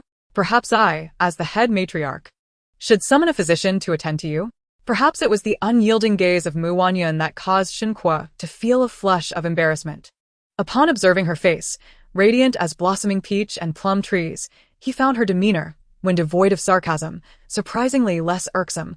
Her tone softened significantly. "No need," he replied. "I am quite well." He hesitated, seemingly caught off guard, his eyes reflecting an emotion that left Mu Wanyun bewildered. "Is there something else, General?" she inquired.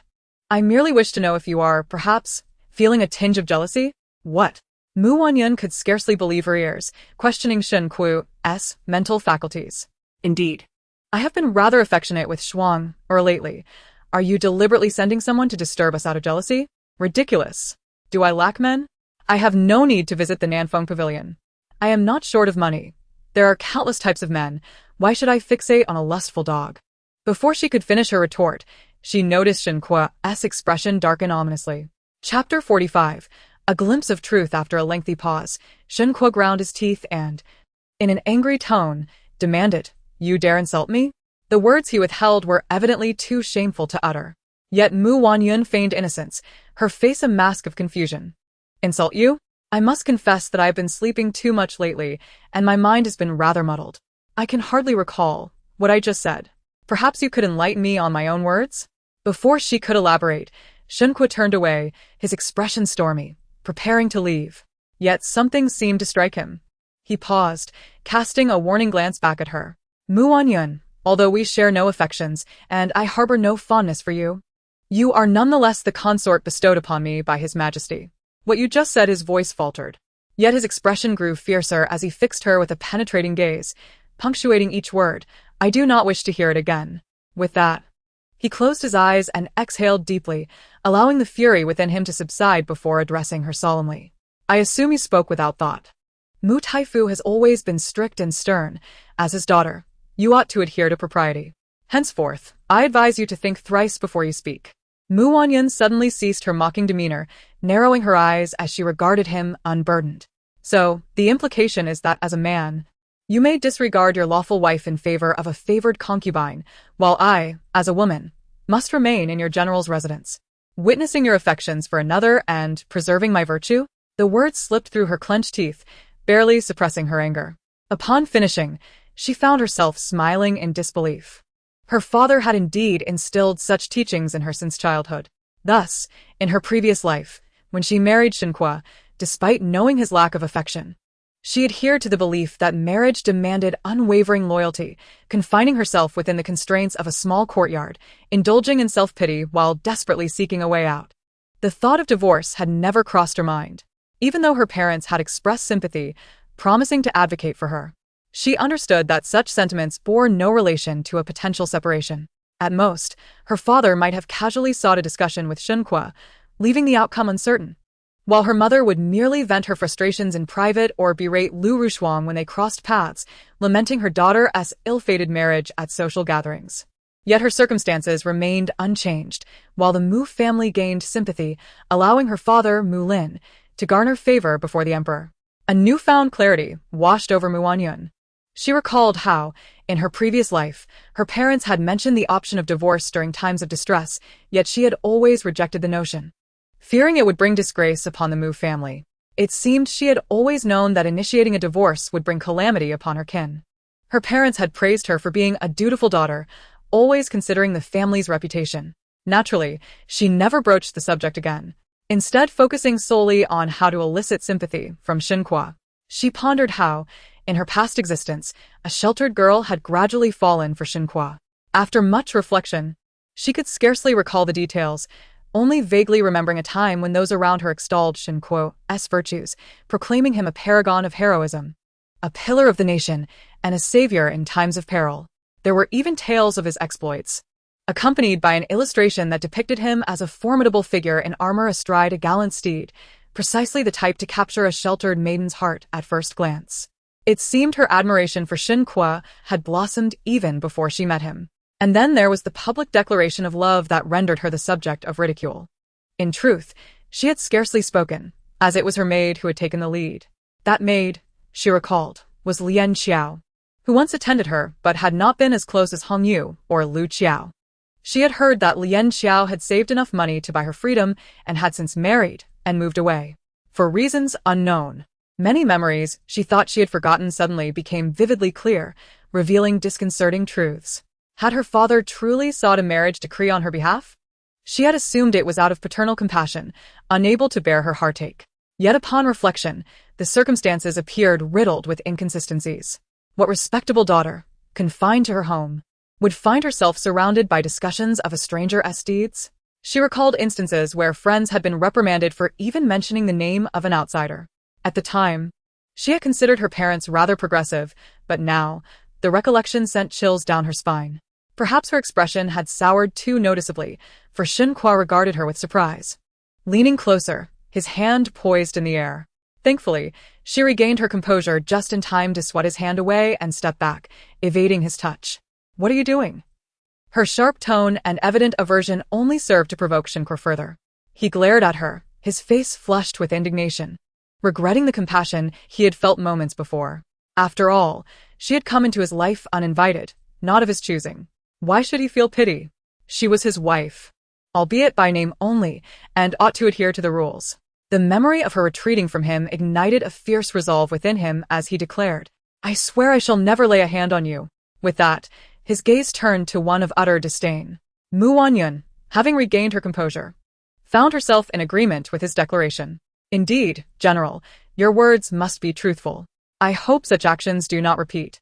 Before her words could settle, Shen Kuo was nearly beside himself with fury, yet he could not find the words to retort, his eyes fixed on her with a fierce glare.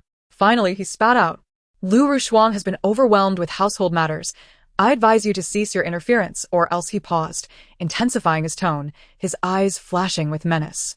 I will not let you off lightly. With that, he turned to leave but caught sight of a smirk at the corner of her mouth, accompanied by her mocking tone. The general speaks wisely. I trust she will tend to her affairs diligently. It would be best if we maintain our distance, as your presence disrupts my peace and leaves me restless. You! Despite Shen Kuo's attempts to restrain himself, her biting remarks and disdainful attitude stung him deeply.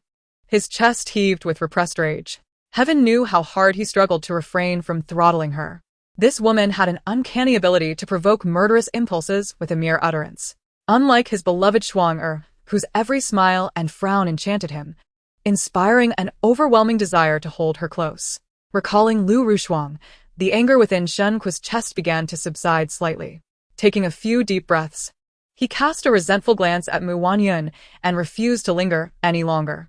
By the way, Wanyun yawned, suddenly remembering something, and addressed Shen Kuo's retreating figure without waiting for him to stop. Do you truly believe that your Rushuang can earn money? Don't squander the General's residence. Otherwise, you'll shamelessly come to me for my meager dowry. Her words reignited Shen Kuo's fury, prompting him to turn sharply and stride toward her. His furious voice startled the birds in the trees, causing them to flutter about in a panic. You venomous woman! Why must you be so malicious? Why can't you harbor a shred of goodwill? Your mind is filled with schemes. As long as you don't meddle, Rushuang will not fail. Moreover, I warn you, do not let your envy and petty thoughts incite your equally vile minions to act against me. If I discover it.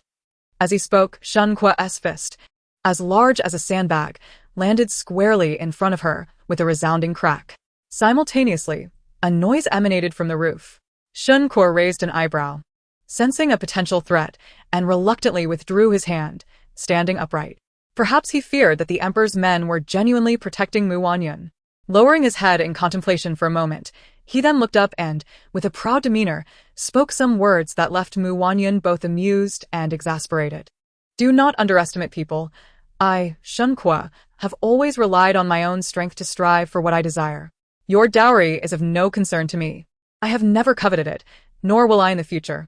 He asserted this due to the recent rumors circulating in the capital that he was eyeing Wanyun's dowry to support a concubine's quarters, with even court officials bringing it up during meetings. The emperor had publicly questioned him about whether his rewards were insufficient, prompting a cold sweat to break out on his forehead. After he spoke with righteous indignation, he awaited Wanyun's response. When he finally looked up, he found Wanyun lounging on the couch, her phoenix eyes narrowed slightly, her red lips slightly parted. Chapter 46. Shen Kuo and Lu Rushuang's intrigue. He found himself harboring strange thoughts about Wanyun. Suddenly, a crisp and melodious sound rang out. When he realized what had happened, his face had already met with a slap. He stared, wide-eyed, at Wanyun, who had just opened her eyes, slowly retracting her hand while sneering at him with disdain. A wave of embarrassment and regret washed over him, akin to being caught in a wrongdoing, and he opened his mouth to defend himself. You dare strike me? What? Did the general intend to take advantage of me while I slept? Should I not retaliate? With that, Wanyun propped herself up on the bed, a glimmer of cunning flickering in her eyes. For the first time, Shen Kuo noticed that she was no less beautiful than Lu Rushuang. However, he dismissed it with a scoff. What did it matter? Her sharp tongue and fiery temper were nowhere near the gentle disposition of Rushuang. As he recalled Rushuang's soft breaths as she lay in his embrace and compared them to Wanyun's icy gaze, he realized that Rushuang looked at him with unwavering admiration. Unlike the madwoman before him, whose foul nature would likely repel any suitor. With these thoughts swirling in his mind, Shen Kuo's previously inexplicable frustration began to wane. He then heard Wanyun's lazy yet contemptuous voice. So the general is tacitly agreeing? Though we share a marital title, you just guaranteed that you would remain loyal to your Lu concubine, never touching another woman. Have you broken that promise? Shen Kuo was momentarily at a loss for words. He did indeed harbor feelings for Rushuang and wished to marry her as his legitimate wife, but when had he ever claimed to never touch another woman? Confronted with Wanyun's assertiveness, he found himself unwilling to contradict her. After all, Rushuang had just lost a child and was preoccupied with the welfare of the general's residence. He did not want to, nor could he bear to, let her hear anything that might hurt her at this moment. Wanyun perceived his internal conflict. She understood him well enough by now and had no desire to expose him. I once envied Lu Rushuang, despite her lowly birth and unremarkable appearance. She captivated the general's heart with her unique charm. Yet I never expected. Mu Wanyun cast a fleeting glance at Shen Kuo. Her eyes seemingly filled with disdain. Shen Kuo, having suffered greatly due to his family's burdens in his early years, had retaliated fiercely once he found success. And he despised being looked down upon. At this moment, he had no intention of defending Lu Rushuang. He simply wished to prove himself. Rest assured, I will be devoted to Rushuang. You misinterpreted my actions. I merely noticed something on your face and, out of kindness, sought to help you remove it, inadvertently leading to this misunderstanding. He spoke, purposefully casting a disdainful look at Mu Wanyun, his tone regaining its conviction. Do not worry, with your looks, I could never find you appealing. Yet, despite his words, he could not help but let his gaze linger on Mu Wanyun's face, fearful that she might misconstrue his intentions. Internally frustrated, he realized that it must be due to Rushuang's recent busyness and his own. They had indeed been apart for several days. He prided himself on his strength in that regard, and he and Rushuang had always been harmonious. However, ever since Rushuang's miscarriage, she had not been the same. And over time, he found himself increasingly unsatisfied. Strangely, he noticed that his desire for Rushuang had diminished. Nonetheless, Mu Wanyun was right. He could not betray Rushuang. As these thoughts coursed through him, he felt an odd sensation arise within, fearing he might steal a glance at Mu Wanyun again. He hastily sought an excuse, leaving with a few harsh words before he departed in a hurry. Regrettably, upon returning to the front courtyard, he waited in vain for Lu Rushuang. Yet, his discomfort grew unbearable, and his gaze fell on Su Yun, who was by Rushuang's side. When Mu Wanyun received the news, she appeared remarkably composed, while Hong Yu and Lu Qiao looked taken aback. The outspoken Hong Yu could not help but express her disdain. He seems so loyal on the surface. Yet he is secretly indulging in infidelity. As the saying goes, no man is without his dalliances. It's merely a matter of whether he can or cannot. Her playful remarks elicited suppressed laughter from the maids and servants in attendance. Surprisingly, Mu Wanyun did not scold her. Encouraged by this, Hong Yu grew bolder and recalled how Shen Kuo had mocked their young lady's appearance, unable to resist adding, his eyesight must be flawed. Our lady is like a celestial being descended to earth. Countless matchmakers have sought her hand. Before she could finish, Lu Qiao hastily pulled her back, leaving Hong Yu feeling disgruntled and puzzled, ready to retort. However, she noticed that her lady seemed off and promptly fell silent. Indeed, Mu Wanyun was lost in thought. Since the day she had publicly confessed her feelings for Shen Kuo, only to be rejected with a remark about her being a mere willow, her reputation had plummeted drastically. Those noble ladies who once befriended her now avoided her like the plague. Invitations to gatherings had ceased, and matchmakers no longer graced her doorstep. During that time, she had fixated on proving that she was not as he described, ugly and lacking in talent and virtue. It seemed that only by attracting Shen Kuo and marrying him could she reclaim her status as the envied daughter of the Taifu's residents. Lost in these thoughts, her mood darkened, leaving no trace of joy on her face. The atmosphere in the room shifted, the maids and servants holding their breath in silence. The bolder ones, required to serve closely, dared to stay, while the timid quietly slipped away under the guise of busyness. It was only when Mu Wanyun returned to herself, her fingers gently tapping the table, that Lu Qiao quickly signaled to the others to leave. Once the room was clear, she cautiously inquired, "Miss, what were you just thinking?" She has always been meticulous, aware that whenever the young lady recalls certain matters, she tends to fall silent, her fingers unconsciously curling as they tap lightly. Mu Wanyun raised her gaze to look at her and, without any intention of concealing her thoughts, directly inquired, "Lu Qiao, do you still remember how I came to like Shen Kuo?" Lu Qiao was momentarily taken aback, then lifted her head to glance at Mu Wanyun, confirming that the latter was not angry before bowing her head in contemplation, seemingly in a moment of reminiscence. After a lengthy pause, she raised her head, ready to speak, only to hear Mu Wanyun's self-mocking voice resonate. Lately, I often find myself reminiscing about the past, yet I can never grasp it clearly. I feel as though something is amiss within my mind, and I remain utterly perplexed as to how I could have been so blind as to fall for Shen Kuo. Upon hearing this, Lu Qiao opened her mouth but ultimately refrained from speaking. Observing her silence, Mu Wanyun did not press the matter further, but instead commanded, "Do you still remember Lian Xiao? Lian Xiao? Why has the young lady suddenly brought her up?" Lu Xiao was somewhat astonished. In truth, compared to her and Hongyu, the young lady had once placed greater trust and reliance on Lian Xiao. They had all assumed that when the young lady married, Lian Xiao would accompany her, yet unexpectedly, Lian Xiao suddenly sought to redeem herself and expressed her desire to marry far away. After that, everyone tacitly agreed to refrain from mentioning her. "I harbor some doubts and wish to seek her out for answers." Wanyun recalled that public declaration, which had led to her becoming a subject of ridicule in the capital. Feeling that Lian Xiao had bravely spoken her heart out because she could not bear to see her drowned in the agony of unrequited love, no one could have anticipated that Shen Kuo would publicly belittle her. Shortly thereafter, Lian Xiao redeemed herself and departed. At that time, consumed by pain and self-doubt, Wanyun had not paid much attention. In hindsight, she believed that Lian Xiao likely felt guilty for her failure to act, and once her emotions had settled, she regretted not bestowing more rewards upon Lian Xiao to ensure her a glorious marriage.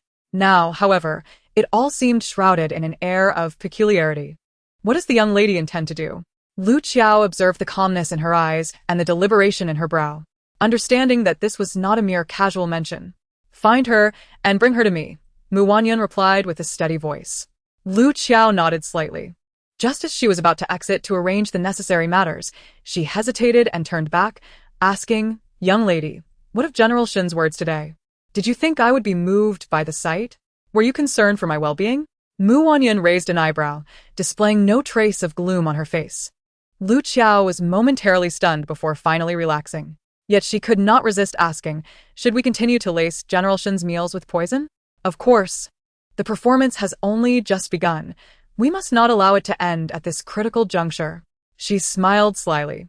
At that moment, a cacophony of screams, crashes, and wails erupted from the front courtyard. It seemed that the plot had been uncovered. Tomorrow, there would be more entertainment to behold. She certainly did not wish to waste the spring elixir she had purchased at a high price. Lu Rushuang's greatest pride lay in the belief that Shen Kuo had only touched her. Yet Wanyun knew full well that Shen Kuo was far from a devoted and sentimental man. In her previous life, although she had drugged him to share her first experience, she had often found herself at odds with Lu Rushuang and Shen Kuo.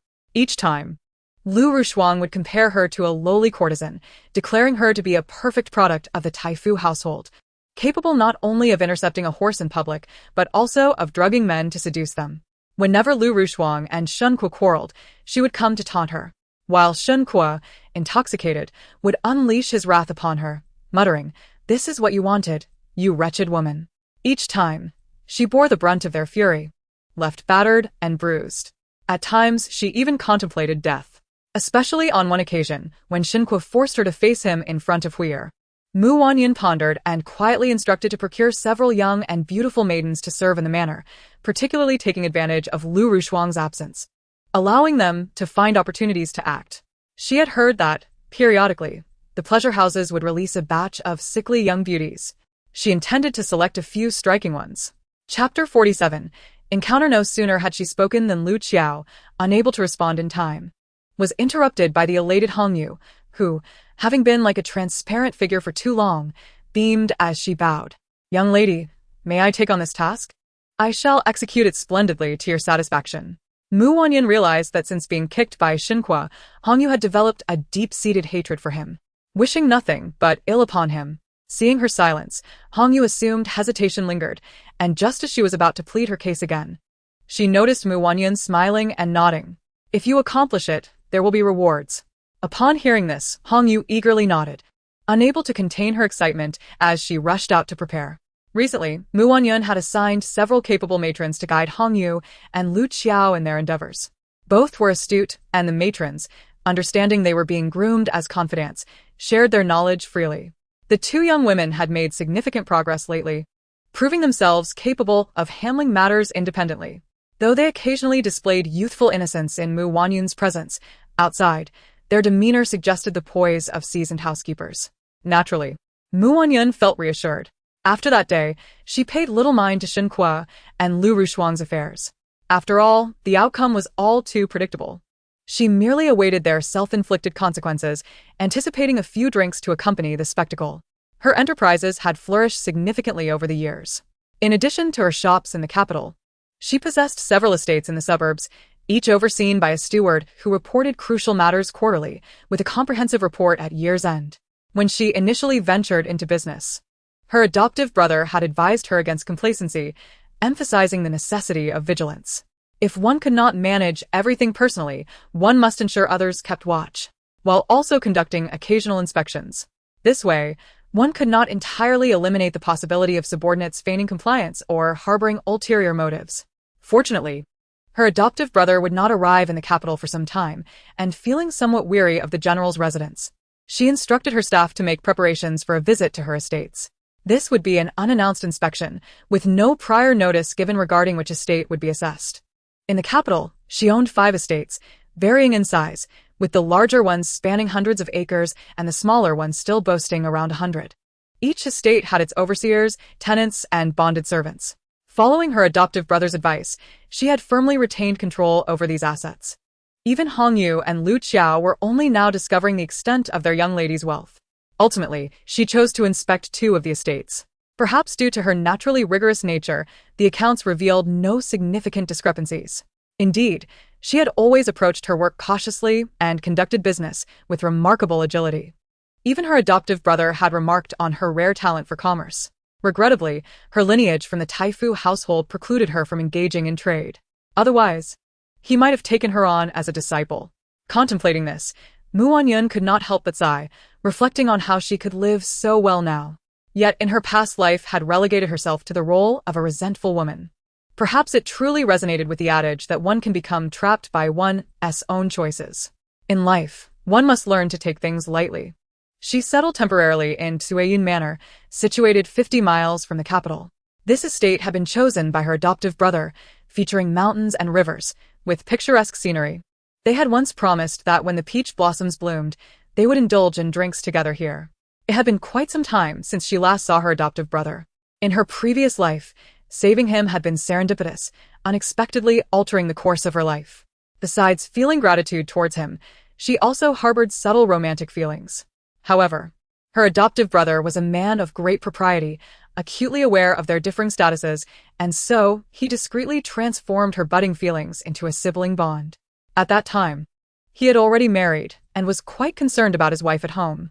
She was not so lacking in tact as to disregard his wishes, thus agreeing to the arrangement of becoming sworn siblings. Although she hailed from the Taifu household, where Mulin was quite austere, she had managed to cultivate a network of students over the years, many of whom had achieved notable success.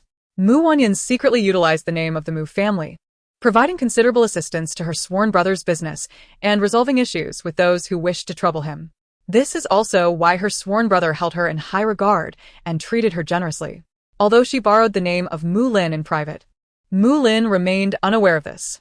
Perhaps this was merely her own assumption. To this day, she realized that she may have never truly understood those so-called family members. Time passed swiftly, and it was now the day of the debutante ball for the 3rd daughter of the Duke of Jingguo, Morongyan. Wanyun returned to the capital, arriving at Yeoman Tower, where her sworn brother had arranged to meet. After years apart, her sworn brother was still as she remembered him. However, due to the separation of her previous life, she felt a certain distance. Yet, the memories of the past soon began to revive, and she quickly felt at ease.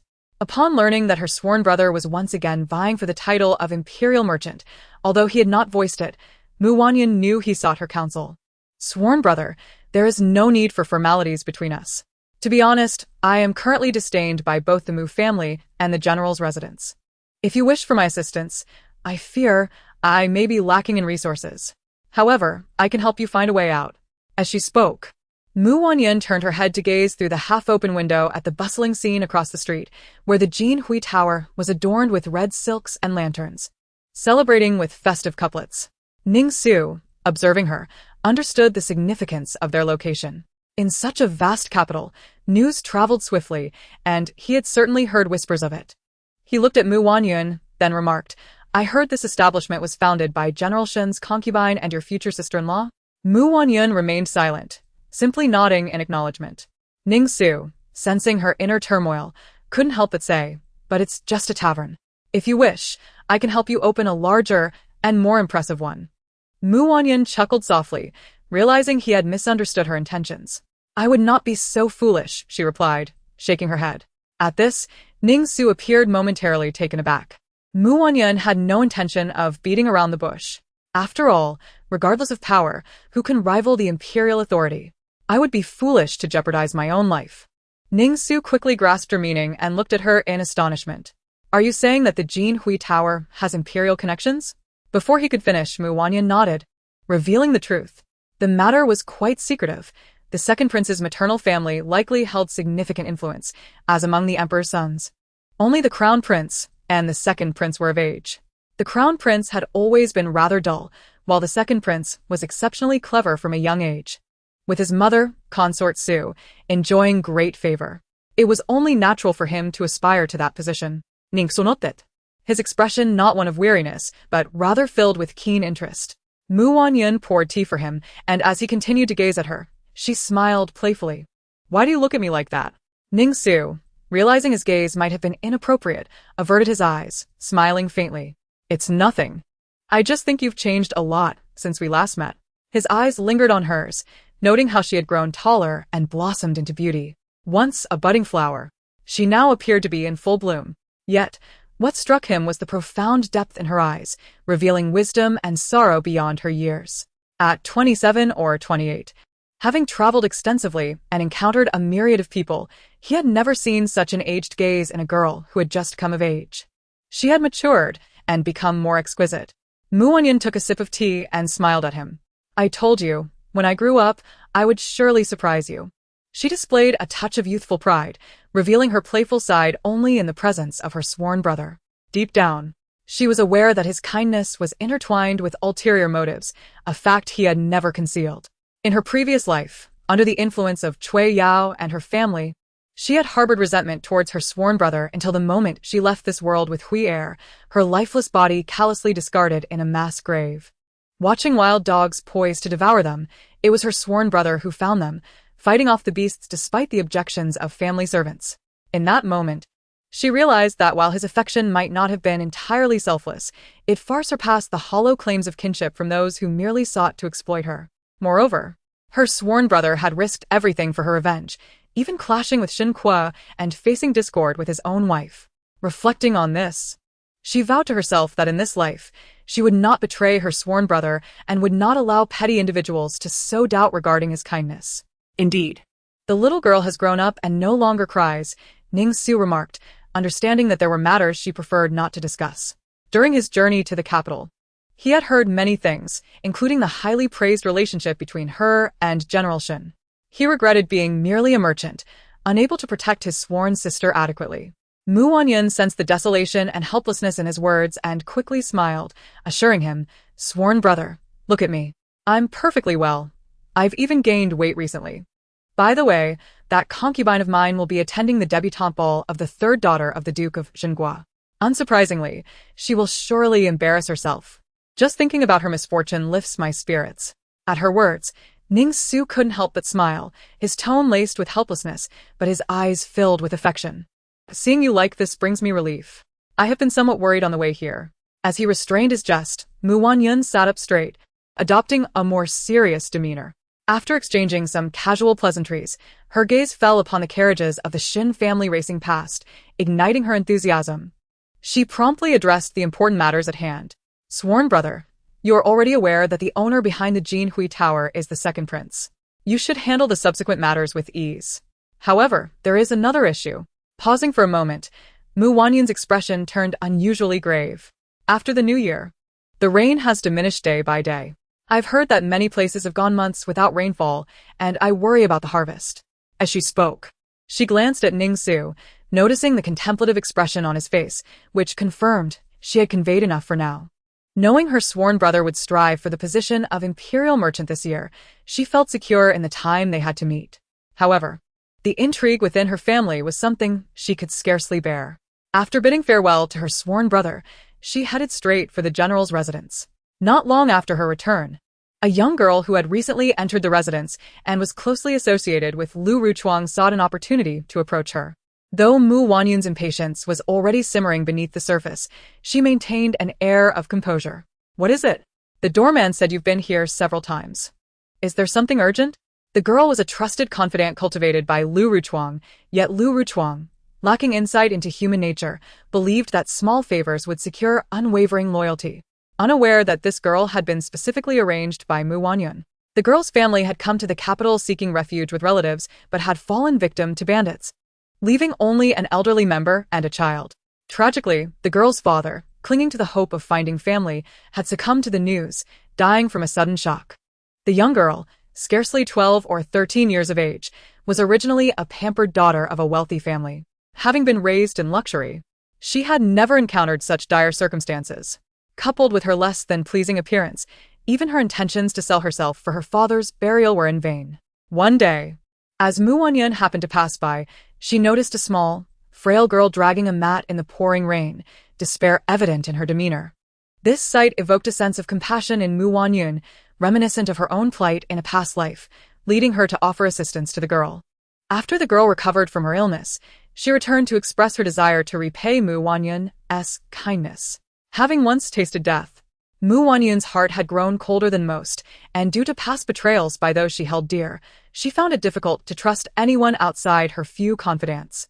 Despite knowing that the girl's gratitude was not entirely insincere, it mingled with a desperate search for refuge, rendering it less than pure. The girl, however, was quite stubborn, repeatedly begging and even knocking her forehead to the ground until blood streamed down and obscured her vision.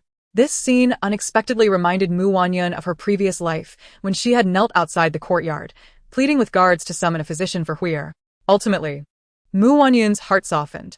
Yet, surrounded by a lack of trustworthy companions, she was hesitant to keep someone of unknown origin close.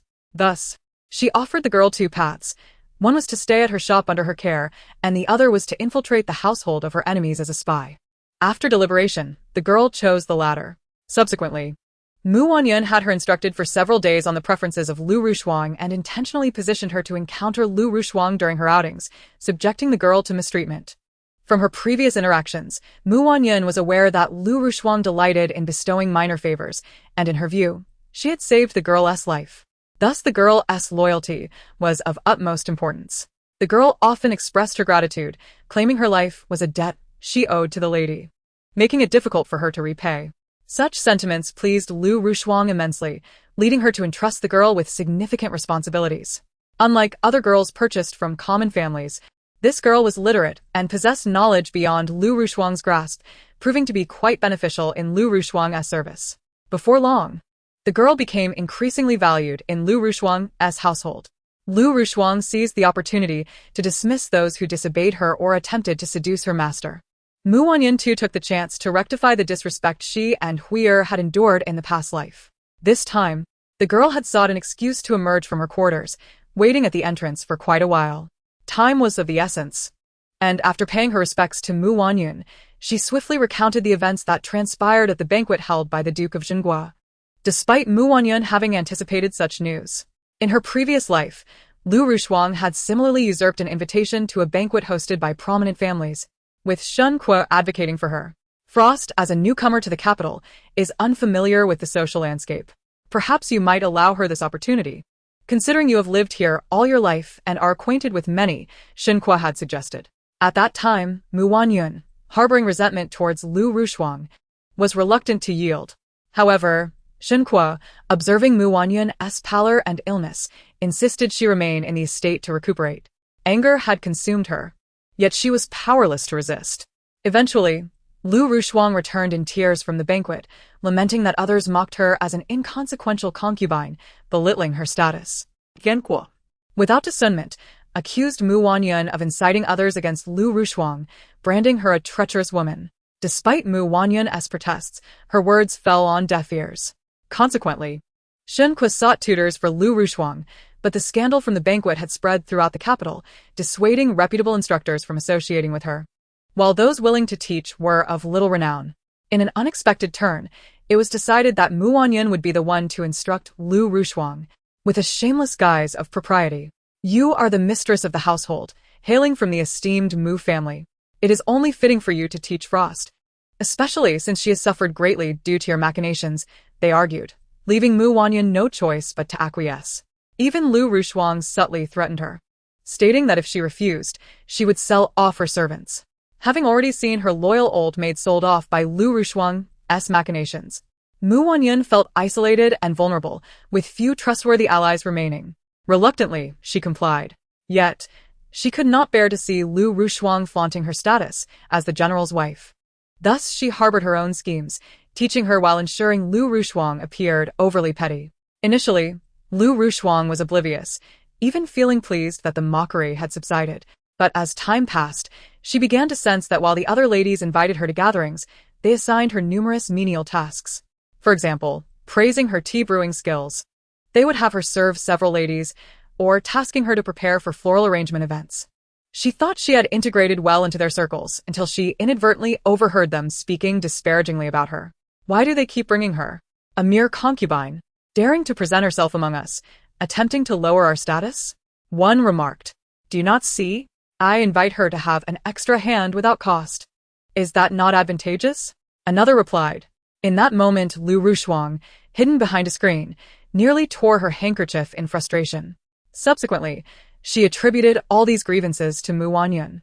Mu Wanyun, of course, denied any wrongdoing, arguing that Lu Rushuang's humble origins and petty demeanor warranted her fate of being treated as a servant without awareness. Shen Kuo, incensed, struck Mu Wanyun for the first time.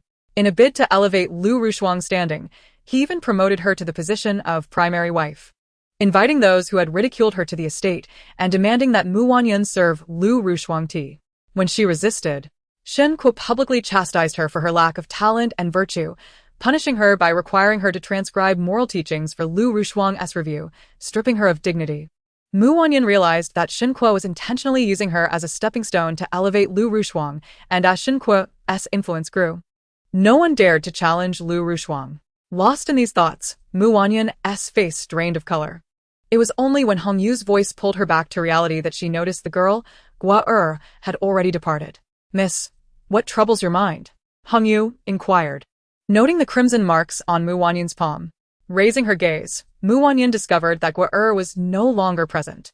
"I feared she might linger too long, and Lu Rushuang would catch on, so I sent her back," Green Xiao promptly explained. Mu Wanyun nodded in acknowledgement, reflecting on how Lu Rushuang, despite her pretentious demeanor, believed herself a figure of significance, attempting to steal the spotlight at banquets hosted by noble families, and thus deserved her scorn. Observing Mu Wanyun's discontent, Hong Yu, though unaware of the cause, had grown accustomed to her mistress's penchant for reveling in Lu Rushuang's misfortunes, and thus sought to please her. Moreover, she genuinely found Lu Rushuang to be rather foolish. Having accompanied her mistress to several banquets, Hong Yu noted that most noble ladies and daughters were, in fact, quite amiable. However, it was evident that those who attended other families' banquets were primarily the legitimate wives and daughters. Even when concubines were present, it was typically under the escort of the primary wife or due to circumstances that necessitated their attendance in place of the ailing matron, all adhering to decorum to avoid inciting resentment. There are several individuals like Lu, who, having stolen the limelight from the mistress, shamelessly flaunt their triumphs, attempting to belittle the mistress's worth to elevate their own status. This behavior only serves to draw the ire of everyone around them. Red Jade could not help but voice her thoughts, exclaiming, "Serves them right." Green Xiao, rarely in agreement, chimed in, "Indeed, they deserve it." Just as Red Jade was about to echo further, she noticed Green Xiao turning to their lady, hesitating as she asked, "Miss, are you worried they might blame us for their misdeeds?" Mu Wanyun let out a scoff, and before she could respond, a commotion echoed from outside. It seemed the doorman was quietly trying to intervene, announcing that someone wished to report, but was brusquely dismissed by the irate Shen Kuo, who commanded, "Get lost, step aside."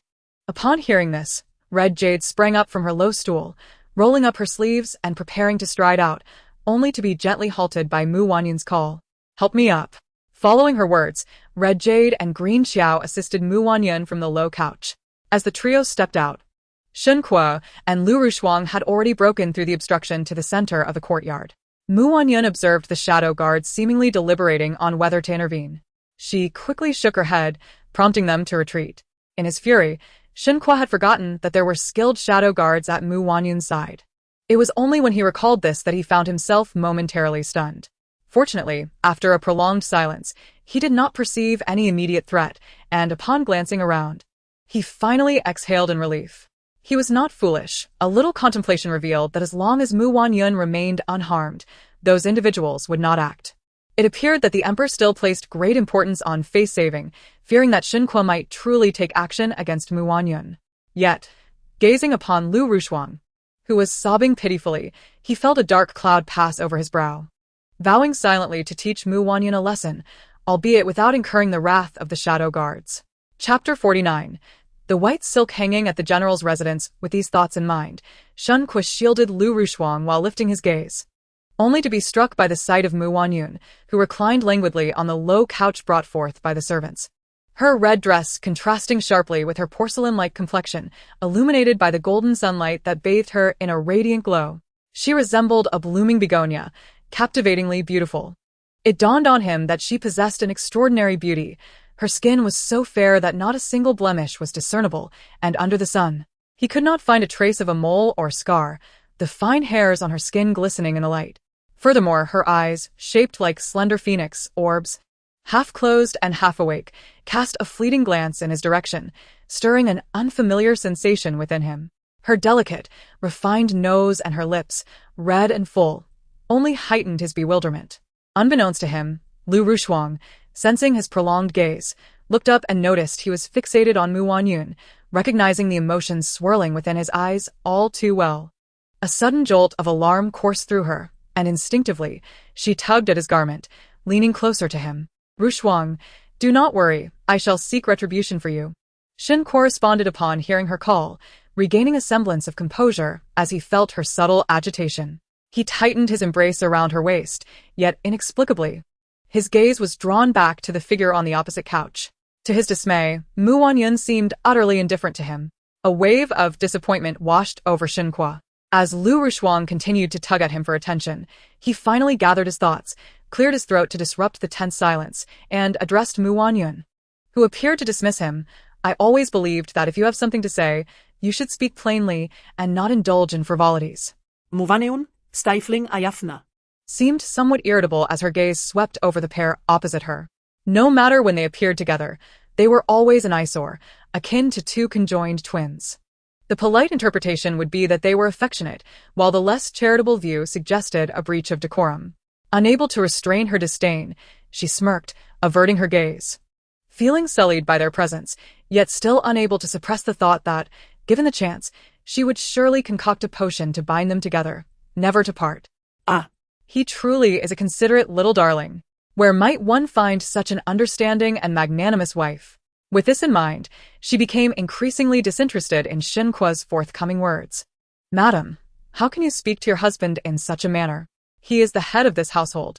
Lu Rushuang had anticipated Shen Kuo would come to her defense, only to find that Wanyun regarded him with utter indifference. In the past, this would have infuriated Shen Kuo, but of late, perhaps due to repeated provocations or some other reason, he remained unmoved. As Lu Rushuang gazed at Shen Kuo, she noticed he was once again lost in thought, her heart tightening as she followed his gaze, only to find he was merely staring at a tree. A wave of relief washed over her. Yes. Shen Kuo had mentioned that Wanyun was accompanied by highly skilled shadow guards. He must be searching for them. With this realization, Lu Rushuang scolded herself for being overly anxious. Though Shen Kuo had favored a few servants in her absence, it was merely because she had been preoccupied, and he had not voiced any complaints about her decision to sell them off. Having calmed herself, she thought, as long as there is no trouble, do not disturb me while I bask in the sun. Wanyun grew increasingly impatient as she awaited the expected platitudes. Shen Kuo's expression hardened. Lu Rushuang, sensing his tension, felt a surge of joy, but did not allow this opportunity to provoke him to slip away. Adopting a pitiful demeanor, she prepared to speak to Wanyun. Madam, I was wrong. I should not have disregarded my status. Stop your crying. If you wish to weep, return to your own quarters. Wanyun had no patience for such theatrics. There was no novelty in it. Even the finest of performances would become tiresome with repetition. And she was not inherently a patient soul. Lu Rushuang's words caught in her throat, her eyes immediately reddening as tears welled up. This time it was genuine, not merely a ploy to elicit sympathy. In the past, Shen Kuo would invariably express concern and defend her, but after waiting an eternity for his response, he remained silent. She was truly aggrieved, tears streaming down her cheeks. Wanyun, upon lifting her gaze, was met with this sight and could not help but exclaim, "Oh dear. What has happened to you, Lu Yingyang? I merely uttered a single sentence, and you weep so profusely. One might think I had slaughtered your entire family." Genkuo. Now realizing Lu Rushuang's distress, felt a pang of compassion as he swiftly enveloped her in his embrace. Witnessing Wanyun's relentless taunting only further ignited his fury. Wanyun. "There is no need to raise your voice, General. I am aware of my own name." Wanyun shook her head in exasperation. "It is the same old tune." What? "What is it? General, what business do you two lovebirds have here? Is it merely to perform a display of tears and rage? Or do you wish to stage a springtime romance in my courtyard?" Wanyun boldly declared, her words piercing Shen Kuo with a flush of crimson. Though he was genuinely enraged, the sight of her face, radiant as the spring sun, rendered him unable to sustain his ire. "Shall I arrange a bed for you?" Wanyun, oblivious to the silent turmoil within the pair, continued to mock them, relishing in their every reaction. "What?" Shen Kuo's dissipating anger reignited, his countenance becoming somewhat fearsome. Lu Rushuang, initially feeling a mix of embarrassment and anger, now released a sigh of relief upon sensing her companion's ire. She had truly overthought the situation. Even if Shen Kuo harbored feelings for Wanyun, her unrestrained tongue would surely keep him at bay. Wanyun genuinely did not understand men.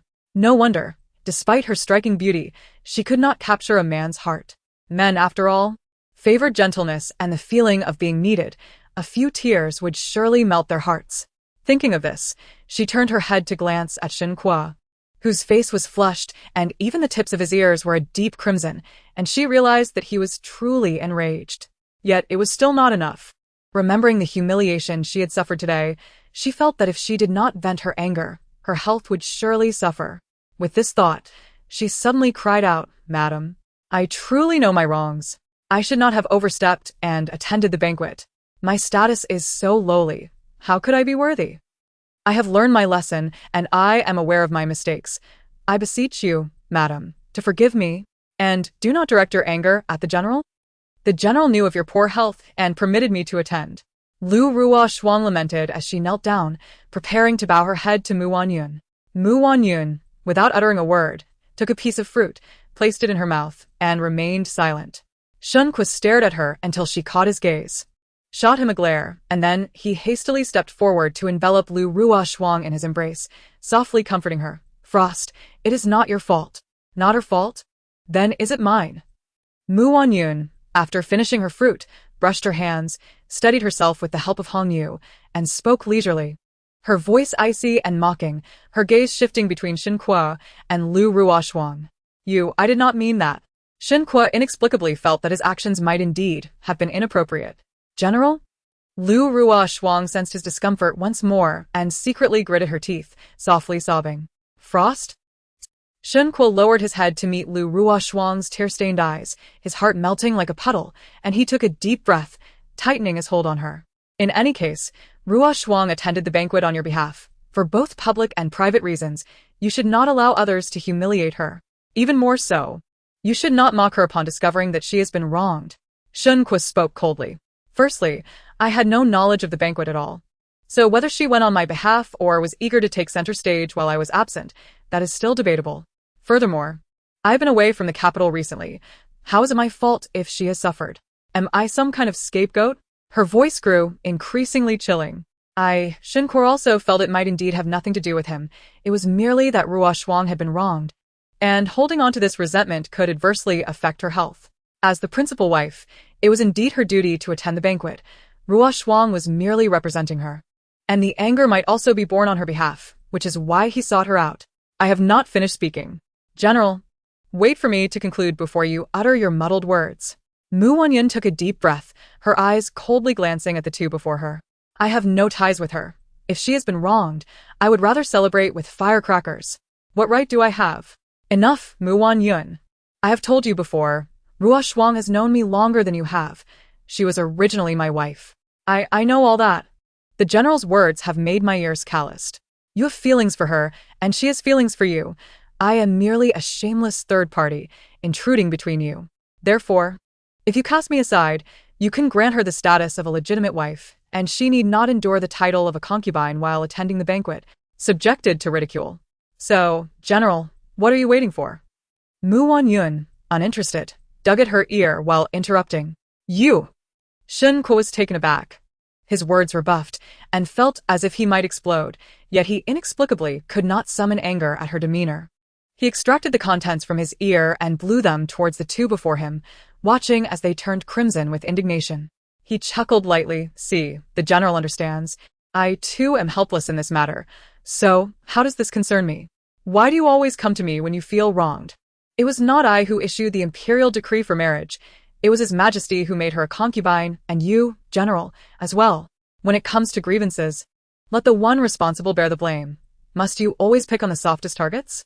Even a clay figure has some fire. I, Wanyun, am not one to be trifled with. If provoked, I shall hang a white cloth before the General's mansion. Her words sent a chill down Shen Kuo's spine. And he hurriedly interjected, What do you intend to do? Chapter 50. How much true emotion remains unbeknownst to him, his words tumbled out in a tremor. Lu Ruoshuang, with a frozen expression of indignation, clutched at his sleeve, seemingly displeased with his subjugation to Wanyun. Yet Shen Kuo had entirely lost the resolve to defend her. His anxious gaze was fixed on Wanyun, genuinely fearing that, if pushed too hard, she might act uncontrollably. He could humiliate her, could cast her aside, could even permit Lu Ruoshuang to bully her, but at present, he could not allow her to face any harm.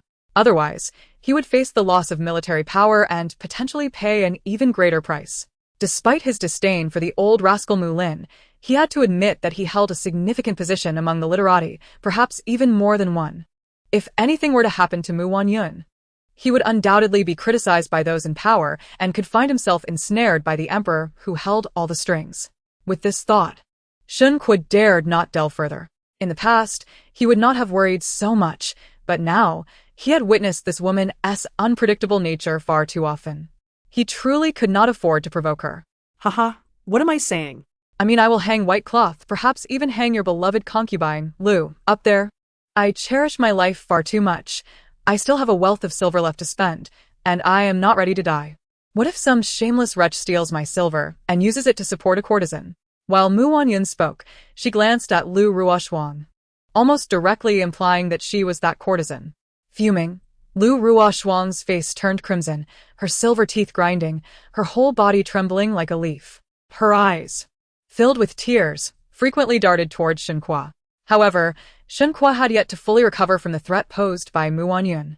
In truth, he had intended to soften his tone to calm her down, to ensure she did not act too drastically nor make a scene too disgraceful, but before he could, he heard a mocking and derisive laugh, accompanied by a light yet scornful voice. In an instant, he realized he had been played, and his face flushed with embarrassment. Just as he was about to explode in anger, he looked up and saw her reclining on the low couch, seemingly having returned to her carefree, indulgent demeanor. With just a glance, her maid understood her thoughts and promptly began to massage her shoulders and legs. Strangely, an unusual feeling arose within him. His eyes wandered from her exquisite features to her graceful figure, captivated by each of her expressions, even her mere glance. Her voice, like the ringing of copper bells, echoed in his ears, interspersed with her delightful laughter. With a mouthful of grapes, Wanyun did not wait for the maid to bring a tray to collect the seeds. Instead, she spat them out directly in front of Shen Kuo and Lu Ruoshuang. The seeds brushed against the hem of his robe, yet he remained entranced. Lu Ruoshuang's complaint rang in his ears. How can the madam be so uncouth, speaking such vile words? And even doing so in front of. It seemed she found it hard to voice the rest, pausing momentarily before continuing. I had thought the daughter of the Grand Tutor would possess good breeding, yet I did not expect. Her words trailed off, leaving a tantalizing ambiguity. Wanyun could not help but roll her eyes dramatically. Yet Lu Ruoshuang remained lost in her own narrative, unable to extricate herself. Lu Ruoshuang even lifted her chin, exuding an air of disdain. This amused Wanyun, eliciting another series of melodious laughter. However, in the next moment, Wanyun's expression abruptly changed. She seized a teacup from the low table and hurled it at Lu Ruoshuang and Shen Kuo, her voice rising in fury. Which pit did you crawl out from? A pitiful creature. How dare you flaunt your power before me? With that, she clapped her hands, disregarding the startled screams and furious glares in front of her, and ordered her hidden guards to shoot out darts. Lu Ruoshuang was so taken aback by the sudden turn of events that she was momentarily stunned, and her screams filled the air. Shen Kuo, a commendable general skilled in warfare, swiftly unsheathed his soft sword to defend himself. However, the necessity to protect both himself and the encumbering Lu Ruoshuang left him feeling somewhat overwhelmed. It was only when a dart struck his shoulder that he emitted a muffled groan. Recognizing his inability to manage the dire situation, he called out to Wanyun. I am a first-rank general personally appointed by His Majesty. Do you dare to kill me? Upon hearing this, Wanyun raised her hand, prompting the hidden guards to cease their actions. She leisurely rose and approached the two distressed individuals, casting an indifferent glance at the fallen servant before mocking. What a statement from the general. I merely wish to test your prowess, however. She shook her head with a faint smile, her expression laced with contempt. Shen Kuo's countenance darkened further, and the fleeting admiration he had harbored for her vanished along with the pain in his shoulder, replaced by a gaze filled with fury. General, how have you sustained such an injury? Lu Ruoshuang, still nestled in Shen Kuo's embrace, felt this was the reason for his struggles. Yet she remained oblivious to her own burden on him, focused solely on her tears and attempting to cover his wound with her hands. Wanyun, initially unfazed, suddenly recalled the rumors she had heard and, upon closer inspection, perceived multiple inconsistencies. She interjected, did not Aunt Lu save the general in the past? I had heard she was well-versed in medicine. How then does she appear so frantic at the sight of blood? With that, she ordered someone to retrieve a medical kit and present it to Lu Ruoshuang. I truly apologize, I never imagined the general would. As she spoke, a mixture of pity and disdain flickered across her face. The fury in Shen Kuo's eyes was nearly palpable. Wanyun feigned ignorance of his expression, her delight unabated as she urged Lu Ruoshuang, why do you not hasten to bandage the general's wound? Surely, he would not have been injured while protecting you. You foolish girl. What use is your weeping and wailing? Do you wish to witness the general bleed to death? Her words successfully diverted Shen Kuo's focus back to his shoulder. A seasoned warrior, he understood that this minor injury posed no threat to his life, and he would not perish from it. Nevertheless, it was imperative to halt the bleeding promptly. Observing Lu Ruoshuang tremble as she grasped the medical kit, nearly dropping it, he assumed her anxiety stemmed from concern for him and quickly grasped her hand to reassure her. Frost, do not be afraid. It is but a minor injury. I shall be fine. Wanyun raised an eyebrow. Although weariness weighed upon her, her interest was piqued. She kindly summoned chairs and warm water for the two. Yet, Lu Ruoshuang appeared in a fluster, clumsily spilling the contents of the medical kit. Her hands, once capable of saving countless lives, were now trembling, unable to hold anything steady. The panic-stricken expression on her face elicited an involuntary pang of sympathy from onlookers. However, Wanyun was not in a mindset to feel pity. Yawning lightly, she remarked, Aunt Lu, your frantic demeanor might lead one to believe that General Shen is on the brink of meeting the King of Hell. Ignoring Shen Kuo's piercing gaze, she continued, I recall that you were said to have saved the general, leading to your entwined fates. She paused, covering her mouth in feigned surprise and quickly amended, I meant to say, as time passes, emotions blossom. Look at me, perpetually observing the scheming woman who impersonates others and cannot control her own desires. And I spoke without thinking. She surveyed Lu Ruoshuang's fleeting expression of anxiety, solidifying her suspicions. Recalling the previous life, no matter how fervently she argued that Lu Ruoshuang was not as benevolent as she seemed, Shen Kuo would always cite her act of saving him. Now, she was eager to see how much genuine affection remained between them without that layer of indebtedness. Chapter 51. A malady of romantic intrigue. Yet, she had overestimated Shen Kuo's intellect and underestimated Lu Ruoshuang's shamelessness. Anyone with a modicum of sense could connect the dots. Nevertheless, Shen Kuo appeared oblivious, glaring at her with wide eyes, exclaiming, What nonsense are you spouting? Frost has merely fallen out of practice. Do not frighten her. Lu Ruoshuang, having prepared herself for exposure, felt a mix of surprise and joy upon hearing Shen Kuo's words. A single tear fell from her carefully adjusted angle, captivating Shen Kuo's attention. And even if he had harbored doubts for a moment, they were swiftly cast aside. Wanyun sighed silently. Truly, It was said that one cannot awaken a person feigning sleep. She felt drained. Enough of this. You both should return to your quarters. Ignoring Shen Kuo's fierce glare, she instructed a nearby matron to select some supplements from her storeroom as compensation for the general's injury. She glanced at the wound, which had worsened under Lu Ruoshuang's treatment, black blood beginning to seep out, but swallowed back her words, offering a well-meaning caution. General, forgive my frankness, but I have yet to witness any medical proficiency from Aunt Lu. An injury to the shoulder can be serious. Do not take it lightly. It would be wise to seek a skilled physician for prompt treatment. Before she could finish, Lu Ruoshuang's eyes brimmed with tears, her voice quavering as she lamented. Madam speaks truly. My meager medical skills are hardly worthy of note, much like my own character. Indeed, you are correct, Wanyun replied with a sneer. Shen Kuo, though in pain and somewhat lightheaded from blood loss, felt compelled to maintain his composure, especially in the presence of Wanyun, whom he deemed malicious. He gritted his teeth, enunciating each word. There is no need for your concern. What he truly wished to convey was, mind your own business. Clearly, the astute Wanyun swiftly grasped the deeper meaning behind his words and nodded in understanding. Seeing they lingered, she kindly urged them to depart. Recognizing that Shen Kuo was nearing his limits, as the hidden guard's darts were poisoned. Although not fatal, they were certainly debilitating. Heaven knew she genuinely wished to warn him to seek a competent doctor to avoid prolonged illness or potential dire consequences. Yet, he evidently perceived her as sufficiently malevolent to dismiss her intentions as genuine. That night, she drifted in and out of sleep, disturbed by the cacophony from the front courtyard. Calling out Green Xiao, she was promptly answered as Green Xiao entered. With bleary eyes, she inquired about the time before asking, "What is happening outside? Has someone died? Is there a rush for a funeral?" Green Xiao stifled a laugh but relayed the news. It is said that General Shen has a persistent fever and remains unconscious. Lu Ruoshuang has grown anxious and has summoned doctors throughout the night, reportedly quite a few. Oh, do investigate further. If Shen Kuo has indeed perished, return promptly to inform me. As his widow, I must prepare myself, Wanyun mused, contemplating that even in his death, she would ensure a proper display of grief.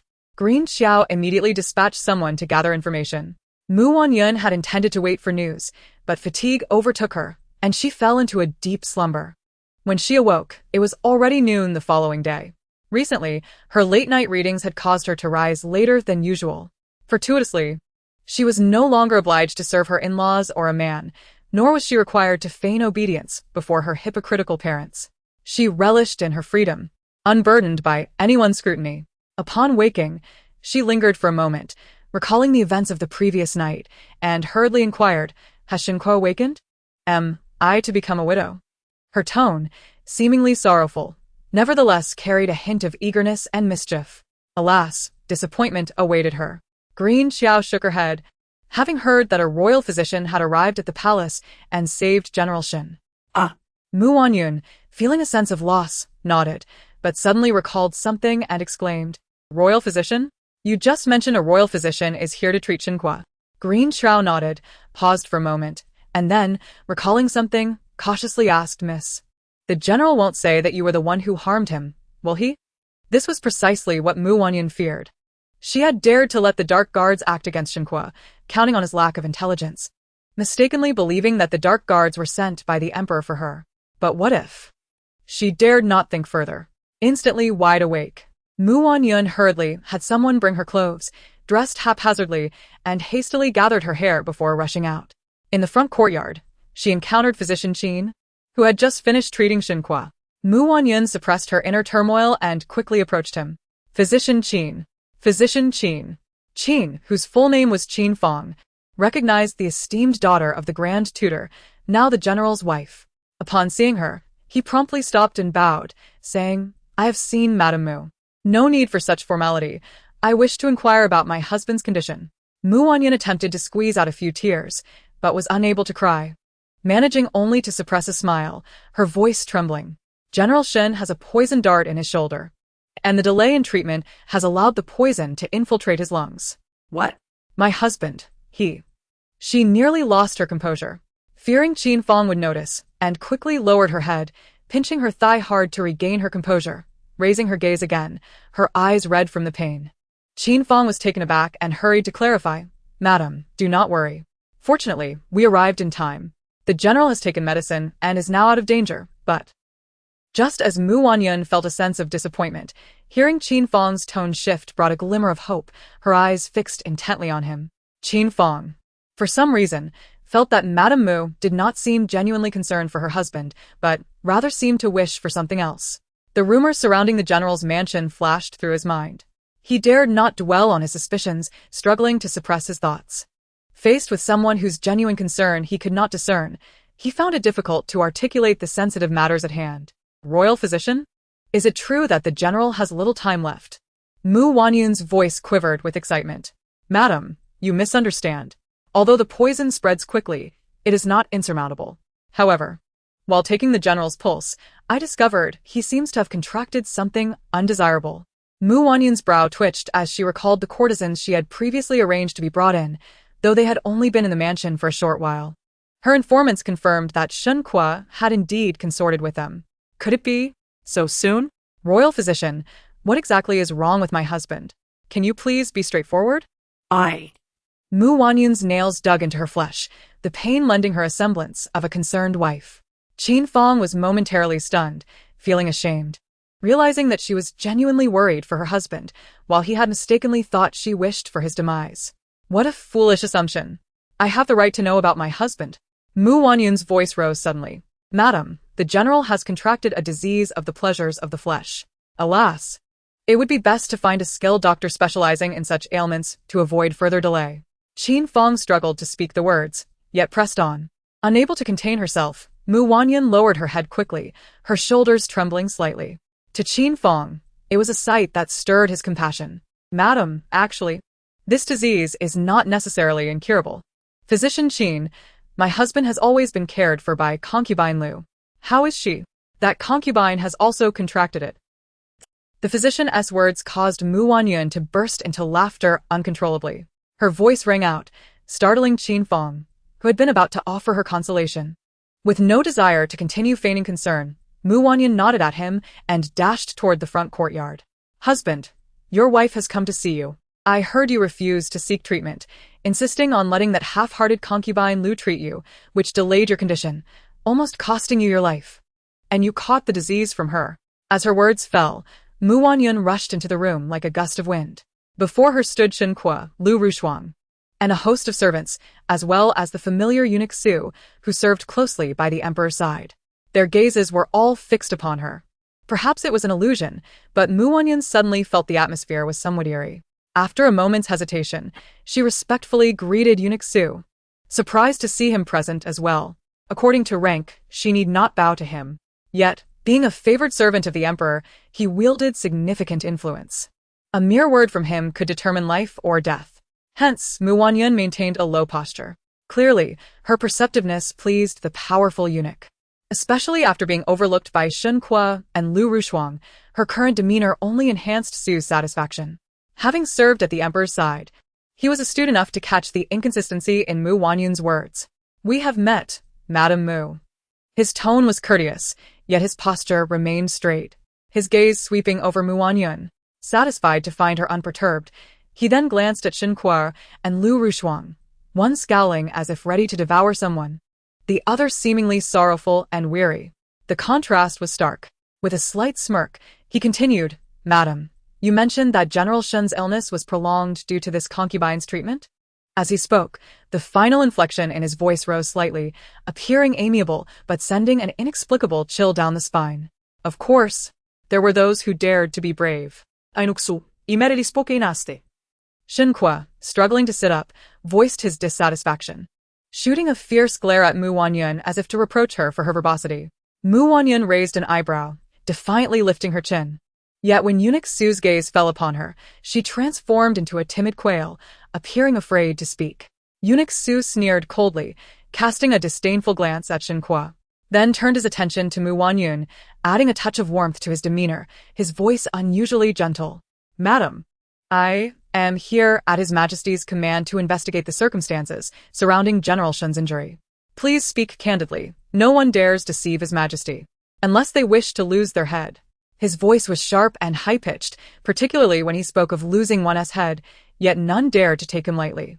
Lu Rushuang shuddered involuntarily, instinctively leaning toward Shen Kuo for support. However, Shen Kuo, still recovering, was far from his prime. When Lu Rushuang suddenly leaned against him, he could not help but wince in pain, prompting Eunuch Su to glare at him sharply. General Shen, you are a valued minister of His Majesty. Your health is not solely yours to disregard. You have been granted great favor. How can you neglect your own well-being? As he spoke, Eunuch Su shot a fierce glare at Lu Rushuang and vigorously flicked his feather duster. Lu Rushuang, frightened, began to whimper. Shen Kuo repeatedly attempted to push her away, not wanting her to press too heavily upon him, but Lu Rushuang only focused on her tears, clutching his hand as if she had suffered a great grievance, waiting for him to support her. Witnessing this, Wanyun could not help but curse her foolishness inwardly. Yet, when facing Eunuch Su, she adopted an innocent and harmless demeanor. For she was, after all, a pitiful woman lacking her husband's affection. Is it widely known throughout the capital? Madam Mu, you need not hold back. In front of us, who would dare threaten you? The words of the Eunuch Su were directed at Wanyun, yet his gaze was fiercely fixed upon Shen Kuo. Shen Kuo felt a tightness in his chest under the pressure, and upon being glared at by Eunuch Su, he became even more uncomfortable. He attempted to speak, but his voice was momentarily constricted. At that moment, Wanyun, with a tone of sorrowful urgency, asked, Eunuch Su, may I truly speak the truth? Her voice trembled with caution as she glanced up at Shen Kuo, but merely met his gaze for an instant before lowering her head again, resembling a frightened rabbit. Eunuch Su, observing this, became even more convinced that there were hidden matters at play. During the morning court, General Shen had neither attended nor requested leave. The emperor, upon inquiring about Shen Kuo's absence, promptly ordered him summoned, only to learn that Shen Kuo was ill. The emperor hastily dispatched the imperial physician, who was utterly astonished to discover that the esteemed general of the north had been injured by a poisoned hidden weapon and had not received proper treatment, nearly losing his life. Upon learning this, the emperor ordered an investigation into the matter. After all, the imperial physician had asked Shen Kuo about his injury, yet he had been evasive, unwilling to speak the truth. The emperor, being suspicious by nature, grew increasingly worried. Previously, Shen Kuo had claimed that he was suddenly attacked by 100 assailants and that he had fought valiantly to escape. Yet when questioned about the location of the attack, he remained silent. When asked for descriptions of the assailants, he was equally reticent. This only served to cast doubt upon the authenticity of the assassination attempt. Madame Mu. I am asking on behalf of the emperor. Have you made up your mind? The implication was clear. Did she intend to deceive the emperor?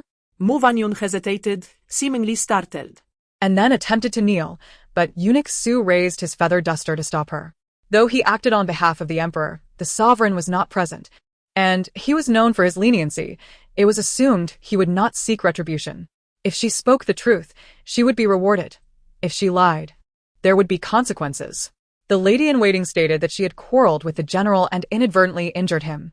As she spoke, she knelt, looking up at Shen Kuo with a face full of shock, while Lu Rushuang wore a self-satisfied expression, weeping profusely. It is all my fault.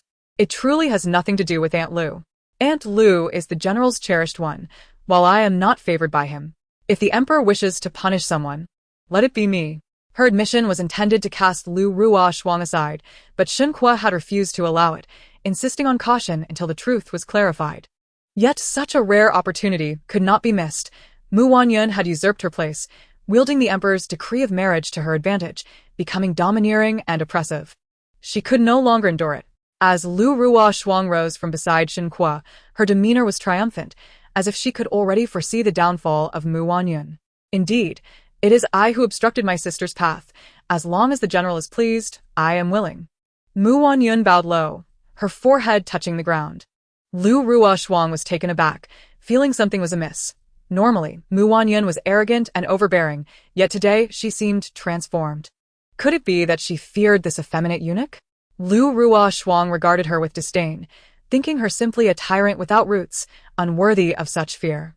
Previously, Lu Rushuang had thought Wanyun a difficult opponent, but now Shen Kuo, with narrowed eyes, fixed his gaze on Wanyun, his mind racing. He had always believed the hidden guards were sent by the emperor, but now he was beginning to doubt. If they were indeed sent by the emperor, why would he need to summon them? Was it a matter of using others to eliminate his enemies?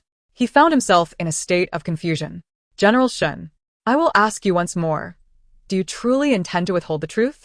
Su Cheng had formed a judgment in his heart, but could not resist asking. After all, while the emperor might be wary of Shen Kuo, the current situation could not do without him. The emperor certainly did not wish for Shen Kuo to come to harm. Yet Shen Kuo remained cryptic and even threatened Madame Mu, making her bear the consequences. Consequences for whom? Naturally, for the one he cherished most. His gaze darkened as it fell upon the smug Lu Ruoshuang. The emperor had previously ordered an investigation into her. It was discovered that she had a distant cousin who had fled to a neighboring country and now served as a concubine to that nation's military commander. Logically, such a connection should not allow her to remain near Shen Kuo. Yet this was also the emperor's cunning, should the need arise to dispose of her. It would be much easier. However, if she were indeed a spy and Shen Kuo was aware, actively concealing this fact would be a different matter altogether. Before Shen Kuo could respond, Eunuch Su's expression darkened further, and he let out a cold laugh. What a fine General Shen we have. Shen Kuo's face tightened, feeling flustered by the mocking laughter. His mind was in turmoil. What if the emperor truly intended to eliminate him? Moreover, it was a fact that Lu Ruoshuang had failed to treat his injury in a timely manner. What if it came back to haunt him? Even if the hidden guards were not sent by the emperor, could he explain the presence of so many skilled fighters lurking in his residence? At that moment, Shen Kuo became unusually clear-headed. Seeing the anger boiling over on Eunuch Su's face, he hastily said, "Eunuch Su, it was an accident. Truly, it was just a playful quarrel with my wife that went awry. I was afraid of how it might sound if it got out, so I claimed it was an assassination attempt." He cursed under his breath, initially wishing to portray himself as valiant, only to find that no one believed him. "General Shen, is this truly the truth?" Eunuch Su turned, his gaze sharp, as if he could see through everything. Shen Kuo suddenly felt a wave of unease wash over him. Lowering his head in contemplation for a moment, before he could not help but change his statement. "All right, it was my beloved concubine. She was just playing with me."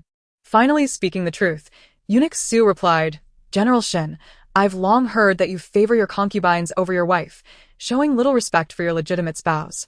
Yet Madame Mu was bestowed upon you by the emperor. This is a blatant disregard for imperial grace. When trouble arises, you attempt to coerce your wife into taking the blame. This is not the conduct of a gentleman. Today, on behalf of the emperor." As he spoke, Eunuch Su glanced at the frail Shen Kuo, shaking his head before his gaze settled on Lu Ruoshuang. "General Shen is still injured. Further punishment could cause harm. But you, a mere concubine, have shown blatant disrespect, injuring your lord and delaying treatment. Your crimes are unforgivable. Guards, administer 20 heavy strokes."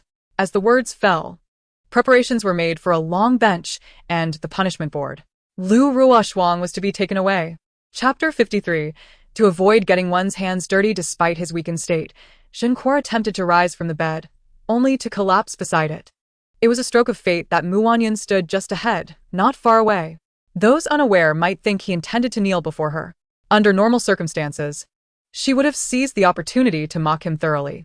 However, with Eunuch Su watching closely, she dared only to take pleasure in her heart and quickly stepped aside to give Shen Kuo space. Yet Shen Kuo seemed ungrateful, daring to glare at her with wide eyes. Could he endure this? The answer was no. "General, what are you doing? Even if you are worried about Aunt Lu, you must first care for your own health. Eunuch Su has said that your body is not just your own, it is also the emperor's. How can you repeatedly harm yourself and betray the emperor's trust?" As she feigned support, she took the opportunity to viciously step on the back of his hand, applying pressure. Watching Shen Kuo's face turn red from pain, a low growl escaping his lips, she felt all the more delighted. Yet her words came out as a series of pleas. "General, I beg you, cherish your own body. Venomous woman. Be quiet. Get away." If Shen Kuo had any lingering affection for Wanyun at this moment, he only wished to kill her. His fury was evident in his blazing eyes, unable to contain the murderous intent surging within him. The wails of Lu Ruoshuang being punished echoed in his ears, her cries resonating painfully as they filled the air. Before her lay Shen Kuo, crawling on the ground like a reptile, while Wanyun disregarded his furious wrath. She slightly leaned down, whispering into his ear, "General, you appear quite pitiable in your current state." Shen Kuo furrowed his brow, feeling an unnamed fury surge within him. Seizing the opportunity, while she was bent over, he clutched her neck with hands like a vice, squeezing fiercely.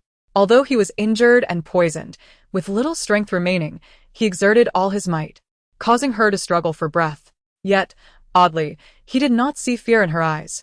Instead, he detected a glimmer of satisfaction at having outmaneuvered him. A thought crossed his mind, causing his grip to falter, just as he heard her voice beside him. General Shen, what are you doing? Su Cheng. Overseeing the punishment outside, was infuriated by the audacity of the Liu family. He had initially intended a mild reprimand, but upon hearing their offensive words and insults directed at him, he could no longer contain himself and ordered the palace servants to show no mercy. Lu Shi's screams echoed, and he found a sense of comfort in witnessing her distress. It was only when reminded by those around him that he became aware of the commotion inside, shocked to find such violence occurring under his watch. If he were not present, the Mu family's legitimate daughter would surely have been driven to her demise. What are you dawdling for? Hurry and get General Shen up. Su Cheng commanded, his face cold as he inquired about Mu Wanyun's condition. Mu Wanyun deliberately clutched her neck. Coughing lightly, tears and snot streaming down her face as she hurriedly used a handkerchief to conceal her distress, portraying a picture of a frightened young lady. Madame Mu. Rest assured, I shall report every detail of today's events to His Majesty, he stated, casting a fierce glare at Shen Kuo. 20 lashes had left Lu Rushuang bedridden for over 20 days. Not only that, the imperial edict publicly reprimanded Shen Kuo, seizing part of his military authority, and even commanded the palace matron to slap Lu Shi, leaving her to learn her place. While the front courtyard endured discomfort, Mu Wanyun found her situation increasingly delightful. Every day, lying in her small courtyard, she could hear the sounds of the matron's reprimands and Lu Rushuang's wails for mercy, which brought her immense satisfaction. Meanwhile, under her influence, Lu Rushuang and Cui Yao's newly established Jinhui building opened its doors. With its splendid decor and top-tier chefs, it quickly eclipsed the business of the neighboring Yonghui building. Cui Yao spent her days reveling in the success, reportedly counting money until her hands grew weary. Even though Lu Rushuang was confined in the manor to learn propriety, she received daily reports of the flourishing revenues, thus feeling no bitterness. Mu Wanyun. Upon hearing reports of Lu Rushuang and Cui Yao's triumphs, as well as the praises for the Tai Fu and General S households, felt overwhelmed with joy. Especially as Shen Kuo and Mu Lin not only failed to suppress such rumors, but also rejoiced at the capabilities of the woman they valued, the future daughter-in-law. It was almost beyond belief. The Mu family even sent her a letter, ostensibly under Madame Mu's name, but the handwriting bore the mark of Cui Yao. Content merely stating that the Mu family had wisely chosen not to heed her withdrawal from the engagement. Watching Cui Yao extol her virtues as if she were a blossoming flower, Mu Wanyun found herself chuckling over her meal. Foolish. She could not comprehend how her father, a high-ranking official of the Crown Prince's court, who prided himself on his wisdom, failed to provide any counsel. Did he truly believe that the alliance between the General S and Tai Fu's households could withstand the imperial authority? Such naivety. Indeed.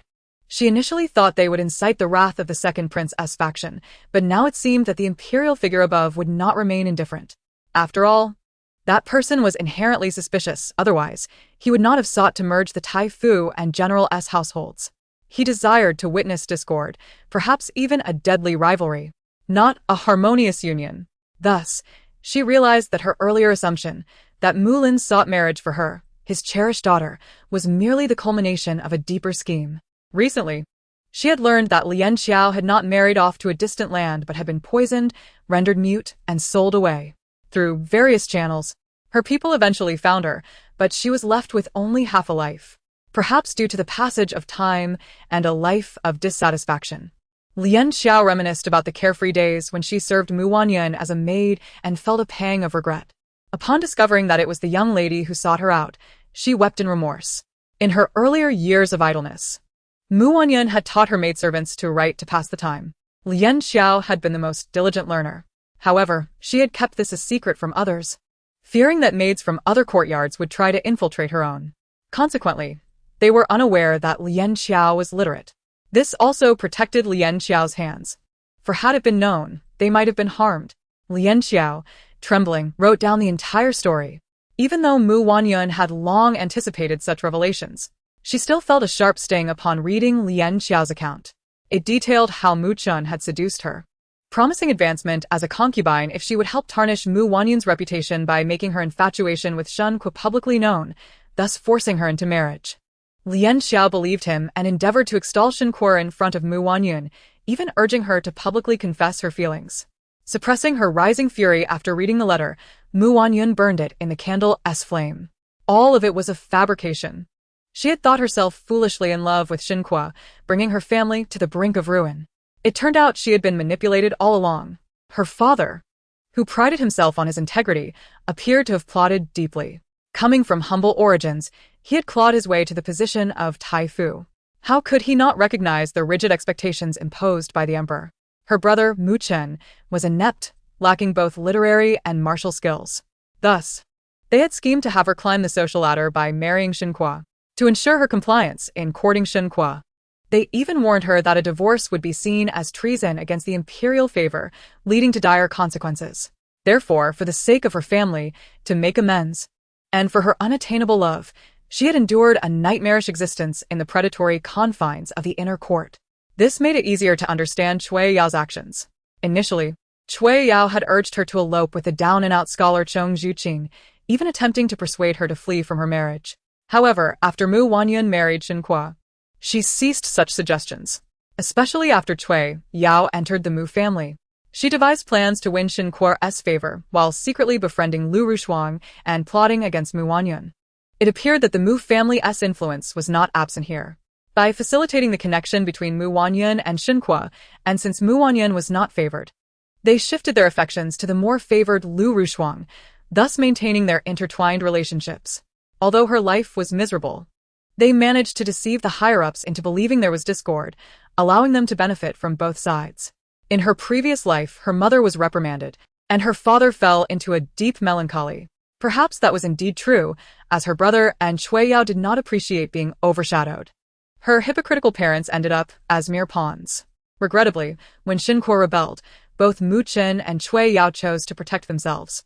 Mu Wanyun spent an entire night untangling the web of deceit. At the break of dawn, Lu Qiao came to report, "Miss Lian Xiao, she has hanged herself." Upon hearing this, Mu Wanyun did not react strongly. She had never intended to spare Lian Xiao. After all, she had once been her most trusted maid. And being betrayed by someone so trusted could never be mended, no matter the remorse. Thus, she merely lifted her eyelids slightly, responding coolly, "I see." Upon concluding her words, she cast a glance at the composed visage of Green Xiao, contemplated for a moment, and then instructed softly, "Ensure a proper burial." In this manner, it could be deemed a semblance of atonement for her final moments of regret. After all, she had taken matters into her own hands, thus sparing herself the taint of guilt. Chapter 54. The future matriarch. The demise of Lian Xiao stirred not a single ripple. The only individuals affected were Green Xiao and Hongyu, the latter being particularly impacted. Initially, Mu Chen had not been entirely certain about his choice of Lian Xiao. Hongyu, Lian Xiao, and Green Xiao were of similar age, and all possessed striking beauty. Apart from the unfortunate Dong Qing, who was sold due to theft, they had each been quite capable at that time. However, as Lian Xiao was the eldest and most striking, Mu Wanyun had relied on her more heavily. In truth, Mu Chen had initially set his sights on Dong Qing, but before he could act, she was dismissed by Mu Wanyun for her dishonesty. Next was Hongyu. He selected her due to her youth and apparent naivety, yet her innocence rendered her impervious to his advances despite multiple attempts at seduction. Conversely, Green Xiao, possessing a perceptive countenance, was the first to be excluded from his considerations. Ultimately, he was left with no choice but to select Lian Xiao, who had always been loyal to Mu Wanyun and was favored above all. He anticipated considerable resistance, yet to his astonishment, Lian Xiao succumbed to his subtle manipulations. For the sake of a man and the status of a concubine, she severed the bonds of their former master-servant relationship. Mu Wanyun had once regarded Lian Xiao as an elder sister, relying on her to the extent that their relationship could be likened to sisterly affection. Therefore, the realization that she had been betrayed by Lian Xiao incited a deeper fury within her, which contributed to her reluctance to forgive. After her rebirth, Mu Wanyun placed significant emphasis on the training of her subordinates, ensuring they were not only capable of assisting her but also constantly reminding them of their duties. In her leisure, she reflected upon the circumstances surrounding Lien Xiao's seduction by Mu Chen and discovered that he had not limited his advances to just one target. Hongyu recalled a period when she frequently encountered the young master. Initially, it was due to a lost jade pendant, which led to her assisting him. However, while she was bent over searching, their paths would often collide, and on one occasion, he even touched her hand and subsequently her waist. Later, a young servant of the master would periodically deliver delicious pastries to her, insisting she keep it a secret from others, especially the young lady. Yet the encounters dwindled, and the treats ceased. During that time, Lien Xiao had become increasingly secretive, tossing and turning at night. Whenever the young lady instructed them to visit the young master's quarters, Lien Xiao would eagerly volunteer, often staying for extended periods and returning with a flushed face and disheveled hair. Hongyu, lost in recollection, suddenly seemed to uncover a remarkable truth. She slapped her thigh, realizing so that was it, the young master was attempting to seduce me. Hearing this, Wanyun could not restrain herself from tossing a fruit pit at her, retorting, "What? Should I plead for you and arrange a position as a concubine?" Startled, Hongyu quickly shook her head, pleading, "Young lady, Mu Chen is your sworn enemy. I would never go." The term sworn enemy genuinely astonished Wanyun. While she had discerned their rivalry, she had never uttered such harsh words publicly, even in the presence of her most trusted maid. Perhaps it was due to the countless gazes upon her that Hongyu, feeling embarrassed, stuck out her tongue. Since her last return, the young lady had seldom mentioned the master and mistress, and it was evident to the maid that the master favored the young master more. The young master's previous kindness towards the young lady was merely a facade for financial gain, and most likely, the master and mistress were the same, self-serving and heartless. As she spoke, she patted her chest, assuring, "Dear lady, do not be disheartened. We shall be your family from now on." Before she could finish, she received a sharp glance from Green Xiao, making her realize her momentary exuberance had led her to speak out of turn. Yet, reflecting on Lien Xiao's death, she could not help but murmur, "If only I had been a bit wiser back then, Lien Xiao wouldn't he have perished." Her voice was soft, almost like a self-conversation. Yet Wanyun still caught her words, intrigued by their implication. Hongyu paused, lifting her small face, torn between discomfort and sympathy. Had I been the one seduced, it would have been me, not Lien Xiao, who perished. As her words lingered in the air, a heavy silence enveloped the room, the atmosphere so tense that one could hear a pin drop. Thus, it is said that whenever a man treats us with kindness, we must fiercely rebuke him, for he likely harbors ulterior motives against our young mistress. The adage claims women are the source of misfortune, yet I believe men are the true root of calamity. The suffocating ambience, initially tense, was revived by Hongyu's words. Wanyun adjusted her posture slightly, casting a sidelong glance at Hongyu, correcting her, "Little girl, you appear to possess quite an understanding. Are you not merely eavesdropping again?" Hearing this, Hongyu's face flushed crimson, and she quickly shook her head, exclaiming, "Young lady, I truly did not. They are simply so loud. The general often speaks in a most vulgar manner, and I feared they might be mocking you.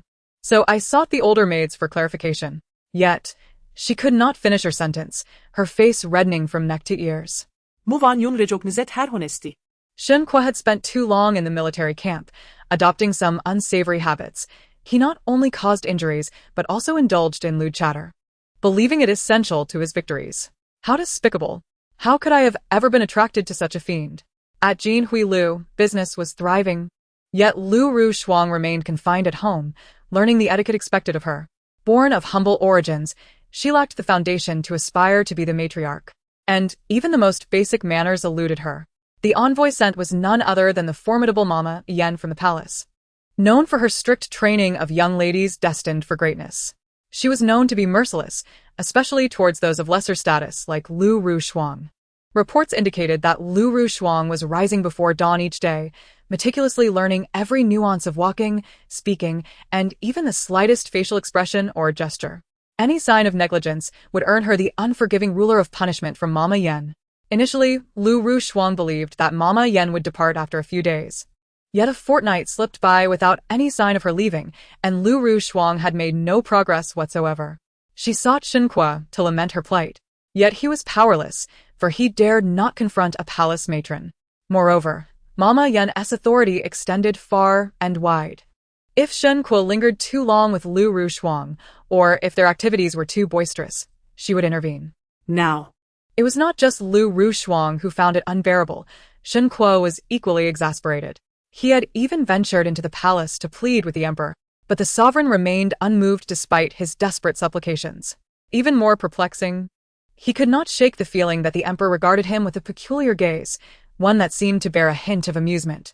With no other recourse, Shen Kuo resorted to using official duties as an excuse to spend his days at the yamen. Meanwhile, Lu Rushuang endured her own hardships. One day, she managed to win over one of Mama Yan's confidants, garnering a slight hint of leniency. While not of great value, she offered a jade bracelet, and only then did the confidant show her some favor. "Thank you, Lu concubine," she said, "but truth be told, we do not wish to remain here either." The palace maid, Xing Er, glanced around the dismal confines of the general's residence, her disdain evident, leaving Lu Rushuang feeling utterly humiliated. She silently bit down on her silver tooth, vowing that once she acquired the funds, she would diligently renovate the general's residence, determined that her quarters would never be inferior to that of the detestable Wanyun. Yet, outwardly, she could only maintain a facade of cordiality, sweet-talking the unassuming young maid. Xing'er. "Dear Sister Xing'er, might you speak a kind word for us? This Madame Yan is truly..." Madame Yan had always been strict. Even the noble ladies, who typically adhered to etiquette, had to endure her rigorous training upon entering the palace. How could the likes of Lu Yinyang, whose manners were nearly non-existent, escape her scrutiny? Lu Rushi clenched her handkerchief, reminding herself to endure, as she continued to curry favor. Madame Yan, after all, meant well. However, her frail constitution, having been previously subjected to miscarriage-inducing drugs and later ensnared in a trap, was barely holding up. She feared that if this continued, she might lose half her life. Xing'er cast a glance at her, seemingly in agreement. Lu Rushi seized the opportunity. "Rest assured, dear Sister Xing'er, just point me in the right direction. How can I persuade this formidable Madame Yan to leave us be?" Xing'er, observing Lu Rushi as in distress, reflected on her own plight of enduring rigorous training for 8 to 9 hours daily without any progress. The dilapidated general's residence offered little comfort, lacking both resources and prospects. And she longed to escape. After much contemplation, she leaned closer to Lu Rushi and offered a subtle suggestion. Upon hearing it, Lu Rushi appeared troubled. "Is there truly no other way?" "To speak frankly," Xing'er replied, "Madame Yan holds herself in high esteem, having encountered countless nobles.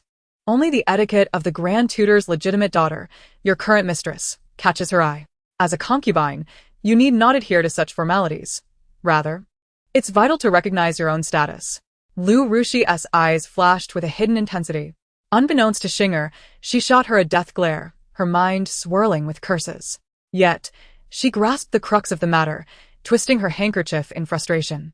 "So, it is indeed my mistress who has summoned Madame Yan? Think again. It is the Emperor's will," Xing'er replied, snapping back to reality. Lu Rushi, realizing she had been led into a trap, shot her a fierce glare, feeling a twinge of regret.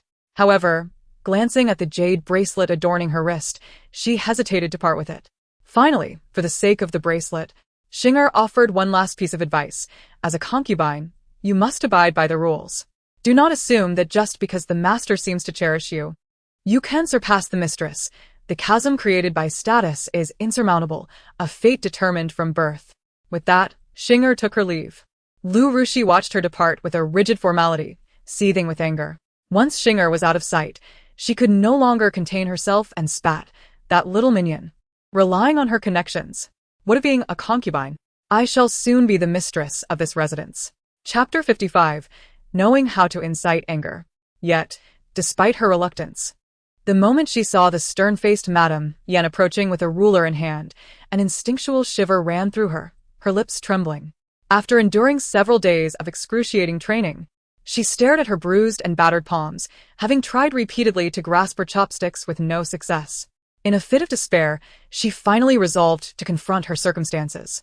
The following day, Wanyun was enjoying a melody when an oblivious servant interrupted. "Miss, the general and Lu Yinyang have arrived, and they bring gifts." Initially indifferent, Wanyun was taken aback, raising her hand to pause the performance as her attention shifted. "The sun has risen in the west." After a moment's thought, she added, They come uninvited, like a weasel wishing the chicken well, with ulterior motives. With that, she planned to concoct an excuse to send them away. Ever since Shen Kuo had been injured in her courtyard, he had refrained from entering her domain again. She had harbored concerns that Shen Kuo might suspect the origins of her hidden guards, having staged a performance that day, but to her surprise, he had never mentioned it afterward. Eventually, she realized he likely deemed her unworthy of suspicion. Thus, she spared herself the trouble of pondering his thoughts. If he believed her to be backed by the emperor, what would that entail? Shen Kuo would not dare offend the emperor. Nor would he venture to conjecture about his thoughts, for the emperor's mind was inscrutable. Even if he harbored doubts, he would not risk inquiring directly, perhaps perceiving the visit from Gong Su as both a warning and a test. Now, Shen Kuo could only navigate his path cautiously, seeking to avoid mistakes rather than seeking merit, for both favor and disfavor stemmed from the emperor's will. Presently, the borderlands were relatively peaceful, and although he was a general, he found himself absent from the front lines. Moreover, following the incidents at the Dali Temple and the previous affair, some of his most loyal subordinates had been removed. The rumor that he had betrayed his subordinates to protect his concubine had already spread to the border under the weight of imperial authority. Shen Kuo possessed his own channels of communication and could not be unaware of these matters. Having infiltrated his study multiple times, she had seen the letters from the border, filled with inquiries as to the truth behind the rumors. Naturally, Shen Kuo would not divulge the truth, instead asserting that it was all part of the emperor's scheme. While he endeavored to mediate their plight, albeit to little effect, as his voice held little weight in the capital. Wanyun noticed that Shen Kuo had sealed the letters with red lacquer, yet for reasons unknown, had not sent them out. Seizing the opportunity, she imitated his handwriting and composed a new letter to replace it. In the letter, Shen Kuo sternly reprimanded his subordinates for their reckless behavior, leading to a catastrophic situation. As their general, he had repeatedly covered for them, but now he could do no more. They must fend for themselves. The original letter, however, she had dispatched to the palace, where she hoped the recipient would glean some insight. From the Minister of Justice, she learned that the emperor intended to dispatch a prince to oversee the border forces, though no decision had been made regarding which prince would be chosen. These matters were beyond Wanyun's concern, and she offered a faint smile, choosing silence. Having orchestrated much behind the scenes, she found that their sudden change in approach had indeed made Shen Kuo feel a twinge of guilt, albeit momentarily, as he quickly regained his composure. Curiosity piqued. She wondered what schemes this weasel was concocting. Bah. I am no chicken. Though Lu Rushi was indeed akin to a relative, no, rather, a counterpart. With these thoughts, she couldn't help but chuckle. As the servants approached, she idly picked up a script of the day's performance to peruse. Indeed. The play was adapted from a narrative she particularly enjoyed. The melodies rendered from the script imbued it with a certain charm, being easy on the eyes and lulling her into a pleasant stupor. She had employed a theater troupe, ensuring that any desired scripts were performed. In truth, she had acquired the neighboring residence, connecting it with a door, allowing the troupe to reside beside her. Had she not been bound to the dilapidated general's residence, she would have moved there without hesitation. Contemplating this, her interest waned, and she listlessly tossed the script onto the low table. Footsteps drew near, and she lifted her gaze to see a young maid leading Shen Kuo and Lu Rushi. Her attention sharpened as she noticed Shen Kuo carrying a box. Intrigued, she began to speculate about its contents. Given her understanding of their current financial situation, it was unlikely they could afford anything of value. After all, while Jinhui Tower was profitable, Lu Rushi's confinement meant that finances and accounts remained inaccessible, and the initial investment had been substantial, leaving them far from recouping their losses. With a smirk tugging at her lips, she greeted them with a smile. The general and Lu Yinyang have come, yet why such formality? Having said that, she cast another glance and instructed Hongyu to continue promptly. Having served her mistress for a long time, Hongyu was well aware of her temperament. Without hesitation, she swiftly seized the item from Shen Kuo's hands and shook it vigorously. Ah, such strength! Astonishingly, it was shaken open, revealing two slender, diminutive objects that tumbled out. Hongyu pinched them between her fingers, examining them for a while before she could not help but inquire, "What is this?" Both Shen Kuo and Lu Rushuang wore grim expressions. Shen Kuo's face darkened instantly, his fists clenched, as if he were ready to lash out. Yet, Hongyu remained unperturbed. Ever since she learned that her mistress was harboring a formidable figure in the household, she had become fearless. Even the generals who once instilled trepidation in her no longer intimidated her. After all, she could hold her own. Is this ginseng? So tiny? Perhaps 2 or 3 years old. Her unabashed mockery only served to further embarrass Shen Kuo and Lu Rushuang. Shen Kuo remained silent, while Lu Rushuang steeled herself to take the initiative. With great effort, she managed to muster a faint smile. Sister, it has been so long since we last met. And you still look so. Her gaze swept over Wanyun, noticing that she seemed to be in better spirits, which only fueled her ire. She was tempted to take a pair of scissors and mar her face, wanting to bring her down a notch. Yet she dared only to entertain such thoughts in her mind. The reality was that every part of her ached. And even the slightest sound from the stern Mama Yen sent tremors through her body. It was a fear etched deep within her soul. With that thought, she softened her demeanor, performing her greetings with a semblance of decorum, and weakly attempted to speak. However, Wanyun's gentle smile interrupted her. Sister, your manners have improved greatly. You proactively greet me now. It seems Mama Yen has taught you well. The mere mention of Mama Yen caused Lu Rushuang's recently forced smile to freeze, and after a long pause, she fell silent once more. Her eyes, once glimmering, now reflected despair and desolation. Wanyun recalled the torturous methods employed by Mama Yen and felt a surge of delight. Well, she admitted it. She had deliberately arranged for Mama Yan's presence. It was her way of catering to Mama Yan's preferences, helping her niece escape from that predatory household so that she could properly instruct Lu Rushuang in etiquette. But these secrets were known only to heaven, earth, Green Xiao, and herself. Others remained oblivious. Yet, witnessing Lu Rushuang's spirit waning, her figure frail and her eyes darkened, like a startled bird, shivering at the mere mention of Mama Yen, brought her immense satisfaction. Utterly delightful. Lu Rushuang was a concubine, and her manners and decorum were primarily the responsibility of the lady of the house. How could it consistently fall to outsiders? Mu family? Is this your dereliction of duty? Do you even realize it? Perhaps sensing Lu Rushuang's unease, Shen Kuo's paternal instincts were aroused. His face darkened as he spoke solemnly. Here comes the familiar tone. The familiar words. Wanyun internally scoffed, too lazy to even retort. Yet her silence was also a misstep. Mu family, your silence speaks volumes. Do you perhaps find my words disagreeable? Shen Kuo seemed to soften a bit, as if recalling something. Wanyun rolled her eyes dramatically before suppressing her temper and patiently asked, What do you think? Her simple question left Shen Kuo flustered and flushed. Once again, she exhibited her sharp tongue. Shen Kuo gazed at her, clearly charmed by her beauty, yet he was reminded of the last time he was outwitted. And he quickly suppressed his feelings. A femme fatale. Indeed, Wanyun was the most venomous kind, adept at ensnaring hearts yet revealing her fangs when least expected, putting lives at risk. With that thought, he bowed his head, reciting a few calming phrases to himself. Madam, it is truly Mama Yan's severity that overwhelms me. I acknowledge my past misdeeds, and I now understand my errors. Let us bury the hatchet. I implore you to speak with Mama Yen on my behalf. Moving forward, I shall adhere to the etiquette of a concubine, as it is ultimately your prerogative. Halfway through, Lu Rushuang seemed to summon great resolve and spoke again, her tone laced with resignation and flattery. If you agree, I vow to conduct myself appropriately as a concubine. My husband, or rather, the general, will treat you with the respect due to a wife. Wait a moment.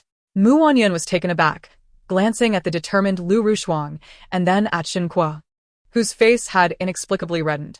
She suddenly felt disgusted yet maintained her composure, asking, What do you mean by respect due to a wife? Madam, why must you feign ignorance? You married the general, yet have yet to share a bed with him. For a woman, this is a profound disgrace. In the past I was naive, wishing to be with the general for eternity. But now, I have come to terms with the fact that you are the rightful wife. Let us cease hostilities and work together to stabilize the household, ensuring that outsiders do not mock us. The general is a man of great capability. Our good days lie ahead. As she spoke, Lu Rushuang silently mocked herself. All lies, mere pretense. A temporary measure. Yet she still tugged at Shen Kuo's sleeve. Shen Kuo seemed momentarily stunned, but continued with Lu Rushuang's words. Yes, what Lu Rushuang wishes to convey is precisely what I intend to express. Mu family, I acknowledge my faults in the past. My intention is not to suggest that you have erred in any way. In short, Let us move past this and refrain from mentioning it again. Wanyun could no longer bear to listen. Pressing down on her chest to stifle her rising nausea, she hastily raised her other hand, pressing it down firmly and coldly interjected, "Stop right there. You are making me sick, wasting my exquisite meal." As she spoke, she cast a glance at the fallen inferior ginseng on the ground, arching an eyebrow. "This banquet of mine is worth thousands of inferior ginseng roots. If I were to expel it, you would not be able to compensate." Shen Kuo's face darkened instantly. Damn it. Chapter 56, Shen Kuo kneels. The atmosphere suddenly froze. Even someone as dim-witted and shameless as Lu Rushuang realized that today was futile. Her previously pitiful demeanor vanished entirely, replaced by an expression of resentment that nearly overflowed from her eyes. In her view, had it not been for Wanyun, she would not have suffered at the hands of that old witch. Yet, that old witch was cunning and wise, and her self-proclaimed clever tactics were utterly ineffective against her, often rendering her utterly worthless. She was genuinely terrified. From the depths of her being, she was frightened. Recalling Mama Yan's torturous methods, the resentment in her gaze dissipated, replaced by a glimmer of tears as she looked at Wanyun with an expression of poignant helplessness. "Madam, what must I do for you to assist me?" Indeed, she was not entirely oblivious. She sensed that Wanyun had her people nearby, perhaps even more than one. She felt as if every aspect of her life was under Wanyun's scrutiny. It was even possible that she had come to seek her out today. Yet, it was evident that this was not the time for debate. As long as she could escape the clutches of that old witch, she would have ample opportunity to settle the score. But for now, she had to navigate this immediate hurdle.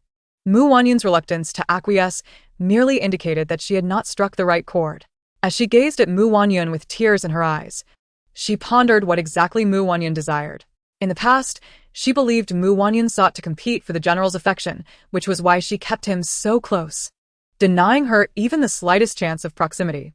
Despite her vigilant defenses, the general still found his way to her side, even causing her to contract an illness. Reflecting on this, she felt fortunate that Wanyun had injured the general, allowing the palace physician to timely diagnose their affliction, leading to an early cure. Naturally, she understood that Wanyun was unlikely to be so benevolent. It could only be said that Lu Rushuang was somewhat fortunate. She had always been a person of good fortune. Otherwise, as an ordinary peasant girl, possessing nothing of value, she merely assisted the village's local herbalist in drying medicinal herbs to earn a few coins. How could it be that she fortuitously encountered the injured General Shen, and even overheard him revealing his identity in his dreams? Moreover, she unexpectedly stumbled upon items from the enemy nation, deliberately deceiving the herbalist into believing that Shen Kuo might be an adversary. Should this information leak, the consequences could be dire, with the likelihood of imprisonment or, in severe cases, execution. The herbalist, being timid, wished to hand Shen Kuo over to the authorities, but she intervened, pondering how to explain the situation later. Ultimately, she proposed the drastic solution of abandoning Shen Kuo at the edge of a cliff. The herbalist, eager to rid himself of this troublesome burden, even offered her 5 taels of silver. Undeterred, she carried the unconscious Shen Kuo to a dilapidated cave in the mountains, tending to him closely, unfastening her clothing to provide him warmth. She had already procured the medicine capable of healing Shen Kuo from a herbalist, but as he was unable to ingest it, she fed it to him mouth to mouth. During his feverish state, she immersed herself in icy water to help cool him down. Her earnest efforts stemmed from the discovery that, shortly after bringing Shen Kuo to the cave, he had awakened, albeit feigning unconsciousness for reasons unknown to her. If he chose to pretend, she would play along. After 3 days, Shen Kuo could no longer maintain the charade. Throughout this time, she crafted the persona of a naive, innocent girl, possessing a modicum of medical knowledge, who sacrificed her reputation to save him. Yet, this alone was insufficient to capture Shen Kuo's heart entirely and compel him to take her with him. Thus, she conspired with the village rascals, spreading rumors of her indiscretions with men in the cave, inciting the villagers to threaten her with death by fire.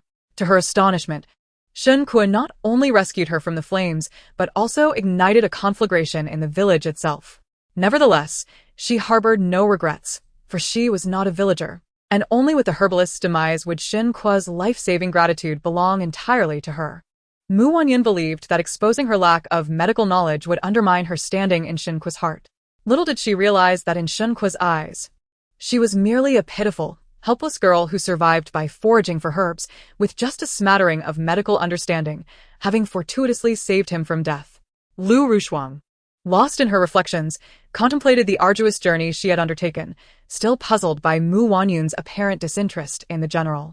After all, she had always assumed Mu Wanyun was infatuated with Shen Kuo. Suddenly, she heard Mu Wanyun's clear voice, offering assistance, and was taken aback. Realizing that a turn of events was possible, yet a chill ran down her spine as she recalled Mu Wanyun's recent behavior and repeated tricks. Unable to restrain herself, she asked, "Madam, please do not mock me," suggesting that my life is forfeit. Upon hearing this, Shen Kuo beside her clenched his fists, supporting the pale and unsteady Lu Rushuang. His teeth gritted as he glared at Mu Wanyun, exclaiming, "Poisonous woman you. If you are unwilling, then so be it." A surge of anger welled up within Mu Wanyun, fueled by her earlier good intentions, primarily motivated by the incessant wailing in the courtyard that disrupted her rest. To her dismay, her kindness was misconstrued. With a fierce glare, she tossed aside the pastries in her hand, pointing towards the gate and shouting, "Get out." At her words, Shen Kuo's expression darkened once more. Known for his quick temper, he seemed to ignite like a firecracker upon encountering Mu Wanyun, not only igniting but exploding. Just as the tension threatened to escalate, Lu Rushuang suddenly had a glimmer of insight, sensing an opportunity. She gently tugged on Shen Kuo's sleeve to calm him while stepping forward to kneel, her eyes filled with hope and longing, asking, "Madam, are you truly willing to assist me?" "Indeed, I was willing, as I do not wish to hear the daily lamentations disrupting my sleep. However, some individuals are ungrateful, and thus my mood has soured." As she concluded, Mu Wanyun's demeanor chilled, signaling for her guests to leave.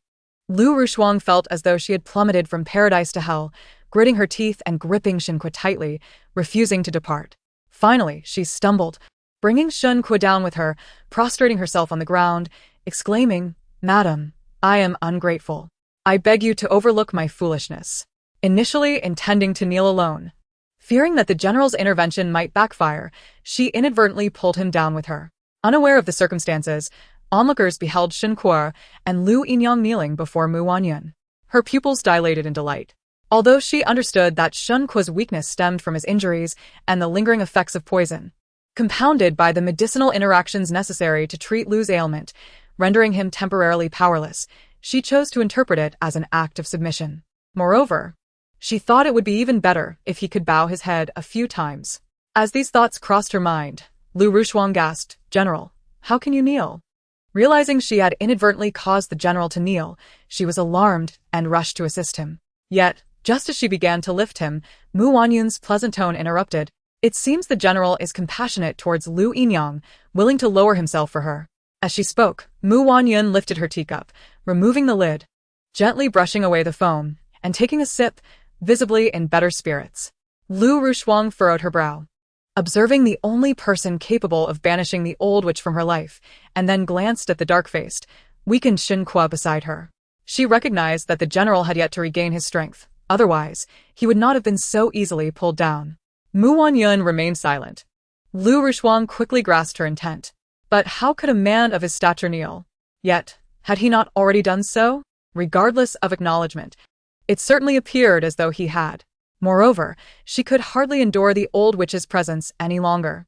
Her establishment, Jin Huilu, was overflowing with wealth. What if Cui Yao had been embezzling funds? With this thought, Lu Rushuang's resolve to escape solidified.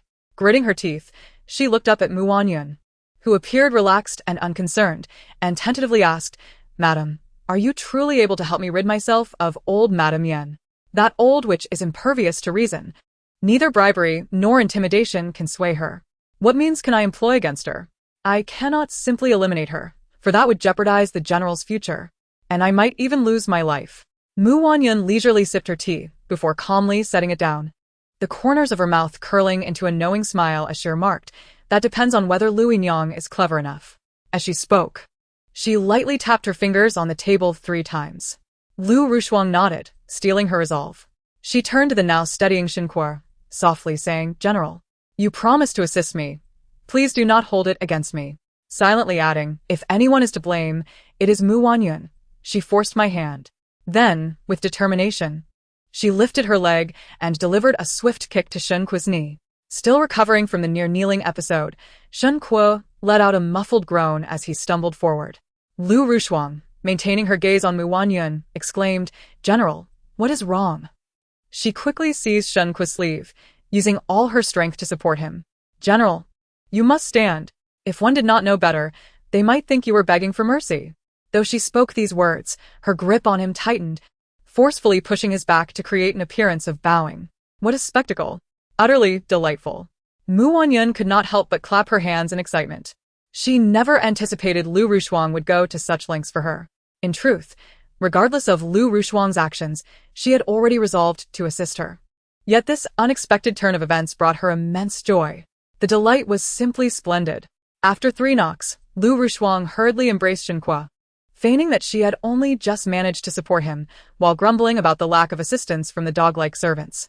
It dawned on her that Wanyun had only permitted her and Shen Kuo to enter the courtyard. Everyone present was aligned with Wanyun's interests and would not offer help. Summoning all her strength, she managed to help Shen Kuo to his feet. However, Shen Kuo glared at her with a menacing expression, his eyes dark and unfathomable, rendering her chilled to the bone. Observing the growing rift between the two, Wanyun felt a surge of satisfaction. With the concubine working so hard and the general playing along, she thought, "I will allow this. Rest assured.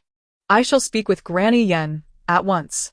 Upon hearing this, Lu Rushuang sighed in relief, but then remembered something and hurried to grasp Shen Kuo's hand, only to have it brushed aside by him. Chapter 57. Jealousy and resentment watching the two depart, one after the other.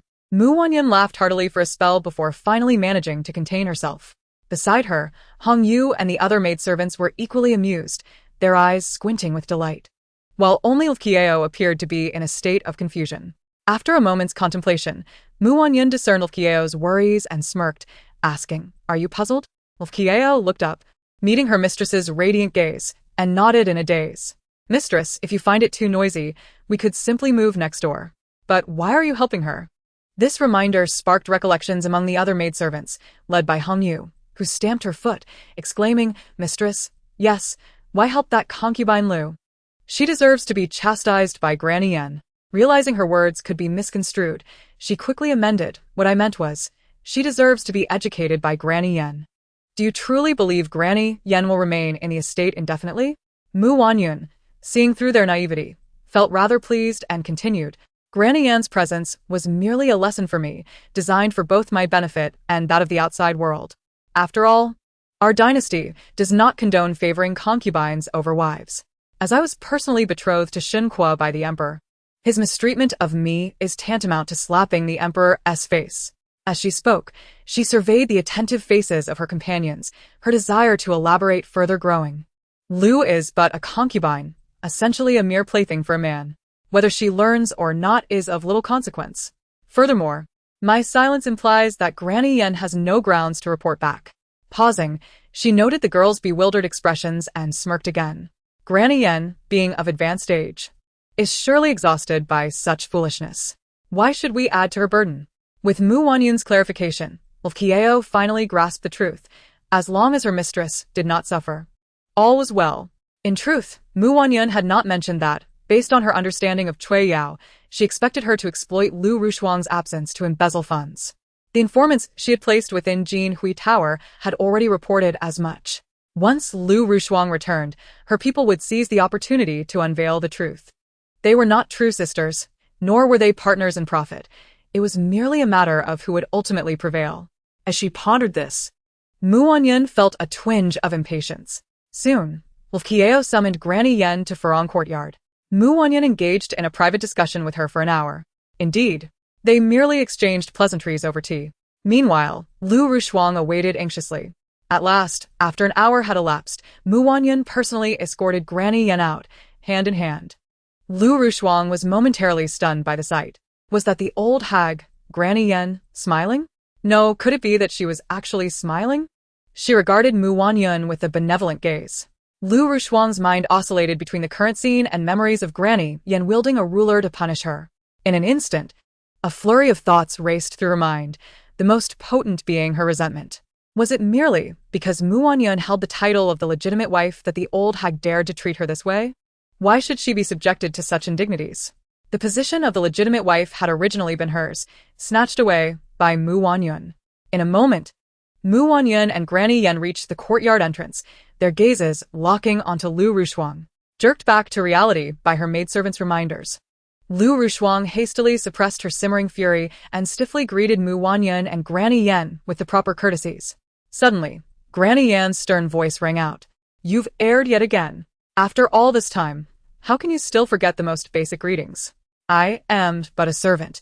How could I possibly accept your grand gestures? It is the lady, as the head of the household, who is your superior." Unable to bear it, Lu Rushuang muttered under her breath. Instantly, the keen-eyed Granny Yan seized her ear, admonishing, "Lu, I have told you that I am not in the best of health. Yet I have spent a lifetime under the imperial favor. Even at my age, my faculties remain sharp. If I am unable to teach you, it is truly a first for me to encounter someone so dim-witted. Since the lady has chosen to instruct you personally, from tomorrow, you shall come to her courtyard from the hour of Chen to the hour of you." At this, Lu Rushuang's eyes brightened. But before she could rejoice, Granny Yan added, "I shall remain for a few days to observe, to prevent some individuals from taking advantage of their master's affection and disregarding the hierarchy." As she spoke, Granny Yan glared piercingly at Lu Rushuang, as if to see through her very soul. Once again, Lu Rushuang cursed Granny Yan's ancestors in her heart, but on the surface, she could only feign obedience, murmuring, "Yes. You should say, I understand." Granny Yan corrected, letting out a weary sigh, resembling a teacher frustrated with a dull student. Finally, unable to restrain herself, she lamented, "I wonder what General Shen sees in you, with neither talent nor beauty." The blatant denigration nearly drove Lu Rushuang to madness. Yet, Granny Yan turned to Wanyun and lavished her with praise, declaring, "The etiquette of the lady, being the legitimate daughter of the Grand Tutor's household, is the most exemplary I have ever encountered. Your praise is excessive, but it is getting late, and the night is deepening. I shall have Hongyu escort you back. Here, take this Lingji mushroom, and if it is insufficient, send word, and I will have someone deliver more." "Your generosity leaves me speechless," Granny Yan replied, flattered by the kind words. Despite having served a lifetime in the palace, she felt a warmth in her heart from the praise. Thus, she no longer declined. Lu Rushuang watched the two converse amiably, a harmonious scene that made her grit her teeth in frustration. Her gaze landed on the brocade box that Hongyu was carrying, and she could not help but roll her eyes. "Old hag, you don't want my gift, but you gladly accept what Wanyun offers? Wait. Could it be that the old hag finds my gift beneath her dignity?" Cursing under her breath, she vowed to outshine Wanyun in winning hearts once they made a fortune at Jin Hui Tower. Chapter 58. The prostration ceremony the following day. Lu Rushuang arrived early at Farong Courtyard in anticipation. Wanyun, accustomed to her leisurely ways, did not rise early, sleeping in until nearly noon before finally awakening. After a round of washing and dressing, she was assisted by several well-mannered maidservants to the dining hall. Lu Rushuang, however, did not idle away the time despite Wanyun's tardiness, for she had already entrusted Kieo with the task of teaching Lu Rushuang the proper etiquette. She had long been aware of Lu Rushuang's impetuous nature and deemed the etiquette of noble women to be tedious and beneath her. Her intention in seeking out Wanyun was to enlist her aid in expelling old Madame Yan from the residence. However, she could never allow her to succeed. It had been previously agreed that old Madame Yan would remain in the household for a few more days. The opportunity that had presented itself was one she intended to seize, teaching Lu Rushuang the proper etiquette of a concubine and how to show respect to the mistress of the house. As Wanyun enjoyed her lunch, she listened to Lu Qiao's report. Initially, Lu's family was dissatisfied and wished to summon her, but upon old Madame Yan's arrival, they fell silent, though they could not help but murmur that the young lady had promised to teach Lu Rushuang, yet now delegated the task to a maid, an act they perceived as a mere facade. To think she dared to ask for personal instruction was audacious. Wanyun picked up her chopsticks and savored a shrimp dumpling, encouraging Lu Qiao to continue. The maid reported that it was the young lady's directive to begin with the most fundamental etiquette, demonstrating each step, which earned praise from old Madame Yan, leaving Lu's family speechless. Wanyun nodded in agreement. Lu Qiao's knowledge of etiquette was rooted in the teachings of old Madame Yan. Although old Madame Yan was a tutor from the palace, her reputation led many noble families to invite her to instruct their daughters in propriety. Those educated by palace tutors often commanded a higher price in marriage negotiations, and old Madame Yan's teachings were particularly esteemed. Though the Mu family was not among the nobility, Mu Taifu's role in educating the princes granted them a degree of imperial favor. Mu Wanyun recalled that in her earlier years, Mu Lin had sought old Madame Yan's guidance for her, seemingly with the intention of sending her to the palace, though that notion eventually faded. Instead, she began to encourage her to pursue Shen Kuo, all while admonishing her to uphold the decorum expected of a noblewoman, lest she bring shame upon the Mu family. Such duplicity amused Mu Wanyun, who could not help but chuckle inwardly. Returning to the matter at hand, Lu Qiao's instruction had also garnered old Madame Yan's praise, allowing her to effectively teach Lu Rushuang. What have you taught her? She truly did not cause any further trouble? Mu Wanyun inquired, her trust in Lu Qiao evident. Yet she understood Lu Rushuang's disposition might be even more troublesome than anticipated. Although Lu Rushuang claimed to be a farmer's daughter who had endured hardships beyond the experience of noble women, Mu Wanyun felt skepticism towards her words. Her hands, though not delicate, bore no resemblance to those accustomed to agricultural toil. Regrettably, her previous investigation into Lu Rushuang had revealed only that her village had been ravaged by fire in its early years, with local records attributing the devastation to an enemy's wrath. Etiquette and propriety were far from simple. Every movement, every expression needed to be executed with precision. For instance, the degree of bowing varied depending on the individual being addressed. Failure to comply could lead to embarrassment and disgrace, while others perceived noble women as living a life of ease. They were, in truth, burdened from birth with the necessity of mastering numerous skills, forever preparing for marriage, never daring to slacken their efforts. Contemplating this, Mu Wanyun felt a profound sorrow for women. Though noble women did not face the same struggles for sustenance as their farmer counterparts, they were hardly free. In contrast, her brother-in-law, a merchant, enjoyed a degree of liberty. She recalled his words about how some women in merchant families could engage in business and venture into public life. Previously, she had found such a notion unfathomable, but now it stirred feelings of envy within her. Glancing at the enclosed courtyard, she yearned to transform into a bird and soar beyond the walls to behold the breathtaking beauty of the landscape.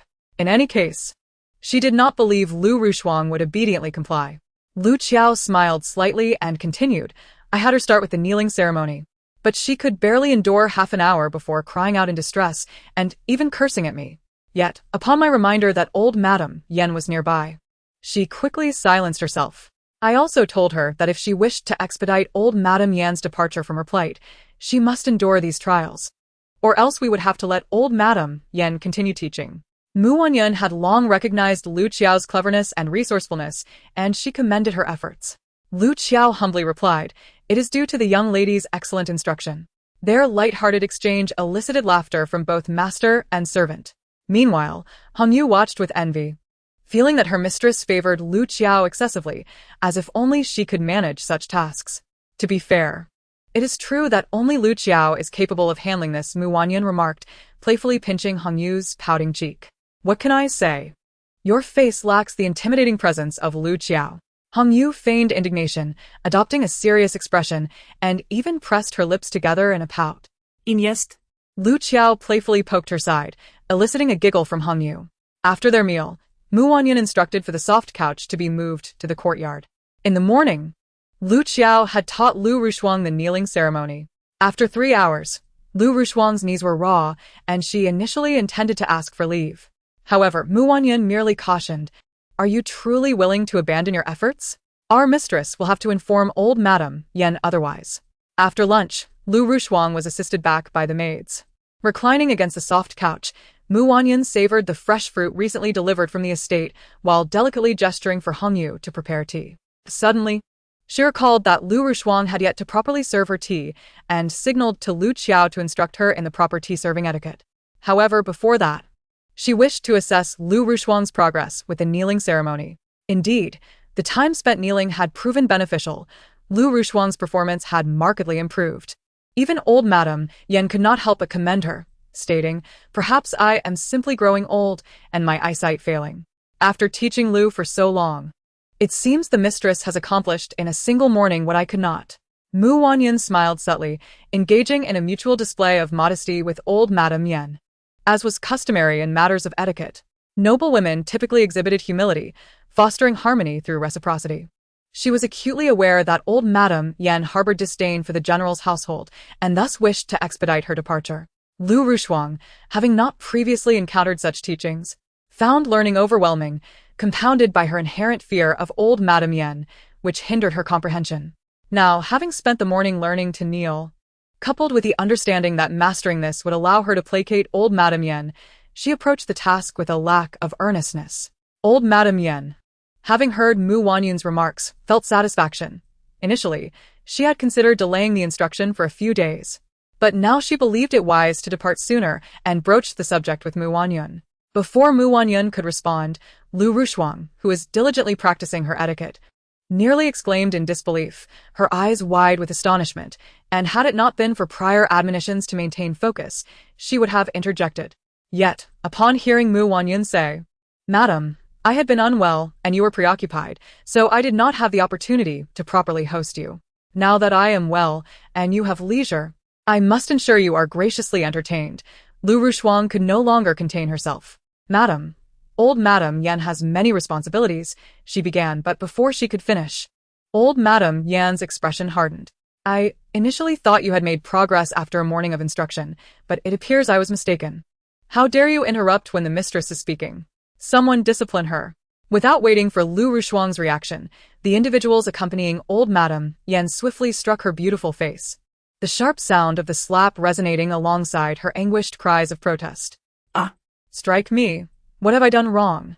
exclaimed Lu Rushuang, her voice piercing and shrill. Previously, when she had erred, old Madame Yan would only strike her palms, but this slap to the face was a profound humiliation. Forgetting all decorum, she sprang to her feet, raging like a tempest, her screams echoing as if she had lost her mind. "Silence! Who do you think you are to speak ill of the madam? Though she serves in the palace, she has attended to noble ladies for many years. How dare you, a mere concubine, insult and slander her?" With that, Mu Wanyun commanded, and 2 second-rate maidservants restrained Lu Rushuang, delivering 2 sharp slaps across her face. Lu Rushuang was stunned, her cheeks aflame with pain, her hair coming undone, utterly stripped of her usual grace and composure. With reddened eyes and trembling limbs, it was evident that Lu Rushuang had much to learn about etiquette. "Madam, you cannot leave," old Madame Yan remarked sharply. "If I am here, they dare to raise a ruckus. What chaos would ensue if I were to depart?" With a gaze as sharp as a blade, she scrutinized Lu Rushuang, who had completely lost her composure. In a fit of rage, Lu Rushuang disregarded all forms of decorum and fled the scene. Mu Wanyun knew that this departure would inevitably lead to further complaints. An hour later, Shen Kuo returned from the yamen, storming into Furong courtyard with an aura of fury. It would be inaccurate to describe him as truly menacing, for he lacked inner strength now, his physique appearing rather frail. Yet his fiery gaze still held a degree of intimidation, albeit only for the lower servants of the outer courtyard. Mu Wanyun and her companions, however, were unperturbed. To her surprise, after Lu Rushuang had publicly forced him to kneel, he had so quickly forgiven her. She almost found herself applauding their love, a poignant tale indeed. They say a man's knees are worth their weight in gold, and Shen Kuo would kneel for his beloved Lu Rushuang without a second thought. Such admirable qualities deserve to be widely celebrated, particularly among his subordinates and comrades in arms. As Mu Wanyun's thoughts wandered, Shen Kuo approached her, brimming with indignation. His imposing figure loomed over her as she reclined on the soft couch, and when he spoke, spittle flew from his mouth. Disgusted, she covered her face with a handkerchief and gestured for her maidservants to shield her. Lu Qiao and Hong Yu, perceptive as they were, immediately stepped forward to interpose themselves between Shen Kuo and Mu Wanyun, even managing to push him back slightly due to the cramped space. Since his poisoning and subsequent treatment for his ailments, he had lacked strength. Having indulged in copious amounts of alcohol prior to his arrival, he was unsteady on his feet. Yet his anger was palpable. "Mu Wanyun, you promised to teach Rushuang, and I thought you had come to an understanding, but it seems you only sought to torment her. She has suffered under your cruelty, kneeling for hours until her knees are raw. How could you be so malicious? Do you take pleasure in her suffering?" Mu Wanyun felt no pangs of guilt in response to his accusations. Neither she nor her companions, Hong Yu and Lu Qiao, were stirred by his words. Shen Kuo raged on, yet he received no reaction from her, as if his words had merely dissipated into thin air, leaving him feeling frustrated and impotent. When he finally fell silent, Wanyun smirked slightly and asked, "Is the general finished?" Shen Kuo's face paled, his mouth opening and closing in silence. Unperturbed, Wanyun sipped her tea before speaking again. "Will the general question me further about my supposed cruelty towards Lu Rushuang?" As she lifted her gaze to meet his, she saw a flicker of darkness in his eyes, confirming her suspicions. She continued with a steely voice, "I shall tell you, General, it is because she deserved it." Even though she anticipated a harsh retort from him, Shen Kuo's brow furrowed and his fists clenched at his sides, his voice tight with discontent and veiled threats. "What did you just say? How dare you speak such words? What has she done to warrant such treatment? As the mistress of the general's household, do you possess no magnanimity? I would remind you, General, that I am not the mistress of the general's household," Wanyun replied coolly, her gaze slicing through him. "I struck her because she spoke carelessly and offended old Madame Yen. Had I not intervened, her punishment would have been far more severe." She surveyed his slightly parted lips, letting out a derisive laugh. "Do you intend to argue that your Lu Rushuang is always obedient and could never offend old Madame Yen?" Shen Kuo remained silent, feeling as if her mocking gaze had pricked his pride, leaving him simmering with frustration. He understood that speaking out would only lead to further rebuttal. "I have no desire to waste my breath, especially since you likely wouldn't believe me. Your beloved Lu Rushuang, with a mere pout, has left you utterly senseless." Shen Kuo's face flushed crimson at her insult, his desire to retaliate stifled, leaving him speechless. Ultimately, if the general wished for her to cease, she was more than willing to oblige, preferring to avoid a day filled with unnecessary conflict. As Wanyun fell silent, Hong Yu and Lu Qiao swiftly moved to attend to their mistress, massaging her legs, shoulders, and offering her refreshments, while Shen Kuo was left to stew alone, feeling utterly disregarded. Frustration boiled within him. He had much to say. Unable to hold back any longer, he stammered, "Rushuang didn't he tell me anything, just kept crying. I only came to inquire after her when I saw her knees were bruised and her face swollen." As he spoke, he cast a glance at Wanyun, but she refused to meet his gaze, leaving him in a quandary about whether to raise his voice. Just then Wanyun mocked him. "So the general questions me, without understanding the situation?" Shen Kuo remained silent, knowing that admitting his ignorance would only worsen his predicament. "Very well. I shall enlighten you about the events that transpired," Wanyun said, signaling to Lu Qiao. Lu Qiao cleared her throat and began recounting the events from her perspective, detailing how she had been instructed by the madam to teach Lu Rushuang the proper etiquette of kneeling. Though it was arduous, she received praise from old Madame Yen. Later, when teaching Lu Rushuang to serve tea, old Madame Yen once again commended her. However, when Lu Rushuang, in her haste to escape old Madame Yen's scrutiny, had publicly insulted her, old Madame Yen's wrath was swift and fierce. Lu Rushuang's disrespectful remarks led to her immediate punishment, and while the madam had only intended for Hong Yu to act as a mere formality, the situation escalated. The madam's kind-heartedness had allowed for leniency, but the gravity of the offense was significant. Although a martial general, he understood the implications of imperial authority all too well. His military accomplishments were but trifles in the grand scheme of the court. He had thought Lu Rushuang gentle and wise, never realizing the severity of her transgressions against old Madame Yen. However, had it not been for Wanyun insisting on an explanation, he might have remained oblivious to the gravity of the situation. Noticing his silence and bowed head, Wanyun could not restrain herself from asking, "I reiterate my point, General. Perhaps you should seek someone more capable, or allow Granny Yen to continue." Upon hearing this, Shen Kuo's face was instantly etched with regret. Yet he found himself at a loss for words. After a prolonged silence, he finally spoke, "But why must you insist that Rushuang kneel? And for such an extended duration?" The general interjected, "The act of kneeling is fundamental. As a concubine, it is essential for Lu Yinyang to kneel before the mistress. Is it not the bare minimum?" Hong Yu could no longer contain herself, arguing that the merits should not be monopolized by Lu Qiao alone.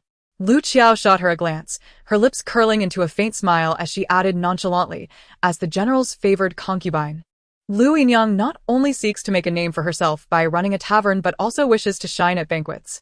Yet, one can never predict whom they might encounter in the city, where wealth abounds and the powerful are as numerous as the stars. If she fails to grasp even the most basic of etiquettes, the consequences could be dire." Lu Qiao's tone remained indifferent, but her words left a significant impression on Shen Kuo. He recalled the last time Lu Shuang attended a banquet at the Duke of Zhen's residence and was ridiculed. She had been determined to redeem herself and felt compelled to attend the upcoming event. He was even aware that she had received numerous invitations. Should she encounter a princess, a county princess, or a noble lady, any breach of etiquette or offense could lead to serious trouble. Contemplating this, he finally proposed, "In that case, let the matter of Ru Shuang's etiquette be entrusted to you, madam. She hails from humble beginnings and has never had the opportunity to learn such things. I hope you can exercise some patience with her. Furthermore, you, having grown up in the capital, are well acquainted with the ladies of the gentry. So, I entrust this matter to you." As he spoke, Shen Kuo surprisingly bowed to Wanyun. Wanyun found the situation rather peculiar. She was not one to be trifled with. She would not be swayed by mere flattery or disdain. Moreover, teaching Lu Shuang would yield no financial gain for her. Why should she bother? Seeing Wanyun's lack of response, Shen Kuo felt a pang of anxiety and was about to speak again when Wanyun interjected. "If the general agrees to my terms, then Lu Yinyang will not approach me with grievances without understanding the situation. I am willing to extend her another chance. Naturally, my previous actions were rash, and I apologize for startling Miss Mu." Upon hearing him address her as Miss Mu, a strange feeling flickered in Wanyun's heart. Yet she eventually nodded in agreement. It was uncertain how Shen Kuo would relay this to Lu Shuang. The following morning, Lu Shuang arrived with a swollen face and a pronounced limp, immediately seeking to atone. She even voluntarily knelt for an entire hour. Observing her earnest demeanor, Wanyun felt an unexpected sense of achievement. In the subsequent 3 days, she watched as Lu Qiao instructed Lu Shuang in various etiquettes, such as walking while balancing a bowl filled with water, what to say upon encountering different individuals, and how to serve dishes to the mistress. These were indeed the skills expected of a servant. On the 3rd day, Granny Yan departed, stating that she had grown accustomed to the soft beds of the palace and found the general's hard bed uncomfortable. Before leaving, she was gifted numerous fine items.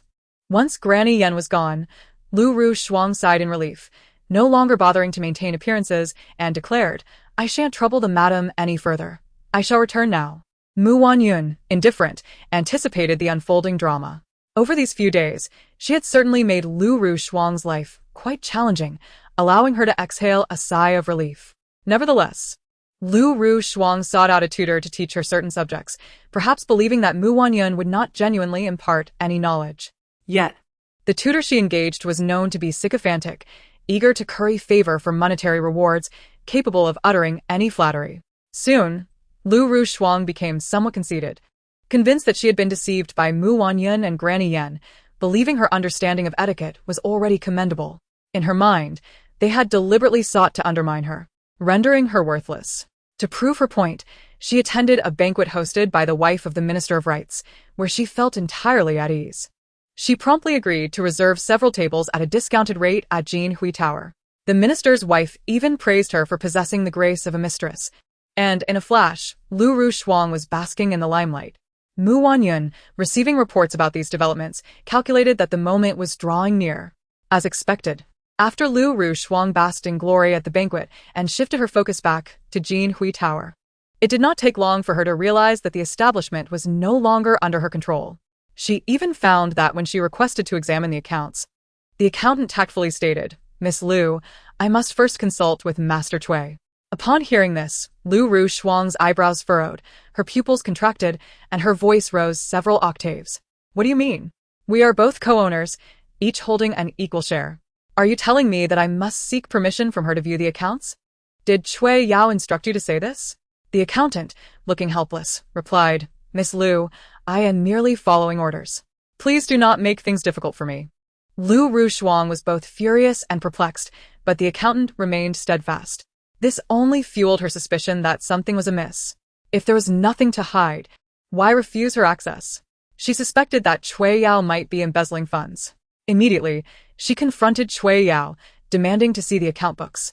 Cui Yao generously provided them but explained, "Sister Lu, since you were unable to leave the residence previously, I have been managing matters at Jinhui Tower.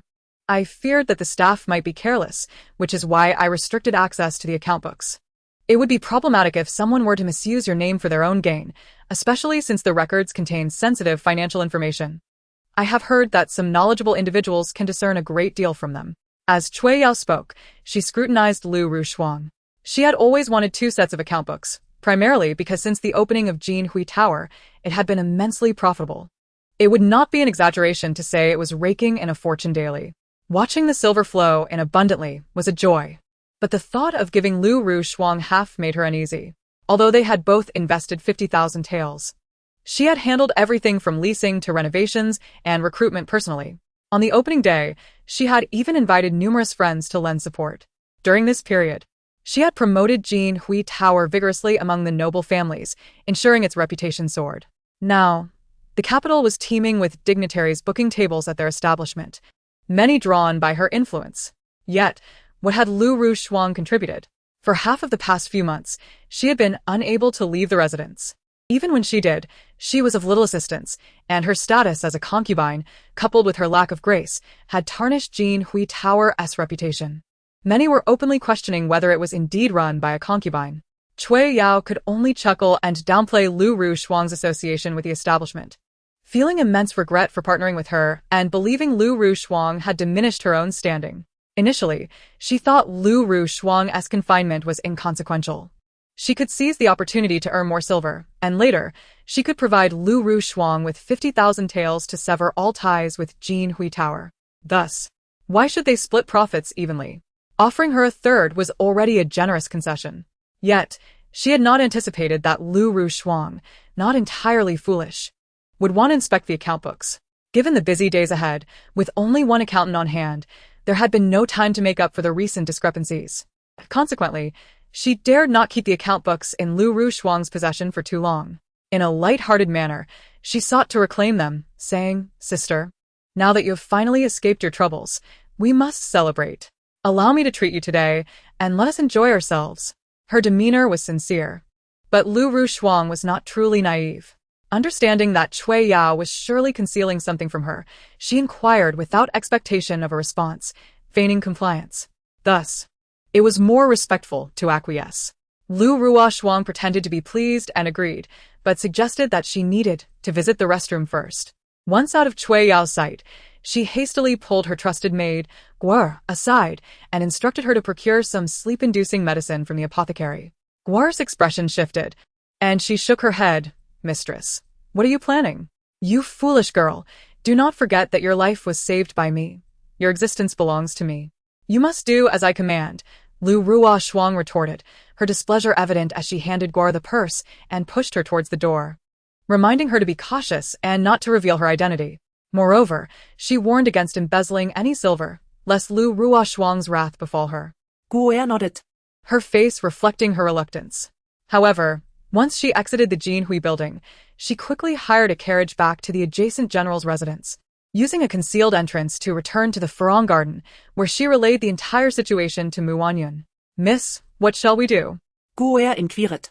"Follow her instructions. After all, it is merely a matter of sleep-inducing medicine. I have some here for you to take," Wanyun replied, her heart racing with excitement. Aware that Lu Rushuang harbored suspicions about Cui Yao.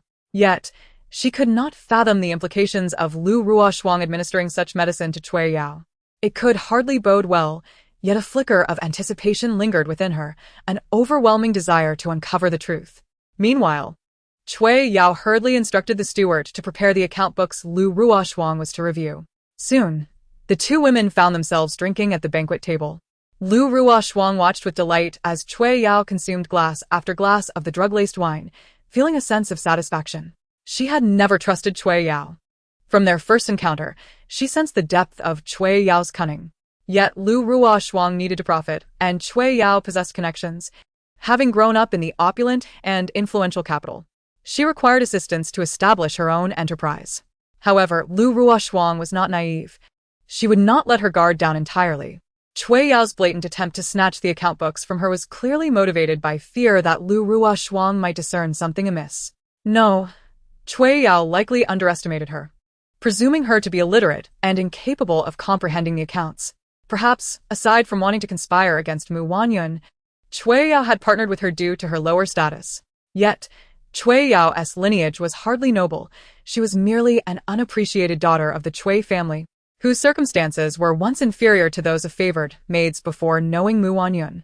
Rumor had it that she had long been involved with Mu Chun, seeking to eliminate obstacles by befriending Mu Wanyun, fabricating a narrative of indebtedness, all to climb the social ladder. Contemplating this, Lu Ruoshuang became resolute. She must obtain leverage over Cui Yao, or risk being manipulated at every turn. As Cui Yao's complexion flushed with intoxication, Lu Ruoshuang felt a surge of elation. She signaled to Guer, who hesitated but was compelled by a fierce glare to comply. Lu Ruoshuang stood at the opportune moment. Sister, I need to step out for a moment. I shall return shortly. Why is sister visiting the restroom so frequently today? Surely, you're not unwell? Cui Yao asked, pulling Lu Ruoshuang back as she attempted to leave. A flicker of annoyance crossed Lu Ruoshuang's eyes, yet she soothed Cui Yao. Sister, I truly must go. I'll be but a moment. As she withdrew her hand and attempted to exit, Cui Yao's demeanor suddenly shifted, her previous drunken haze replaced with a cold glare. Chapter 61. Entrapment. The intoxication vanished from her eyes as she coughed lightly, summoning the maid who had been dismissed. As the maid gently closed the door behind her and approached, she began to bow, but Cui Yao interrupted coldly. No need for such formalities. The maid remained silent, understanding the reason for her summons, and quickly divulged what she had discovered. Miss, I have consulted a physician from Chunha Hall, and it has been confirmed that it is sleep-inducing medicine. Cui Yao scoffed derisively. I expected something more potent. It seems she lacks the courage. After a pause, she added, since she wishes to harm me, I cannot remain passive. Her gaze swept over the maid, and she commanded, remove your clothing. Miss, the maid was taken aback, her face paling. Fear not. That coward Wu Ti dare administer real aphrodisiacs. She is wary of me, Cui Yao urged, softening her tone. Consider this an opportunity for you. Despite her words, the maid hesitated, but Cui Yao's patience wore thin. What? Am I imposing on you? Do not forget that your life is in my hands. The maid's complexion turned ashen. She realized that in their position, life and death rested upon their mistress's whim. Within moments, she understood that refusal was not an option. Acceptance was her only recourse. Soon, they exchanged garments, accessories, and ornaments. The maid, accustomed to attending to Cui Yao's needs, handled the transition with ease. They were of similar stature, and without the distinguishing features of their faces, one could easily mistake them for one another.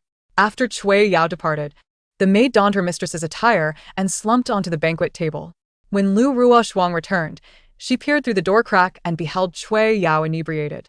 She ordered the unconscious steward to be brought inside and, discarding both of them onto the bed, savor her triumph.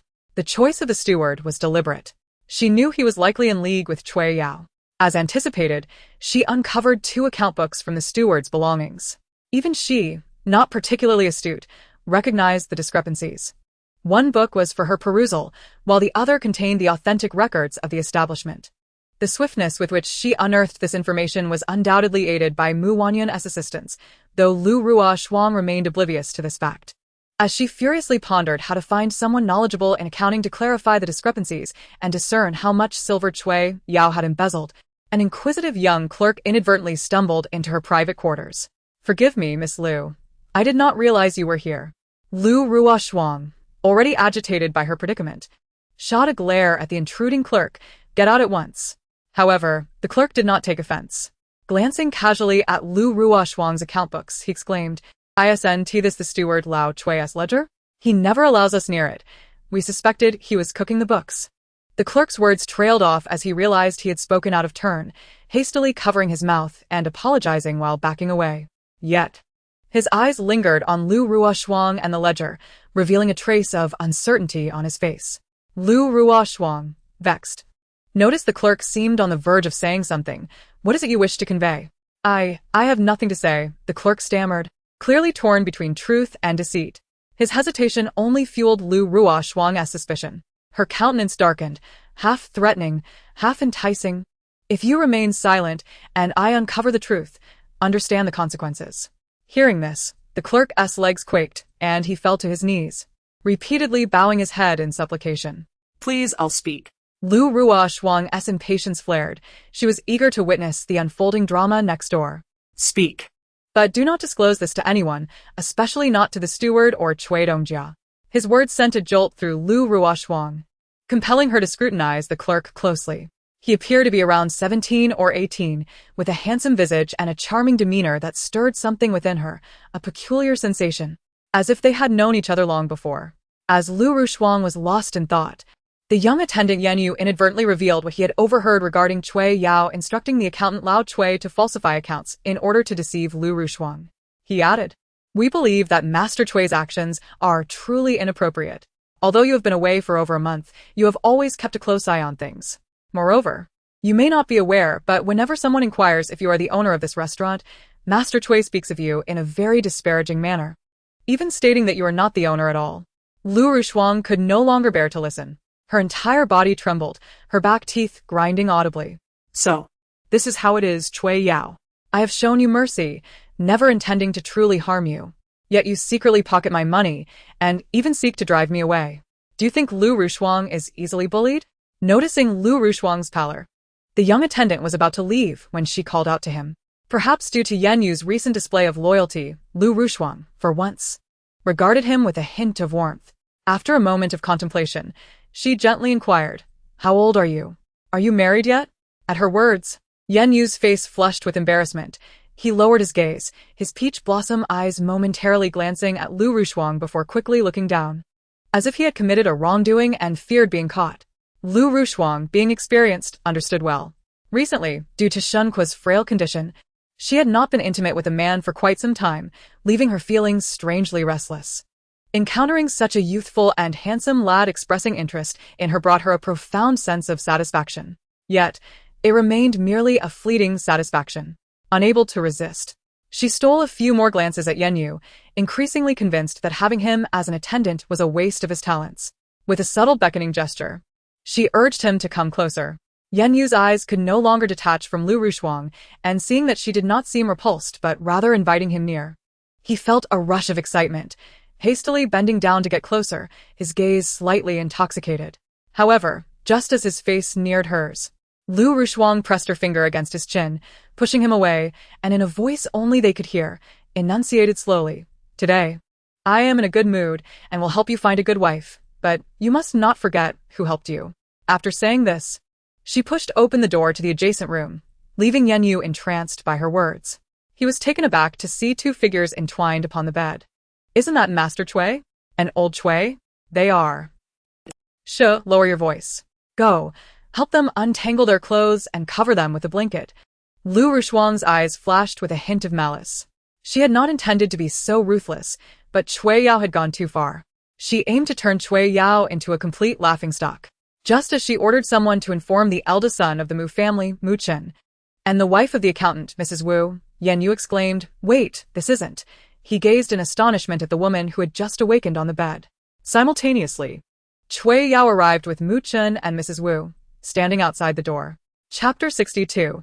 A sudden blow. It is said that at that moment, Jin Huilu was bustling with guests, with many patrons present, including several families of high-ranking officials. Notably, the wife of the Minister of Rights, Lady Liang, was also there, known for her sharp tongue.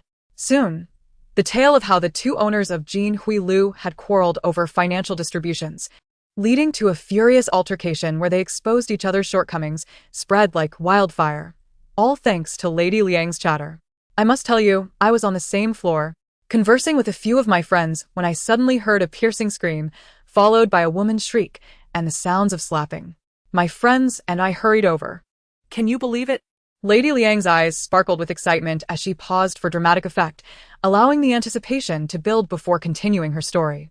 There, a slender woman was being ruthlessly beaten by a tall middle-aged woman in her 30s, who was cursing while striking her. She accused the slender woman of daring to scheme against her man and of associating him with her niece. What? The ladies who had come to inquire at the minister's residence were left in shock, their jaws nearly dropping. Lady Liang, unruffled, took a sip of tea before explaining. The woman being beaten is none other than the favored concubine of the North Town General, known as Lady Lu. The woman beating her is Mrs. Wu, the wife of Cui's second uncle, who manages the accounts at Jin Huilu. This Lu woman probably did not realize the connection between the accountant and the second Miss Cui and attempted to design a scheme against her. only to be outsmarted by Miss Cui, who turned the tables by having her maid dress in the young lady's attire and feign fainting. Upon hearing Lady Liang's account, the crowd expressed their astonishment, deeming Lu to be exceedingly foolish for not properly understanding the relationships involved. Some could not help but scoff, remarking that indeed, she was merely a concubine, unworthy of respect. They recalled how, at the banquet held for the marriage of the Duke of State, she had already made a fool of herself. Those present were all well-informed individuals, and it was clear that this scandal had become a topic of gossip. Lady Liang continued the discussion before returning to the incident at Jin Huilu, revealing that when caught in the act, Lu had vehemently denied her wrongdoing, claiming that Miss Cui had deliberately set her up. Pa, what a lowly creature. She only brings misfortune upon herself. Serves her right. Despite their previous partnership in business and their seemingly good relations, how had it come to this? Curiosity arose among the crowd. Isn't it all about money? Lu claimed that Cui Yao had deliberately concocted false accounts during her absence, which she discovered. Angered, she sought to manipulate Cui Yao, seemingly with no real intention to harm, only to threaten her reputation, yet ended up being outmaneuvered. A wave of sympathetic murmurs rippled through the crowd. Initially, they had felt pity for Cui Yao, but now, silence fell upon them. It became evident that none of them were virtuous. It was a case of dogs biting dogs. Indeed, what respectable young lady would stoop to the level of exposing herself in business dealings? We all have dowries and properties to rely on, entrusted to reliable individuals to manage. Who among us would be so brazen as to flaunt our affairs, craving the attention of the entire capital? The consensus among the ladies was clear. One was a born outcast, and the other a mere concubine. Both were unworthy of respect. Indeed, one echoed. Not long ago, I thought Jin Huilu was splendidly decorated and the food delightful. I even recommended it to my husband for entertaining guests. Now, I think it's best to steer clear to avoid embarrassment. Indeed, I remember that the General of the North Town and Master Mu are related by marriage. With such a ruckus, their families will surely have their share of trouble. How strange, someone remarked. Everyone knows that the legitimate daughter of the Mu family, upon marrying into the general's household, faced relentless targeting from Lu. The general, blinded by favoritism, has favored the concubine to such an extent that it is rare in the capital. At this point, the Mu family, as her maternal kin, ought to stand united against a common enemy.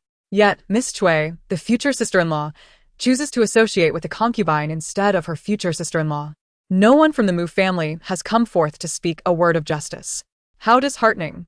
With these words, the ladies recalled the plight of Mu Wanyun. Thus, their concern for her deepened. Meanwhile, Mu Wanyun lived blissfully, untouched by deceit or hardship, reveling in her own joyous existence. Due to the fierce confrontation between the two, where they exposed each other's flaws, their altercation quickly spread throughout the capital after being witnessed by the officials and court censors. Tales began to circulate, illustrated with images, depicting the day when Lu Rushuang was struck, Cui Yao watching the spectacle, and the heated exchanges of insults between Lu Rushuang and Cui Yao, accompanied by monologues and dialogues. Mu Wanyun even had someone purchase a copy, reading it with great interest. Subsequently, the censors lodged accusations, causing a significant uproar in the court. The topics of discussion among the officials' families increasingly revolved around the accusations against Shen Kuo for favoring his concubine over his wife. Shen Kuo was publicly reprimanded by His Majesty, who threw a mountain of impeachment documents directly at him. Just as His Majesty hesitated over whether to order the closure of Jin Huilu, an incident of poisoning occurred there. During a banquet hosted by the Minister of Rights, a servant died from poisoning while tasting the dishes, later discovered to be due to improperly prepared fugu. The minister's intention was to host the banquet for a princess and a county lord, aiming to find a suitable match for his son, yet this resulted in the loss of a promising marriage. The minister's wife, incensed, reported the matter to the Jingzhou prefecture's court. It was soon uncovered that Jin Huilu had used nearly spoiled pork to reduce costs, serving it to the families of officials not in court. Those who had dined at Jin Huilu and subsequently fell ill also reported the incident to the authorities. Because it was run by the families of court officials, the Jingzhou magistrate specifically informed Shen Kuo, Lord Cui, and Grand Tutor Mu before making arrests. Grand Tutor Mu, a man of integrity, was being repeatedly dragged into the fray and immediately sought out Shen Kuo, urging him to reign in his family. Shen Kuo, not to be outdone, remarked that if he was not mistaken, his family had not visited Jin Huilu in months. Grand Tutor Mu was incensed but felt powerless. Upon returning home, he ordered Mu Chen to sever ties with the Cui family's two daughters, only to be met with resistance that nearly knocked him off his feet. Chapter 63. Not biological Cui Yao financed Jin Huilu with not only the betrothal gifts from the Mu family, but also the Mu family's wealth. Furthermore, Mu Chen borrowed 10,000 taels from a money shop in the Mu family's name, thus gathering a total of 50,000 taels. Hearing this, Grand Tutor Mu was nearly choked with rage, almost suffocating on the spot. Typically sympathetic towards her son, Madame Mu was filled with disappointment, exclaiming, "Chinner, you are the Mu family's eldest son. Your status is so precious. How many refined daughters from wealthy families are there for you to choose from? Yet you fixate on a concubine, even deceiving us and manipulating your sister for her sake. Now look, our family has become a laughingstock, and your father's lifelong reputation is at stake. Chinner, are you trying to drive us to our graves?" Tears streamed down Madame Mu's face, for she had only one son and one daughter in her life, both dear to her. However, daughters are ultimately married off, and her son was her support for the latter half of her life. Thus, despite her heartache for her daughter, her son remained paramount, especially since her daughter had always excelled, earning endless praise, while her son was unremarkable, a sentiment that eventually bred resentment. This prompted the elderly couple, who had previously basked in their daughter's excellence, to begin reflecting on their situation. Yet, talent is predetermined by fate, despite their desires for their son to shine. It was not within their control. They could only inform their son that his sister's excellence would lead her to a good marriage, which might also serve as his own pathway. Their son took this to heart, later informing them that he had found a suitable husband for his sister, none other than the renowned General Shen Kuo.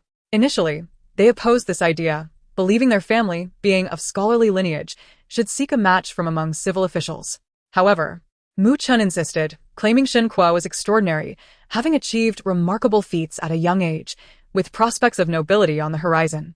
Lacking substantial family background, the Mu family, despite having the imperial tutor among them, was not held in high esteem at court and had few allies.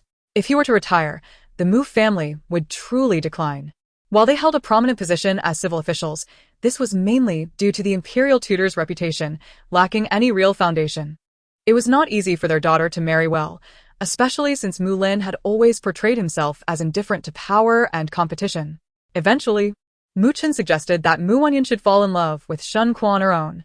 Thus, individuals around her began incessantly extolling Shen Kuo's virtues and merits. They genuinely hoped for their daughter to marry well. Although Shen Kuo was proud, he was handsome and held power, which they found appealing. However, just before the imperial decree for marriage was issued, they unexpectedly learned that Shen Kuo had a close female companion and intended to use his military achievements to propose to her as his legitimate wife. They were on the verge of backing out when Mu Chen surprisingly threatened to take drastic measures. As events unfolded, Mu Lin sought an imperial decree for marriage, only for their daughter to be abandoned on her wedding day. Reflecting on past events, particularly the last time their daughter returned home, where their relationship had soured to the point of severing their mother-daughter bond, Madame Mu was filled with regret. "What? Have your parents regretted their decisions?" Mu Chen, observing his dissatisfied parents, felt a cold smile creeping over him. When Jin Huilu was thriving and Yao had showered them with expensive gifts, they had praised her to the heavens. Now that trouble had arisen, their demeanor had changed entirely. Madame Mu wiped her tears with her sleeve, remaining silent, while Grand Tutor Mu, with a dark expression, raised his hand but hesitated under Mu Chen's gaze, ultimately letting it fall in defeat. It was too late. Mu Chen's eyes brimmed with red as he looked at his disillusioned parents, and he too felt disappointment. He was not at ease within himself. He hated that he was not their biological son. Had he been, he would not have felt such insecurity. Perhaps he would not have harbored such resentment towards Mu Wanyun. From a young age, Mu Wanyun had been exceptional, embodying their finest traits, while he was constantly compared to her, feeling as though he were being flayed alive. In those moments, he resented fate for not allowing him to inherit their virtues. It was only when his biological parents found him that he learned of his true origins, understanding why he felt so different from them, and why he could not measure up to Mu Wanyun. From that moment on, the beast within him awakened, and he could no longer suppress his inner darkness. He wanted to eliminate Mu Wanyun. Only with her demise could he be their sole child, their sole focus. Even if one day his true identity were revealed, they might not cast him aside. Yet, he not only failed to eliminate Wanyun but also watched as she acquired skills and began to support the family, revitalizing the once crumbling Mu household. This filled him with dread. The more exceptional she became, the more anxious he felt, fearing that his mediocrity would be exposed as a mere facade. Later, he encountered Cui Yao during the Lantern Festival when she was bullied by her legitimate sister. Seizing the opportunity, he pushed her sister into the throng, allowing her to be trampled. Observing this, he suddenly felt a kinship with her. Eventually, he learned that she was the illegitimate daughter of the Cui family, overlooked since childhood, perceived by outsiders as weak and inept. Yet he recognized them as kindred spirits, both striving to disguise their true selves from the world. In that moment, he made a decision. He would marry her. For him, Cui Yao represented himself, and he was Cui Yao. How could he abandon her now in this critical moment? What did you say? Madame Mu seemed not to have heard clearly, her voice trembling as she asked again. Mu Chen let out a cold laugh, exuding arrogance as he faced Madame Mu and Grand Tutor Mu, enunciating each word. I said it is too late. Do you think Mu Wanyun still regards you as her parents? I tell you, she has long been disappointed in you. From now on, I am your sole son, your only support. If you neglect Yaoer, I shall no longer call you mother and father. How dare you speak such words? Grand Tutor Mu, taken aback, raised his hand but let it fall again, as if he no longer recognized his son. Mu Chen touched his flushed face, a crazed expression overtaking him. Just kill me. I borrowed the money using my father's seal anyway. Surely, he wouldn't want to tarnish his reputation. Mu Lin's complexion instantly paled, and he staggered to the ground. Meanwhile, Madame Mu had already burst into tears. How could you? Have we not treated you well enough? You and Wanyun? My child. Now recalling her daughter, she realized that when she had allowed her to be ensnared in a den of wolves, she had shown no hesitation. Mu Chen let out a cold laugh, leaving behind a final remark. Father, I hope you manage your affairs well, lest you tarnish your reputation. He departed, leaving Madame Mu to stifle her sobs. After several days of investigation, the Jingzhao Yin presented the compiled evidence to the current Emperor Xuanda. The emperor glanced through it briefly, before dismissing the matter with a wave of his hand, ordering the closure of Jin Hui Lu and demanding compensation from its two owners amounting to 10,000 taels. Of course, this sum was far more than necessary, with the excess destined for the national treasury. Originally, Jin Hui Lu was to be incorporated into the treasury, but someone had reminded them that it did not belong to the Lu and Cui families. Simultaneously, the emperor decreed an end to the practice of favored concubines overshadowing lawful wives, and that even concubines should remain behind closed doors when managing businesses. This decree incited the ire of many officials' families who enjoyed running their own shops. Naturally, the affairs of the inner courtyard were inextricably linked to the previous dynasty. Recently, Shen Kuo had been increasingly marginalized in the court, to the point where uttering a single word drew countless critics eager to point out his faults. Cui Darren found himself in a similarly precarious situation. His lowly rank rendered him nearly invisible in the court and lacking any notable talents. He had planned to languish in obscurity. However, upon learning that his illegitimate daughter was betrothed to the Taifu's legitimate eldest son, and the Taifu's legitimate daughter had married the powerful Shen Kuo, he became more ambitious. Yet, before he could bask in the reflected glory, rumors surfaced of discord between Shen Kuo and the Taifu's family, followed closely by news of his daughter Cui Yao partnering with Shen Kuo's concubine in managing a store, making a name for themselves. Suddenly, he became a target for invitations and alliances, but just as quickly, disaster struck, turning him into a subject of ridicule. Despite his efforts to diminish his presence, Cui Darren was still brought up, reminded not to forget the 5,000 taels owed. Terrified, Cui Shu awaited the Taifu after court. Taifu, my daughter is already betrothed to your family. I never expected her to marry into a good family. You sought her hand. My family does not indulge in favoring concubines over wives, and our legitimate daughter has always adhered to propriety. It is only after her betrothal that such outrageous incidents have surfaced. You must take responsibility. Numerous officials leaving court overheard this exchange, and Cui Lin, sitting in his palanquin, wished he could slap himself for having agreed to Cui Yao's betrothal in a moment of madness.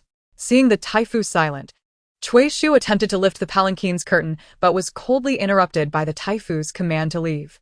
In Chapter 64, The Token of Authority, without the Taifu's explicit consent, Cui Shu grew frantic and, disregarding the scornful gazes of surrounding officials, boldly pursued the Taifu, insisting on a clear answer. Taifu, my Cui family is of modest means. With a meager salary and many dependents, we simply cannot pay such a sum. The Taifu, seated in his soft palanquin, bore a grim expression, nearly regretting his life choices. He had prided himself on his integrity and moral standing, yet as he aged, he found himself entangled with such shameless in-laws, openly demanding money in front of fellow officials. Cui Shu, having chased the palanquin halfway, nearly stumbled in his frustration, cursing the retreating palanquin. We Cui family have no such funds. If my household matriarch discovers that we are to bear the burden of paying for a mere illegitimate daughter, I fear for my ears. Colleagues passing by witnessed Cui Shu's desperate state and couldn't help but mock. Cui Darren, not long ago you boasted that Jin Huilu was your daughter's venture. Yet now you wear such a pitiful countenance. Cui Shu, incensed, Was about to retort, but noticed the official's superior rank by the color of his garb and feigned displeasure instead. When his servant approached with the palanquin, he hastily climbed aboard. Reflecting on the situation, he concluded that he must confront Cui Yao firmly. After all, the financial burden was one they could not shoulder. As the turmoil escalated, it reached the ears of the heavens, and Jin Huilu could not be saved. Not only was it lost, but due to their misdeeds, compensation was also required. Ultimately, both the general's residence and Cui Yao were liable for 5,000 taels each, not including the outstanding debts for supplies. When news of Jin Huilu's closure spread, merchants and workers associated with it flocked to the general's and Cui's residences demanding payment. Meanwhile, Wanyun feared that both families would target her and, under the pretense of illness, sealed her gates, allowing waves of mournful pleas to echo outside, only urging the performers to raise their voices louder. After 3 days, the clamor finally subsided.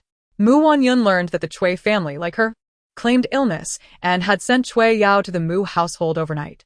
Ultimately, the Mu family drained their savings to pay 5,000 taels, settling their debts with the merchants and suppliers of Jin Huilu.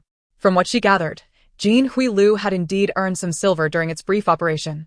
At least 2,000 to 3,000 taels, yet Cui Yao adamantly insisted there were no profits, resulting in nothing being contributed. However, this did not concern her. The Mu family was willing to pay for their future daughter-in-law, and she had no grounds to protest. Yet, it seemed that this expenditure had entirely depleted the Mu elders' coffers. Since they were willing to sacrifice for their son and daughter-in-law, she had no words of protest. However, she resolutely refused to be dragged down with them, becoming their financial burden without reaping any benefits, only to be perceived as having taken undue advantage. As for the general's residence, Lu Ruoshuang's initial investment of 50,000 taels for Jin Huilu was something he had shamelessly requested from former subordinates. Although these funds were originally a reward for a victorious campaign, generously bestowed by Shen Kuo to win favor, once given, they belonged to another. Since he borrowed it, he must repay it. Upon hearing of Jin Huilu's closure, his former subordinates urged their families to travel to the capital to collect their debts. The family members were cunning, choosing not to enter the residence, but instead loitering outside the general's gates daily. Additionally, palace officials were pushing Shen Kuo to deliver the 5,000 taels in compensation, so he could return to the palace to report. They even emphasized that the Taifu's residents had already settled their dues, looking at Shen Kuo with disdain. Unable to endure the pressure, Shen Kuo felt overwhelmed. Perhaps realizing his predicament, the palace official even reminded him, His Majesty has decreed that failure to pay will result in the Lu family facing severe consequences. Lu Ruoshuang had been hiding in her residence, terrified, avoiding public appearances. Her previous arrogance had transformed into fear and regret. She had not hesitated to seek out allies to plead her case, insisting she had no role in the management, as it was all Cui Yao's doing. Yet at this juncture, who would believe her?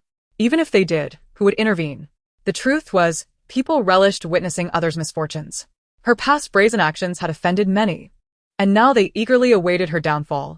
The borrowed 50,000 taels, the 5,000 taels in compensation, along with outstanding debts for supplies and payments owed to servants and managers, totaled an enormous sum of 58,000 taels.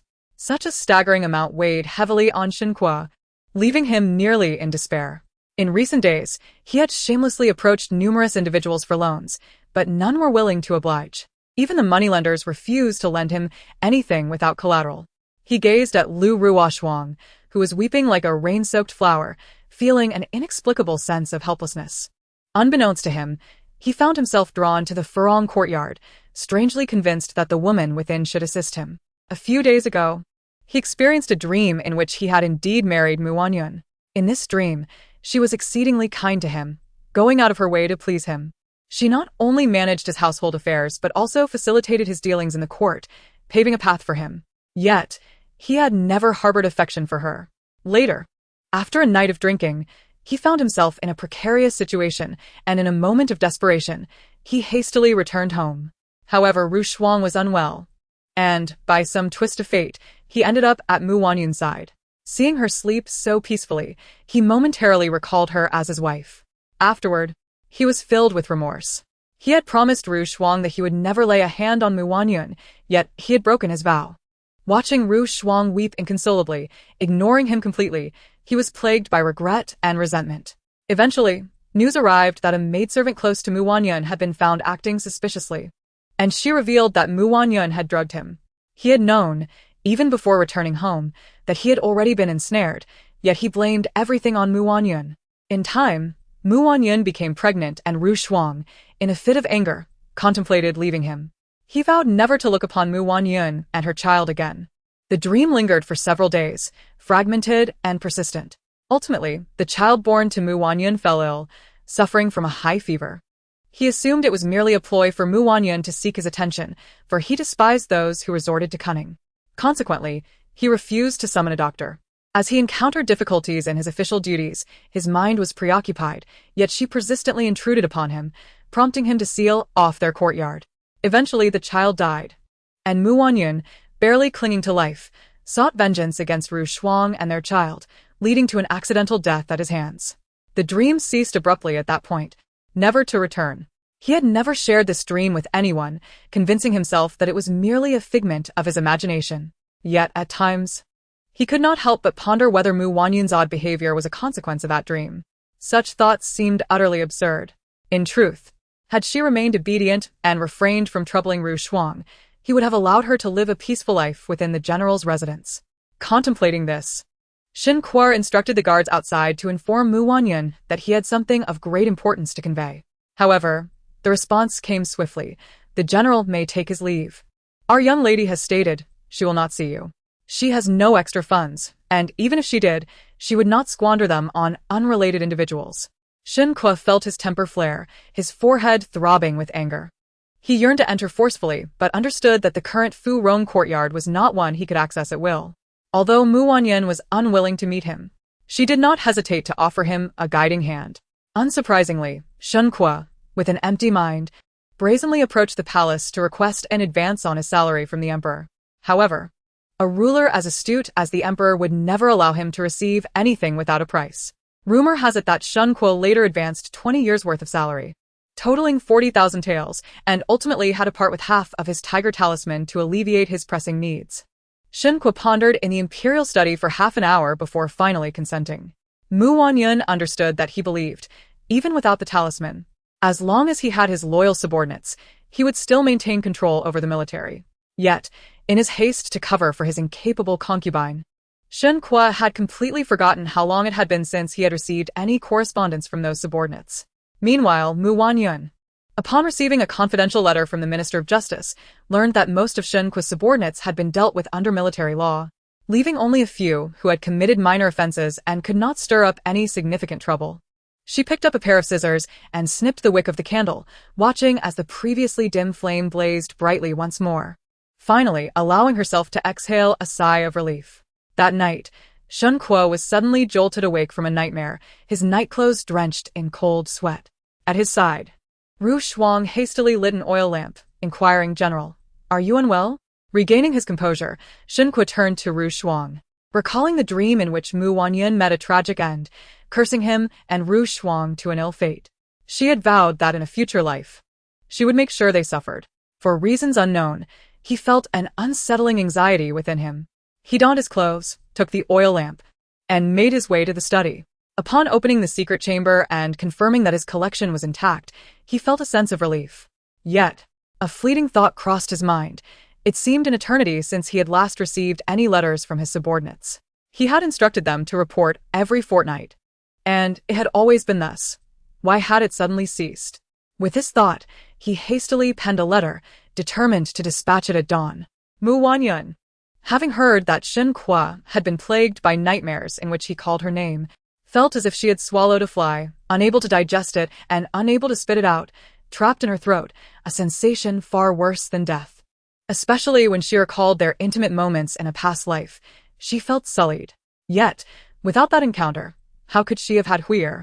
Longing for her child, she lamented that Huir would never return to her side in this lifetime. On a day when the weather was exceedingly pleasant, she recalled that it had been a while since she had burned paper for Huir. Thus, she instructed the coachman to prepare the carriage, and the three of them, along with several maidservants and hidden guards, set off to Daxiangguo Temple to offer incense. After her rebirth, she had erected an unnamed monument for Huir on the temple's rear mountain, hoping that the temple's serene sounds and offerings would grant her child a rebirth into a good family. This time, she chose to stay at Daxiangguo Temple for several days. While she was away from the capital, rumors circulated from the Mu family that Madame Mu was ill. Yet, she was entirely absent. The Mu family evidently believed this to be a ruse, and during this time, Mu Chun had not refrained from cursing her at the National Academy, insinuating her unfilial and cold-hearted nature. He claimed that her discord with the family stemmed from her unhappiness after marriage. However, they had previously advised her. She had ignored their counsel and stubbornly insisted, even threatening to take her own life, compelling their father, who had always been reluctant to bow, to plead with the emperor, his tears flowing for the sake of his beloved daughter marrying the one she desired. As Mu Chun recounted this, his eyes glistened with emotion, and many believed his words. Unable to restrain their contempt for Mu Wanyun. On her return journey from Daxiangguo Temple, Mu Wanyun overheard numerous ladies discussing the matter as they went to offer incense. Chapter 65. Being criticized, Hongyu could not tolerate idle gossip, especially when the other party made no effort to conceal their words, as if eager for all to hear. She declared she could not endure it any longer and immediately prepared to confront them. However, she was stopped by Mu Wanyun and Lfkiao. Not daring to confront her own mistress, she directed her indignation towards Lfkiao, exclaiming, "Why do you stop me? Can't you hear what they are saying? This is too outrageous. It is not true." By the end of her outburst, her voice had grown hoarse, tinged with a hint of tears. A warm wave coursed through Mu Wanyun's heart. Despite being burdened by the memories of her past life and feeling disheartened by the true nature of her kin upon her return, having such a loyal servant, akin to a sister, brought her immense comfort. She drew Hongyu closer and offered her a handkerchief to dry her tear-streaked face, teasing, "No matter how sharp your tongue may be, can it silence the whispers of the masses?" Mu Wanyun was acutely aware that even in such a remote place, rumors circulated. It was evident that someone was manipulating events behind the scenes. It was not hard to guess who and what their intentions were. The Mu family had long relied on her business acumen to maintain their facade of respectability. When Cui Yao opened the Jinhui Tower, earning substantial profits, Mu Chun had reveled in his success, forgetting entirely about his estranged daughter. After being ignored on multiple occasions when he attempted to pay his respects, this was a reaction of humiliation, intending to use filial piety to pressure her. Indeed, regardless of the circumstances, she was a member of the Mu family, bearing the surname Mu, with their blood coursing through her veins. This was a truth that could not be altered. Contemplating this, a pang of sorrow struck Mu Wanyun's heart. With Shen Kuo, she could wield her power ruthlessly, employing every means at her disposal to ensnare him and drag him into the mire. However, for the family who once treated her with a semblance of kindness, only to later plot against her and cast her aside like a discarded pawn, her heart is riddled with conflict. "How could I allow them to tarnish your reputation, miss? Why must your fate be so wretched, marrying the wrong person?" In a moment of melancholy, Hongyu spoke too much and was reminded by Lfkiao's glance to refrain from further commentary. Realizing her error, she hurriedly silenced herself, filled with regret. "It's fine," Mu Wanyun replied nonchalantly, adding, "What you said holds some truth. It is indeed a case of marrying the wrong person." Hearing her miss say so, Hongyu breathed a sigh of relief, yet could not resist berating Shen Kuo, calling him blind and a charlatan, lacking any semblance of a warrior's spirit. By the end of her tirade, she even remarked that while he was glorified outside, he likely had claimed the merits of others' victories. Mu Wanyun, who had initially been smiling, felt her expression suddenly turn cold upon hearing such words. She grasped Hong Yu's hand tightly, causing her to gasp in discomfort. Believing she had angered her miss with her careless speech, Hong Yu quickly pleaded for forgiveness. Miss, I was wrong. No, not that, Wanyun insisted. Her face filled with urgency as she clutched Hong Yu's hand as if trying to grasp something elusive, yet failing to recall what it was. A sense of something significant slipping away nagged at her. However, Hong Yu was oblivious to Wanyun's inner turmoil, feeling increasingly at a loss under her intense gaze. It was Kuo who discerned the underlying issue, carefully replaying Hong Yu's insincere remarks in her mind. Tentatively, she inquired, Miss, are you referring to General Shen Kuo's military accomplishments? Yes. That's it. The words struck Wanyun like a lightning bolt, igniting her excitement. Hong Yu instinctively withdrew her hand, which had turned red and painful from the grip. Unaware of the monumental role she had inadvertently played, Wanyun began to recollect. She only knew that Shen Kuo was a celebrated warrior, having secured countless victories, and that tales of his triumphs had even been compiled into books by the people. She immediately instructed someone to take a detour to the city's bookshop. However, she had not anticipated encountering Mu Chen and Cui Yao at the entrance of the bookstore. After months apart, both appeared noticeably haggard, particularly Cui Yao, whose eyes bore a faint shade of dark circles, suggesting she had not been resting well. Meanwhile, Mu Chen's expression darkened upon seeing her, as if he wished to devour her whole. To claim that it did not chill her heart would be a lie. She could no longer recall when Mu Chen had begun to regard her with such disdain, even as if he wished her dead. In her childhood innocence, she had once asked her mother, "Why doesn't brother like me?"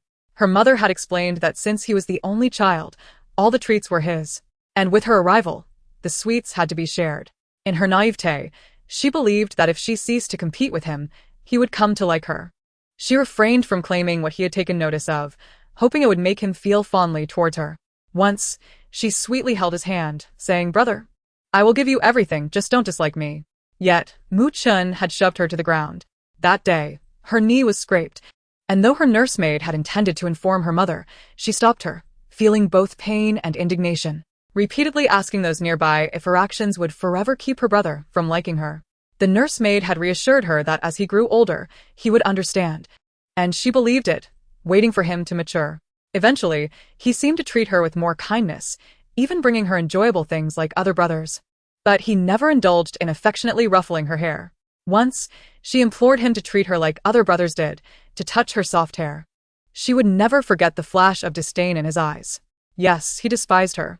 She panicked, yet quickly convinced herself that she must have misread his expression. She had treated Cui Yao as her closest friend, even suspecting that Mu Chen had a fondness for her, and thus sought to win his favor. As past memories flooded her mind, Wanyun's heart grew colder still. Before she could respond, Mu Chen urged Cui Yao to leave, who glanced back at her, seemingly speaking softly yet clearly, "Yuner, we've finally run into each other. Mother has been thinking of you so much that she has fallen ill. Let us implore her earnestly. If she really cared, she would have returned long ago. Some people are simply heartless. Now that she has married into a prestigious family and has a capable brother-in-law, we should avoid being a nuisance." After this, Mu Chen shot her a sharp look and dragged Cui Yao away. Cui Yao hesitated several times, but her words ultimately dissolved into a deep sigh. The bookstore was the largest in the capital, situated on the grandest street, frequented by many noble families. People had long begun to whisper about Wanyun. Although she anticipated their behavior, it still stung her heart. Lost in thought, someone could no longer restrain themselves from hurling insults at her. Hong Yu and Kuo stood protectively by her side, shielding her from the gossip, but being mere servants, they inspired no fear. At that critical moment, a familiar voice rang out. "What flies are blocking the entrance? Why are you so filial that you don't stay tied to your parents' waists, wandering around aimlessly?" The crowd was quick to engage in debate, but upon recognizing the speaker, they fell silent. Once the crowd dispersed, Song Xia cast a sidelong glance at Wanyun, unable to suppress a disdainful remark. "You used to be quite loquacious. What happened? Has marriage rendered you mute, or has the concubine of the northern general dulled your spirit?" Song Xia's words dripped with malice, yet Wanyun surprisingly refrained from retorting. Instead, she smiled and offered a respectful greeting. "Greetings, princess consort." Song Xia paused, her expression shifting momentarily before she waved dismissively, her face reflecting disdain. "Oh, so Wanyun has deigned to greet me? Mu Wanyun smiled and replied, in my youth, I was ignorant and offended the princess consort. I hope you can forgive my past transgressions and not hold them against a common girl. Perhaps her excessive deference bored Song Xia, for she waved her hand and did not say more as she entered the bookstore. The bookstore was vast, encompassing a multitude of texts, including historical records and various literary works. Mu Wanyun had come specifically to seek out biographies documenting Shen Kuo's achievements. She recalled having seen one before. Moreover, the current dynasty meticulously recorded the accomplishments of notable officials, especially military leaders, to ensure their deeds were acknowledged and celebrated. Yet, just as she located the book she sought, she heard Song Xia's mocking voice behind her. Mu Wanyun, you truly bring honor to our women.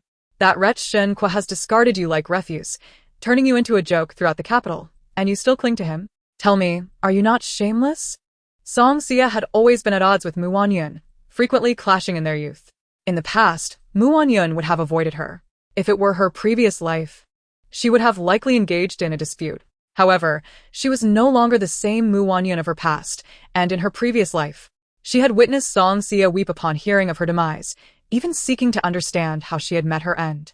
Though she had been dead at the time, the shock had remained with her, for her memory of Song Xia was one of constant antagonism, until Song Xia secretly burned paper money for her. Weeping and recounting her feelings, she realized that Song Xia had long desired to be her close friend. Once, when Song Xia was targeted, it was she who inadvertently came to her rescue. Unfortunately, Song Xia's sharp tongue often twisted good intentions, leading to misunderstandings. Reflecting on this, Mu Wanyun scrutinized the elegantly dressed woman before her. Despite her ungracious words, there was no malice in her eyes. She responded with a gracious smile, exclaiming, Who says I can't forget him? Not forgetting? Then why do you read his books? Song Xia clearly did not believe her. Mu Wanyun chuckled. Perhaps I just want to see if he truly deserves his reputation, to ascertain whether I was blind to his deceit in the past. Chapter 66. Not afraid of retribution? Mu Wanyun's words left Song Xia momentarily speechless, her surprise rendering her silent. After a pause, she regained her composure, suppressing her excitement to cautiously inquire. You aren't considering parting ways with that scoundrel, are you? Despite knowing Song Xia's penchant for blunt remarks, Mu Wanyun was still taken aback. Réalisez ne faut pas. Song Xia quickly regretted her words, sticking out her tongue and adopting a serious demeanor. What I mean is, you are finally seeing clearly? Mu Wanyun was amused by her comical demeanor, trying to hide her laughter while feeling quite awkward, leaving her with little energy to respond. When Song Xia did not receive an affirmative reply, her expression fell abruptly, which Mu Wanyun noticed. It reminded her of her past life, when she floated aimlessly, nearly transparent from hunger, drawn by the scent of incense to an unfamiliar mansion, where she saw a richly adorned woman, red-eyed in the dead of night, muttering and cursing her fate. Mu Wanyun, you foolish girl, you deserve it for not recognizing the wolves and tigers around you. I kindly warn you, yet you remain blind to good intentions. Were it not for my benevolence, given your past deeds in saving me, you would surely starve even in death. At that time, Mu Wanyun, having absorbed some incense, was regaining her strength when she heard the woman cursing and shivered involuntarily. A cold wind swept through, and Song Xia felt a chill run down her spine, her face paling as she hurriedly burned the unfinished paper money and fled, murmuring, Every grievance has its source. Mu Wanyun, please do not scare me, and do not invade my dreams. I merely enjoy our banter, especially since you never seem to see me. Mu Wanyun recalled that after her death, she had only encountered incense once, which was burned by Song Xia, who never got along with her and would always taunt her. Thinking back to her past life, Mu Wanyun smiled slyly and suddenly asked, Princess of the Third Prince, it is getting late. Will you return to the manor for a meal? What? Song Xia was taken aback, her expression darkening. See, Mu Wanyun is still blind. A wave of disappointment surged within her. She faintly sensed that today's Mu Wanyun seemed less hostile, hoping she had experienced a change of heart. Yet, she chastised herself for being naive. Just as she was about to dismiss the idea, Mu Wanyun's voice interrupted. If the third prince's consort does not mind, I would be honored to host you for lunch. Completely taken by surprise, Song Xia stood frozen. Before she could respond, Mu Wanyun raised an eyebrow. Well, I had initially agreed to dine with the third prince, but he has so many concubines to accompany him that my absence would hardly matter. I pity you for your heartache, so I shall dine with you and offer some consolation. Song Xia adopted a haughty demeanor, as if to say it was a privilege for Mu Wanyun to join her. Yet, Mu Wanyun could clearly see the faint blush of excitement in the corners of her eyes. When silence fell, Song Xia muttered to herself, Heavens, did she really invite me? Am I hearing things? Let me pinch myself. ouch. It's real. Mu Wanyun, possessing keen hearing, caught every word but feigned ignorance. The two made their way to Yeoman Tower.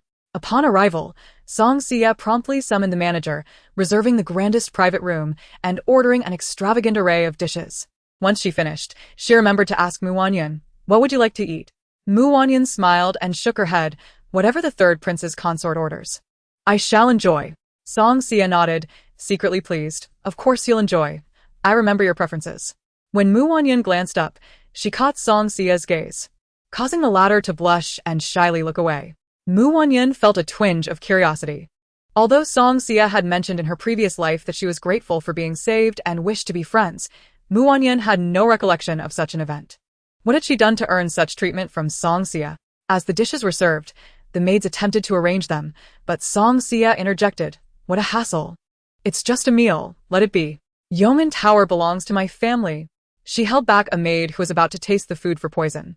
Princess of the Third Prince, the recent poisoning incident at Jinhui Tower occurred not long ago. What nonsense. Can Jinhui Tower compare to Yeoman Tower? This is my uncle's family. Song Xia began, only to realize she had misspoken, quickly diverting the conversation. Mu Wanyun chose not to expose her slip, but recalled her own plan to open a tavern at Jinhui Tower, only to have Song Xia's sarcastic remarks reveal that Yeoman Tower was backed by the maternal families of the second and third princes. In her previous life, she had never suspected Song Xia's actions were deliberate. Now she realized that Song Xia had already done a great deal for her. Song Xia, with her boisterous nature, poured drink after drink for herself, quickly becoming inebriated, spilling her thoughts freely. Mu Wanyun, no, Sister Yun, why don't you remember me? I've returned. Yet you don't recall. Sister Yun, do you know how much that hurts me? You still associate with that Cui Yao, unaware that she speaks ill of you behind your back. And you scold me and glare at me. Sister Yun, you've wounded my heart. As for Yun Lan, that scoundrel, he married me and took so many concubines. I curse him to never have a son. What rubbish about extending the royal line. Bah. With his appearance, does he even need to? What about his father and brothers? Aren't they more capable? Ugh, Sister Yun, let me tell you. Yun Lan is just wasting his time. He will never. As Song Xia rambled on, the maids and matrons were alarmed, hastily covering her mouth and warning Mu Wanyun, Madam. Our princess is drunk. She thinks of you as family, but royal secrets are not. Rest assured, I understand. Mu Wanyun reassured them, observing Song Xia clinging to her waist without letting go, feeling a mix of exasperation and concern. She intended to comfort her further when she heard a matron cough and announce, the third prince is spending the night with a side consort. In an instant, the previously drunken Song Xia sprang to her feet. The matron quickly arranged for two maids to support her. Song Xia hiccuped, chuckling, Sister Yun, let me tell you. No man is good. Let us both annul our marriages and live together. The matron, overwhelmed, quickly bowed to Mu Wanyun, leading Song Xia away. Mu Wanyun, lost in thought about Song Xia's revelations, barely ate a few bites before they returned home. Just a couple of days after returning, she heard a shocking piece of news. Lu Rushuang was pregnant again. The shock stemmed from the fact that she had secretly given Shen Kuo a sterilization potion after marrying into the general's family. Logically, after taking it for so long, she should no longer be able to conceive. Lu Rushuang, however formidable, could not possibly produce a child alone. The origins of this child are indeed intriguing. She could not resist the temptation to venture into the back garden, accompanied by the charming Hong Yu and the concealed guards surrounding her. For there lay Lu Rushuang and Shen Kuo. From a distance, she spotted the couple nestled together in the pavilion. Lu Rushuang's face aglow with laughter as she gazed tenderly at her belly, while Shen Kuo rested his head entirely against her abdomen. To the unknowing observer, one might mistakenly believe the child to be his. Perhaps he truly does think so. For some inexplicable reason, a thought struck her. Allowing this child to survive might, in fact, serve as a more fitting vengeance against Shen Kuo. Initially, she had deemed someone as heartless as Shen Kuo unworthy of parenthood. However, nurturing another's child altered the situation entirely. The couple appeared to be lost in sweet affection, exchanging whispers that elicited frequent giggles from Lu Rushuang. Yet, As she suddenly raised her head, her laughter vanished at the sight of Wanyun, who was being escorted nearby. In an instant, the mirth on Lu Rushuang's face dissipated. Her eyes brimmed with tears, and her body trembled as if seized by overwhelming fright. Shen Kuo, sensing Lu Rushuang's distress, lifted his head from her belly. Following her gaze to Wanyun, his countenance darkening immediately. Wanyun offered a smile, preparing to reassure them that she would not harm the child. However, Lu Rushuang, startled like a bird shot from the sky, rose to her feet, trembling as she prepared to kneel before her. "Madam, it is my fault. I never anticipated conceiving once more so easily. This is my second child with a general, perhaps the only child I shall ever bear. After my last miscarriage, the physician warned I might never conceive again, yet here I am, blessed by the heavens. Madam, I implore you, allow me to bring this child into the world. He will be a mere illegitimate son, no threat to you. If you find him displeasing when he is born, I shall take him away, ensuring you are not troubled." As she spoke, Lu Rushuang's voice quivered with sorrow as she prepared to kneel and bow her head, beseeching Wanyun for leniency to allow her child to be born. Wanyun, feeling somewhat helpless, had yet to utter a word. Was Lu Rushuang still haunted by the shadow of her previous miscarriage? Just as she hesitated to explain, Shen Kuo's voice, filled with both anguish and fury, rang out. Schwanger, rise. Do not plead with her. This child must be born. He is the child of this general, and no one else shall decide his fate. As he uttered the last sentence, Shen Kuo lifted his gaze, his eyes fixed fiercely upon her. She rolled her eyes inwardly, mentally scoffing, "Not up to you? Weren't you also indifferent last time?" Just as she opened her mouth, unsure of how to respond, Shen Kuo continued, "Wanyun, I advise you to exhibit some kindness. Are you not afraid of retribution?" Despite Wanyun's awareness of his venomous tongue, she still found herself repulsed. As she opened her mouth to explain, she was interrupted by Lu Rushuang's sobbing voice. "General, do not let me cause Madam any distress. It is all my fault. I never meant to." Before she could finish, Lu Rushuang fainted into Shen Kuo's embrace. Wanyun rolled her eyes dramatically. "Ah, the same old story. How tiresome." Chapter 67. Stung by bees, Shen Kuo held Lu Rushuang tightly, his voice strained as he bellowed. "They are all dead. Why aren't you rushing over?" Soon, a flurry of activity erupted around the back garden as numerous individuals rushed forward, encircling them. Yet, none possessed the sense to assist the general in carrying her. Wanyun stifled a laugh, several times on the verge of reminding them, yet each time the words caught in her throat. Observing Shen Kuo's struggle to carry Lu Rushuang, she noted several times that Lu Rushuang appeared on the verge of awakening, her arm twitching as if seeking to grasp something. Was she afraid Shen Kuo might drop her? Indeed, Shen Kuo's internal strength had not yet returned, and his current condition hardly matched that of an average man. Each step he took revealed his unsteadiness, his legs wobbling. Moreover, Lu Rushuang had become increasingly plump, weighing at least 20 pounds more than before. Shen Kuo's gaze remained fixed upon Lu Rushuang. He would have gladly gouged out the eyes of anyone who dared to glance at her, let alone hold her close. The attending maidservants were either unattractive, too young, or elderly, lacking both strength and willingness to intervene. As far as they were concerned, their master had said nothing, and thus they remained oblivious. Shen Kuo clearly understood that no one could assist him. He gritted his teeth, summoning every ounce of strength as he hastened toward the front courtyard.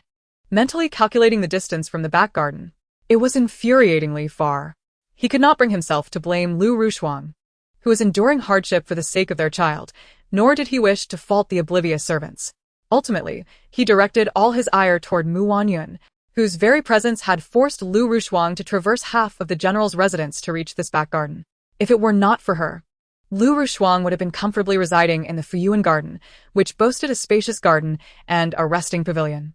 He felt an intense hatred for Wanyun growing within him. Sweat rolled down his forehead, landing in his eyes and stinging, compounded by his exhaustion.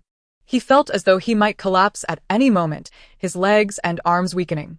Glancing up, he realized they had barely made it out of the garden, the sun beating down upon him, making him sway as dizziness threatened to overtake him.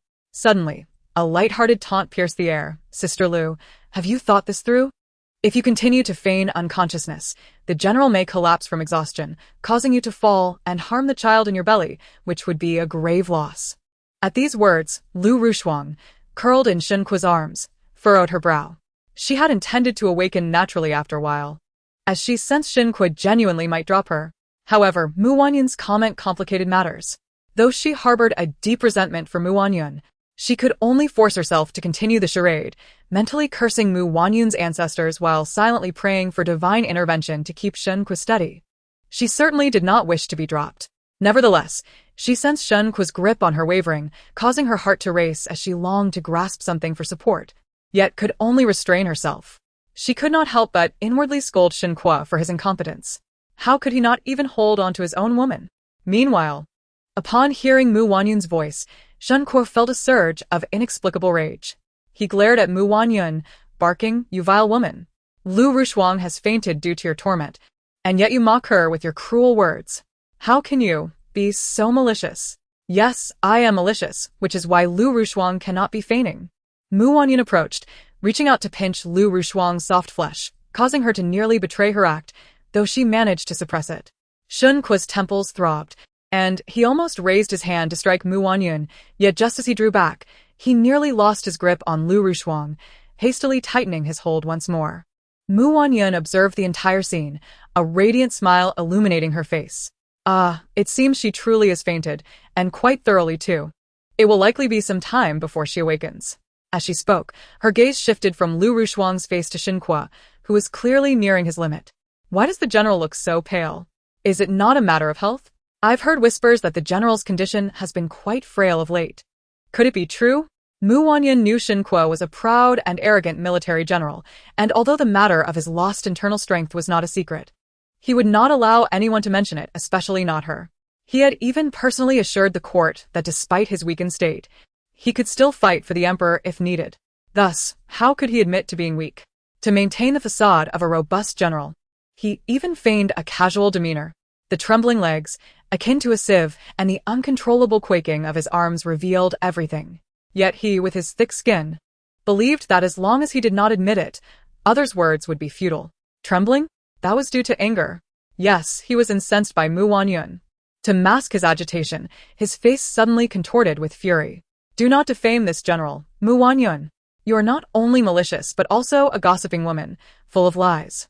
If you do not step aside, should Lu Rushuang meet with any misfortune, I shall not spare you." Mu Wanyun observed the increasingly anxious Shen Kuo, understanding that he was reaching his limit, and thus sought to extricate herself swiftly to ensure Lu Rushuang's safe return. However, she would not allow him to have his way. With a hint of mischief dancing at the corners of her lips, she advanced a few steps closer, feigning immense grievance and injustice. "General, we must have a word. What do you mean I caused her to faint? It seems I have not uttered a word from beginning to end. Could it be that my mere presence holds such power? Or perhaps certain individuals harbor guilty consciences and are scheming against others?" She cast a glance at Lu Rushuang, who was still nestled in Shen Kuo's embrace, only to notice that a few buzzing bees had unexpectedly taken a liking to her hair and face, causing her to frown incessantly, her delicate eyelashes fluttering like gossamer. Mu Wanyun could hardly contain her mirth, realizing that it was the bright red peony adorning Lu Rushuang's hair and the fragrant ointment on her face that attracted the bees from the garden. If this continued, they might mistake her for a flower to be harvested. How amusing! Shen Kuo felt dizzy, as if he could collapse at any moment, relying solely on a surge of anger to hold himself up, yet he knew he could not endure much longer. He was utterly unwilling to continue this squabble with Mu Wanyun. He opened his mouth. "You're doing this on purpose, aren't you? Knowing full well that Rushuang is pregnant, you deliberately delay time, with nefarious intentions towards her. Step aside quickly. Once Rushuang is safe, I will settle accounts with you." With that, he attempted to move past her, striding away. "What? If Lu Yinyang is unharmed, you still blame me? If anything were to happen to her, would you not kill me?" Shen Kuo's vision darkened, his expression darkening further as he ground his teeth. "Mu Wanyun, step aside. I have lost my patience." No, he could no longer hold on. Where was everyone? Did they not realize he had lost his internal strength and was in a weakened state? At that moment, Shen Kuo had completely forgotten the concern of the guards and servants that usually irked him, as though he had become a useless individual. Earlier, he had even punished several of them. Wanyun had initially intended to prolong the encounter a bit longer, relishing his predicament. However, the sudden buzzing in her ears took a turn for the worse, extinguishing her amusement. She bowed slightly, leaving behind the words, "I shall await the general," and hastily departed with Hongyu and Kiao. Unaware of the underlying circumstances, Hongyu lamented the missed opportunity that Wanyun had so easily relinquished. Yet, Wanyun had no time to explain, urging them out of the back garden, only to be greeted by a chorus of terrified screams. Soon individuals came rushing toward them, followed by a swarm of frenzied bees. Hongyu and Kiao were thoroughly startled, ready to flee, but Wanyun pulled them closer, pouring some honey over them, which finally allowed them to breathe a sigh of relief. "What is this?" Hongyu exclaimed in wonder, noticing that the bees avoided her after being sprinkled with honey. Both astonished and delighted. Wanyun explained, "This is honey, but the bees do not favor it, which is why I apply some each time I visit the back garden." In truth, she had long been prepared. In her previous life, Lu Ruoshuang had used bees to harm her beloved Huir. Little did she expect to have avenged Huir so swiftly. But when she saw Lu Ruoshuang, clad in Shen Kuo's outer robe, scrambling away in disarray, with Shen Kuo trailing behind, his face covered in welts, she could not help but burst into laughter. Lu Ruoshuang had received the fragrant powder from her, and it was she who had arranged for Guar to encourage Lu Ruoshuang to take a stroll and enjoy the blooming flowers, believing it would lift her spirits. Having recently suffered a significant financial loss due to the closure of Jin Hui Building, Lu Ruoshuang had become the laughingstock of the capital, feeling despondent for quite a while. Added to this, being pregnant provided the perfect opportunity to clear her mind and alleviate her distress. And when Guer inadvertently mentioned the splendid flowers in the back garden, even the madam visited multiple times a day, Lu Ruoshuang, now reconciled with Shen Kuo and basking in affection, was eager to let Wanyun see her happiness, thus readily agreed to go. Today, with Shen Kuo on leave, she had summoned him back. She had even spread the word that she was pregnant to lure Wanyun over. However, she never anticipated such a chaotic conclusion. Lu Ruoshuang and Shen Kuo, after finally driving away the bees, had barely caught their breath when they spotted Wanyun nearby, grinning at their disheveled state. Lu Ruoshuang, concerned that Shen Kuo might resent her for stripping him of his outer robe to shield herself, suddenly hatched a plan, pointing accusingly at Wanyun. "I understand now. It is the madam who cannot bear to see me bear a child for the general, and thus has deliberately summoned these bees. You wish to harm my child and the general? How can you be so malicious?" As Shen Kuo, his face swollen from bee stings, seethed with anger. He could not contain his rage upon hearing Lu Ruoshuang's words. Ignoring the pain, he charged at Wanyun, hand raised. Chapter 68. A terrifying thought yet. Before he could reach Wanyun, a flying dart suddenly struck him. The dart grazed his cheek, severing a lock of hair. Shen Kuo was momentarily stunned, staring at the fallen lock as if awakening from a dream, then raised his hand to touch his face, gasping in pain, yet feeling a sense of relief. Although it hurt, there was no blood, meaning he had not been hit. Wanyun looked at him, seemingly perceiving his concern, and could not help but offer a well-meaning reminder, "Rest assured, it is not poisoned." At her words, Shen Kuo felt no gratitude. Instead, he was consumed by a frantic rage, as if he would snap at anyone nearby. "Wanyun, do you think this is the general's residence? You have harmed me, and you are still unrepentant. Now you wish to continue harming me and Ruoshuang's child? A woman as scheming and vicious as you. It is no wonder your family discarded you like refuse. You truly disgust me." Wanyun was taken aback. Although she knew he would not speak kindly, Shen Kuo's words still struck her deeply. She could disregard his harsh words and baseless accusations, yet deep within, she craved familial affection. Though she had long accepted her fate of being distant from kin and no longer yearned for it, hearing Shen Kuo's words, which pierced her heart, she could not suppress her anger. Her face turned pale. Her skin was already fairer than most women, and now it was devoid of color. After Shen Kuo finished speaking, he felt no better, unaware of what grotesque expression he wore. The pain was one thing. More troubling was the fact that he would likely be unable to leave the residence for some time. This, more than the pain itself, infuriated him. Meanwhile, Lu Ruoshuang watched with keen interest as Mu Wanyun turned ashen, her demeanor unsettling. Suddenly, realization dawned on her. Mu Wanyun had her vulnerabilities, and her Achilles heel lay within the Mu family. How foolish she had been to think her invulnerable. With this newfound understanding, Lu Ruoshuang felt compelled to strike where it hurt. General, how can you speak of the madam in such a way? She has been abandoned by her family, and that is already pitiful enough. Now, she is without a home. As she spoke, Lu Ruoshuang feigned empathy, intent on continuing to dig deeper. However, she suddenly noticed Mu Wanyun approaching, with a cold expression. For reasons unknown, she instinctively wanted to evade her. Yet, before she could react, a sharp pain erupted on her face. Squealing, she raised her hand to discover it drenched in blood. Mu Wanyun wore a malicious grin, fiercely clutching her golden hairpin, and continued to scrape at the other side of Lu Ruoshuang's face. Madwoman, you have destroyed my face. I shall confront you. Lu Ruoshuang, in a state of frenzy, appeared disheveled and chaotic, having already been disheveled from fleeing the bees. At this moment, she seemed utterly deranged.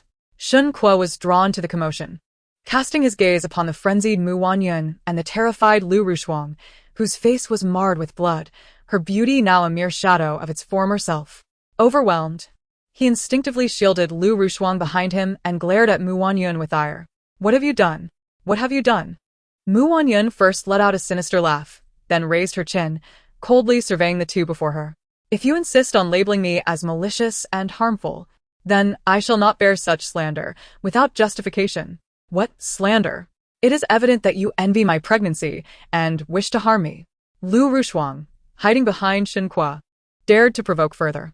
When Mu Wanyun shot her a fierce glance, Lu Ruoshuang recoiled in fear, her hands instinctively touching her stinging face, consumed with a venomous desire to mar Mu Wanyun's visage as well.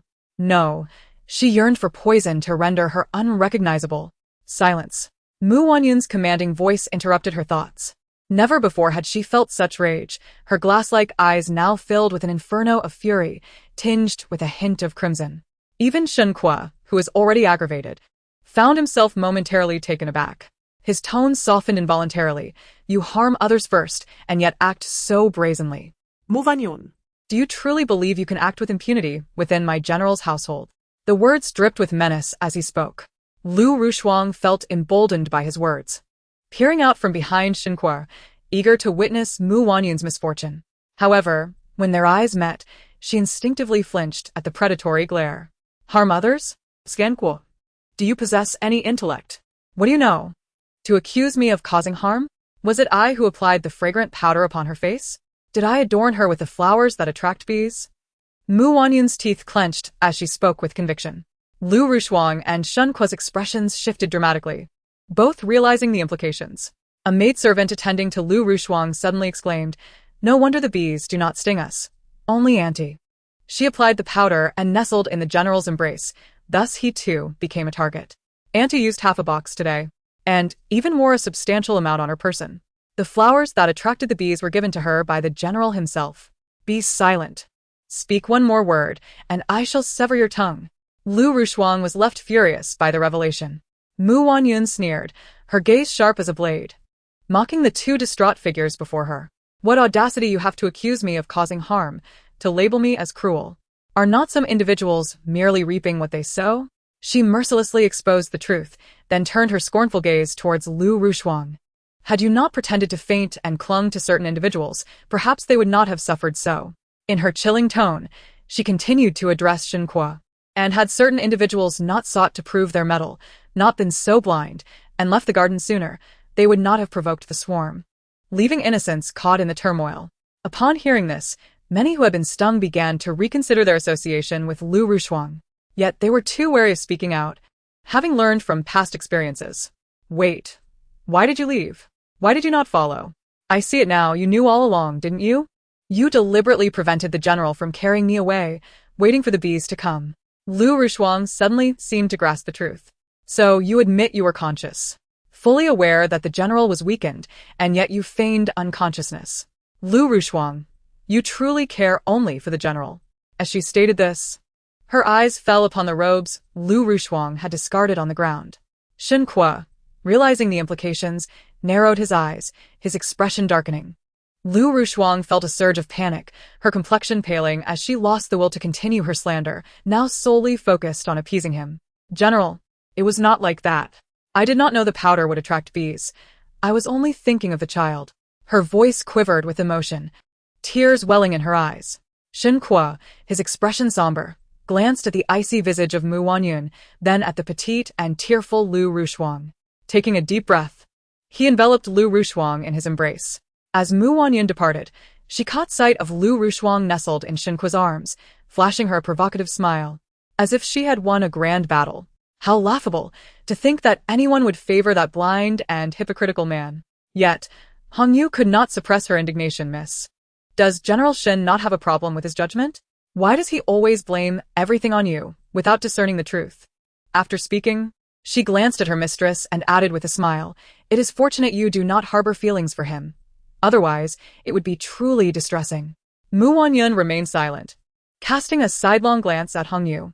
The girl was blunt and spoke freely, forgetting her words as soon as they left her lips. Little did she know that her clear-headed mistress had once been blinded by affection, nearly driven to madness over someone unworthy. Thankfully, that was all in the past. It was rumored that Shen Kuo had suffered greatly. The following day, his face was even more swollen. He requested a sick leave to remain at home.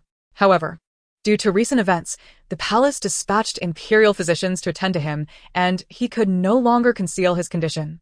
Soon after, while accompanying his concubine through the garden, he was stung by bees, becoming the subject of ridicule. Some even composed poems mocking him. Others remarked, "It seems General Shen, though a warrior, is powerless against mere bees." Furthermore, some recounted Shen Kuo's recent exploits, suggesting he was a hero in decline, suggesting he was succumbing to the allure of soft comforts. Wanyun found amusement in this. Recently, she had been engrossed in books about Shen Kuo purchased from the bookstore. In her past life, she had read them numerous times, focusing solely on his gallant demeanor. This time, however, she was captivated by his brilliant military strategies. As she perused the accounts of his ingenious tactics that repelled enemy forces, she felt a mix of astonishment and incredulity. Was Shen Kuo truly so formidable? How could such a remarkable individual appear like a fool before her? Was it truly the allure of femininity that dulled his wits? Or was there a deeper secret? Wanyun felt as though she had overlooked something significant. She immersed herself in the texts, even sneaking into the study late at night. Yet, in the vast room, there was not a single book on military tactics. Nor in the secret chamber, only evidence of his subordinates' wrongdoings and the transgressions of court officials. Returning to her study, she picked up a book once more, and as she read about his most renowned battle, where 10,000 men besieged an enemy force of 50,000, something felt amiss. The text stated that Shen Kuo was favored by the heavens, a blessing bestowed upon the empire, while the enemies suddenly fell victim to a plague. Plague? Wanyun seemed to grasp something profound and reopened the book, reading intently. Indeed, in many of Shen Kuo's victorious battles, the enemy frequently succumbed to sudden outbreaks of disease or other calamities. Was this mere coincidence? In her previous life, in her attempts to converse with Shen Kuo, she had diligently studied military treatises, hoping to bridge the gap between them through discussions of strategy. Yet, every time, Shen Kuo had been impatient and dismissive. Initially, she had believed he despised her, thus avoiding conversation. But now, reflecting upon it, a chilling realization dawned. Perhaps he was not unwilling to talk to her, but rather wished to conceal something from her. Upon this revelation, Wanyun could not help but let out a cold laugh in the stillness of the night. Meanwhile, Shen Kuo began to dream. In his dreams, he found himself at the border, his family exiled due to their crimes, and he, having left home at a young age, initially escaped this fate, but soon enough, he too was discovered and sent to the frontier. At that time, he was merely 12 years old, rising before dawn to endure relentless training and endless labor, often bullied by seasoned veterans. He felt stifled, yearning to achieve greatness. Chapter 69. The Origin of Merits. Yet, attaining such distinction was far from a simple matter of mere proclamations. From the age of 12 to 17, 5 long years passed in which he accomplished nothing significant. Later, he fell victim to an enemy trap, enduring harsh punishment. Fortunately, during his convalescence, he assisted the army doctor in treating injured soldiers, gaining the doctor's favor. Subsequently, He remained under the doctor's care, who treated him with great kindness, almost as if he were family. One fateful day, a plague swept through the camp, incapacitating the once invincible soldiers overnight. He assisted the doctor in treating the afflicted soldiers, but was powerless to stem the tide of illness. Ultimately, it was the doctor himself who, through testing various remedies, discovered a means to combat the plague. Tragically, he had only time to impart this knowledge to him before passing away, leaving him to fend for himself. At that time he too fell ill, but he managed to save himself using the doctor's method. He initially intended to present the remedy to the general, but upon learning that the general and several commanders had also succumbed to the illness, he hesitated. He understood that in the absence of strong leadership, with no immediate orders from the court, an opportunity presented itself. Thus, he deliberately delayed until the general, the commanders, and many officers perished, leaving only a few uninfected individuals, whom he infected with the clothing of the sick. When he finally revealed himself, claiming to have discovered the remedy that saved countless lives, the barbarian forces attacked. With the soldiers in disarray, he used gold and silver stolen from the general to sway several low-ranking soldiers to support him. He orchestrated an uprising, while simultaneously disposing of the plague-infected garments toward the enemy, leading the remaining forces in a successful breakout. Fortune favored him, and he did indeed manage to repel the barbarians. It was during this tumultuous period that the imperial envoy arrived. With all the commanding officers deceased, he found himself free to shape the narrative. Under an alias, he claimed to have been promoted by the general as a valiant captain who had fought bravely and discovered the cure for the plague, thus saving the soldiers and repelling the barbarian threat. The envoy, easily manipulated, soon petitioned the court on his behalf for commendation. In time, he leveraged the few plague-infected garments he had concealed, employing similar tactics to secure additional victories, often without the loss of a single soldier, compelling the enemy to retreat.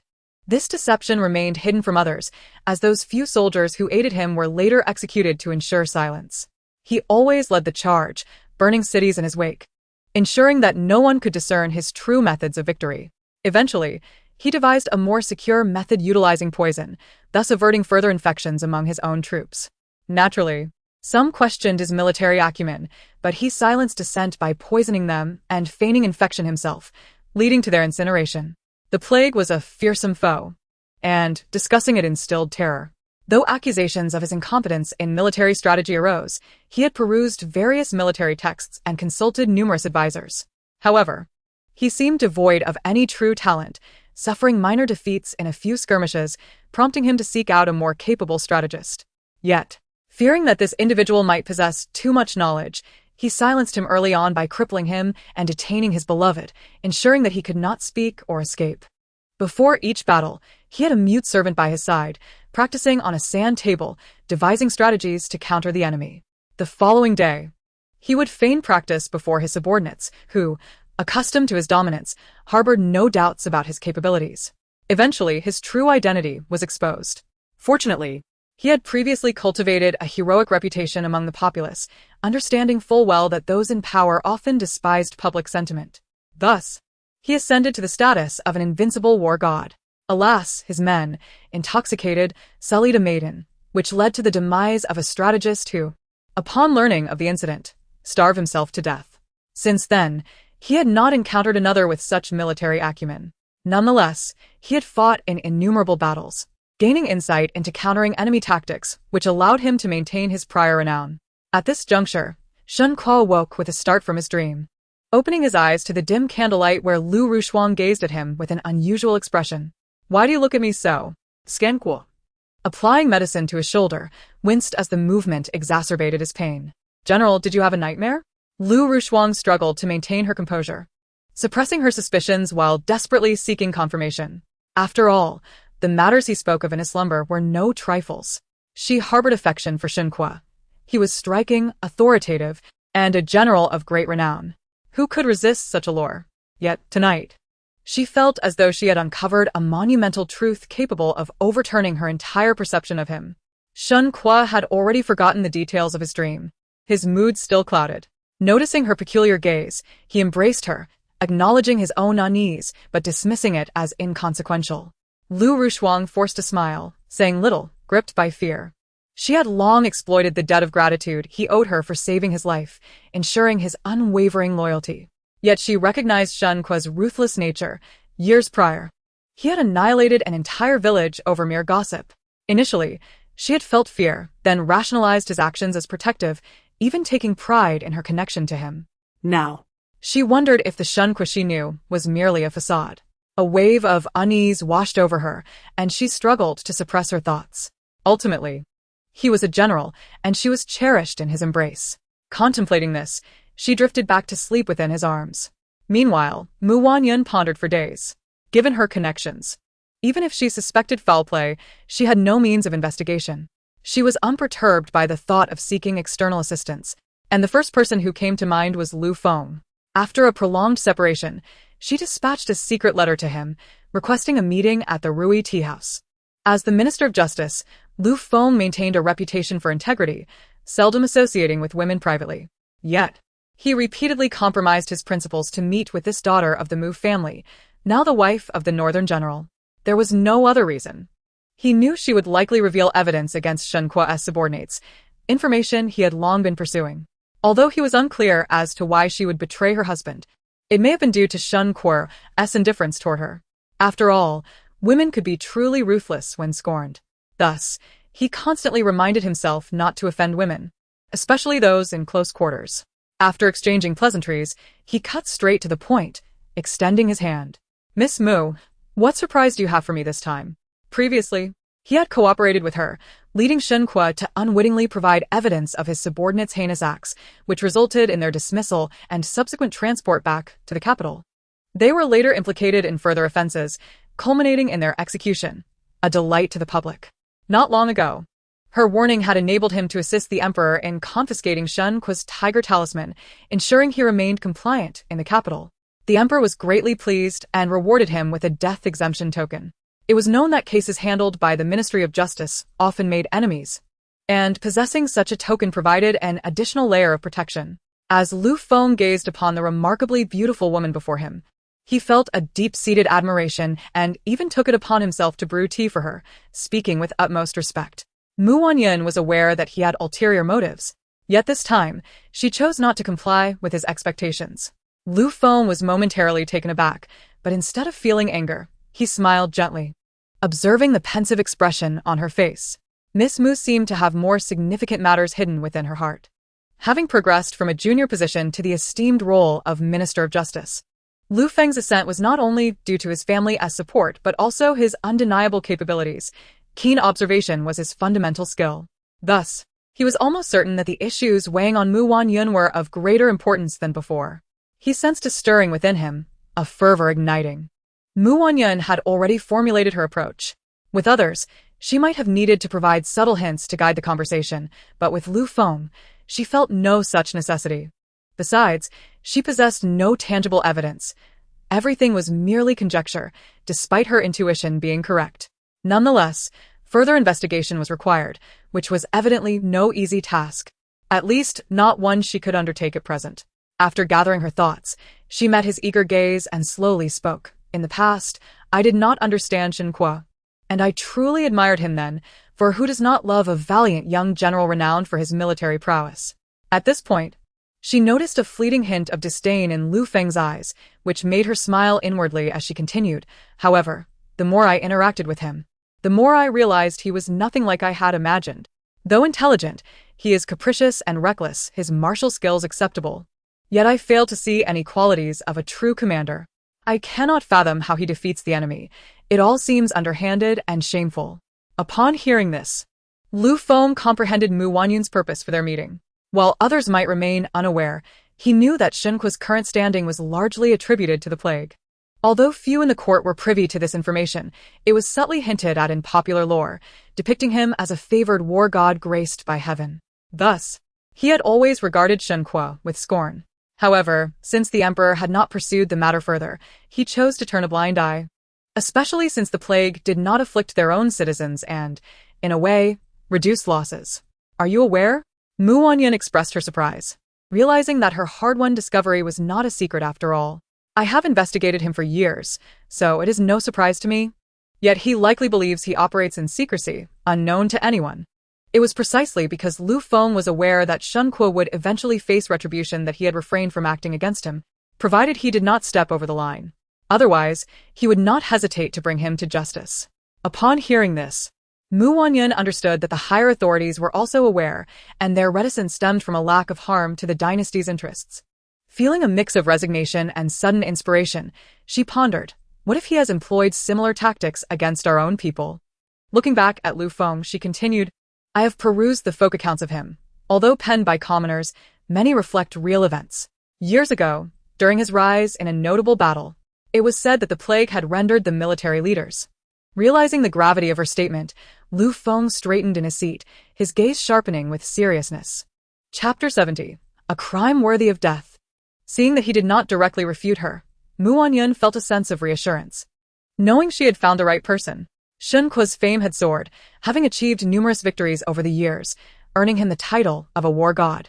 In popular belief, many revered him as a deity, with reports of citizens constructing temples in his honor along the borders.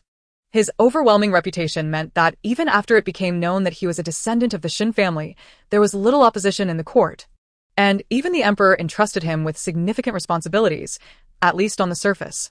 However, she was acutely aware that an emperor would not tolerate anyone whose fame posed a threat to the royal authority. Thus, in her past life, she had subtly advised him to temper his arrogance, only to be met with disdain. As these thoughts crossed her mind, a cold smile graced her lips as she met his contemplative gaze and continued, If I am not mistaken, the emperor has long harbored dissatisfaction toward Shen Kuo. Yet he has been unable to strip him of command due to his many achievements and considerable public esteem. She spoke slowly, observing Lu Feng's reactions.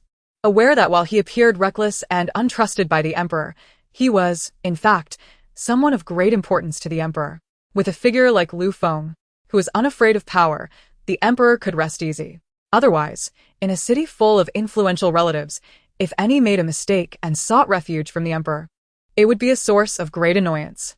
A mere mention of Lu Feng could alleviate many troubles. After several encounters, Wanyun further suspected that many of the cases Lu Feng investigated likely had the emperor's implicit support. Being of the Grand Tutor's lineage, she had been exposed to the intricacies of governance and was well informed about various matters. She had reason to suspect that many cases were treated leniently or severely due to the emperor's intentions. Ultimately, she chose to collaborate with Lu Feng, for aligning with him was akin to aligning with the emperor. If she wished to safeguard herself, she knew she must pledge her loyalty. Noticing that Lu Feng remained silent, yet did not interrupt, his eyes subtly encouraging her to continue, she realized her assumptions were correct. The emperor was aware that Shen Kuo had won battles through poison, which was why he had remained silent. First, because the harm was directed at enemy nations and did not endanger their own, and second, because he intended to wait until the borders were free of conflict before holding Shen Kuo accountable. Yet, Shen Kuo had been raising his own profile, aware that such actions would make him a target of the emperor and the royal family. However, he also understood that only by elevating himself could he deter any rash actions from them. At her words, Lu Feng tightened his grip on the teacup, the clean lines of his fingers turning pale with pressure. Yet, he was always restrained, his emotions rarely surfacing, so even Wanyun could not discern any overt reaction. This time, she paid little attention to his response and continued speaking. Having chosen Lu Feng, she resolved not to regret her decision. Determined, she continued as long as he did not interrupt. Moreover, the emperor must have noticed the unwavering loyalty of Shen Kuo's subordinates, which he could not control, prompting him to assign Lu Feng to investigate them. Through these cases, Lu Feng could facilitate the removal of those individuals. This was no longer a secret. Additionally, Your Majesty initially intended to settle accounts after the conclusion of events. However, he did not anticipate that Shen Kuo would be so shameless. Out of 10 battles, 8 were won through the use of poison. The uncontrollable plague resulted in several cities of Jingwa becoming desolate, leading to significant resentment towards Shen Kuo and our dynasty. Consequently, Your Majesty cannot hold Shen Kuo accountable for this matter. Should he alone bear the wrath of Jingwa, our dynasty would be in peril. Thus, the only recourse is to feign that this was an unfortunate accident. Wanyun's words were audacious, and she felt a twinge of anxiety within. After speaking, she held her breath, focusing intently on Lu Feng. Lu Feng, too, was visibly agitated, yet he maintained his composure, waiting for Wanyun to cease her discourse before responding. What you have articulated is merely analysis. I desire to hear what evidence you possess. Relieved, Wanyun felt a flicker of resignation rising within her gaze. To be frank, I have no evidence. None? Lu Feng raised his head, a flash of irritation evident in his eyes, his tone becoming more somber. Wanyun's heart tightened, and she quickly steadied herself against the table, straightening her back, her voice becoming rapid yet steady. However, I am aware. Aware? As far as I know, you have been married to Shen Kuo for several months without consummation, and your meetings have been infrequent. Thus, where does Miss Mu's confidence in this understanding stem from? Lu Feng had never appeared so serious and incisive before her. In that moment, Wanyun felt a chilling pressure envelop her. After all, he was a close minister to the emperor, wielding considerable power and investigating major cases. It seemed he had been exceedingly courteous to her until now. Taking a deep breath, Wanyun suppressed her concerns, attempting to relax as she gazed at the young man before her, whose hostility was palpable. She spoke in a low, steady voice. Indeed, what you say is not without merit. However, I must assert that the Shen Kuo I know lacks medical knowledge. How could he have fortuitously acquired the remedy to dispel the plague and saved those soldiers? Truly, it seems heaven has favored him. At her conclusion, Wanyun could not restrain a laugh, clearly recalling the embellished descriptions of Shen Kuo's biography. Upon hearing this, Lu Feng's expression grew somewhat unnatural, evidently dismissive of the public's perception or Shen Kuo's self-aggrandizement. Nevertheless, he did not pursue the conversation along the lines that Wanyun had initiated. Instead, he merely lifted his eyelids slightly and remarked, "It is said he apprenticed under a military physician." Wanyun could not hold back her laughter once more. Do you believe that? The military physician could not discover it, yet he did? After just a few days of study, he accomplished this? Perhaps the military physician had already established a preliminary understanding, and he daringly experimented with the medicine. Lu Feng's gaze lingered on Wanyun, seemingly lost in thought. You already have your suspicions. Why then do you continue to play coy with me? Wanyun found Lu Feng increasingly inscrutable. Logically, once he caught a whiff of something amiss, he should have pursued it relentlessly, yet he appeared to be covering for Shen Kuo. Feeling her derision and confusion, Lu Feng paused, gripping the teacup tightly before finally looking up at the woman across from him, laden with sarcasm and softly uttering, "Are you suggesting he is claiming credit for others' accomplishments?" Wanyun's smile faded, her expression growing grave as her voice became steadier. "I suspect not only is he claiming credit, but he may also be intentionally delaying matters, watching as all the generals perish. Perhaps he has employed some method to deliberately infect those in military positions." Crack. The teacup in Lu Feng's hand shattered instantly. Wanyun was taken aback, momentarily stunned before realizing that this seemingly frail minister of justice was, in fact, a formidable martial artist, significantly more capable than Shen Kuo. Continue. Despite his shock, Lu Feng quickly regained his composure, though his complexion was pale, and his gaze had sharpened considerably. His hand trembled slightly as he poured the tea, spilling some in the process. Although he feigned calmness as he wiped it away, it was clear that he was still shaken, perhaps even furious. Wanyun understood that if this matter were true, all of Shen Kuo's achievements would be rendered null and void, his merits overshadowed by his crimes. The punishment he deserved was nothing short of death. That battle had resulted in the loss of 200,000 troops, with only 20,000 surviving. For years, the dynasty had struggled to recover, even as multiple nations seized the opportunity to invade, leaving them powerless to resist. They were forced to cede territory, pay reparations, and offer tributes, enduring humiliation for many years before finally managing to recover. Following that, Shen Kuo had been promoted to a general due to his supposed merits, embarking on his illustrious career as a war deity. Though this is merely my conjecture, I believe that with your capabilities, Lord Lu, you will surely uncover sufficient evidence. Pausing, as if struck by a thought, Wanyun gazed at Lu Feng and added, "Perhaps there are survivors from that battle who escaped. If we can locate them, we might uncover the truth." Lu Feng raised an eyebrow, clearly not dismissing Wanyun's words as mere idle speculation. Just as he was about to inquire further, he observed her smiling as she lifted her teacup, using the lid to skim off the foam while laughing.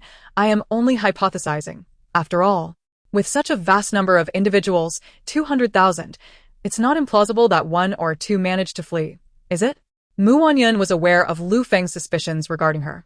Yet she also felt uncertain, reluctant to elaborate further. After all, if her judgment proved erroneous, it would be to her detriment.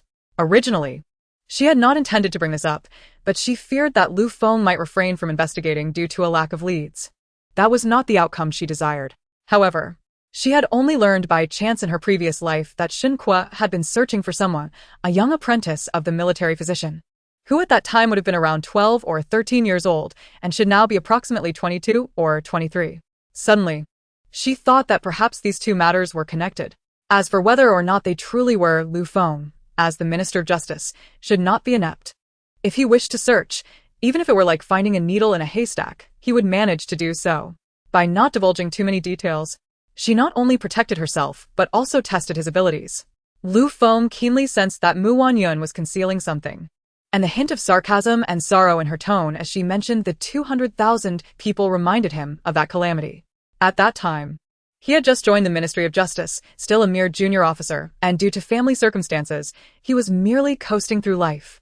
Then one day, an atmosphere of sorrow and despair enveloped the capital, and even the entertainment establishments he frequented shuttered their doors. His home was draped in white mourning cloth overnight. His mother and sister forbade him from going outside, and everyone wept with red-rimmed eyes. Even the household servants wore expressions of glazed shock. At that time, he could not comprehend what had transpired. He stopped several passers-by to inquire, but each one hesitated, tears welling in their eyes before they could speak. Frustrated by their reticence, he lost interest, until one night he climbed over the wall to escape the estate, only to be reported to his mother, who had him seized and brought to the ancestral hall. That was the first time his mother struck him. While crying, she beat him, exclaiming, "Do you not know that the Lu family has only you as a son?" At that moment, he found it unbelievable. His family had 5 sons in total, and he was merely a concubine's child, born of a union with a favored maid, and was always looked down upon. His mother, originally a favored wife, had purchased the concubine from a brothel after the latter had been redeemed by a wealthy merchant. The concubine had been a famed courtesan, and after being redeemed, she was taken into the merchant's household, reportedly enjoying great favor. However, she grew arrogant with her fortune, stirring trouble within the inner chambers. After the merchant's demise, she was sold by his children. The concubine was fortunate. During her transport, she encountered his mother, who was in labor. Having experienced abortions in the brothel, she assisted his mother during her difficult delivery, and in gratitude, his mother purchased her at a high price from the broker. The concubine initially followed his mother to the capital with a heart full of gratitude, dutifully serving her and the young masters and mistresses of the Lu family. However, the allure of wealth and luxury in the Duke's residence was hard to resist. His father, then the Duke, though nearing 30, possessed an impressive demeanor. It was unclear when the concubine's heart swayed. Perhaps she was never meant to be submissive. One day, a quarrel erupted between my mother and father over trivial matters. Their relationship had always been harmonious, rarely marred by discord, and such a fierce argument had never occurred before, leaving both of them in silence for an extended period. Though both harbored regrets, their stubbornness prevented either from yielding first. According to the servants in the household, my father would often stare blankly at my mother's window, sighing deeply after finishing his official duties. It was during this time that the concubine approached my father under the guise of my mother, offering him a sweet soup purportedly sent by her. This concoction contained aphrodisiacs procured from the brothel. They spent the night together in a passionate embrace. My father was furious upon awakening, initially intending to kill the concubine. However, she pleaded desperately for her life, and my compassionate mother chose to spare her. The original plan was to sell her off, but the concubine claimed she might bear a child, asserting she had consulted a doctor who indicated this was a propitious time for conception. My father immediately threatened to force her to drink a bowl of red flower concoction, but my mother, a devout Buddhist, intervened, insisting they wait a month to confirm the pregnancy before taking any action. A month later, it was confirmed that the concubine was indeed with child. In a fit of rage, my father sought to kill her again, but she clung to my mother's leg, pleading for her to allow the child to be born, promising to leave afterward. This was, of course, a ruse. She hoped that by giving birth, she would elevate her status and enjoy the luxuries of the Duke's residence. Unfortunately for her, her calculations were in vain. My father had never favored her, and any leniency he had shown was merely due to her being close to my mother and having rendered her some small favors. Now, having been outmaneuvered, his disdain for her was absolute. Even when my mother later appointed her as a concubine, she was never allowed into my mother's quarters.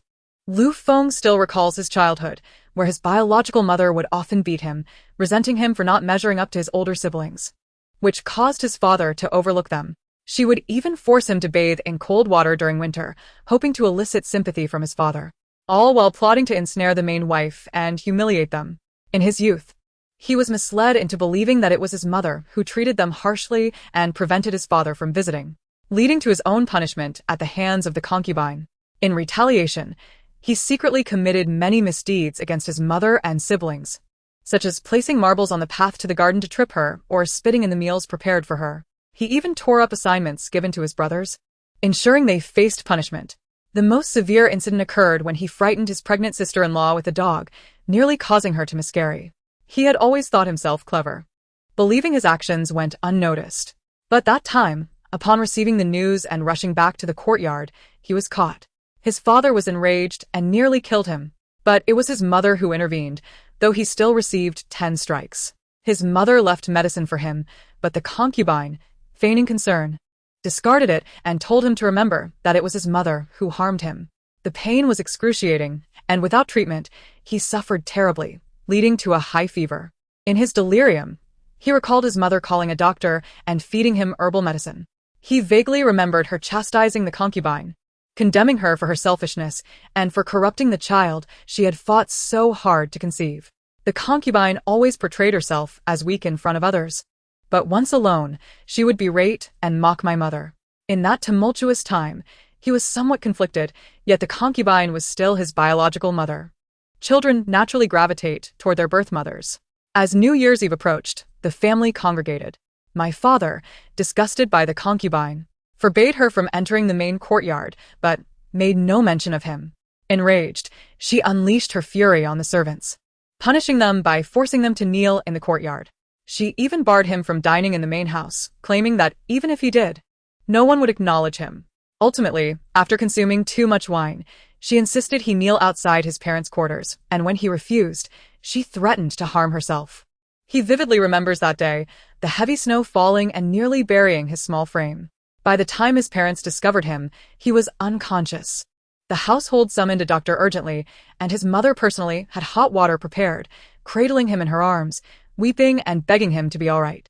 His father chastised the concubine, who defensively claimed it was the boy's desire to see his father that had nothing to do with her, even implying that had his mother allowed him to join the reunion feast, this would not have happened. For the first time, he heard his father express his anger towards the concubine, stating he had never intended to keep her, accusing her of manipulation, and lamenting that he should have sold her off long ago. Although he was unconscious, his mind was alert enough to absorb every word. It was the first time he realized the shameful circumstances surrounding his birth. Despite never being favored, he had received an education and learned propriety, and that night, he wept. Awakening to the realization that he had nearly lost his life due to the cold, he felt the concubine's indifference while his mother, whom he once perceived as a villain, shed tears for him. After witnessing his injuries, she expressed her regret, apologizing for neglecting him due to past grievances, and told him that he was her child, deserving of love and care. He wept, initially softly, before collapsing into his mother's embrace, sobbing uncontrollably. Later, the concubine attempted to see him again, but his mother drove her away. The concubine wailed and protested, claiming his mother had stolen both the man and the child, questioning him. "Do you truly not want your mother, who raised you through tears and hardship? Are you truly willing to be unfilial?" Terrified, he understood that unfilial children were scorned, but he genuinely did not wish to return to her. He had previously been unaware that some mothers smiled at their children, offered comfort in times of distress, and welcomed them into their arms without disdain. Now that he had experienced such warmth, he could not bear to part with it. His mother generously provided the concubine with a substantial sum of money and arranged for her to marry a minor official. The concubine left content, having seemingly forgotten about him. But his mother insisted he see her off, stating they shared a bond. Albeit reluctantly, he complied. Upon seeing him, the concubine was momentarily taken aback before beckoning him over, assuring him that despite being a bastard, he must strive harder, for his father was a general, and his brothers would one day face the battlefield. She suggested that perhaps they might perish in combat, making the duke's title his inheritance. "My son," she said, I await your success.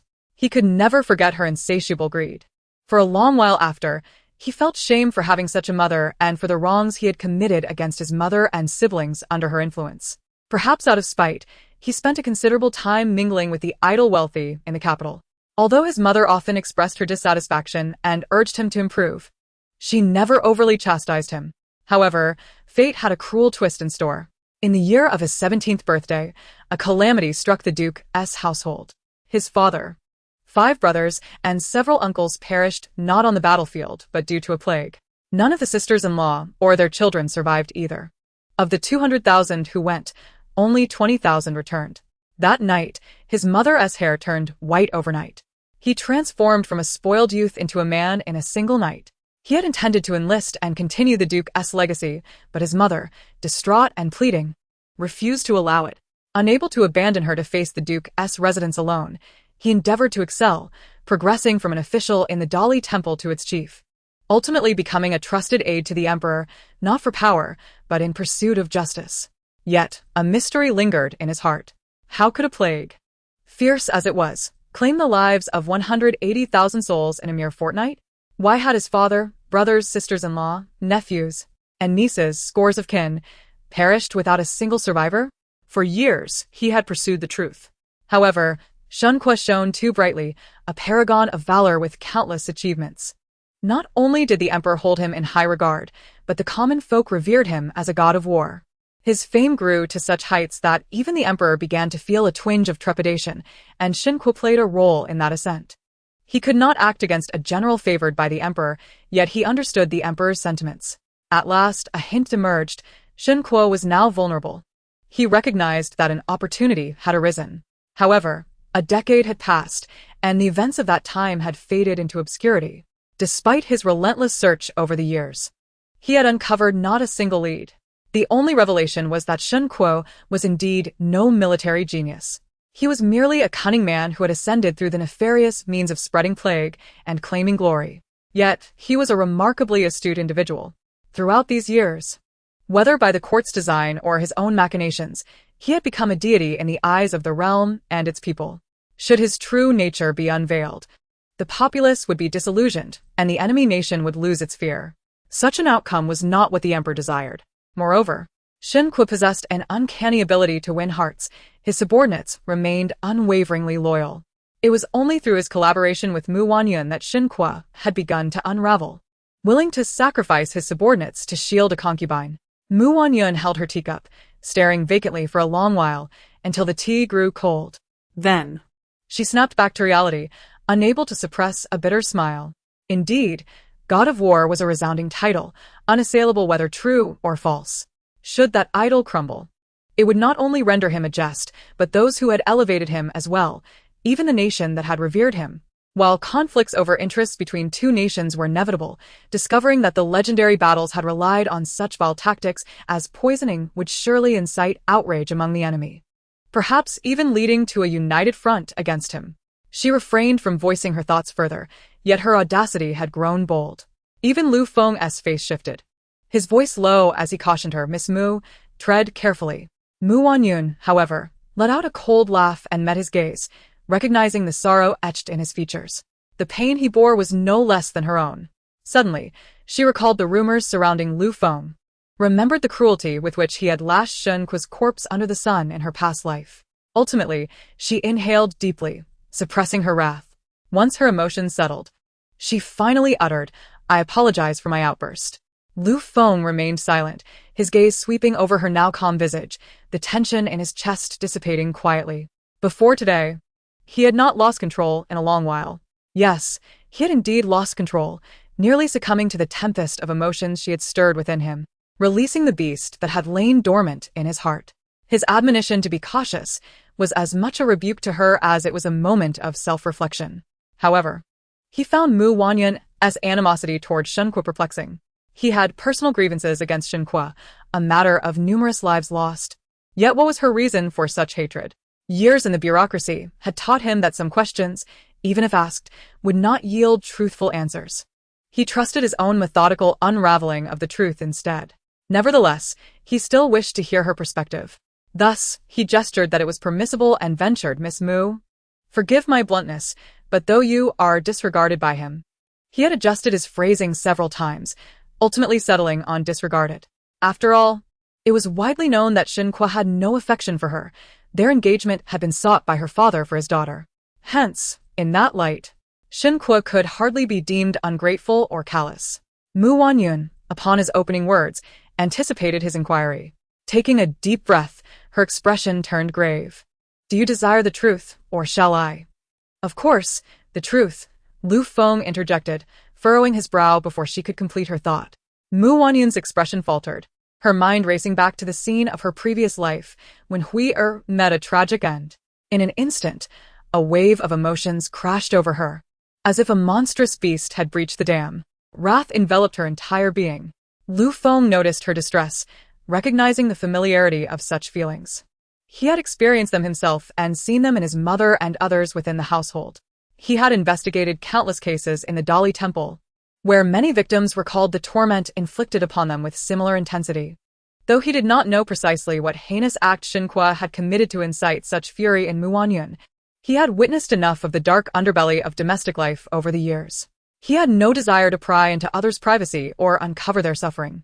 Thinking this, he raised a hand to interrupt. If Miss Mu prefers not to speak, I shall not press. Wanyun had been faring better in recent days, yet moments ago, she had momentarily lost control. However, she had yet to determine how to articulate her thoughts, as she could not openly share the events of her past life. Yet, she needed to continue leveraging Lu Feng as assistance. Since they were to collaborate, mutual trust was essential. However, Lu Feng was no ordinary man, and she worried that if her words were not sufficiently diplomatic, it might sow discord between them. After much contemplation, she finally spoke. Lord Lu, I cannot share the entirety of the truth with you at present, but if you trust me, you might seek out a young man around 22 or 23 years of age. He should possess some knowledge of pharmacology. Roughly a decade ago, he was on the northwestern battlefield, though under the guise of conscription, either as a military doctor's apprentice or assistant. Of course, he may have long since vanished or changed his name. Wanyun regarded him, uncertain if Lu Feng would investigate, given that, as he had stated, Shen Kuo's reputation as a god of war was not to be tarnished. But she was unwilling to relent. Very well, I shall take note of that. Lu Feng replied, rising and bowing to her. Wanyun was momentarily taken aback, then her heart leapt with joy as she hastily returned the gesture. She was no fool.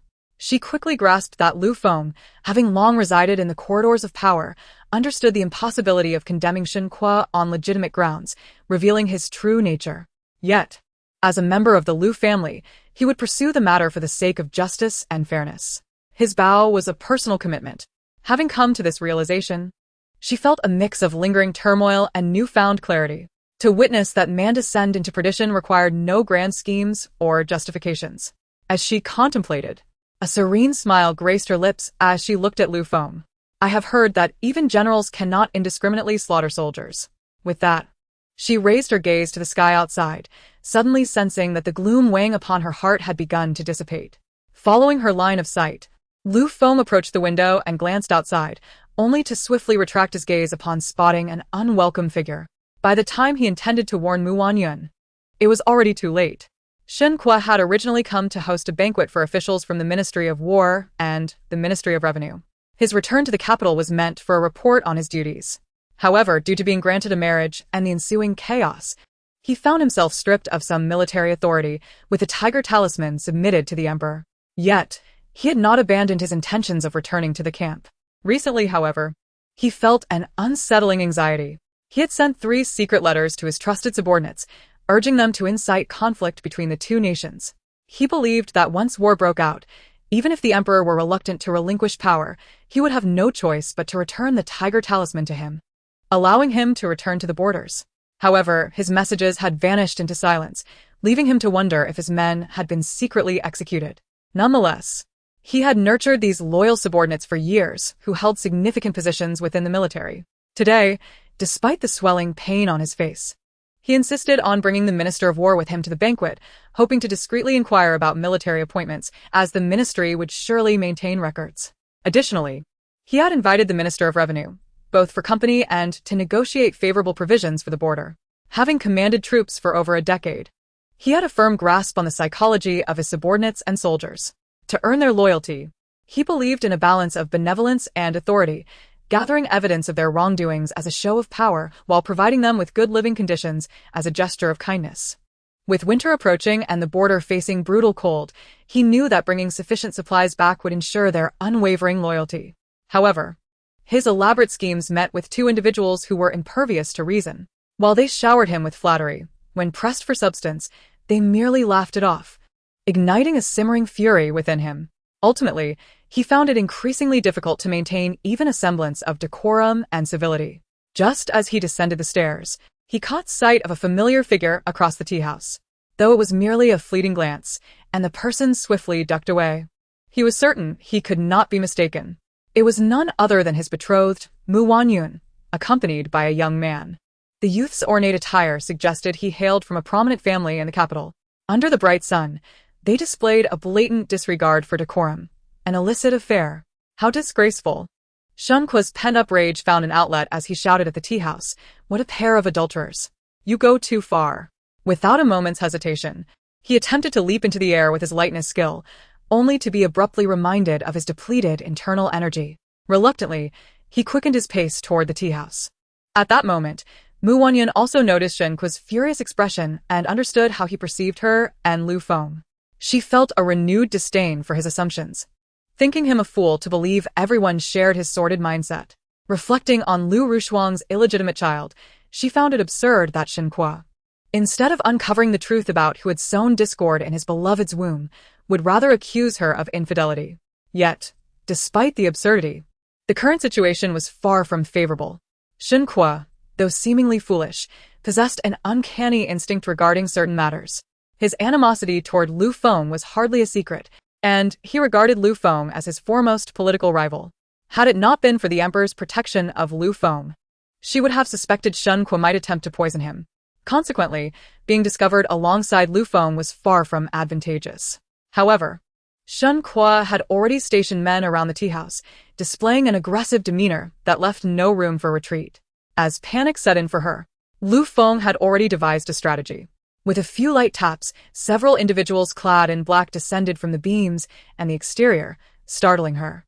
In the next moment, they swiftly shed their dark attire, revealing elegant garments beneath. As a noblewoman of the capital, Wanyun was no stranger to the world and recognized these were Lu Feng's hidden guards.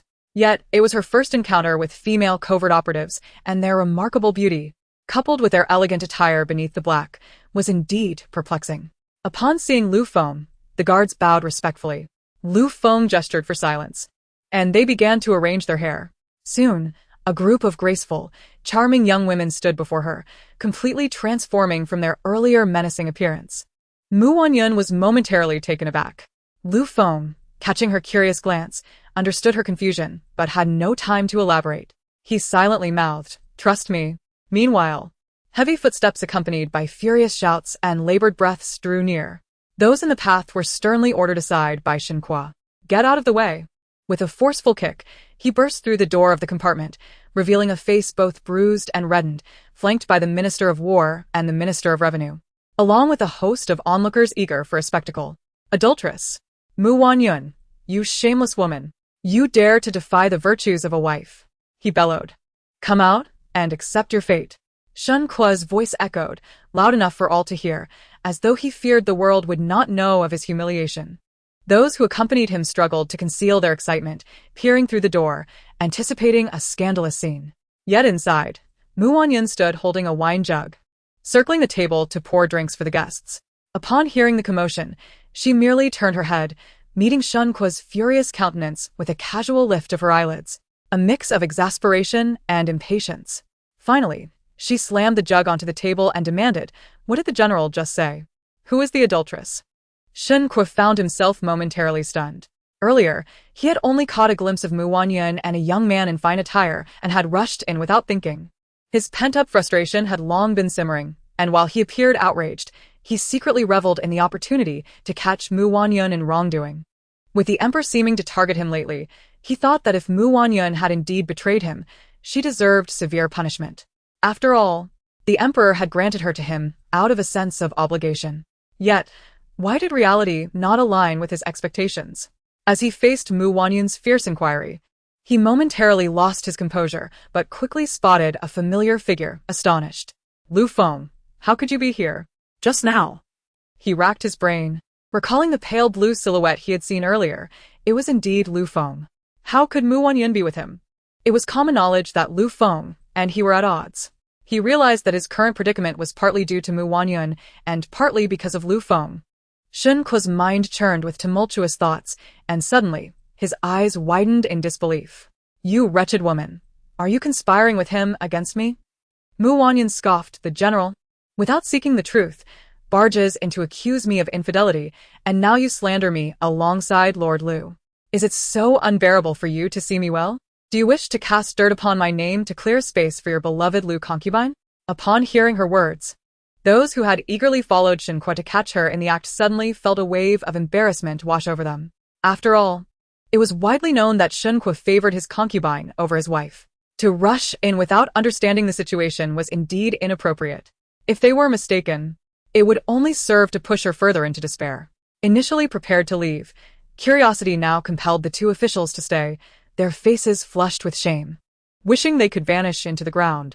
This is not the main issue. The primary target of the scandal is Lu Feng. Who is Lu Feng? He is a relentless hound, pursuing his objectives with an unwavering tenacity. Few who have incurred his wrath have met with a favorable outcome. Considering this, the two ministers inwardly cursed Shen Kuo's ancestors. With a facade of servility, they offered a distant bow to Lu Feng, then turned to Shen Kuo with a cold glare, unwilling even to bid farewell before retreating in disgrace. Shen Kuo's eyes nearly bulged with rage as he listened to the whispers of gossip around him, torn between indignation and fury. Yet his focus had shifted beyond merely being humiliated. He was now preoccupied with the question of why Mu Wanyun would associate herself with Lu Feng. A glance at the unfamiliar faces surrounding him confirmed his suspicion that they were merely fillers in this drama. Mu Wanyun and Lu Feng must be plotting something sinister against him. The thought of their conspiracy filled him with a murderous rage, yet he was powerless, devoid of inner strength. How dare you, a woman of the inner chambers, leave your home and consort with dubious characters? If I catch you, do you have the audacity to confront me? Mu Wanyun, is this the upbringing of your esteemed household? Shen Kuo, having spent considerable time in the capital, was acutely aware of its values. While he felt impotent against Mu Wanyun at home, outside, destroying a woman's reputation was an effortless endeavor. As he entertained these thoughts, a sense of satisfaction arose within him, and he provocatively cast a glance at Mu Wanyun, as if challenging her to send her hidden guards to intervene in public. The absurdity of the situation made Mu Wanyun laugh in disbelief.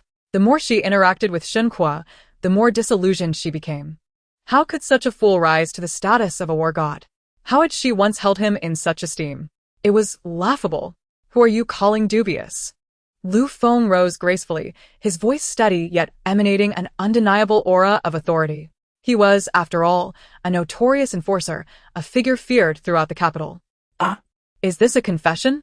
Shen Kuo initially chuckled coldly, then abruptly restrained himself, unleashing a wave of pressure. Despite having commanded an army of 200,000, his imposing presence was palpable. However, Lu Feng stood his ground, a hint of disdain glimmering in his eyes.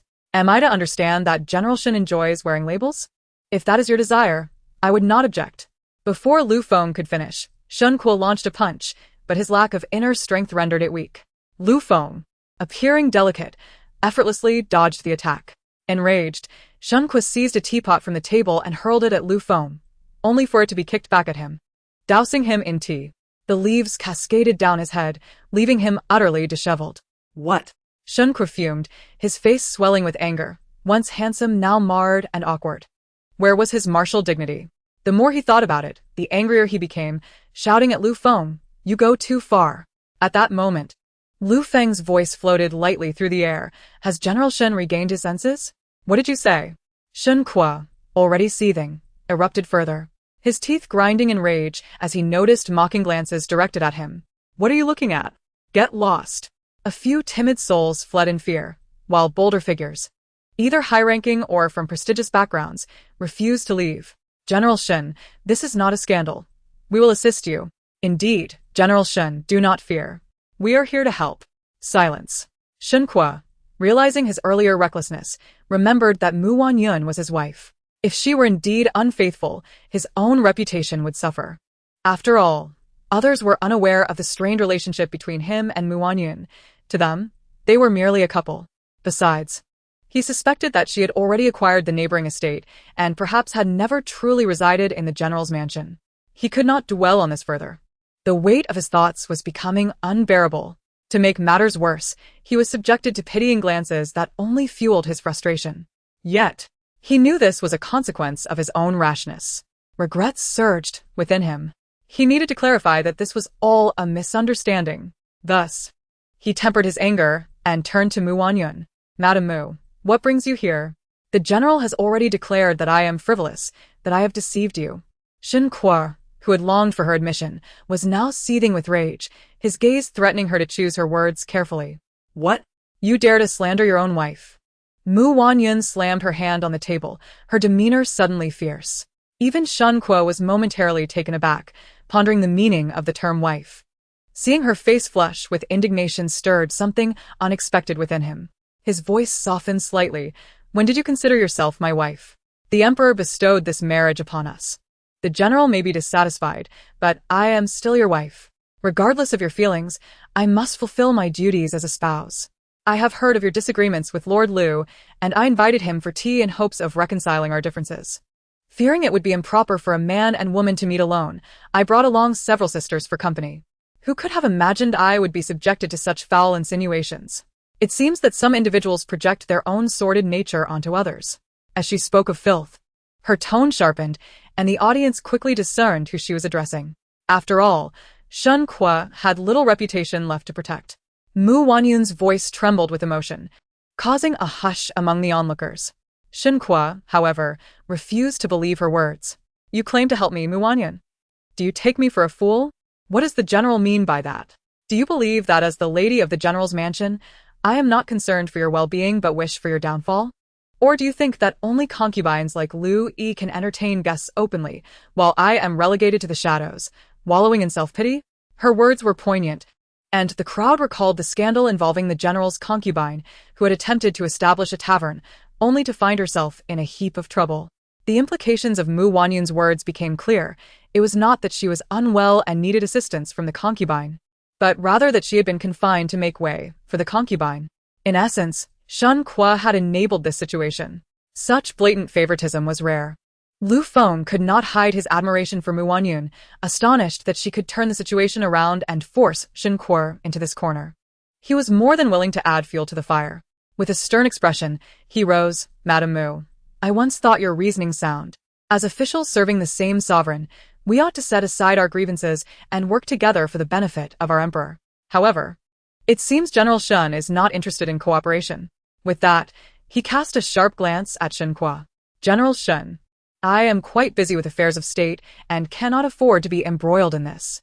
If I were truly involved with Madame Mu, I would not conduct my business in broad daylight, leaving windows ajar. With a flourish of his sleeve, he prepared to leave, casting a disdainful look at the flustered Shen Kuo as he passed. The onlookers turned their attention to the half-open window, and those who had previously criticized flushed with embarrassment.